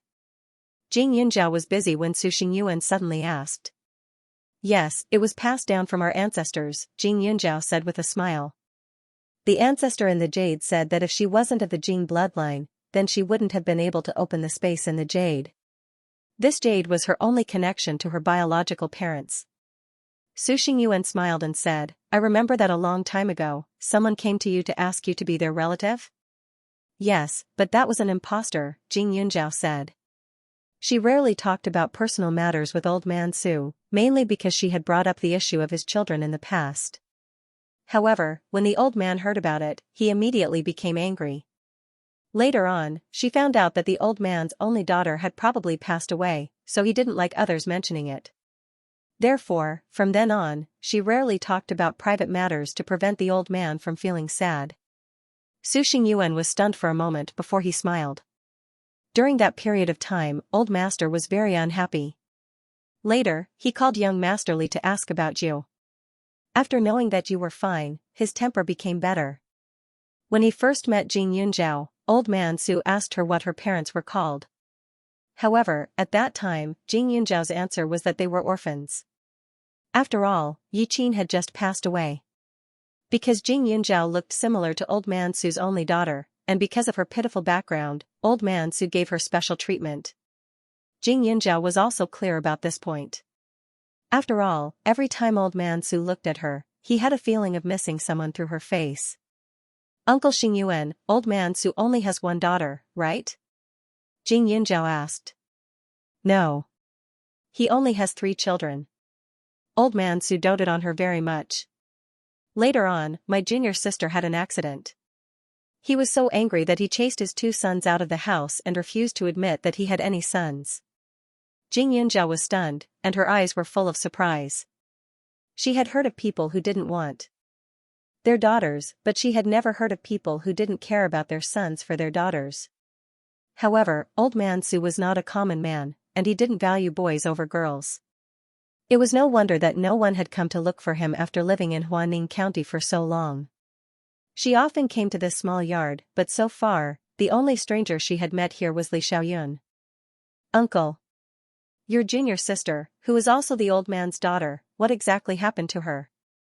Jing Yunjiao asked after thinking for a while.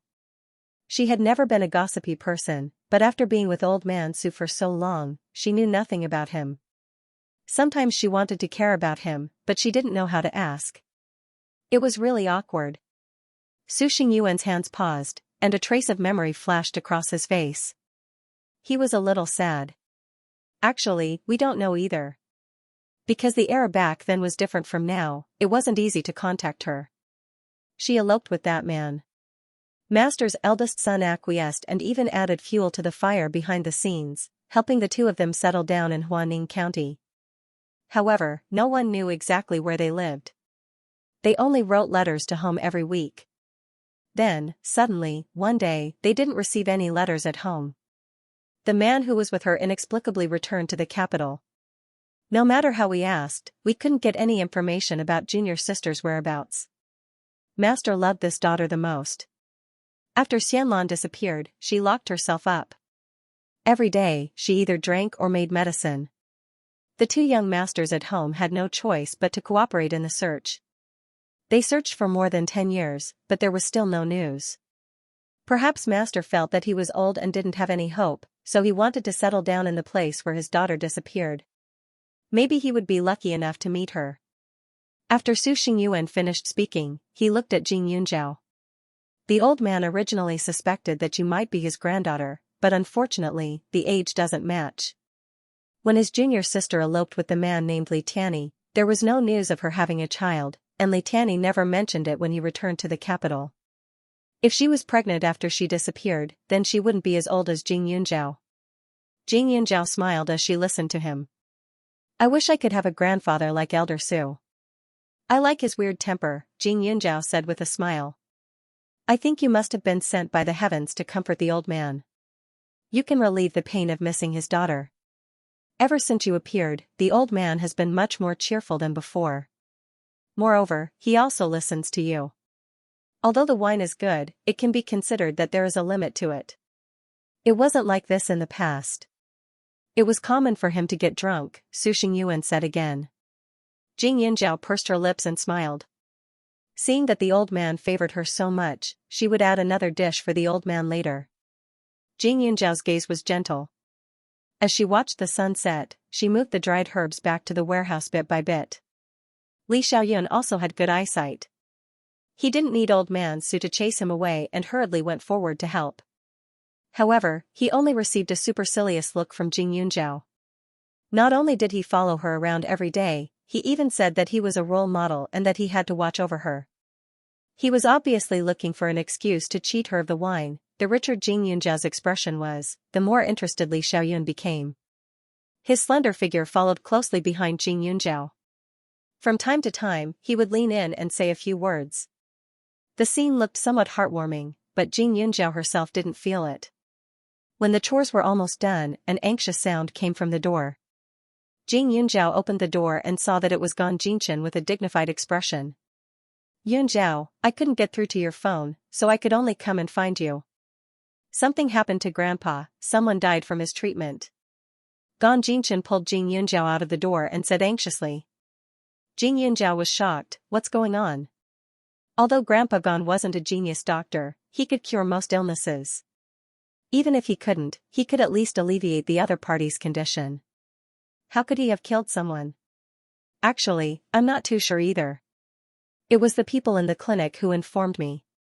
I only know that The other party was quite old and his body wasn't very good. My grandpa had always treated him, but after my grandpa prescribed medicine this morning, his family carried him to the clinic entrance at night, saying that my grandpa had killed him. Gan Jinchen continued. When Jing Yunjiao heard this, she hurriedly turned to inform Old Man Su. Although Old Man Su didn't look easy to get along with, he never cared about her private matters. He only snorted and waved his hand to dismiss her.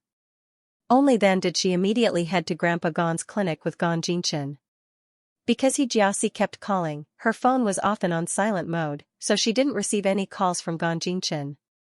Not long after, the two arrived at the clinic. There was a commotion in front of the clinic entrance. A man and a woman in mourning clothes knelt on the ground and cried, attracting a lot of attention.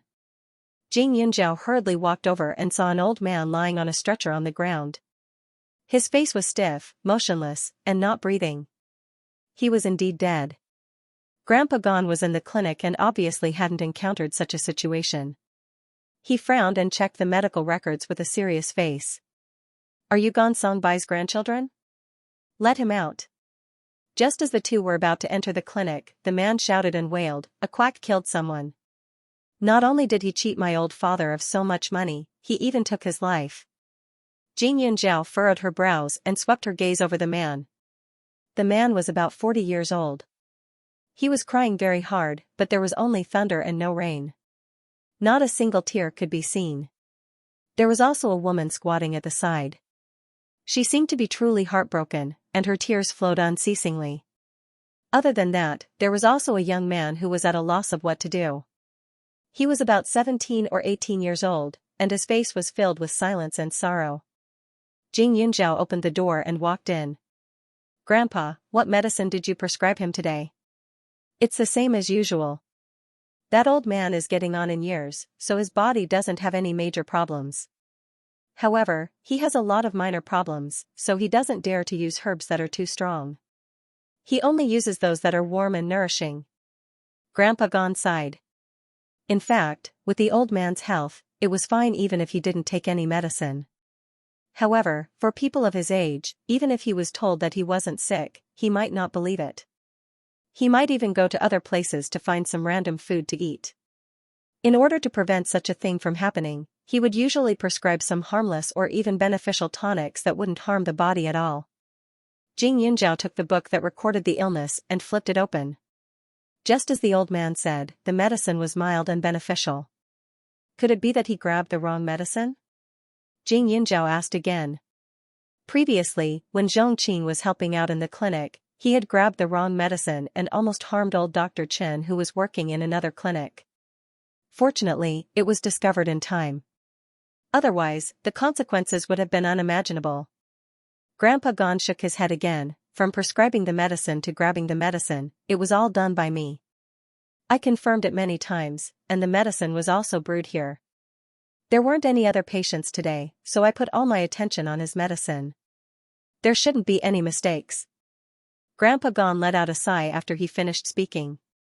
In his entire life, he had treated and saved people. Even though he had failed to save some of them, it was not because of his mistakes. It was because the illness itself was very serious. Medical mistakes like this had only happened when he was young, and it had never led to anyone's death. The old man's expression dimmed. Jing Yunjiao thought for a moment and asked, Grandpa, how was the old man's body when he came to get the medicine? Was there anything special about him compared to usual? If one walked by the river often, the possibility of his shoes not getting wet was very small, so it was possible that it was a medical mistake. However, most of the time, the cause of a medical mistake could be found. It was impossible to kill someone for no reason. That brother. The old man thought for a moment and continued, it was about the same as usual. Because he came often, sometimes I would talk to him. However, when he was in a good mood, he would not stay for long. After all, this is a clinic. He might be afraid of being contaminated by other patients' illnesses.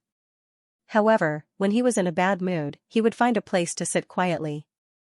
Today, there was no one else in the house. After I took his pulse, he asked me to do it a few more times. One moment, he said that his chest was uncomfortable, and the next moment, his legs were uncomfortable. He just refused to leave. Anyway, I had nothing to do, so I asked him if he was in a bad mood and did not want to go home. He did not tell me directly. Instead, he asked me if my children were filial. The old man sighed. In his heart, he knew that the deceased brother's children probably did not treat him well. The other party was an old man like him, but he was older.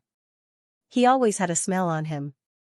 He would come almost every 2 or 3 days, but often, he would not change his clothes for a month. The clothes he was wearing were many years old, so old that there were holes in them. If he did not sometimes hear him mention his son, he would have thought that he was a childless person. However, the old man did not lack money. Every time he came, he would pay the consultation fee. The price of the clinic was not high, and the herbs did not cost much. Sometimes, when he did not want to accept, the other party would still insist on paying, saying that money was useless to him. As Xianxia listened, she turned her head and looked through the glass door at the man who was howling in anger. "Yunjiao, thank you for coming all the way here. But I don't think we can solve this problem without spending money. I'll go out and invite the young man in to discuss and see how much money is appropriate," said the old man. He got up and walked out shakily. Yunjiao had his suspicions, but he didn't have any evidence after all, so he just nodded and waited to see how the other party would react. The old master went out personally. As soon as he opened the door, the other party said, "You old fart, give me back my father's life." As he spoke, he tried to rush forward. However, Xianxia stood next to the old man and grabbed his fist. "Think carefully before you make a move. My grandfather is old. If anything happens to him, you'll be committing murder." "What murder?" "He killed my father." The man braced himself and said after struggling for a while. Strangely, he found that his hands seemed to be completely clamped down, and he couldn't move at all. She was just a little girl, but her strength was even greater than his. He even felt that she could throw him away at any time. In front of so many people, Xianxia was not stupid enough to make a move on the man. Otherwise, public opinion would be against them. "Uncle, it's hot outside. You left the old man's body outside. Don't tell me you want him to rot sooner?" Xianxia asked again. Xianxia looked sympathetically at the corpse on the ground and sighed for the old man who had passed away. He didn't enjoy the blessings of having children and grandchildren when he was alive. Now that he was dead, he had to be tormented by his son. The man lowered his head and looked at his father on the ground. A trace of guilt flashed across his eyes. "Of course, I don't want my father to suffer like this." As he spoke, he carried the old man into the clinic with his son. Xianxia went forward to help. He carefully observed the old man's body. Because it was summer, the old man didn't wear much clothing. He could see that there were some bruises on his legs. "Young man, although I don't know what happened to your father, he is still my patient. Tell me, how much money do you want?" Grandpa Gon was well aware. The old man had told him that his son didn't care about him. Now that he was dead, he came to the clinic so agitatedly. It couldn't be that he was seeking justice for the old man. It could only be for money. When the other party heard this, his face was a little embarrassed. "Old man, he died because of your treatment." "What are you talking about? Do you think I'm trying to extort you?" The man roared and then said, "But it's good that you have the heart to compensate. My father can't die in vain. Let me calculate it this way. My father has a monthly pension. It's not much, just 3,000 yuan a month. That's 36,000 yuan a year. He doesn't spend much, so he can save 30,000 yuan a year. He's 70 years old this year and his body is still in good health. He can live for another 20 years. That's 600,000 yuan. Other than that, there's also the money for his mental health and the medicine you gave him these days. Add it all up and give me 1,000,000 yuan. If you can't take it out, then don't even think about opening your lousy clinic. I'll let everyone know that you're a quack who treats people who die of diseases." The man said. 1,000,000 yuan was a lot. An ordinary family in this county only had 30 to 50,000 yuan a year. After deducting some expenses, there wasn't much left. A person with 1,000,000 yuan was considered a millionaire in the eyes of ordinary people. The Gon family did have this amount of money. Old man Gon had been a doctor his whole life. He used to work in a hospital in the county and earned quite a bit of money every month. Other than that, he also had a few clinics and pharmacies. His son was also a doctor and his daughter-in-law was a businesswoman. 1 million was indeed not a lot for him. However, even though he was rich, it did not mean that his money grew on trees and he could throw it away without hesitation. He agreed to compensate not because he felt that he had really done something wrong, but because he had some friendship with his brother who had passed away. He didn't want to think about so many complicated things after his brother's death, which was why he was so straightforward. 1 million? Jing Yunzhao coldly snorted, "Grandpa Gon, I think it's better to call the police and let the forensic doctor investigate whether this person was killed by you.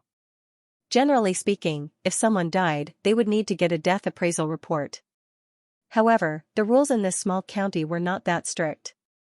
Moreover, it was such an old person. After they passed away, the relevant departments would not ask too much. They only needed the family to deal with it."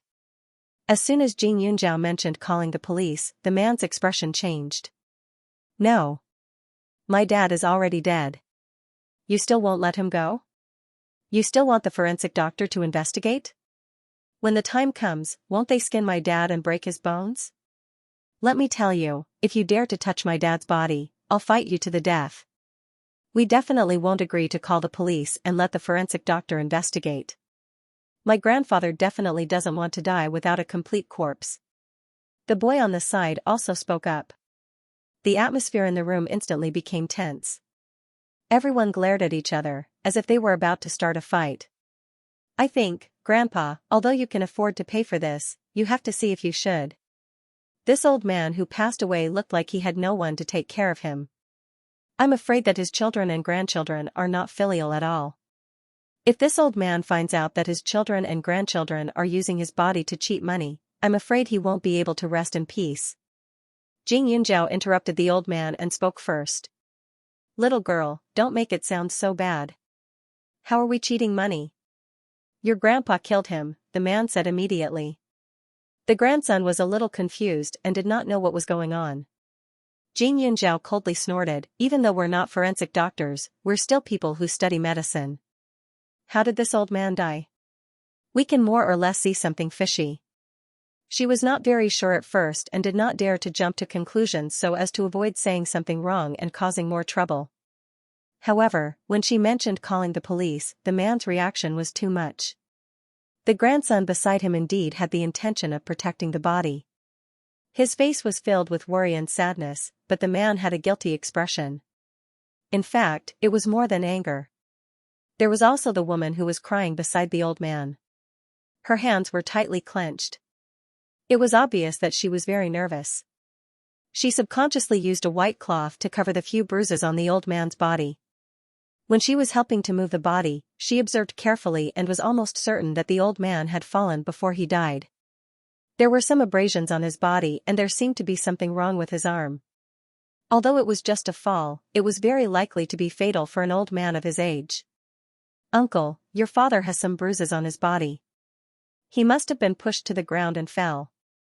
Right? I saw the auntie crying while holding the old man's arm. If I'm not wrong, his arm might be broken, right?" Jing Yunzhao said. A person was dead, but the bones could not be changed. She only needed to test to know if there were any fractures or injuries. The other party was stunned and panicked. "What nonsense are you talking about? You know in your heart whether I'm talking nonsense or not.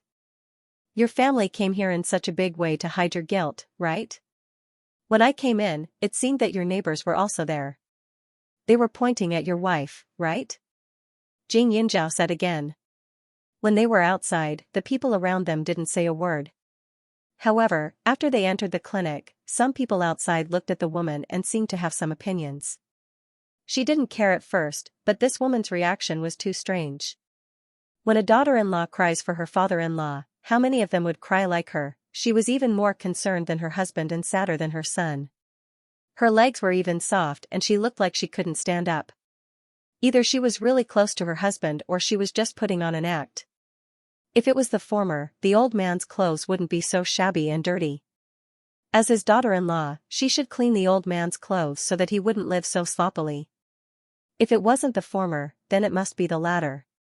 But why did he have to put on an act? Generally speaking, no one would say anything if she behaved normally. After all, it was her father-in-law who had passed away, not her mother-in-law. After thinking about it, the only thing left was a guilty conscience. The man looked a little anxious. Damn girl, why don't you try saying another word of nonsense? Xianxia ignored his threat and looked at his son. Classmate, do you think your mother and grandfather have a good relationship? Did you follow your parents the entire time today? Didn't the two of them quarrel with the old man? The boy was stunned. I went to a friend's house in the afternoon. However, when he came back, the neighbor told him that his mother was yelling at home and throwing a tantrum at his grandfather. When he went back, he specially told his mother not to bully his grandfather like that in the future. After all, his grandfather was getting old. At that time, his mother was very angry and did not listen to him at all. He went back to the house to take a look. At that time, his grandfather was so angry that he drank the doctor's medicine and fell asleep. A few hours later, he went to call his grandfather for dinner. In the end, he found that his grandfather's body was cold and he was not breathing at all. He was shocked and quickly called his parents. At that time, they were also shocked. When they saw the bowl of medicine on the table, they said that his grandfather was killed by the doctor in this clinic. Mom, Grandpa, did he really fall? The old man's grandson asked. The woman panicked. He just fell. After that, he got up and was fine. The boy's eyes flashed with disappointment. Mom, why didn't you tell me? She didn't tell you because she knew that the old man had a bad fall, but she was angry at that time and didn't want to care. In the end, when she wanted to see how the old man was doing, he was already dead. That's all the more reason she couldn't tell you. Xianxia said. The old man's arm was broken. At that time, he must have been very angry. It was normal for him to be shocked, angry, scared, and pushed. It was just a coincidence that the old man drank the medicine before he died, so they directly framed Grandpa gone. Judging from the couple's reaction, they must have known the truth long ago. They were just afraid that it would be as they guessed, so they recklessly came to settle the score. They lied to their conscience and hypnotized themselves. In addition, the neighbors had heard their argument. Now that he was dead, outsiders would definitely think that they were the ones who forced the old man to his death. Gossip was a fearful thing. In order to avoid such rumors, they had to find someone to be the scapegoat. In addition, Grandpa Gon often held free medical consultations. In the eyes of some people, he was considered a rich old man in this area. If they could extort some money, it would be an unexpected gain. Mom, it can't be like that, right? The boy's face was full of disbelief. In fact, he was already suspicious and puzzled. When his grandfather died, he wanted to help, but his mother did not let him touch his grandfather's body and insisted that he was killed by the doctor. The woman's body trembled. In the next second, she raised her head fiercely. The old man was killed by your grandfather. He drank your grandfather's medicine. Really? I don't know if you have any common sense about the law. Xianxia said coldly, the police are qualified to examine the body. Do you think it's okay if you don't agree? Grandpa Gon stood behind Xianxia and couldn't help but shake his head. Let's talk about this matter openly. There's no one else here. If it's just an accident, then no one can be blamed. When this old man was alive, he thought about his son and grandson every day. It's impossible that he didn't want the two of you to be well. Grandpa Gon said. Mom. How could you do this? I thought it was really. The big boy suddenly broke down. How can you do this to Grandpa? It's fine if you don't let me visit him normally, but when I do, you let an old man suffer so much. Now that he's dead, are you satisfied?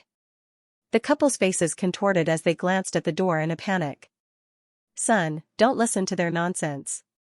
Your grandfather was treated to death. It's true that his arm was broken, but that was because your grandfather accidentally fell down. The man hurriedly opened his mouth and stared at the old man. I can't win against you. You just don't want to take out 1 million, right? Since you can't explain what happened, then give us 200,000.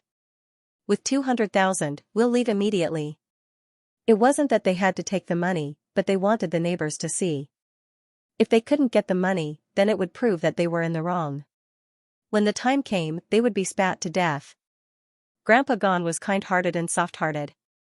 He didn't want to argue with them, but when he thought of the deceased, he wanted to relent. Jing Yunjiao, however, went straight to the point. Grandpa, it's not a matter of money. They're obviously trying to make you the scapegoat. Don't even mention 200,000 yuan, even if you gave him 100 yuan, people would still say that you're guilty. This money couldn't be given out no matter what. If it was given, it would be compensation, and compensation would mean that they had done something wrong. When Jing Yunjiao said that, the man looked at her with a ferocious expression. The people outside couldn't hear the commotion inside, so they all raised their heads to look. The woman on the ground immediately rushed out and shouted, "How can this family be so vicious? My father-in-law did fall, but he didn't die at that time.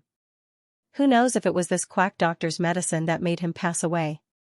They're not willing to take any responsibility, not even $200,000. These rich people are trying to force poor people like us to death." When she said that, there was a lot of discussion. Everyone more or less had the mentality of hating the rich, so they were all pointing fingers at Jing Yunjiao.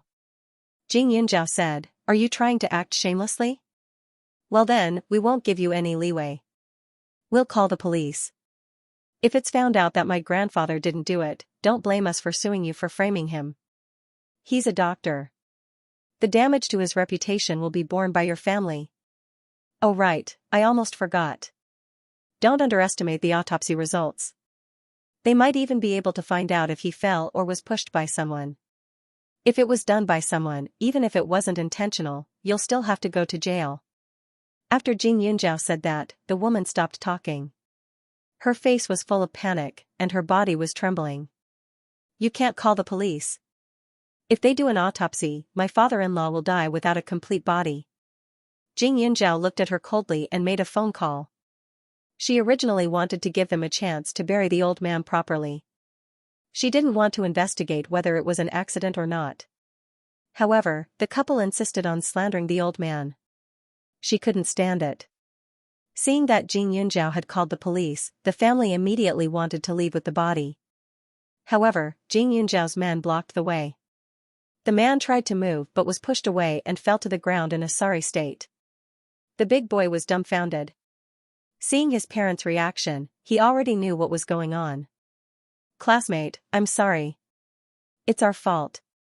Please let us leave with the body. My parents won't say anything in the future. If the police come, it'll be over. If they could bring the body to be cremated before the police arrived, there would still be time."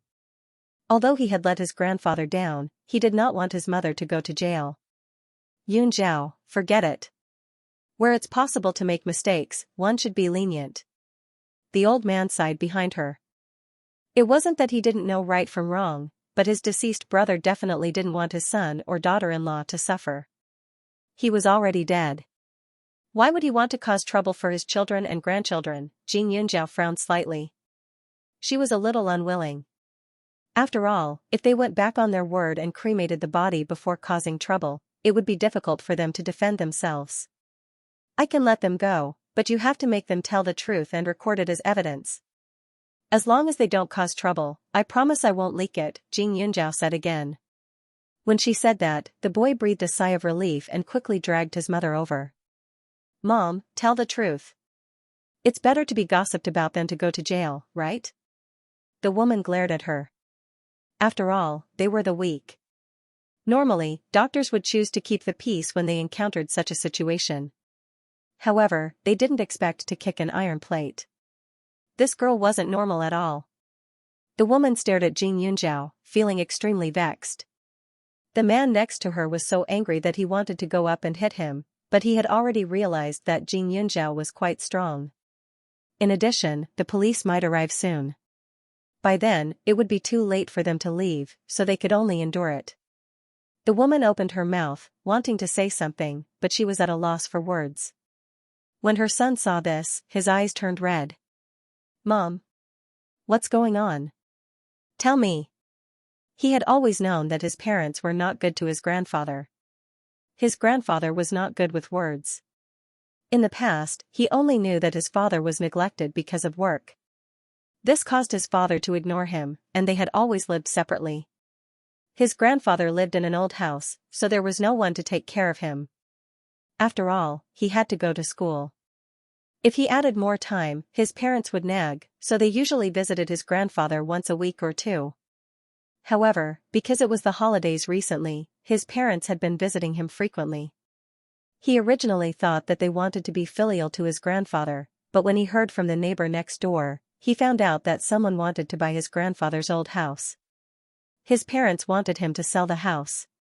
Your dad and I wanted him to agree to sell the house today, but he said that he had no place to live if he sold the house. Your dad yelled at him and left. I was annoyed, so I called him a stubborn old man. Then, I argued with your grandpa. Anyway, I don't know what happened, but your grandpa fell on the ground and lay there for a while. I was angry at that time. I thought that you were going home, so I went to cook. And I thought that your grandpa was deliberately trying to scare me. After about 10 minutes, he got up and went back to his room, so I didn't think too much about it. At this point, the woman recalled and panicked. With tears and snot, she said, then, I didn't expect your grandfather to be gone. There were some things that she could not say in front of her son. The reason why the old man fell was because she pushed him in a fit of anger and scolded him for not dying. However, at that time, she was just angry. She never expected that the old man would really be gone because of this fall. Auntie, you seem to be holding back. Do you want to save it for the police? Xianxia did not show any mercy. The woman was stunned and her body trembled. She was in despair. I was the one who pushed him. At that time, I didn't think that something would happen to him. The woman was forced into a corner and spoke in a low voice. When the old man went back to bed, her husband came back and asked about the situation. At that time, she told him the truth. At that time, her husband didn't say anything. He even scolded, old bastard, and didn't let her care about it at all. He wanted to leave the old man alone for a while and make him panic. Later, when they found out that he had stopped breathing, the couple knew that once others knew that the old man had passed away, someone might call the police. After all, the neighbors all knew that they had quarreled with the old man. Under pressure, he saw the bowl of medicine at the side and thought of pinning the blame on Physician Gone. They all knew about Dr. Gone. They heard that he was a very good person and often did good deeds. They thought that such an old man would definitely not have a strong temper. If he was scared by them, not only would they lose money, but they would also take the blame for them. She just didn't expect him to have such a stingy granddaughter. When she was moving the body, she actually kept glancing at the old man. At that time, she realized that there was something wrong with the old man's arm. She hurriedly tried to protect it, but it was too late. The couple regretted what they had done. If they had known that they would be discovered by a little girl, they would have cremated the body first before coming to cause trouble. However, they were afraid that the doctor wouldn't admit it after the body was gone, so the woman couldn't stop crying, but Xianxia knew that she was crying for herself and not for the life. In their eyes, the old man was old and would pass away sooner or later, so it didn't matter when he would die. The woman didn't dare to lie anymore. After all, time was passing by. The longer she stayed, the higher the risk of being arrested by the police. He might as well tell the whole truth in full detail. However, after she said everything, the couple's son was completely stunned. He had thought that his grandfather had accidentally fallen down, and he also thought that maybe his parents couldn't tell whether his grandfather had died from falling down or from drinking medicine, so they came to cause trouble. But he didn't expect his parents to deliberately shift the blame onto Dr. Gone. Mom. You guys are too much. The boy immediately hugged his head and cried. Although he knew that his father didn't treat his grandfather well because of his grandfather's irresponsibility when he was young, he was already old. Even if he didn't have feelings, he shouldn't be so heartless. The parents' faces were filled with panic and fear. Little girl, you said, you two bastards. Before Xianxia could say anything, Grandpa Gone roared angrily and stared at the man. Every time your father talked to me, he would never say anything bad about you. He even mentioned that he might move away from here in the future. He already thought about agreeing to it. I think that if it weren't for your bad attitudes, the house would have been sold long ago. Would the old man be able to sell the house in peace if they quarreled every time they met? If the house was sold, the old man would have no place to live, so he could only live with his son and daughter-in-law. It would be fine if it was only for a day or two, but if it continued, there would be no peace in the family. The couple was thinking about money, while the old man was thinking about harmony. That was why they were holding on, but they didn't expect the result to be like this. Xianxia sighed in his heart and stopped the recording. The two of you will also grow old one day. I hope that when the time comes, your sons will forget what you've done today. Scram. Xianxia spoke. This boy obviously couldn't understand his parents' actions. His age was still pure and beautiful, and his mind didn't have so many disgusting and dirty things. Now that he was provoked by his parents' actions, in another 10 years, he would definitely have a reaction. Once he had a disagreement with his parents, he would probably think of his parents' past. How could he not mention it? The two of them might be able to hide for now, but they wouldn't be able to hide in the future. Karma was a cycle of retribution, and it was still too early. As soon as Xianxia relented, the parents immediately reacted and hurriedly carried the body out of the clinic. When the boy saw his parents like this, the disappointment on his face deepened. The onlookers didn't understand and were about to ask when the woman said, "It's all a misunderstanding." Without further explanation, he hurriedly led his men to deal with the funeral. The old man's face was solemn. He went out and flipped the "open for business" sign over. The crowd discussed for a while, and when they saw the police come and leave, no one paid any attention to them, so they slowly left. Sigh, you reap what you sow, you reap what you sow. I've long heard that the old man didn't care about his children when he was young. Look, now that he's old, his children are taking revenge on him. Grandpa Gon's hands were still trembling as he poured himself a cup of calming tea. Even pitiful people were detestable. In another few decades, the tables would turn. After Grandpa Gon sighed, he looked at Xianxia and said, "Do you know why I asked you to let them go? They don't need to be punished by the law. The rest of their lives are still long." Xianxia muttered and said. Grandpa Gon choked and shook his head. "You really have a stubborn temper. Fortunately, you are a medical student." Grandpa Gon couldn't help but roll his eyes. He knew that Xianxia had a mysterious master behind her, but he didn't know what kind of person that master was. Later on, he never heard her mention it. However, compared to that master, the one who had a greater influence on her should be the pharmaceutical master, Su Jingji. He had met this person once at the county hospital. Xianxia's temperament was somewhat similar to Su Jingji's. She had a cold heart, a cold personality, and would seek revenge for the smallest grievance. Whoever harmed her or schemed against her, she would definitely return the favor tenfold or 100-fold. This temperament was good, but also bad. When Xianxia practiced medicine, she always remembered that people should do good deeds and accumulate virtue. Therefore, she didn't take the initiative to do bad things. If she didn't study medicine and didn't always remember medical ethics, sooner or later, she would be affected by her somewhat vicious temper. Once she reached the point where her heart was stone, how many true friends would she have by her side? Su Jingji often guided her, but her personality was sharp. Although he could help her a lot, it only made her stronger and calmer. When water is full, it will overflow. It was better to leave a little for everything. Only then would she be like a child. Xianxia's eyes flashed with a trace of gentleness. "I'm afraid that there will be fewer patients in the next few days. Is it okay?" She wasn't stupid. Grandpa Gon probably already thought of her as a hedgehog. He was afraid that she would prick anyone she met. He trained himself to be like an iron wall that no one could get close to. Grandpa Gon adjusted his breathing and his complexion recovered a lot. "It's good that I can rest for a few days. I haven't finished reading the handwritten book you sent a few days ago." Thinking of this, Grandpa Gon's old face finally revealed a trace of a smile. However, his old face also turned red. When he first met Xianxia, he thought that he would teach this child well in the future. After all, such talent was really rare. However, he didn't expect that Xianxia didn't need him to teach at all. Every time he saw her, she would make shocking improvements. If he didn't talk about her age, he wouldn't even doubt that she was an old doctor. Moreover, their statuses had already been reversed. Jing Yunjiao would often say that he wasn't clear about the medicinal decoctions and the principles behind them. Even though she was his junior, the one who took advantage of it was him, the old man. Yunjiao, will they try to steal the recording in private? Gan Jingchen asked. Jing Yunjiao and Grandpa Gan were both stunned. They turned their heads and stared at Gan Jingchen with the same expression. Gan Jingchen was startled. Did I say something wrong? Why was she looking at him like that? Brat, I still think that Yunjiao has too many ideas.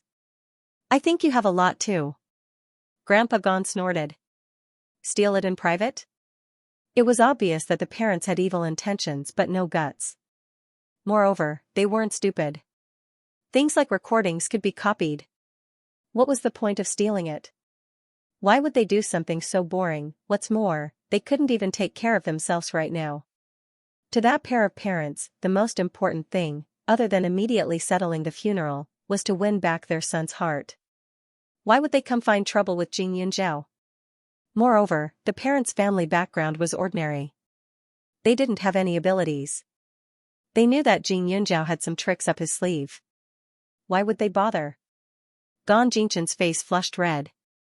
After being glared at by Grandpa Gan, he also felt that his IQ had been destroyed by the old man and the young man in front of him. However, Gan Jingchen was already used to this situation. Ever since he met Jing Yunjiao, he felt that his IQ wasn't online. He was often despised by his grandfather, as if he was picked up from the roadside. Especially in the field of medicine, he was becoming less and less confident. He even wondered if he should choose medicine when he applied for university. After all, it didn't seem to be his field of expertise. Of course, he didn't dare to say this to his grandfather.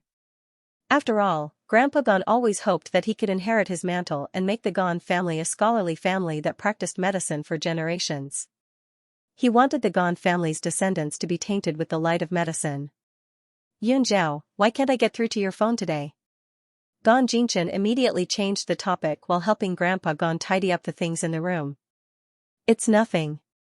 There was a call that I didn't want to answer, so I put it on silent mode, Jing Yunjiao said. Gan Jingchen paused. It can't be He Jiaxi, right? Zihua called and said that for some reason, He Jiaxi has been looking for you like crazy. She even called the Tang family and begged Tang Zihua to contact you. Gan Jingchen added. Halfway through his sentence, the corner of his mouth twitched. What did you do to her? Why do I feel like she's a little too crazy for you now? It wasn't just crazy. One had to know that the person He Jiaxi didn't dare to contact the most was Tang Zihua. She didn't want to offend Tang Zihua and the He family wouldn't have a good ending. After she returned from abroad, she didn't even bother Tang Zihua once. But now, in order to find Jing Yunjiao, she actually begged the Tang family. It was too strange. The corner of Jing Yunjiao's mouth hooked up. His eyes were cold as he smiled. Do you want to try? Gan Jingchen was stunned. In the next second, his face stiffened, seeing your sinister smile. I think, forget it, he must have done something bad to her. Jing Yunjiao was so proficient in medicine that he might have poisoned her. He didn't want to try. Although Jing Yunjiao was indeed worthy of others going crazy for her, he still had some self-awareness. Jing Yunjiao was a girl that most people could only look up to. In the beginning, when he found out that Jing Yunjiao knew both medicine and martial arts, he was secretly moved. He even thought that since Grandpa liked her, if she became his girlfriend, it would be a perfect thing. But later on, he found out that it wasn't the case at all. As her friend, he could not keep up with her pace. If he were her boyfriend, he would only be able to look up to her. The distance between them was like the Milky Way. He didn't have any special abilities, so he definitely couldn't cross it. Moreover, when he treated Jing Yunjiao as a friend, even though he felt like he couldn't keep up, he still felt a little proud and lucky. But when he treated her as someone he was pursuing, all that was left in his heart were the negative feelings of inferiority and helplessness. He wasn't a stubborn person. If taking a step back could open the sea and sky, he would choose without a doubt. Also, he had asked Tang Zihua in private. In the end, he found that the Tang family's golden grandson was the same as him. They both flinched and didn't do anything other than look up to her. his heart suddenly felt better. He didn't have the courage to pursue someone that even the crown prince wasn't worthy of. It was better to treat her as a friend or even an older brother.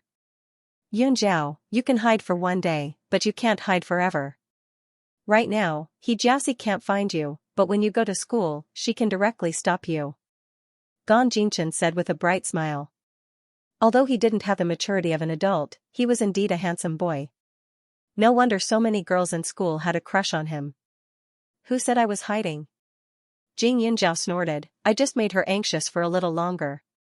As for when she finds me, it doesn't matter.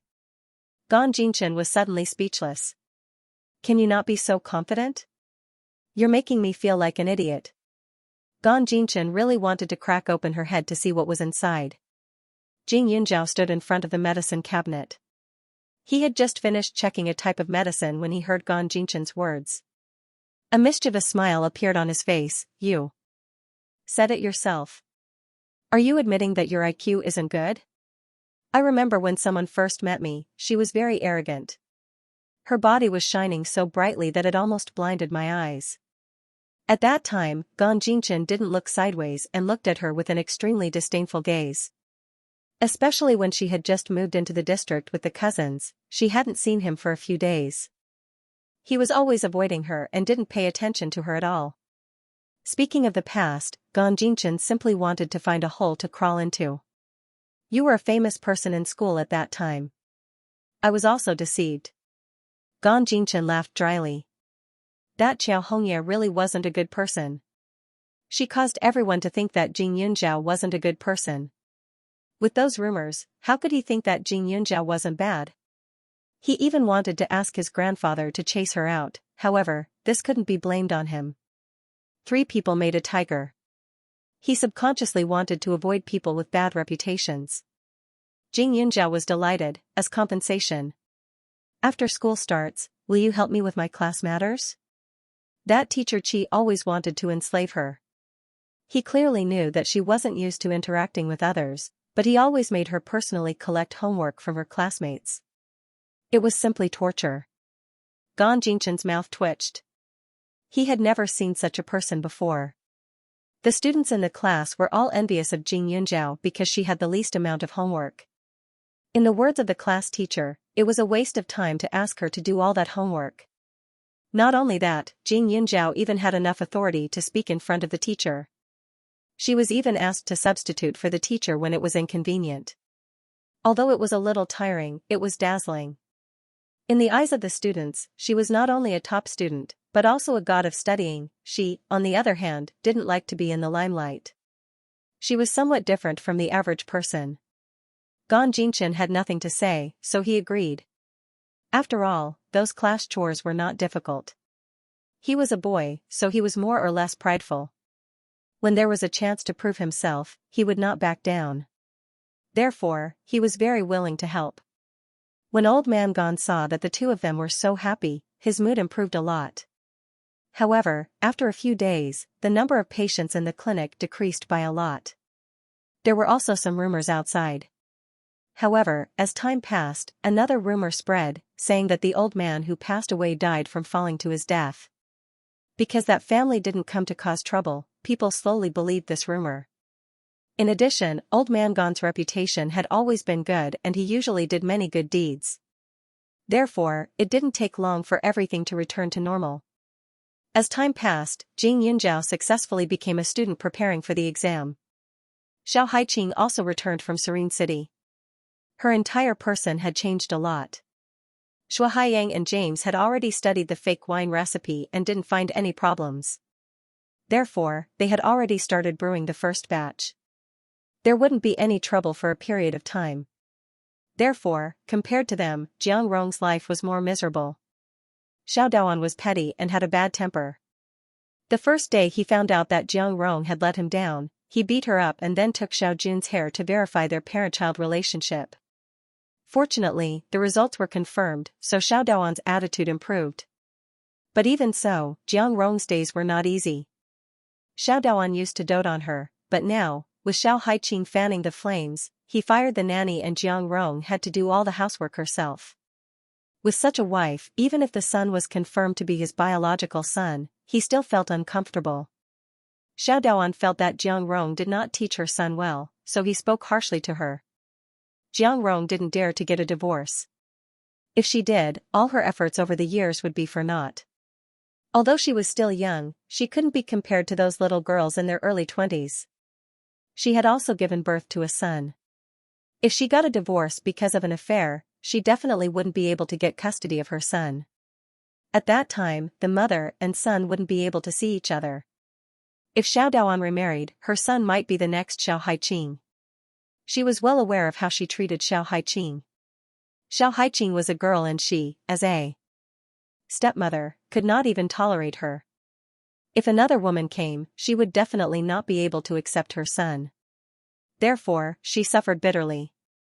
In the past, she framed Xiao Haiqing with a few words, but now, she treated her like an ancestor, afraid that she would say something unfavorable to her. On this day, Jiang Rong drove Xiao Haiqing to the school gate. When she saw Jing Yunjiao and the others, she smiled fawningly. Haiqing, wait. Seeing that Xiao Haiqing was about to enter the school gate, Jiang Rong quickly opened the trunk and took out a few bags. I almost forgot. I heard that these snacks taste good. Share them with your classmates. When she said that, Suchu and Gan Jinshan's eyes widened in disbelief. Xiao Haiqing looked at her condescendingly and took the bags expressionlessly. Auntie Jiang, you've never attended a parent-teacher conference, right? Jiang Rong was stunned. Our class will invite our parents over this week. My dad definitely won't be free, so you can come. Is that okay? Xiao Haiqing asked again. No problem, no problem. What time is it? Is there anything else you need to prepare? Jiang Rong was extremely obedient. Friday, 8 o'clock in the morning, Xiao Haiqing said. After her mother passed away, she was the only one who didn't have anyone by her side at every parent-teacher meeting. It wasn't until she entered high school that she and Jing Yunjiao were in the same class as her. Therefore, she paid more attention to Jing Yunjiao from the beginning. Jiang Rong took note of it with a serious face. She looked like a competent stepmother.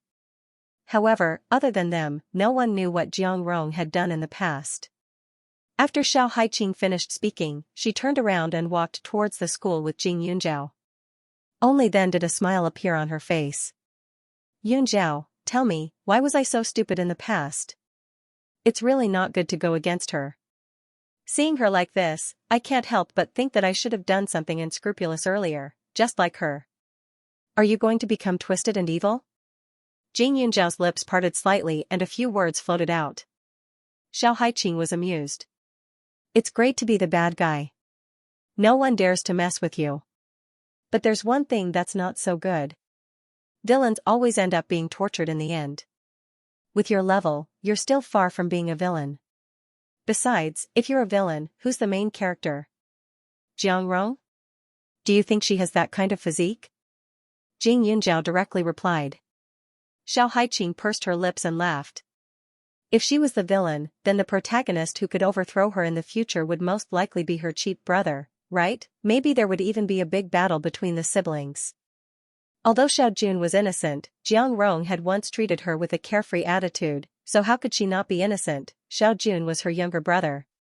If he was still a baby in swaddling clothes, then it would be fine. After all, his personality could still be changed, but now that he was old enough to remember, under Jiang Rong's education, Xiao Jun did not have her as an older sister in his heart. Recently, he even said that she was not a good person, and his face was full of hatred. It was said that 3 years old could see the old. Xiao Jun combined the characteristics of the person she hated the most. She knew that she did not have the ability to change his personality. This younger brother was still young. She would not be like Jiang Rong, who had no bottom line and did not do anything to him. However, she would not care too much. How he grew up had nothing to do with her. It was impossible for her to take care of her enemy's child. She was not so soft-hearted. Haiqing, did Auntie Jiang take the wrong medicine? I used to think that her smile was hypocritical, but why is it scarier now? Suchu curled her lips and quickly followed, asking. That's right, I took the wrong medicine. But since the food is already here, It would be a waste if I don't eat it, right? Xiao Haiqing smiled. When they reached the class, she immediately divided the snacks among herself. There were several big bags of snacks, and they could not finish them all, so everyone in the class had a share. Xiao Haiqing's eyebrows were raised, and her body exuded an amiable temperament. Many students felt that it was a little strange. Look at Xiao Haiqing, isn't she different from before? I feel that she seems to be easier to get along with. A classmate said. Is that so? Why do I feel that she is scarier? The classmate next to him said softly. In the past, Xiao Haiqing had a short temper. She would scold people at the slightest disagreement. Even a glare from her eyes could scare people. But now, with a smile on her lips, she looked quite scary. Just be happy that you have food to eat. Xiao Haiqing doesn't have it easy either. I saw her stepmother at the school gate just now. She's quite pretty. I'm sure she has Haiqing's father under her thumb. Otherwise, no one would care about her, another person chimed in. Everyone knew about Xiao Haiqing's situation. In her first year of high school, she often got into fights and caused trouble. Although she wasn't caught, she was talked about a lot. Her homeroom teacher asked her to call her parents, but none of her parents came. Some teachers went to visit her home, but it was said that no one went back after they came back. They also heard about the specific reason. It was said that when the teacher went to Xiao Haiqing's house, she didn't see Xiao Haiqing's father. She only met her stepmother. This stepmother was especially gentle. No matter what the teacher said, the stepmother would represent Xiao Haiqing and apologize. Not only did she apologize, she even gave the teacher money and gifts in front of everyone in the office after the teacher left. This scared the teachers so much that they didn't dare to interfere with Xiao Haiqing's matters. They were afraid that they would be accused of taking bribes. Therefore, it became a habit for Xiao Haiqing's parents not to come. Some classmates also mentioned that it wasn't only in high school. Even Xiao Haiqing's junior high school was like this. When this classmate said this, a few people who didn't know the situation looked at Xiao Haiqing with sympathy. Jing Yunjiao heard it clearly. He didn't need to explain and pretended not to know anything. Hey! Do you guys think that Xiao Haiqing's parents will come to this parent-teacher conference? Someone said. Like a stone stirring up 1,000 ripples, the students nearby also gathered over with interest. Several people gathered at the back near the door. Their voices were very low, and they were afraid of being discovered by Xiao Haiqing, so they all looked very cautious. I think no one will come. Ever since I met Xiao Haiqing, I've never seen her father. As for the woman this morning, she's her stepmother, not her biological daughter. How could she come?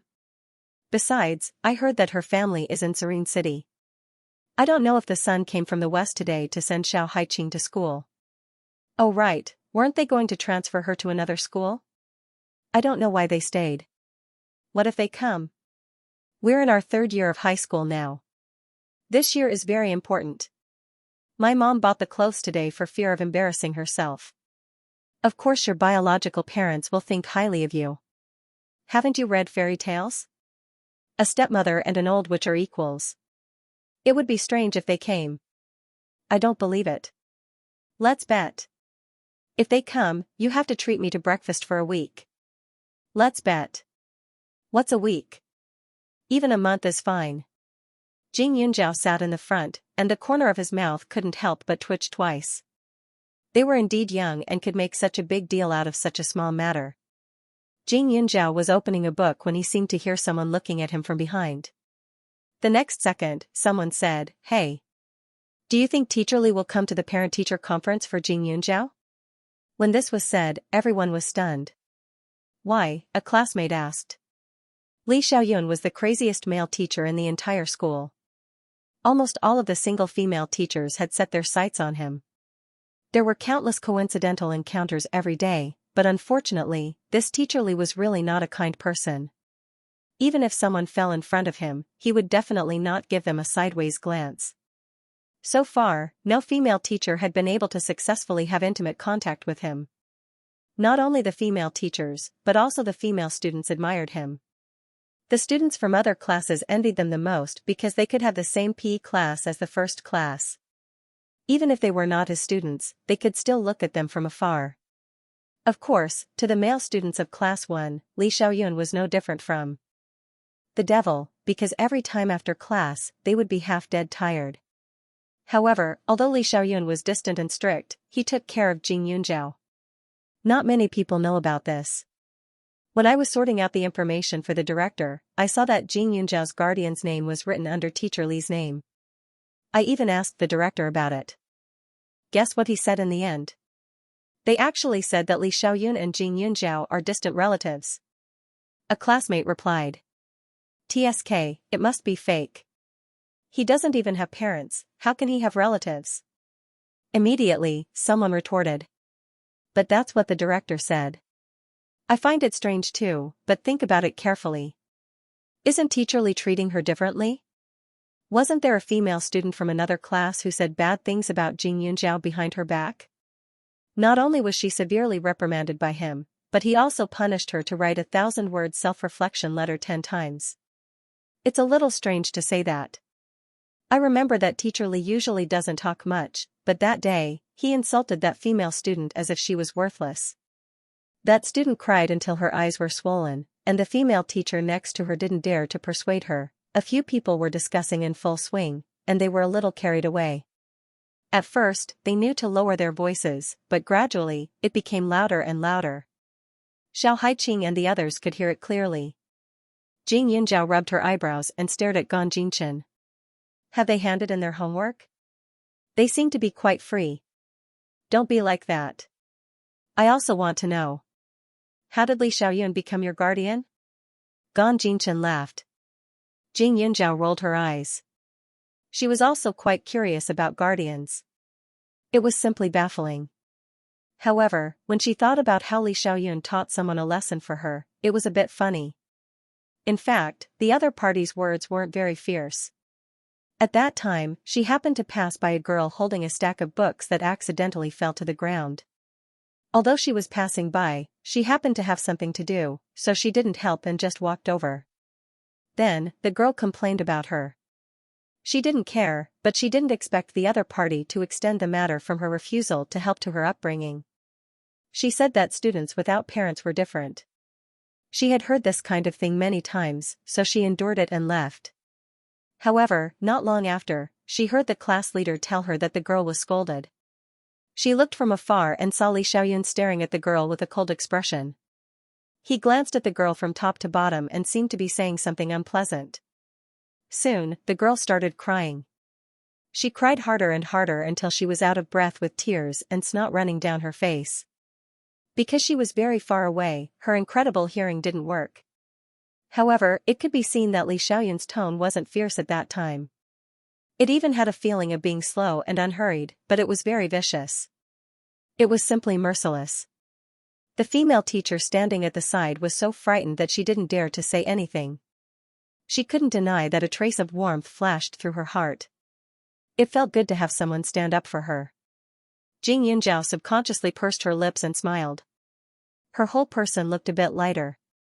Gan Jinchen and the other two were still chatting. They were instantly attracted by her sudden smile. Yunjiao, are you thinking about Teacher Li? Xiao Haiqing's eyes lit up and she put her arm around her shoulder. Jing Yunjiao instantly restrained her expression.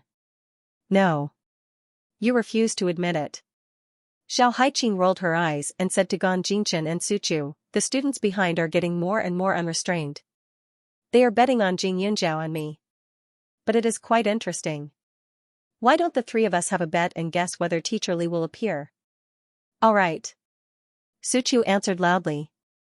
But as soon as she finished speaking, she felt that she was too eye-catching. She immediately lowered her head and looked at Jing Yunjiao with a smile. However, my grandfather originally wanted to come over. If we bet on Teacher Li, what would he do? Isn't that perfect? Let's see if Grandpa Gan or Teacher Li wins, Xiao Haiqing said with a smile. After saying that, he directly took out money from his pocket. Give me all your pocket money. The loser can only freeload this month. You are so ruthless. The students behind are only betting on breakfast. Gan Jinchen's face was full of disapproval, but he still took out his money. I will bet on Grandpa. Then, I will also bet on Grandpa. Suchu thought and said. After all, Grandpa was an elder. When Teacher Li saw that someone stood up for Jing Yunjiao, he would definitely not appear, right? Xiao Haiqing pursed her lips and smiled. In that case, I will bet on Teacher Li. Since the three of them had placed their bets, Tang Zihua couldn't sit still. He quickly took out his money and placed it on Li Xiaoyun. It wasn't that he trusted this mysterious Teacher Li, but that he didn't want to bet on the same thing as Gan Jinchen. Jing Yunjiao was completely speechless towards these people. Just as she was about to open her mouth, Gan Jinchen said, Yunjiao, for the sake of the competition's fairness, you can't deliberately show grandfather that you don't want him to appear these few days. You have to let nature take its course and you can't cheat. Jing Yunjiao's head was full of black lines. She sighed and took 100 yuan from Xiao Haiqing's hand. Since you're betting on me, then this one is mine. Just treat it as commission. She must be bored to death, that's why she didn't refuse these people's proposal. Several people were happy, they were incomparably satisfied with this result. Not long after, the room quieted down. The bell rang and the air seemed to have quieted down in an instant. That sound seemed to have a magical power that could penetrate people's hearts, calming them down. However, although the school was quiet and full of vitality, there was a person in a car outside with a sinister expression. This is the school. You've seen the photo. I don't want any accidents to happen. Jiaxi's face was pale as she said with a painful expression. Sitting in the back were two men in their 30s. Their bodies were muscular and they looked a bit powerful.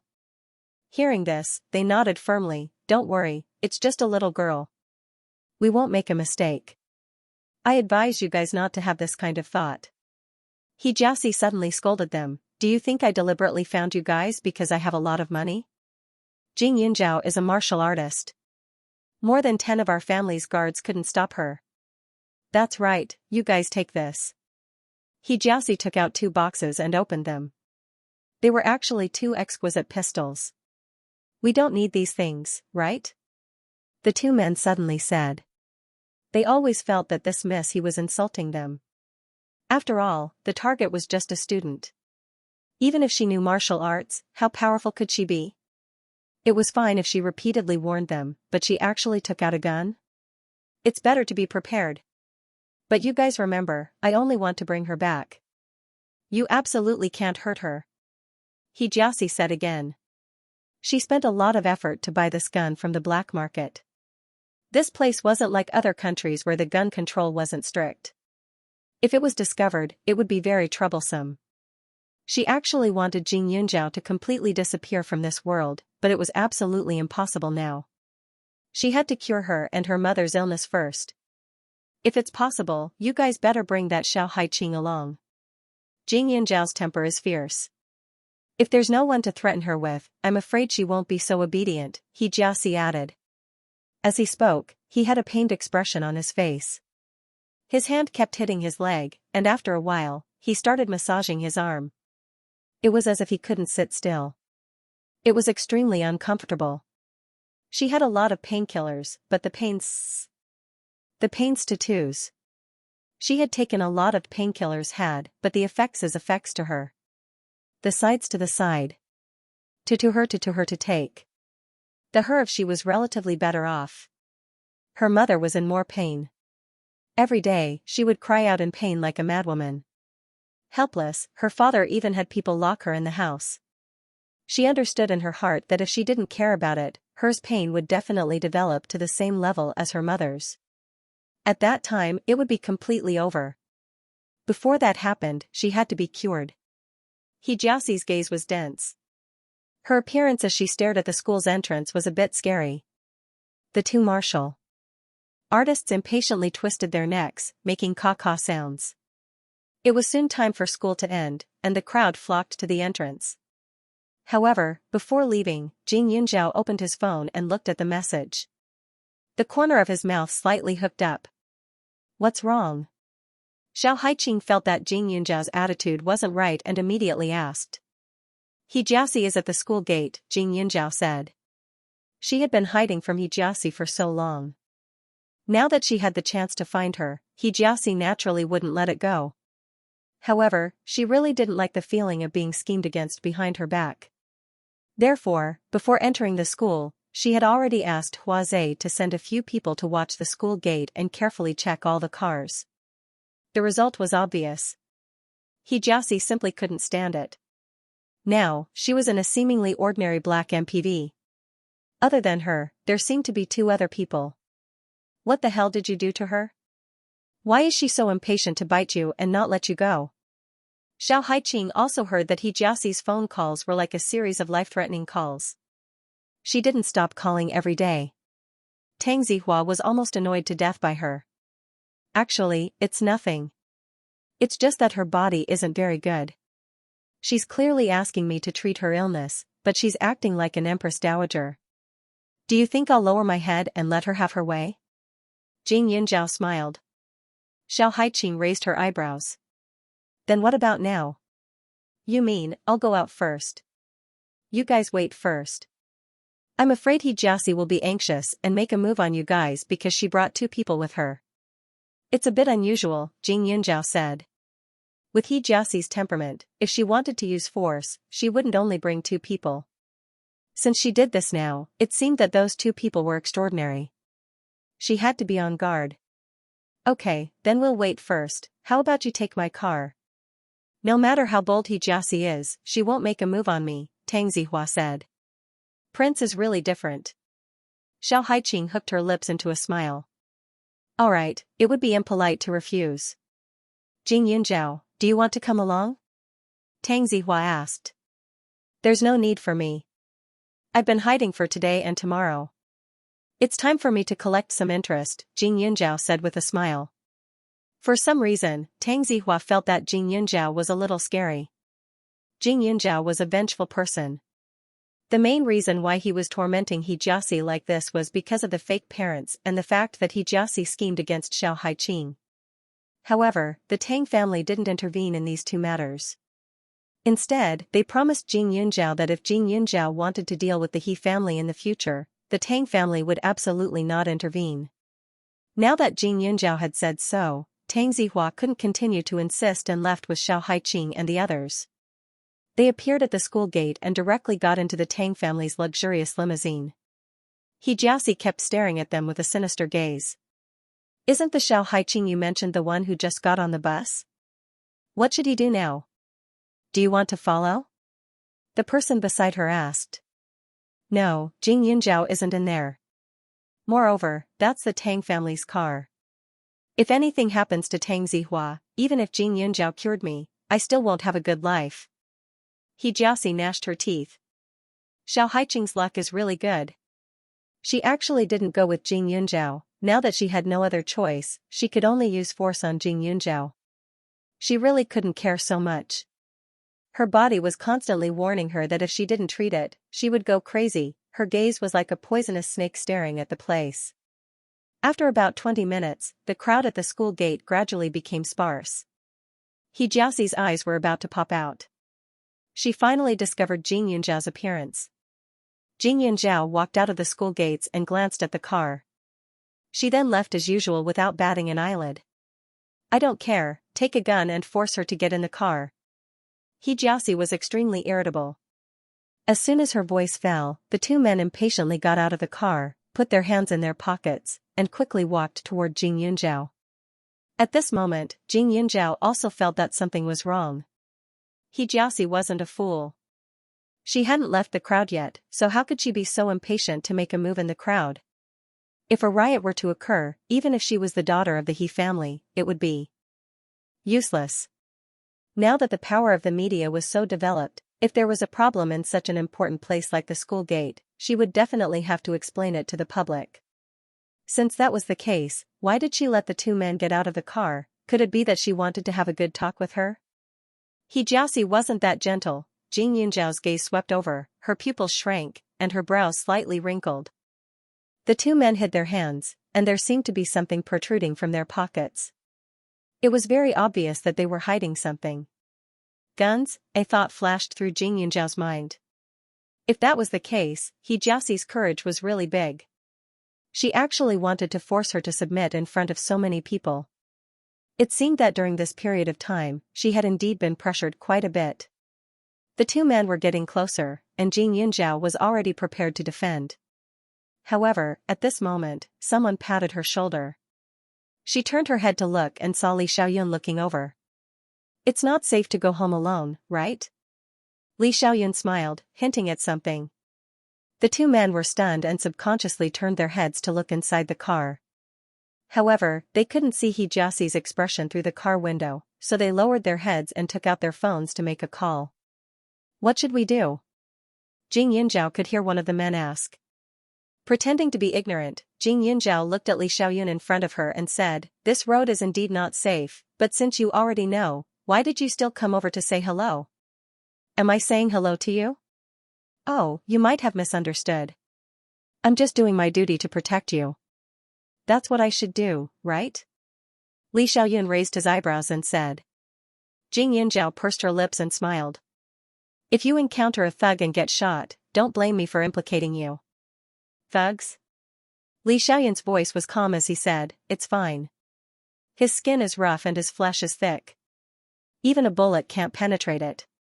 While the two were talking, Xiaoxi also gritted her teeth and ordered, "Isn't it just a stinky man? If you have guns, why don't you bring them back together?" Without Xiao Haiqing, it was good to have another man. But seeing the two of them chatting so happily, they probably didn't know that something shocking was about to happen. The man hung up the phone and the two of them looked at each other before walking over together. After walking to Jing Yunzhao and Li Xiaoyun's side, he smiled and said, "Little classmate, my family's miss is waiting for you in the car. Are you willing to go?" "Oh right, you can bring your friends with you." "You're a young lady?" Was he talking about Xiaoxi? Could it be that her legs and feet are broken? Why didn't she come down personally to invite us? Jing Yinzhao said coldly. The other party's smile disappeared. "Stop talking nonsense. Are you going or not? If you refuse, don't blame us for using force." As he spoke, one of them stood behind Li Xiaoyun.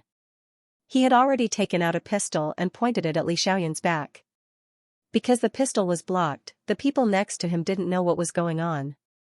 No one stopped to take a look or felt panic. Li Xiaoyun pursed his lips and a dangerous glint flashed in his eyes.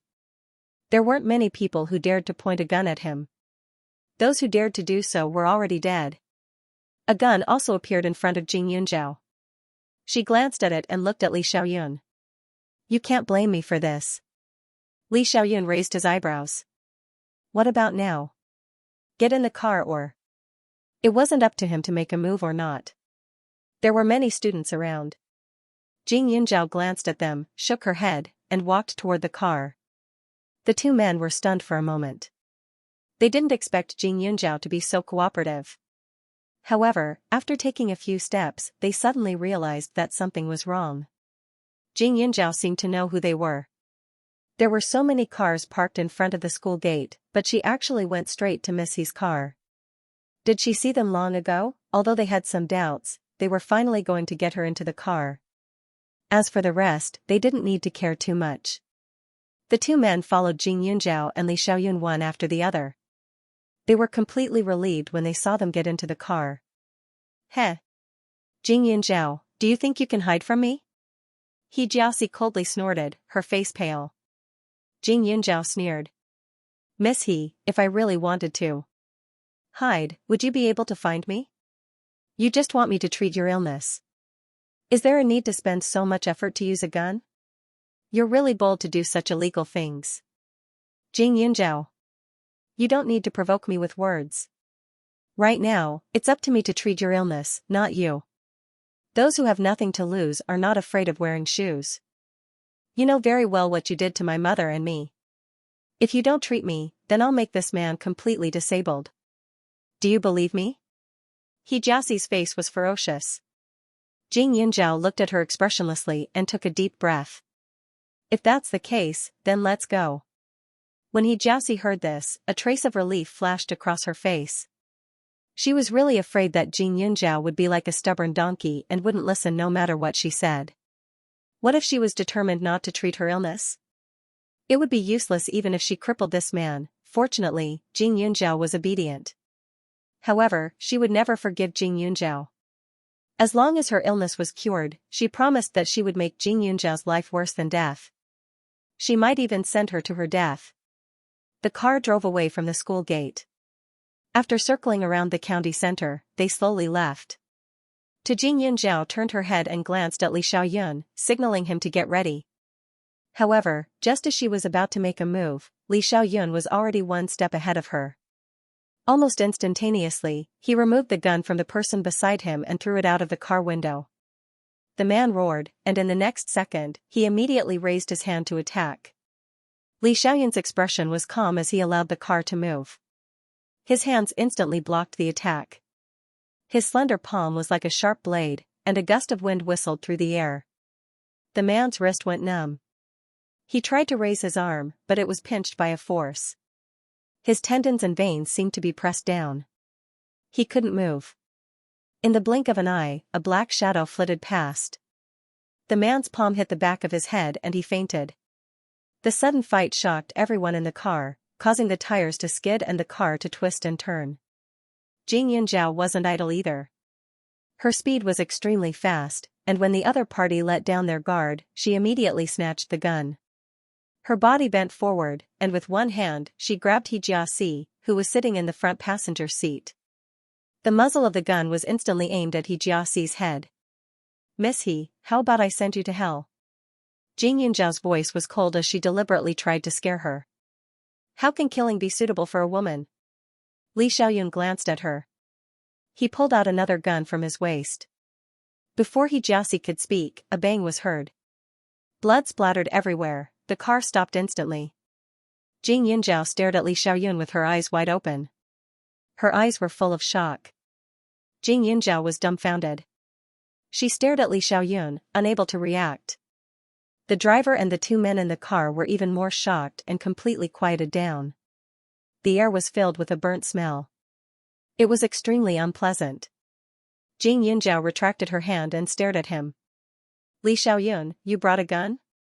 "It's necessary to be safe when I'm outside," Li Xiaoyun said softly. "You really killed her?" Jing Yunzhao asked again. Her hands were not clean. They were stained with other people's blood. Even those who harmed her all had tragic endings, but she had never been so direct. Well, although there was no difference, she still felt that the impact was too great. "Ah Zhao, you might not know the person in front of you very well." Li Xiaoyun sat up straight, wiped the gun in his hand, and stuffed it back into his clothes before saying, "I've investigated her.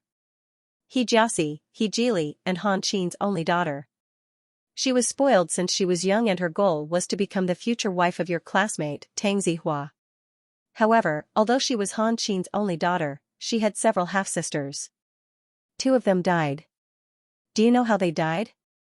One died because she was addicted to drugs and overdosed. The other was even more direct. She and her mother planned a kidnapping and her sister was killed by the kidnappers.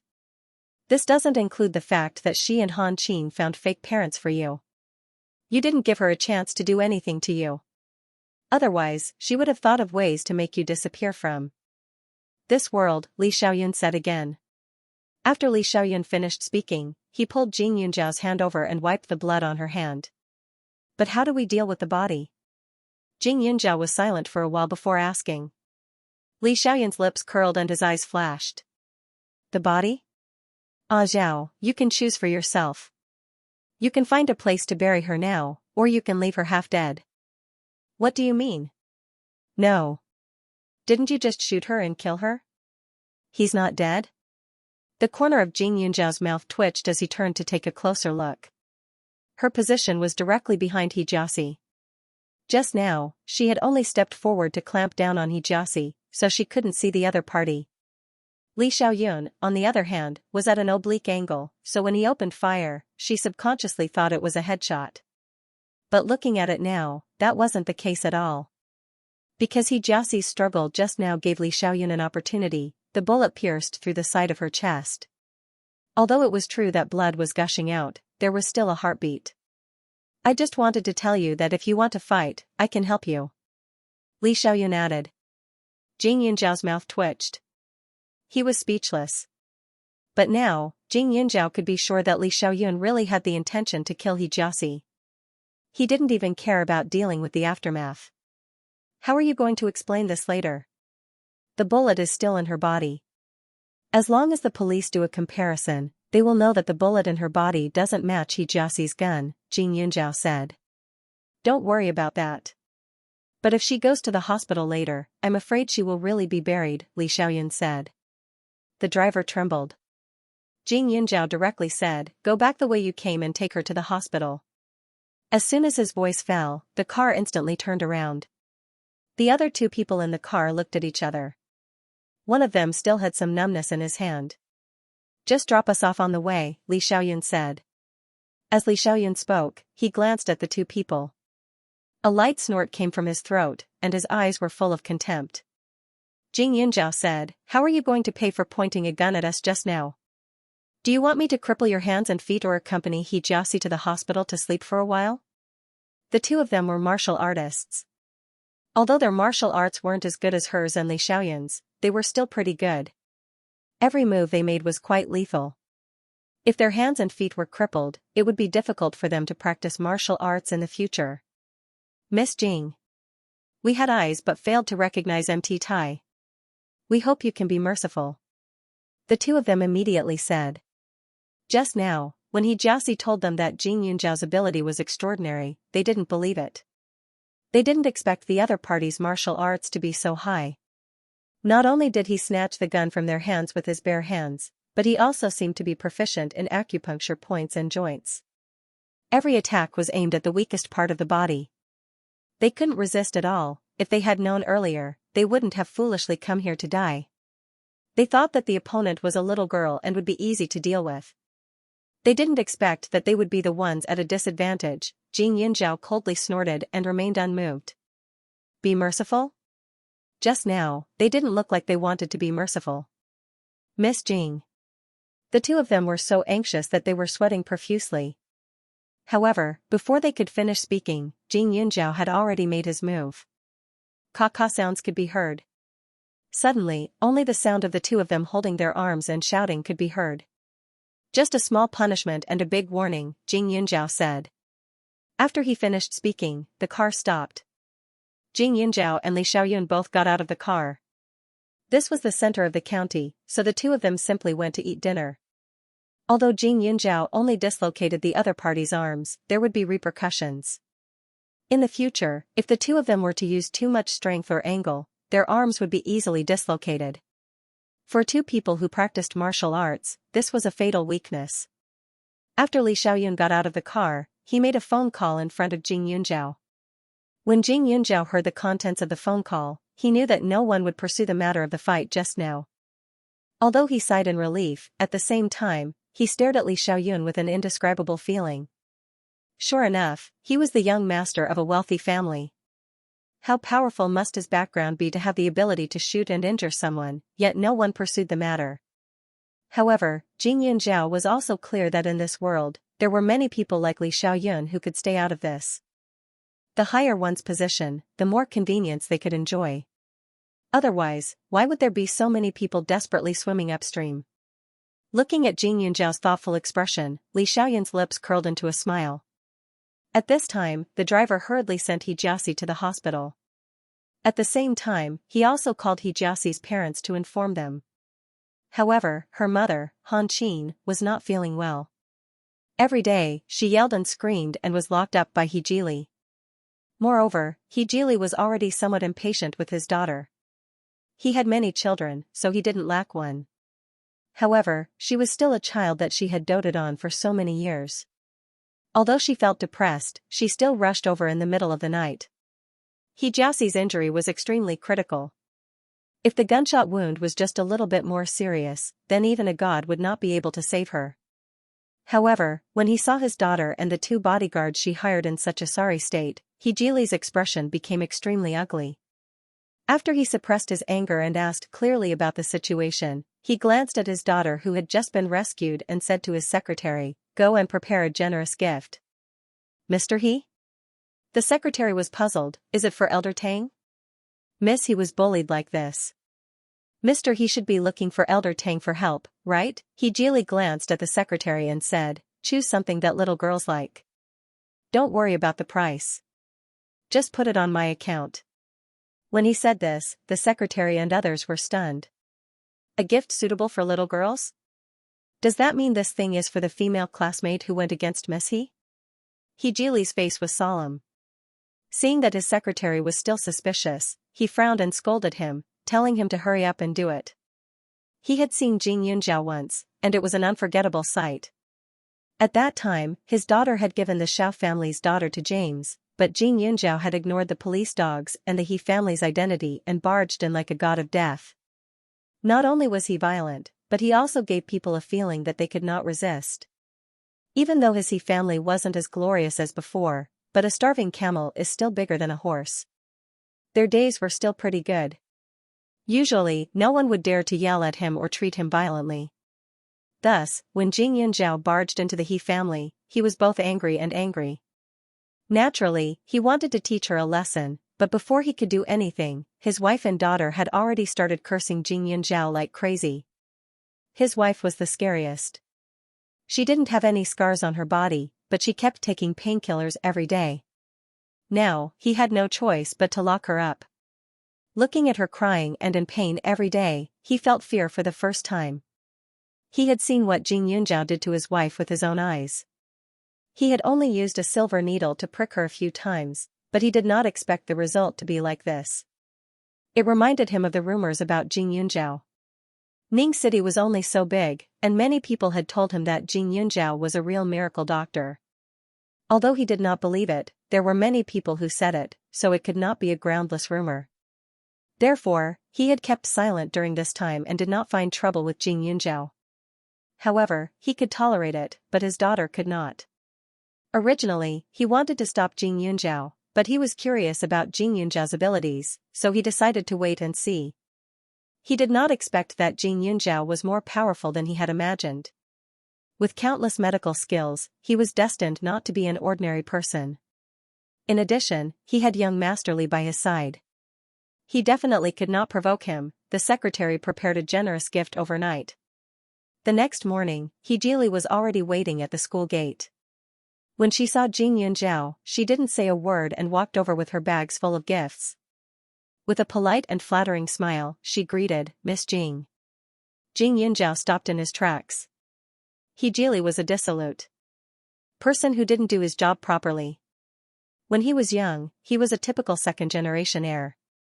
That was why the He family became worse and worse in his hands. Although he was a middle-aged man, he looked somewhat sloppy. His body was extremely thin, his eyes were sunken, and his complexion was not normal. At a glance, it was obvious that he had overindulged. What's the matter, Mr. He? Jing Yunjiao's voice was slightly raised, and his aura was not weak. The other party laughed dryly. My daughter frightened Miss Jing yesterday, so I'm here to apologize. I hope Miss Jing won't be angry. As he spoke, he took a few more glances at Jing Yunjiao. The number of women he had met wasn't small, and among them were quite a few young models. Each and every one of their faces were extremely outstanding, but none of them were like Jing Yunjiao. She was beautiful, but she didn't have the slightest bit of vulgarity or dust. Although she was young, she had a faint sense of steadiness. Her background wasn't good, but her body was wrapped in a layer of superior temperament. However, although he was lustful and dissolute, he was not so desperate that he was not picky. He did not want to be like his wife, who had to rely on painkillers every day as if she had a terminal illness for no reason. Jing Yunjiao glanced at the gifts he brought and smiled. Mr. He, you are so generous. Miss He should still be in the hospital and should not be out of danger, right? You brought so many gifts. Aren't you afraid that Miss He will lose her temper when she wakes up? The morning sun was especially warm, shining on Jing Yunjiao's face, making her look even more gentle and beautiful. However, this trace of beauty, in He Jili's eyes, added a sense of alienation and coldness. He always felt that behind that smile, there was a hidden danger that made people tremble with fear. Miss Jing, you must be joking. Yesterday was Cece's fault. When she wakes up, I'll definitely educate her properly. I definitely won't let her disturb Miss Jing again, He Jili hurriedly said. The girl in front of him wasn't an ordinary person. He absolutely couldn't treat her rudely like before. Jing Yinzhao pursed her lips and smiled. Although this He Jili was dissolute and lecherous, he was also very timid and lazy. At the same time, he didn't have any adventurous spirit. Therefore, ever since the He family fell into his hands, it had always been the same as it was at the beginning. He refused to innovate. What he wanted was to maintain a comfortable and prosperous life, not a higher career achievement. Mr. He, did you only come for this matter? Jing Yinzhao asked even though she already knew the answer. Miss Jing. He Jili's expression was hesitant, but after thinking about it, he still said, I heard that Miss He is a godly doctor, so I was wondering if I could ask Miss He to treat my wife's illness? Of course, I'll pay the consultation fee. Mr. He, that's why I said you're magnanimous. You clearly know that I don't get along with your wife and child, yet you still ask me to treat them. However, I'm afraid that Han Qin and He Jiaxi won't accept your kindness, right? Jing Yinzhao said. What do you mean? He Jili really didn't understand. He always felt that Jing Yinzhao's words had a hidden meaning. I heard that Mr. He has a lot of children. Is that right? Jing Yinzhao continued. He Jili's expression was somewhat awkward. Indeed, I have a total of 9 children. However, 2 of them died in an accident. 9 children? Jing Yinzhao couldn't help but be surprised. One must know that He Jili only had 1 wife. Moreover, He Jiaxi was an only child. In other words, the other 8 were illegitimate children. Fortunately, He Jili's family was wealthy. Otherwise, he wouldn't even be able to raise a child. However, such a child would certainly be very interesting when they fought over the family property in the future. With this thought in mind, Jing Yinzhao didn't have any hostility towards He Jili. After all, this man had never offended her from the beginning to the end. He had only married a woman with a poisonous heart and had given birth to a weirdo like He Jiaxi. So many children. Mr. He is quite amazing. Jing Yinzhao sighed and said, but the 2 who died, I'm afraid it wasn't an accident, right? He Jili was stunned. Miss Jing? Mr. He, why don't you go and find out the real cause of death of your 2 dead children? You can. Come and look for me after you find out the truth. If you still insist that I treat Han Qin by then, that's fine too. Prepare enough money and I can spare her. Jing Yinzhao finished and turned to leave. But before he left, he said, but the next time you come, don't bring gifts. I don't want to be gossiped about. There were so many classmates around who saw He Jili driving a luxury car and giving gifts. They would definitely be curious, right? Curiosity was the source of gossip. If there were any bad rumors, she would really want to cry but have no tears. Jing Yinzhao left confidently. He Jili stared at her back with a confused expression. His 2 dead daughters had other causes of death. Listening to her words, it was related to his wife. He Jili's expression suddenly became dignified. He quickly got in the car and ordered someone to investigate. What Li Xiaoyun could find out, He Jili naturally could too.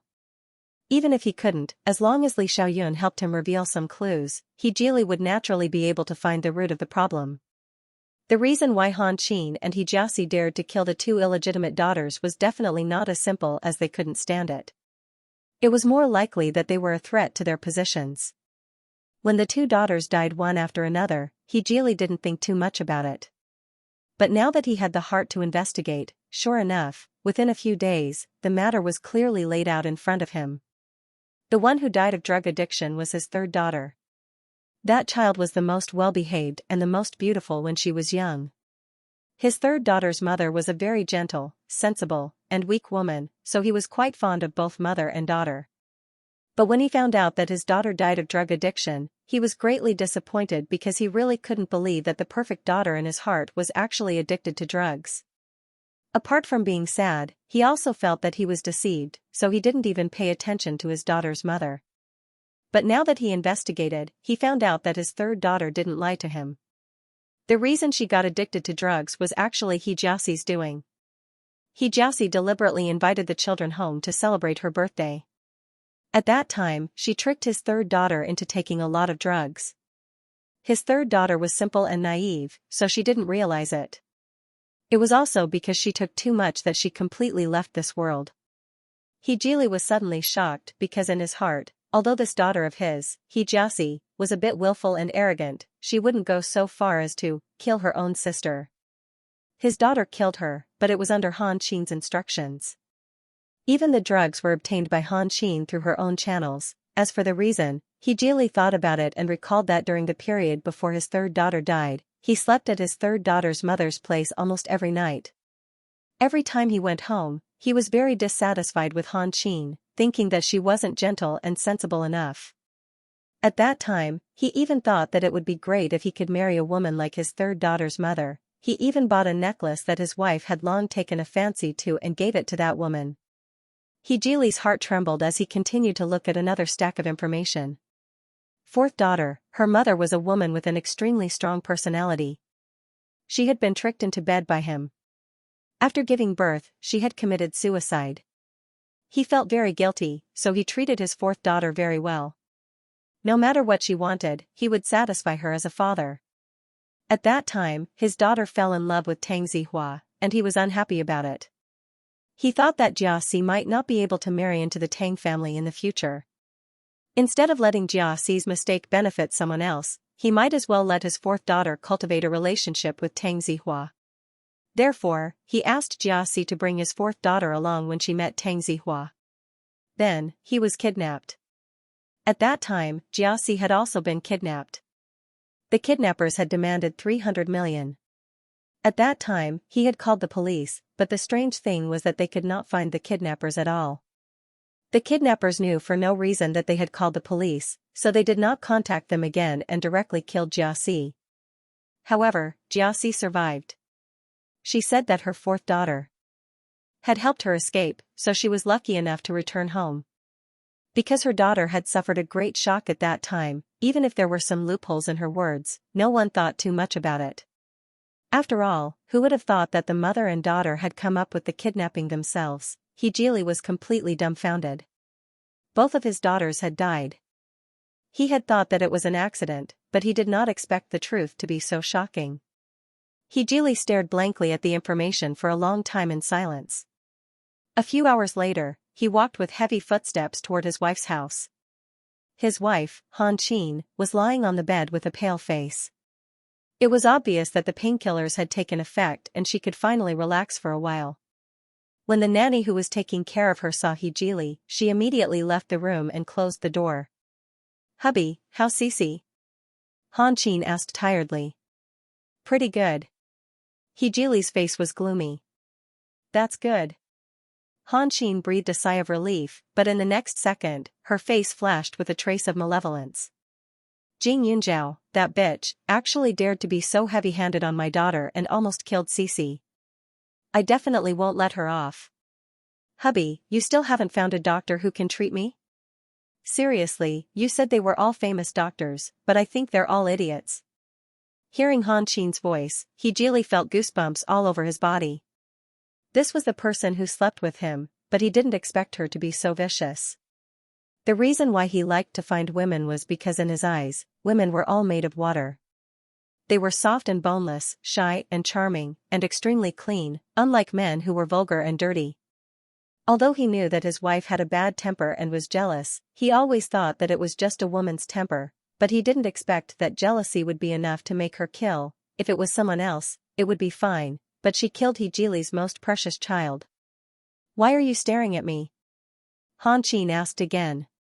"Staring at you? I even want to strangle you right now." He gritted his teeth. When he said this, Han Qin was shocked. "Are you crazy? I'm already like this, and you're still not satisfied?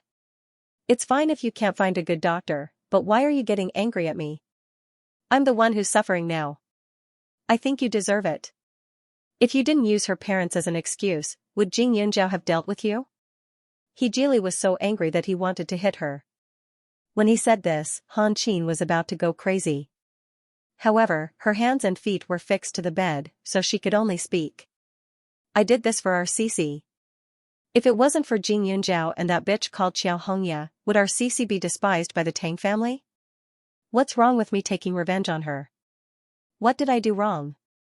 Besides, didn't I just find a pair of fake parents? For an orphan like her, it's already a blessing to have parents. How unreasonable. Han Qin, just you wait and see, your retribution is coming. He gently pointed at Han Qin and angrily turned around to leave. Treat her illness? Unless he was an idiot, it was true that he had let her down by having affairs with other women, but from the first day they met, Han Qin knew what kind of person he was. He even said himself that it was his interest and he would never change it. She still insisted on marrying him even after knowing his habits. What right did she have to complain about the heavens and accuse others? What right did she have to do something to his daughters? Cece's life was a life, and his other children were worthless weeds. In Han Qin's eyes, Hejili's reaction was somewhat unreasonable. She was crying and scolding at the top of her voice, without any of the elegance of a noble lady. In a fit of anger, Hejili directly threw all the painkillers in the house into the trash can. But when he thought of his daughter, Xianxia, he felt as if he had swallowed a fly, feeling disgusted and uncomfortable. Her personality was just like her mother's. In the ward, Xianxia had already regained consciousness, but every time she thought of the moment when she was shot, she would tremble incessantly. Dad, help me. Can you go find Jing Yunjiao? I really feel terrible, my body hurts. When she saw Hejili, Xianxia immediately cried and purposely pulled on her wound to make her father's heart soften. A trace of blood seeped out of the wound. The nurse on the side hurriedly stepped forward to comfort her, fearing that her injury would worsen. If it was in the past, seeing such a lonely and helpless daughter, his impatience would definitely disappear without a trace. Then, whether it was spending money or finding someone, he would coax her. But now, all he saw was hypocrisy. A child who was extremely hypocritical in front of her own father. How terrifying was she? She was still so young, yet she was so good at acting and deceiving people. She was even younger when she caused the deaths of her two younger sisters. How could such a young person have a sinister and vicious nature that even adults can't compare to? Things like genes were indeed extremely terrifying. She really inherited all of Han Qin's ruthlessness. Dad? Seeing her father's expressionless look as he scrutinized her, Xianxia suddenly panicked. Starting today, you'll move to a normal ward. Hejili opened his mouth and continued, I've already sold all of your clothes, shoes, and bags. Once you're discharged from the hospital, someone will take you to a new residence. From now on, you're not allowed to take a single step into the He family's house. Otherwise, I'll break your legs. As for the school, I've already applied for you to drop out. The secretary will tell you the details later. Hejili wasn't willing to say another word to his daughter, so he directly left. Xianxia was immediately dumbfounded and hurriedly shouted, Dad! Dad, what are you saying? Are you muddle-headed? Miss He, I'll have to trouble you to be quiet. The secretary immediately opened his mouth to stop her and said, Mr. He's meaning is very simple. That is, from today onwards, you're considered to be kicked out of the house. Mr. He has also made it clear to the public that you won't be able to inherit a single cent of his property. Once you're discharged from the hospital, everything you can take with you is in this box. Later, I'll help you count them one by one. What nonsense are you talking about? Xianxia's eyes widened. This time, she really didn't care about the injuries on her body. She opened her mouth and cursed, Is my dad crazy? Why would he kick me out of the house? I don't believe it. Go and call him back right now. I'm sorry, Miss He. Mr. He said that he'll never see you again. Even if you starve to death outside, he won't care. As for the grudges between you and Miss Jing, forgive me for being blunt, but from today onwards, Miss Jing can deal with others and fight with them. That's all because you're from the He family. But from today onwards, you're no longer. But there was a bit more ridicule in her tone.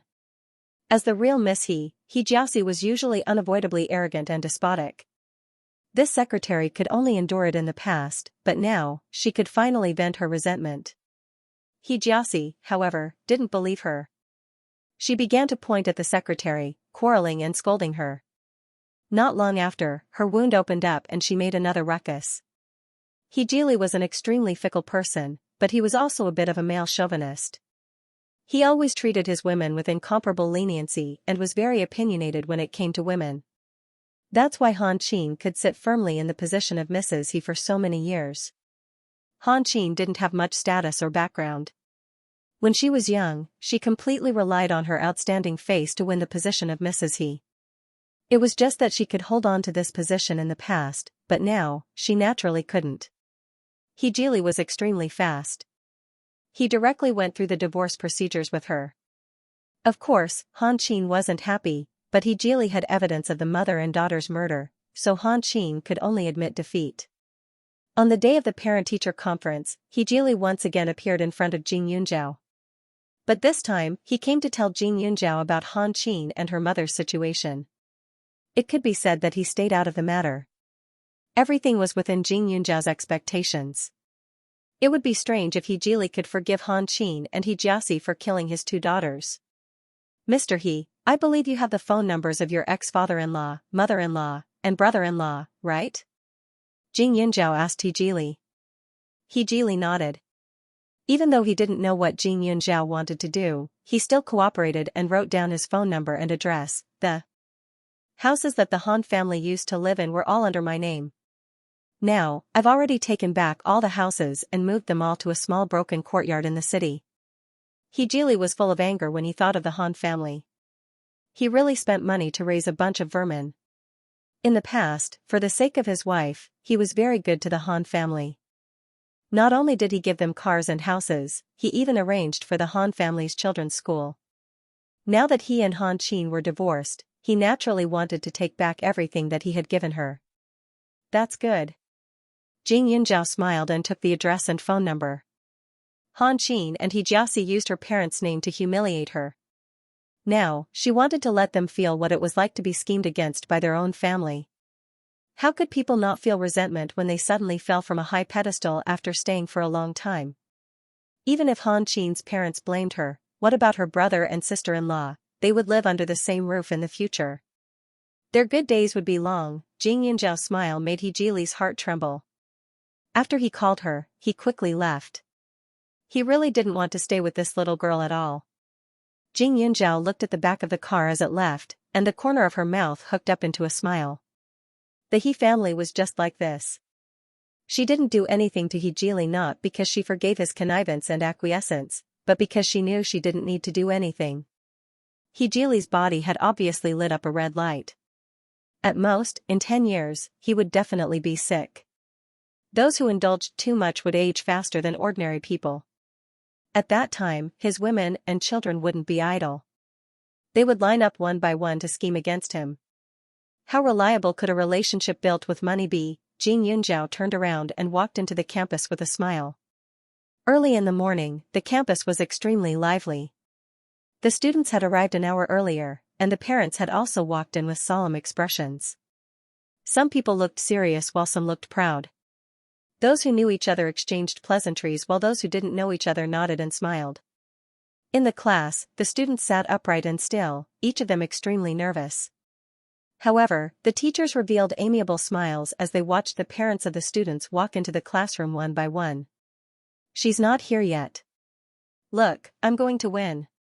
Behind her, a classmate stared at the empty seat next to Xiao Haiqing and whispered. However, just as he finished speaking, a young woman walked in. Teacher Qi was stunned. You are, she's so young. She can't be the student's mother, right?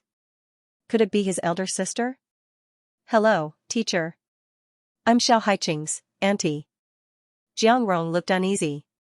Teacher Qi looked surprised. Then please take a seat. Jiang Rong's body emitted a strong smell of cosmetics. Her face was covered in a thick layer of powder, but some bruises could still be seen. She was probably beaten up at home by Xiao Daoan again. However, when Jiang Rong appeared, the class quieted down.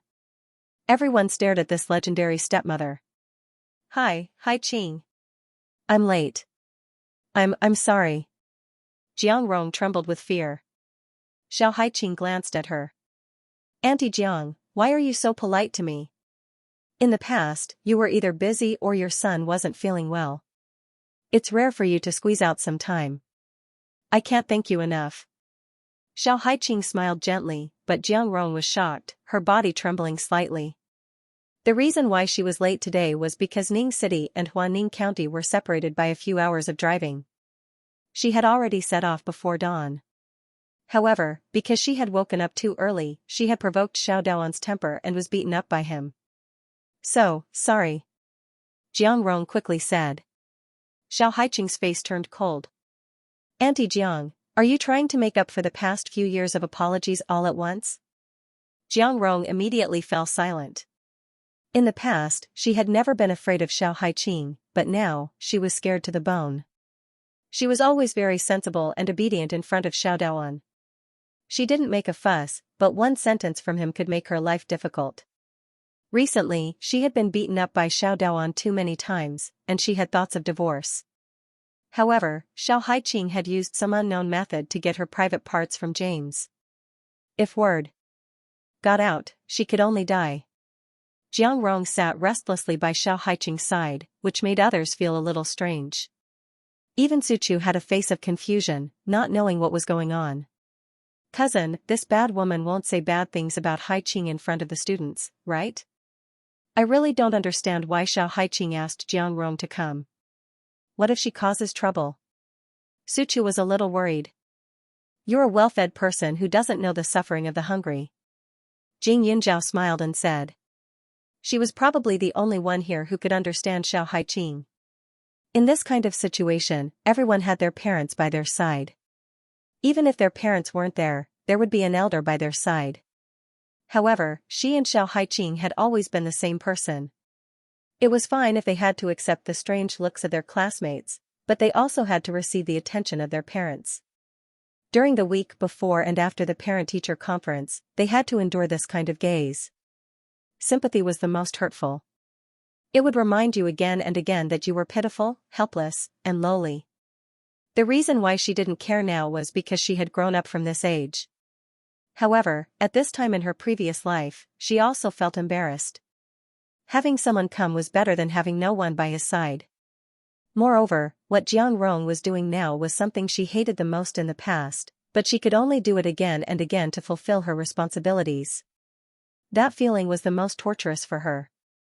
Before long, the house was filled with people.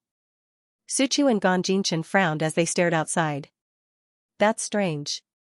Why isn't Grandpa here yet? Didn't we agree on this? He mumbled again. Your grandfather? He won't be coming today. Su Chu's mother rubbed her daughter's head and said, a teacher called him and said that someone would attend the parent-teacher conference. As soon as he said this, the few of them were stunned. It can't be the teacher with the surname Li, right? Su Chu asked in astonishment. Just as she was about to ask, a valiant figure appeared at the door. Li Xiaoyun walked in. When he passed by Teacher Qi, he smiled. I'm here to look for our Zhao. Teacher Qi, can you praise her more later? Teacher Qi's old face twitched violently. Jing Yunjiao always ranks first in the grade. She's a good child, Teacher Qi said reluctantly. Of course, he had to praise her, but there was no need for this brat with the surname Li to say it, right? Ever since this guy came to school as a teacher, it was really a foul atmosphere. Every day, there would be young girls asking him about Teacher Li. How would he know? That's right.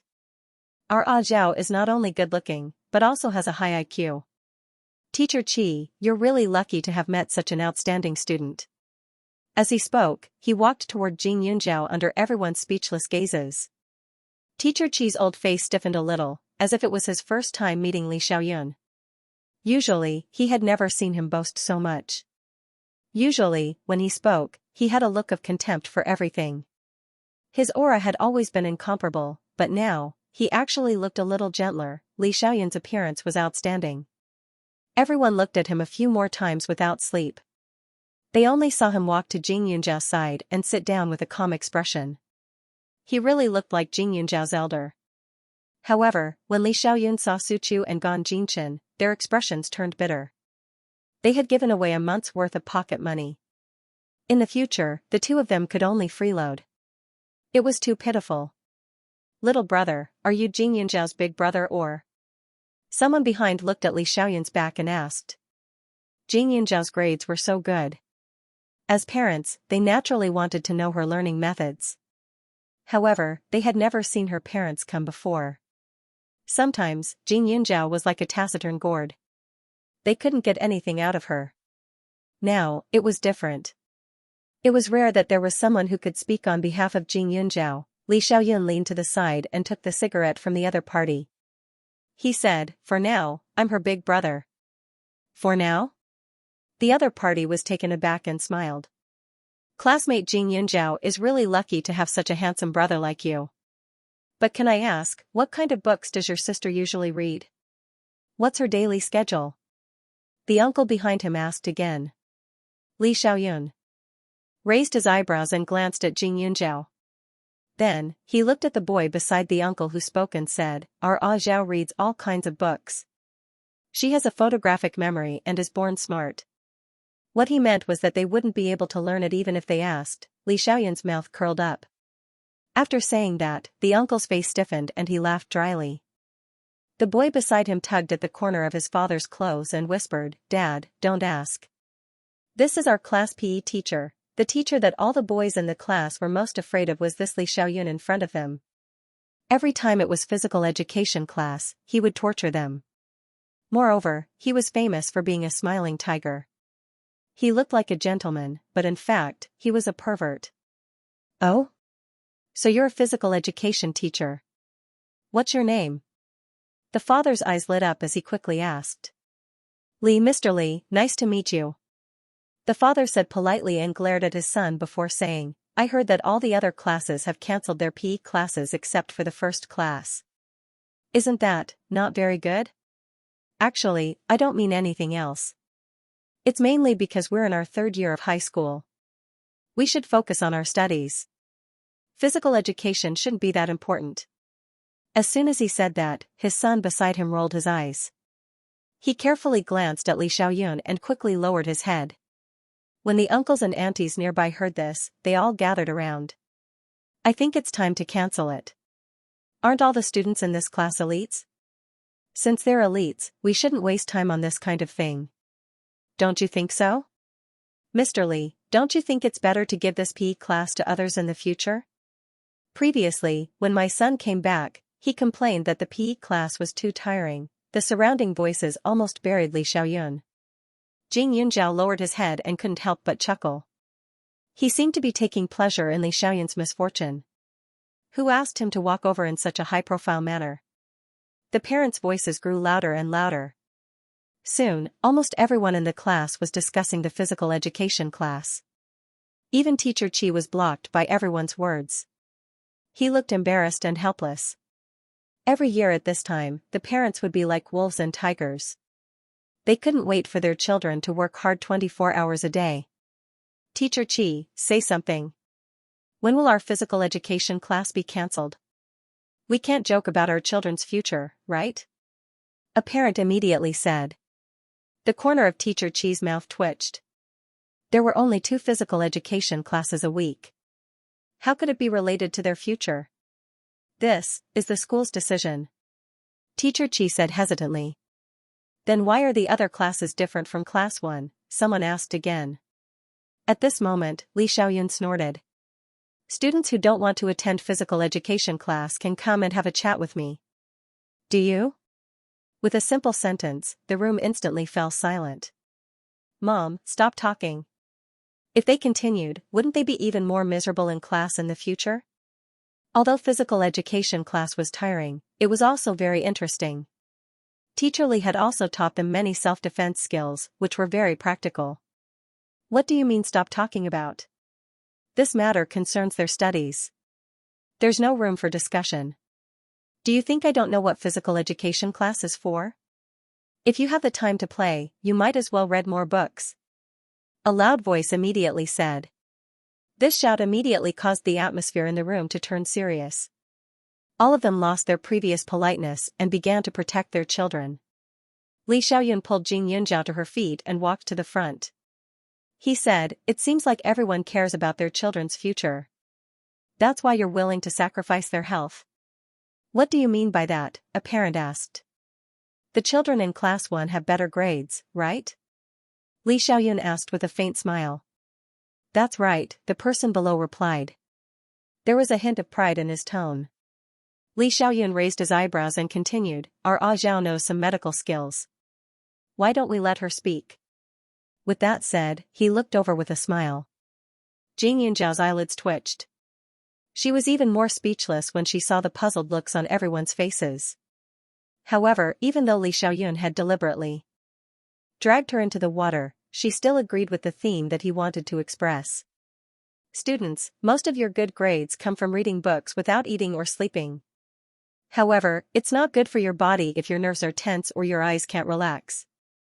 Young Master Li. Teacher Li will teach you some self-defense skills in class. It's good for your safety and also allows you to exercise your muscles and bones. It's good for your health, Jing Yunjiao said. Everyone was stunned. The auntie with the louder voice spoke again, Jing Yunjiao, we all know this. It's just a year. After this year, the children can relax however they want. Jing Yunjiao frowned and disagreed. 1 year? It didn't seem like a long time, but at this rate, let alone a year, even a few months wouldn't be enough. A second ago, Jing Yunjiao was still somewhat polite. Now that she heard the auntie's words, she immediately became aggressive and walked over.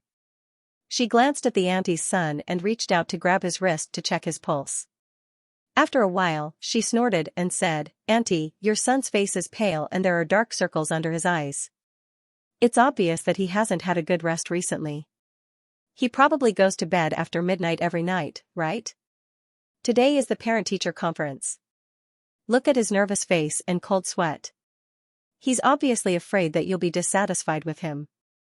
It's fine if he's in this mood for a day or two, but in the long run it'll be serious. Without waiting for the auntie to speak, Jing Yunjiao continued, his initial symptoms are anxiety. But if you continue to push him, he will suffer from insomnia, depression, and mental strength. If he's lucky, he might be able to make it through. But if he's unlucky, he might suffer from depression or even schizophrenia. Auntie, have you ever heard of overwork? Long-term overwork can lead to sudden death due to heart failure, lung failure, kidney failure, myocardial infarction, and cerebral hemorrhage. It sounds scary. Of course. In fact, I don't know much about the term death from overwork, but I just took a look at your son. His body is currently lacking in qi, blood, and yin, and his internal organs are somewhat dysfunctional. As the saying goes, accumulation of deficiency leads to injury, and accumulation of injury leads to overwork. You don't want your son to age prematurely, right? When Jing Yunjiao finished her series of words, everyone was stunned. The auntie's face stiffened. What are you talking about? Why did he suddenly die and age prematurely? I'm sorry, I might have been too harsh, but auntie, I can't agree with what you said. Instead of paying attention to his results, you should pay attention to his body first. For TCM, overwork will hurt one's qi. Although this kind of injury can't be seen on the surface, there are some signs. For example, your son has serious eye circles, so he must be staying up late often. So even if I don't take a look, I can tell that his tongue is thick and greasy, which proves that he has dampness and heat in his body. Furthermore, his spleen is damaged, so his appetite should be poor. The auntie's face turned ugly. Her son would go to bed after midnight every night and wake up at 5 in the morning, even during the summer vacation. As for his appetite, her son didn't like to eat. No matter how good the food was, he would only take a few bites before losing interest. She even thought that her son was picky. According to Jing Yunjiao, her son was sick. She immediately shook her head at the thought. How could she believe the words of a young girl? She was her son's classmate, so she definitely knew her son well. Jing Yunjiao, I admit that my son doesn't have a good appetite, but he has been picky about food since he was young. It's not as serious as you say, the aunt said again. She knew that Jing Yunjiao had a pitiful background. She had also heard from her son that she was very smart and a good person. Usually, when the other students in the class asked her for advice, she would answer all their questions. Jing Yunjiao sighed inwardly and said, since you don't believe my words, why don't you let me take your pulse? The atmosphere in the room was strange. Everyone was a little confused. They didn't know how a good parent-teacher conference turned into a medical club. However, the auntie was angered by her words. She stretched out her hand and said, "Go ahead. I want to see what you have to say. Your body is full of deficiency fire. Do you usually feel thirsty and irritated?" Jing Yinzhao asked slowly. "This is correct." The auntie nodded. "It's not wrong to have a lot of dreams at night, right?" Jing Yinzhao asked again. The auntie thought for a moment and nodded again. "Heart palpitations, urine short red." Jing Yinzhao's lips curled up as she retracted her hand and added. The auntie blushed and was a little embarrassed. However, she heard Jing Yinzhao say, "You usually like to eat warm fruits, such as durian and mango. You also like to cook with spices like star anise, pepper, and cinnamon. Also, you like to eat greasy food, so eat more at dinner." After Jing Yinzhao finished speaking, she quietly looked at her with a hint of a smile on her face. Everyone stared at the auntie after she said that. Another woman beside her quickly tugged at her arm. That Jing Yinzhao couldn't have been right, right? If he wasn't right, why would she have such an expression? He was shocked and embarrassed, and his face was full of uneasiness. "Did my son tell you?" The auntie said. Jing Yinzhao laughed lightly. "Whether it was him or not, you can ask the other students in class, because everyone knows that I don't like to talk about private matters. Usually, when we chat, it's mostly about complicated topics. It's impossible for them to be so bored as to pry into your private life." "Mom, I really didn't say that. I haven't talked to Jing Yinzhao since school started," the male student said embarrassedly. "Then why did you?" The auntie was puzzled. After a while, she said awkwardly, "You really know medicine? So what you said about my son was all true?" "Of course it's true. I won't joke about other people's health. Your son's symptoms aren't serious. He'll be fine as long as he rests more and exercises more to relax his mind," Jing Yinzhao said. As for the auntie's health, it wasn't very serious either. Most people had some preferences, but if they ate too much of their preferences, it would definitely affect their body's balance. This auntie had taken in a little too much nutrients and had a bad temper. As long as she controlled all the things she liked to eat and ate less at night and more mixed grains and vegetables, her bad temper would slowly dissipate. The auntie heaved a sigh of relief. But when she looked at Jing Yinzhao again, her expression changed. After a few seconds, she said, "Actually, it's only 2 PE classes a week. It doesn't affect him that much. What could be more important than her son's health?" Previously, she didn't know that her son's poor appetite was related to his studies. Now that she saw her son's thin body, how could she not feel distressed? Jing Yinzhao pursed her lips, revealing a hint of a smile. She walked back while giving Li Xiaoyan a fierce glare. The others were also a little restless. They couldn't help but wonder if their children were in the same situation. But when they thought about it, there were actually many children with the same symptoms. This was not surprising. There were more than 1,000 people in the school, and the top 50 students were all in this class. The intelligence of the students here was indeed higher, but more of them had stronger self-control. They would study hard every day. There were gains and losses. If they wanted to know more than others, they naturally had to spend more time. These parents naturally hoped that their children could have a good future. However, compared to their future, they naturally paid more attention to their health. For a moment, they were somewhat nervous. They didn't want to believe Jing Yinzhao's words, but they couldn't doubt her words at all. "Teacher Li, are you satisfied?" Jing Yinzhao said angrily. Li Xiaoyun suddenly reached out and rubbed her head. "Ah Zhao, when you speak so confidently, your body seems to be shining." He did it on purpose, but he also knew that she had the ability to convince people. Every time medical skills were involved, the confidence and radiance on her face could not be concealed. She was no longer as cold as usual. Instead, she exuded an amiable temperament from head to toe.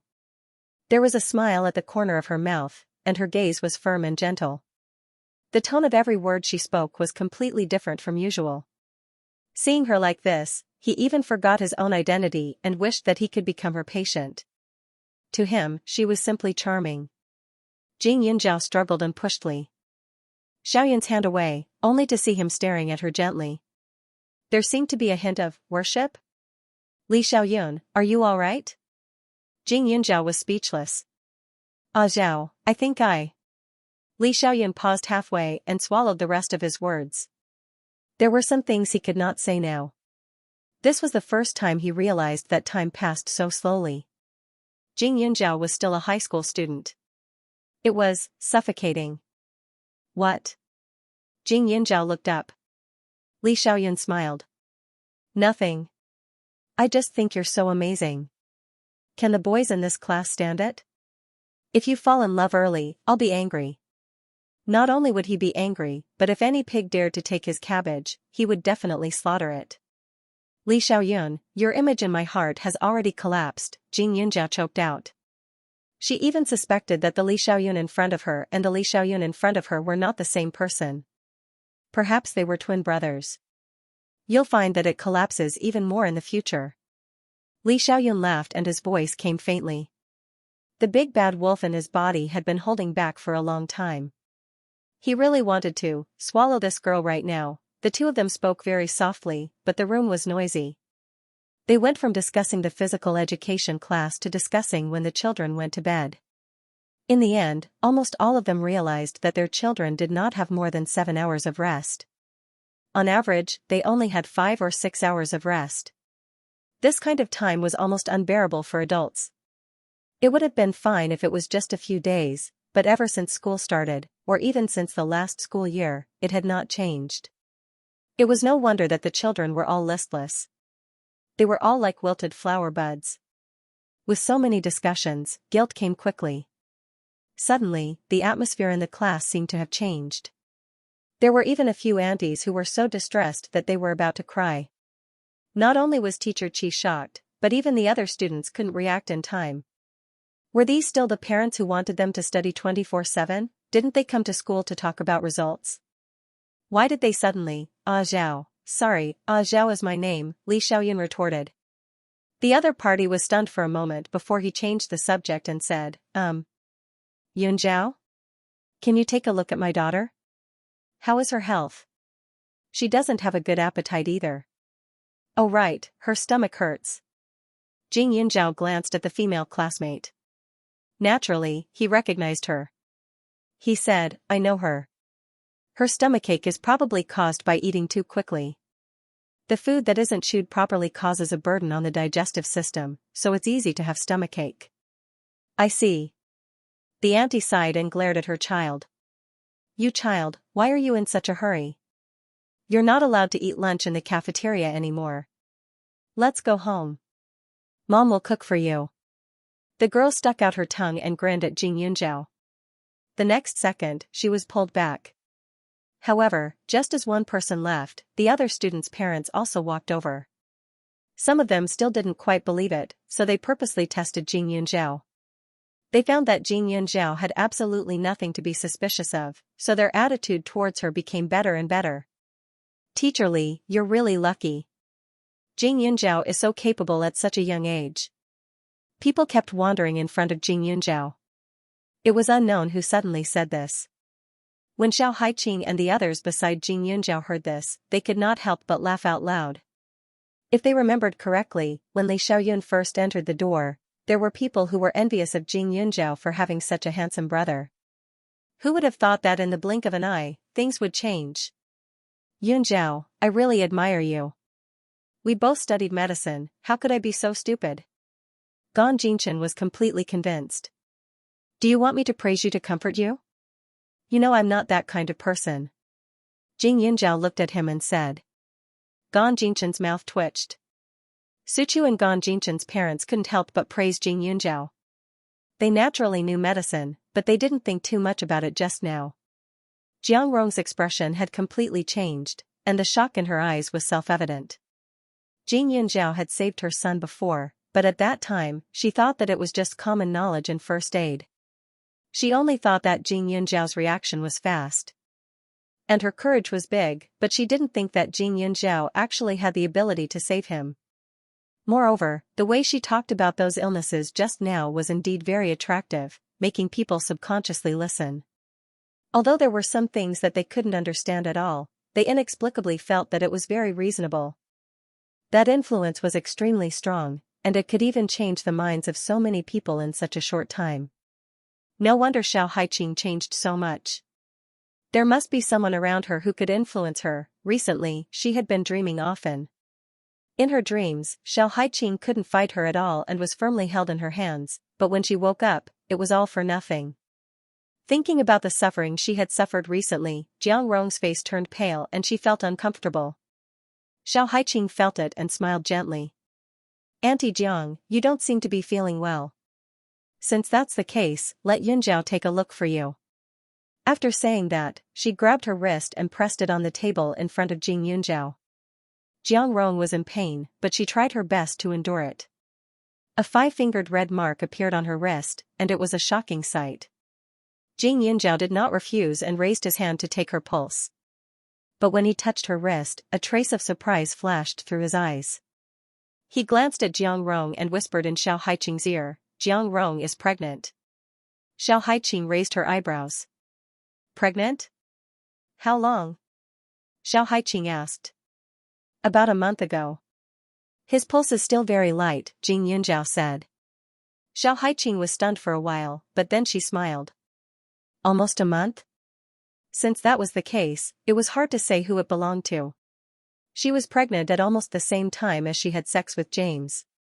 Maybe she could have given birth to someone else's child. Xiao Haiqing turned her head and stared at Jiang Rong with a smile.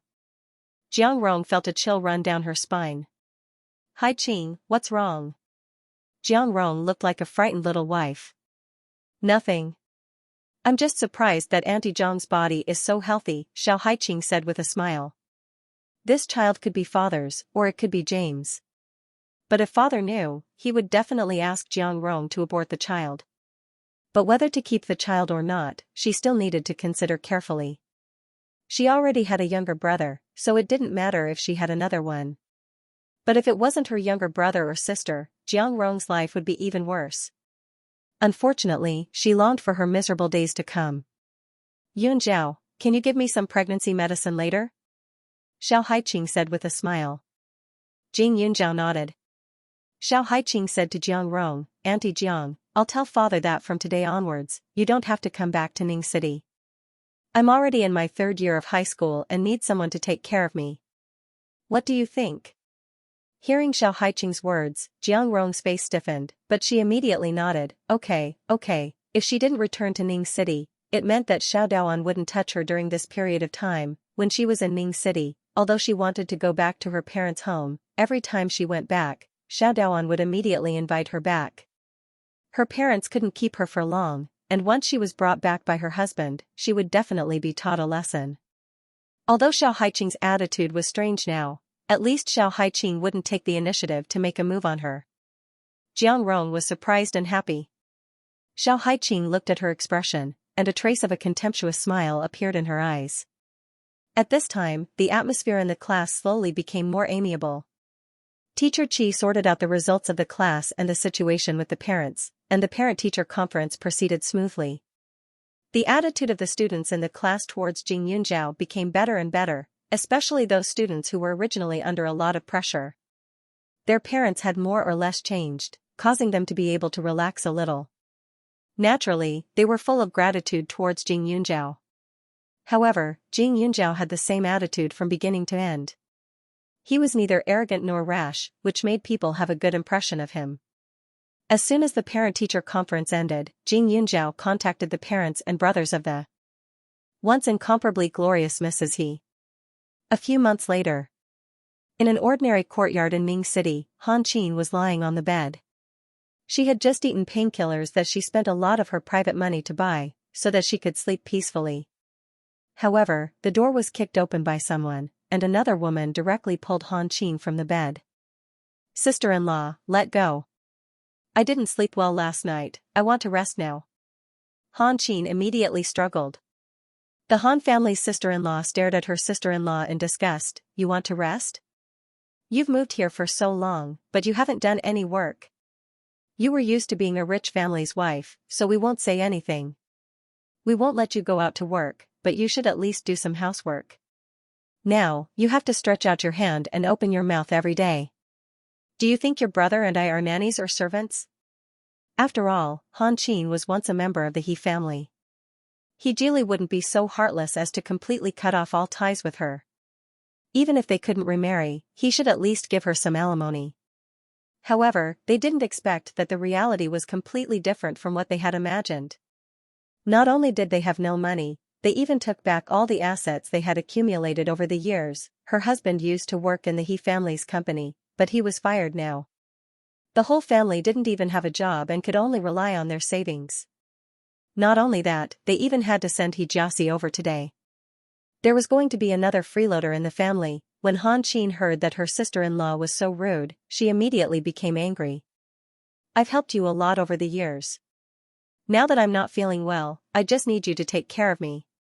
What right do you have to turn against me? She had asked her husband for the house they used to live in, and she had spent money to buy the car for her brother, not to mention the other expenses. That was in the past.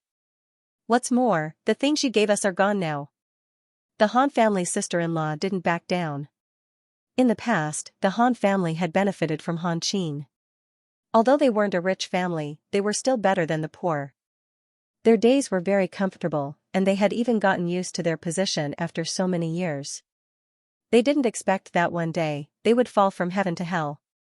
The Han family's sister-in-law didn't want to talk nonsense with her sister-in-law. She remembered how her sister-in-law used to look down on her every time she went to the He family's house. She snorted coldly and directly dragged her out by force. Han Qin had been married into the He family for nearly 20 years. After being a rich lady for so long, her strength could no longer be compared to ordinary people. She was extremely delicate and couldn't be compared to her sister-in-law. Did you offend that Miss Jing? Han Qin, she told me to tell you that it's karma and that you should enjoy it. If you're living well, then your brother can forget about finding a job in this lifetime. You can't blame me if you want to blame someone. As soon as her sister-in-law said that, Jing Yunjiao's face suddenly appeared in Han Qin's mind. She had only seen that face once, but after that, her body began to suffer from pain and torment. Before that, she thought that she only needed to make some simple arrangements to thoroughly trap such a girl. So, at that time, in order to help her daughter vent her anger, she inquired about Jing Yunjia's situation and then bribed a pair of parents. At that time, she thought that as long as that pair of parents looked after her well, no matter how capable Jing Yunjia was, she wouldn't be able to cause any trouble. However, she didn't expect that Jing Yunjia would personally send that pair of parents to prison. That was one thing, but she actually came looking for revenge. It turned out that her brother and sister-in-law treated her like this because of that wild girl. In her anger, she felt that the painkillers didn't seem to have much effect. Her whole body felt as if it was constantly being pricked by needles. At this time, Xianxia was sent back from the hospital. Looking at the ordinary courtyard in front of her, Xianxia couldn't stop crying. She stayed in the hospital for an extra month because she didn't believe that her father would completely abandon her. However, ever since her father kicked her out of the VIP ward, she really didn't see him again. When she could leave the hospital, she secretly ran to the He family. However, at that time, she found out that her father had remarried. The illegitimate son she hated the most in the past was now the real young master of the He family. That pair of mother and son humiliated her. Her father was clearly at home, but he simply refused to see her. In the end, he directly asked the security to kick her out. Xianxia stepped into the courtyard with a puzzled heart. In the courtyard, her mother's hair was disheveled and her aunt next to her had a ferocious expression. Just as she was about to scold her, her aunt walked over and grabbed her hair, dragging her over. I know you two don't know how to cook, but you should be able to do housework, right? Clean the courtyard and the stove in the kitchen. Make sure there's not a speck of dust. Otherwise, there won't be any dinner for you. Xianxia's eyes widened as if she didn't recognize the woman in front of her. Was this still her aunt? That aunt who used to bow and scrape every time she saw her, wanting to get benefits from her? Mom, what's going on? Why is Dad doing this to us? Let's go back and look for him, okay? I don't want to live in this kind of lousy place. As soon as her aunt left, Xianxia cried. Han Qin's body was trembling from the pain, and her eyes were filled with tears. Your father knows that we killed someone. As soon as she said this, Xianxia felt as if she had fallen into an ice cellar. Mom, didn't you say it was fine? Didn't you say that Dad would never find out? He Jiaxi roared. Han Qin was even more flustered. Without the He family, she would have no money. Her private savings would soon be used up and she wouldn't be able to afford painkillers. Cece, take Mom to beg Jing Yunjiao, okay? I've had enough. It's really painful. Han Qin burst into tears. When Jing Yunjiao was mentioned, a trace of fear flashed through He Jiaxi's eyes. In his mind, the feeling of being shot by the man beside Jing Yunjiao floated up. She shook her head repeatedly. For Jing Yunjiao, the mother and son had become parasites that couldn't even compare to ordinary people. If she had fallen into Han Qin and He Jiaxi's trap, her life would have been no different from Han Qin's. How could she ignore the pain of being tortured by her own family? Now that she saw that Han Qin and He Jiaxi weren't doing well, she was relieved. Cousin, do you want to call that brother by to ask about it? My dad said that there's a company that sells wine similar to Yuling wines, but the price is much cheaper. And because it's just listed, there's a lot of activity, so it's quite popular now. Seeing Jing Yunjiao in a daze, Suchu thought she was worried about Yuling wines, so she quickly said. Jing Yunjiao was dazed for a moment, then she pursed her lips and smiled. It's okay, Brother Bai is happy now. Why? Suchu was puzzled. Isn't this vicious competition in the business? Encountering this kind of thing should be irritating. After all, the other party's price was relatively low, and she heard that they spent a lot of money on publicity and invited a popular first-rate young man. After this hit, Yuling wines will definitely suffer a great loss. Jing Yunjiao secretly smiled. You'll know in a few days. Suchu was even more confused after hearing this.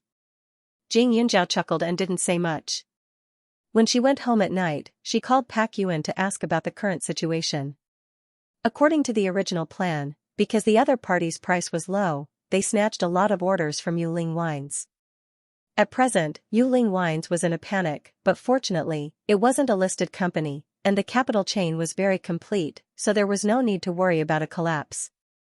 So, according to Jing Yunjiao's plan, they continued to produce. After all, it wouldn't be long before Yuling Wines showed its glory. Everything Zhua Haiyang and James did now was to pave the way for Yuling Wines. She really wanted to thank them in person. However, although Jing Yunjiao was just thinking about it, some people self-righteously came to the door. Zhua Haiyang was in high spirits. He wore an expensive suit and drove a luxurious car to the entrance of the school. When he saw Jing Yunjiao, he got out of the car. His shiny leather shoes were stained with dust, and the staff beside him immediately squatted down to help wipe it. It was as if a successful person was wagging its peacock tail, feeling pleased with itself. Miss Jing, Zhua Haiyang blocked Jing Yunjiao's path and called out with a smile, "Can we have a chat?" Zhua Haiyang wasn't old, and his appearance wasn't bad. From an outsider's point of view, they might even think of him as a gentleman. However, Jing Yunjiao was very clear that this person was a wolf in sheep's clothing. Is there anything Boss Zhua needs to say to a nobody like me? Jing Yunjiao asked even though he already knew the answer. Miss Jing, you may be young, but you're a smart person. You don't have to play dumb with me. Zhua Haiyang smiled and said, I made a reservation at Xianxia. Do you want to do me the honor? Xianxia? Jing Yunjiao snorted softly. Xianxia's reputation was not small.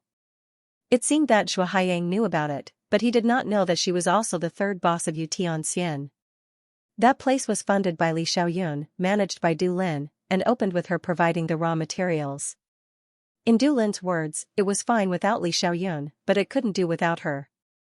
Okay, let's go then. Jing Yunjiao said when she saw Zhua Haiyang's pretentious look. Zhua Haiyang's expression relaxed and his heart revealed some satisfaction. He pretended to be a gentleman and opened the door for Jing Yunjiao. This was Jing Yunjiao's first official meeting with Zhua Haiyang, but this time, she realized that she had not only seen him in the past, but also in the past, whenever she was with Pak Yuan, she seemed to be able to see this person's figure around them. However, because it didn't seem like he was following her and it seemed more like a chance encounter, she didn't pay much attention to it. Now, it seemed that Zhua Haiyang had been interested in Yuling Wine's recipe for a long time, but he didn't know that the recipe belonged to her, so although he was curious about her, he didn't make a move on her. The reason he appeared beside her at that time was probably because he was paying attention to Pak Yuan.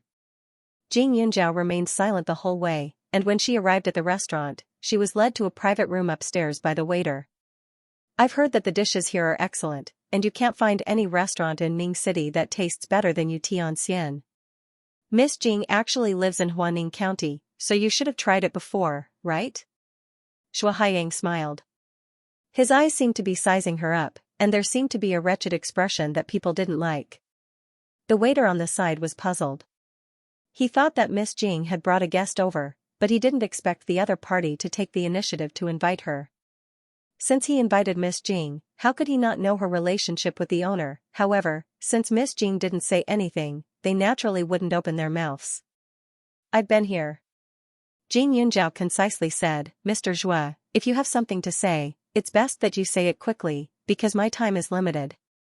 Hee hee. Shuo Haiyang laughed. Miss Jing's temper really isn't good, no wonder she could make James so angry. I heard that he Geely went to see you before kicking his daughter out. It seems that it has something to do with you? What?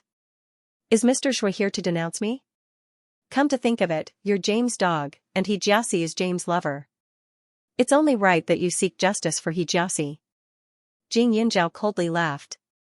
Shuo Haiyang's face darkened when he heard this. He asked the waiter to pour some wine, but when he saw the exquisite wine bottle in the waiter's hand, a trace of disgust flashed in his eyes. No sea blue alcohol liquid?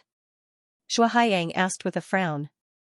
The sea blue alcohol solution was naturally a brand developed by the Ocean Company, and it was currently very popular. The waiter paused for a moment, then smiled and said, I'm sorry, sir. Our store pays attention to health, and all the brands of wine we use are produced by Yuling Wine. If you're not satisfied with white wine, we have other fruit wines, medicinal wines, rice wines, and even red wine. Shuo Haiyang's face turned ferocious when he heard this. He held his cup and sneered, pay attention to health? So you're saying that the sea blue alcohol liquor isn't good for your health? It seems that your boss doesn't know how to do business. So far, this is the first time I've seen a restaurant that only buys one bottle of wine. Currently, his company had received countless orders. Because of the affordable price, many people who originally liked the Jade Spirit Wine Company began to buy the Sea Blue alcohol liquor series. It could be said that there was a tide of good reviews. However, there were still loyal fans of Yuling wines who were nitpicking. He actually said that it didn't taste as good as the Jade Spirit wine, and even said that he felt uncomfortable after drinking it. It was all bullshit, those were just a bunch of people who were nitpicking. Shuo Haiyang drank it in one gulp, then wiped his mouth and said, Waiter, you can leave now. I'll call you if there's anything. The waiter glanced at Jing Yunjiao and was a little worried. Because although this man looked well-dressed, he didn't seem very safe. Jing Yunjiao nodded at the waiter. Only then did the waiter walk out hesitantly. However, he was still a little worried and turned to inform the manager. Once the waiter left, Shuo Haiyang crossed his legs and leaned back. He tapped his wine glass and said, Miss Jing, you don't have to worry. Mr. James and Miss He don't have a deep relationship. Most men are fickle. Besides, Miss He is partly responsible for Mr. James's disability, so he won't seek justice for Miss He. Jing Yunjiao pursed her lips and sneered. It didn't make a difference to her whether James sought justice for He Jiasi or not. It wouldn't be long before James's good days came to an end. But Miss Jing, you should continue to seek justice for yourself, right? Shuo Haiyang continued. As he spoke, he picked up another glass of wine and drank it in one gulp. Mr. Zhua, are you referring to the leak of the wine recipe? Jing Yunjiao's eyes flashed with contempt. Shuo Haiyang smiled. That's right, the leak of the wine recipe. You were the one who sold Yuling Wine's recipe to Pak Yuan. Since that's the case, you should have signed a series of confidentiality agreements. Now that the recipe has been leaked, how can Pak Yuan not blame you? If I'm not wrong, you'll have to pay a large sum of money for the breach of contract, right? As soon as he said that, Jing Yunjiao inexplicably wanted to laugh. So? Jing Yunjiao raised her eyebrows, her face extremely cold. Mr. James and I are partners now. If I step forward, Mr. James will definitely help you. We can solve the breach of contract for you, but the premise is that you have to stand on the right side. Let's put it this way. Yuling Wines releases new products every once in a while. It seems like you have a lot of wine recipes in your hands. How about you sell them to us? Shuo Haiyang continued. Shuo Haiyang's face was full of confidence, and a thick evil smile appeared on his lips. As he spoke, he moved closer to her. You're so young and beautiful. Your future is bright. It would be a pity if you were dragged down by Yuling Wines. Shuo Haiyang's body moved closer to Jing Yunjiao's side. His hand was not obedient as it rested on the back of Jing Yunjiao's chair. Jing Yunjiao picked up the wine glass on the table and took a sip. Mr. Zhua, are you a child? So childish? Jing Yunjiao, don't test my patience. You have a pretty face. Why are you so loyal to Pak Yuan? In terms of looks, I'm not any worse than Pak Yuan, right? And I'm not like Mr. James who likes to change women. I'm very clean around me. Shuo Haiyang added. This Jing Yunjiao was a treasure that could make money. He didn't know how many wine recipes she had, but it had to be said that she was destined to bring wealth. Look at Pak Yuan. When he was in the capital, his wife and child had run away with someone else, but after he came back and met Jing Yunjiao, his life started to become smoother and smoother. If he didn't keep such a prosperous life, it would be a pity. Moreover, although she was still young, her appearance was outstanding. She was 10,000 times better than Jiasi. Jing Yunjiao's hand movements paused. From the looks of it, you want both the wine recipe and the person? Jing Yunjiao's expression became serious as she spoke meaningfully. It's a good deal, isn't it?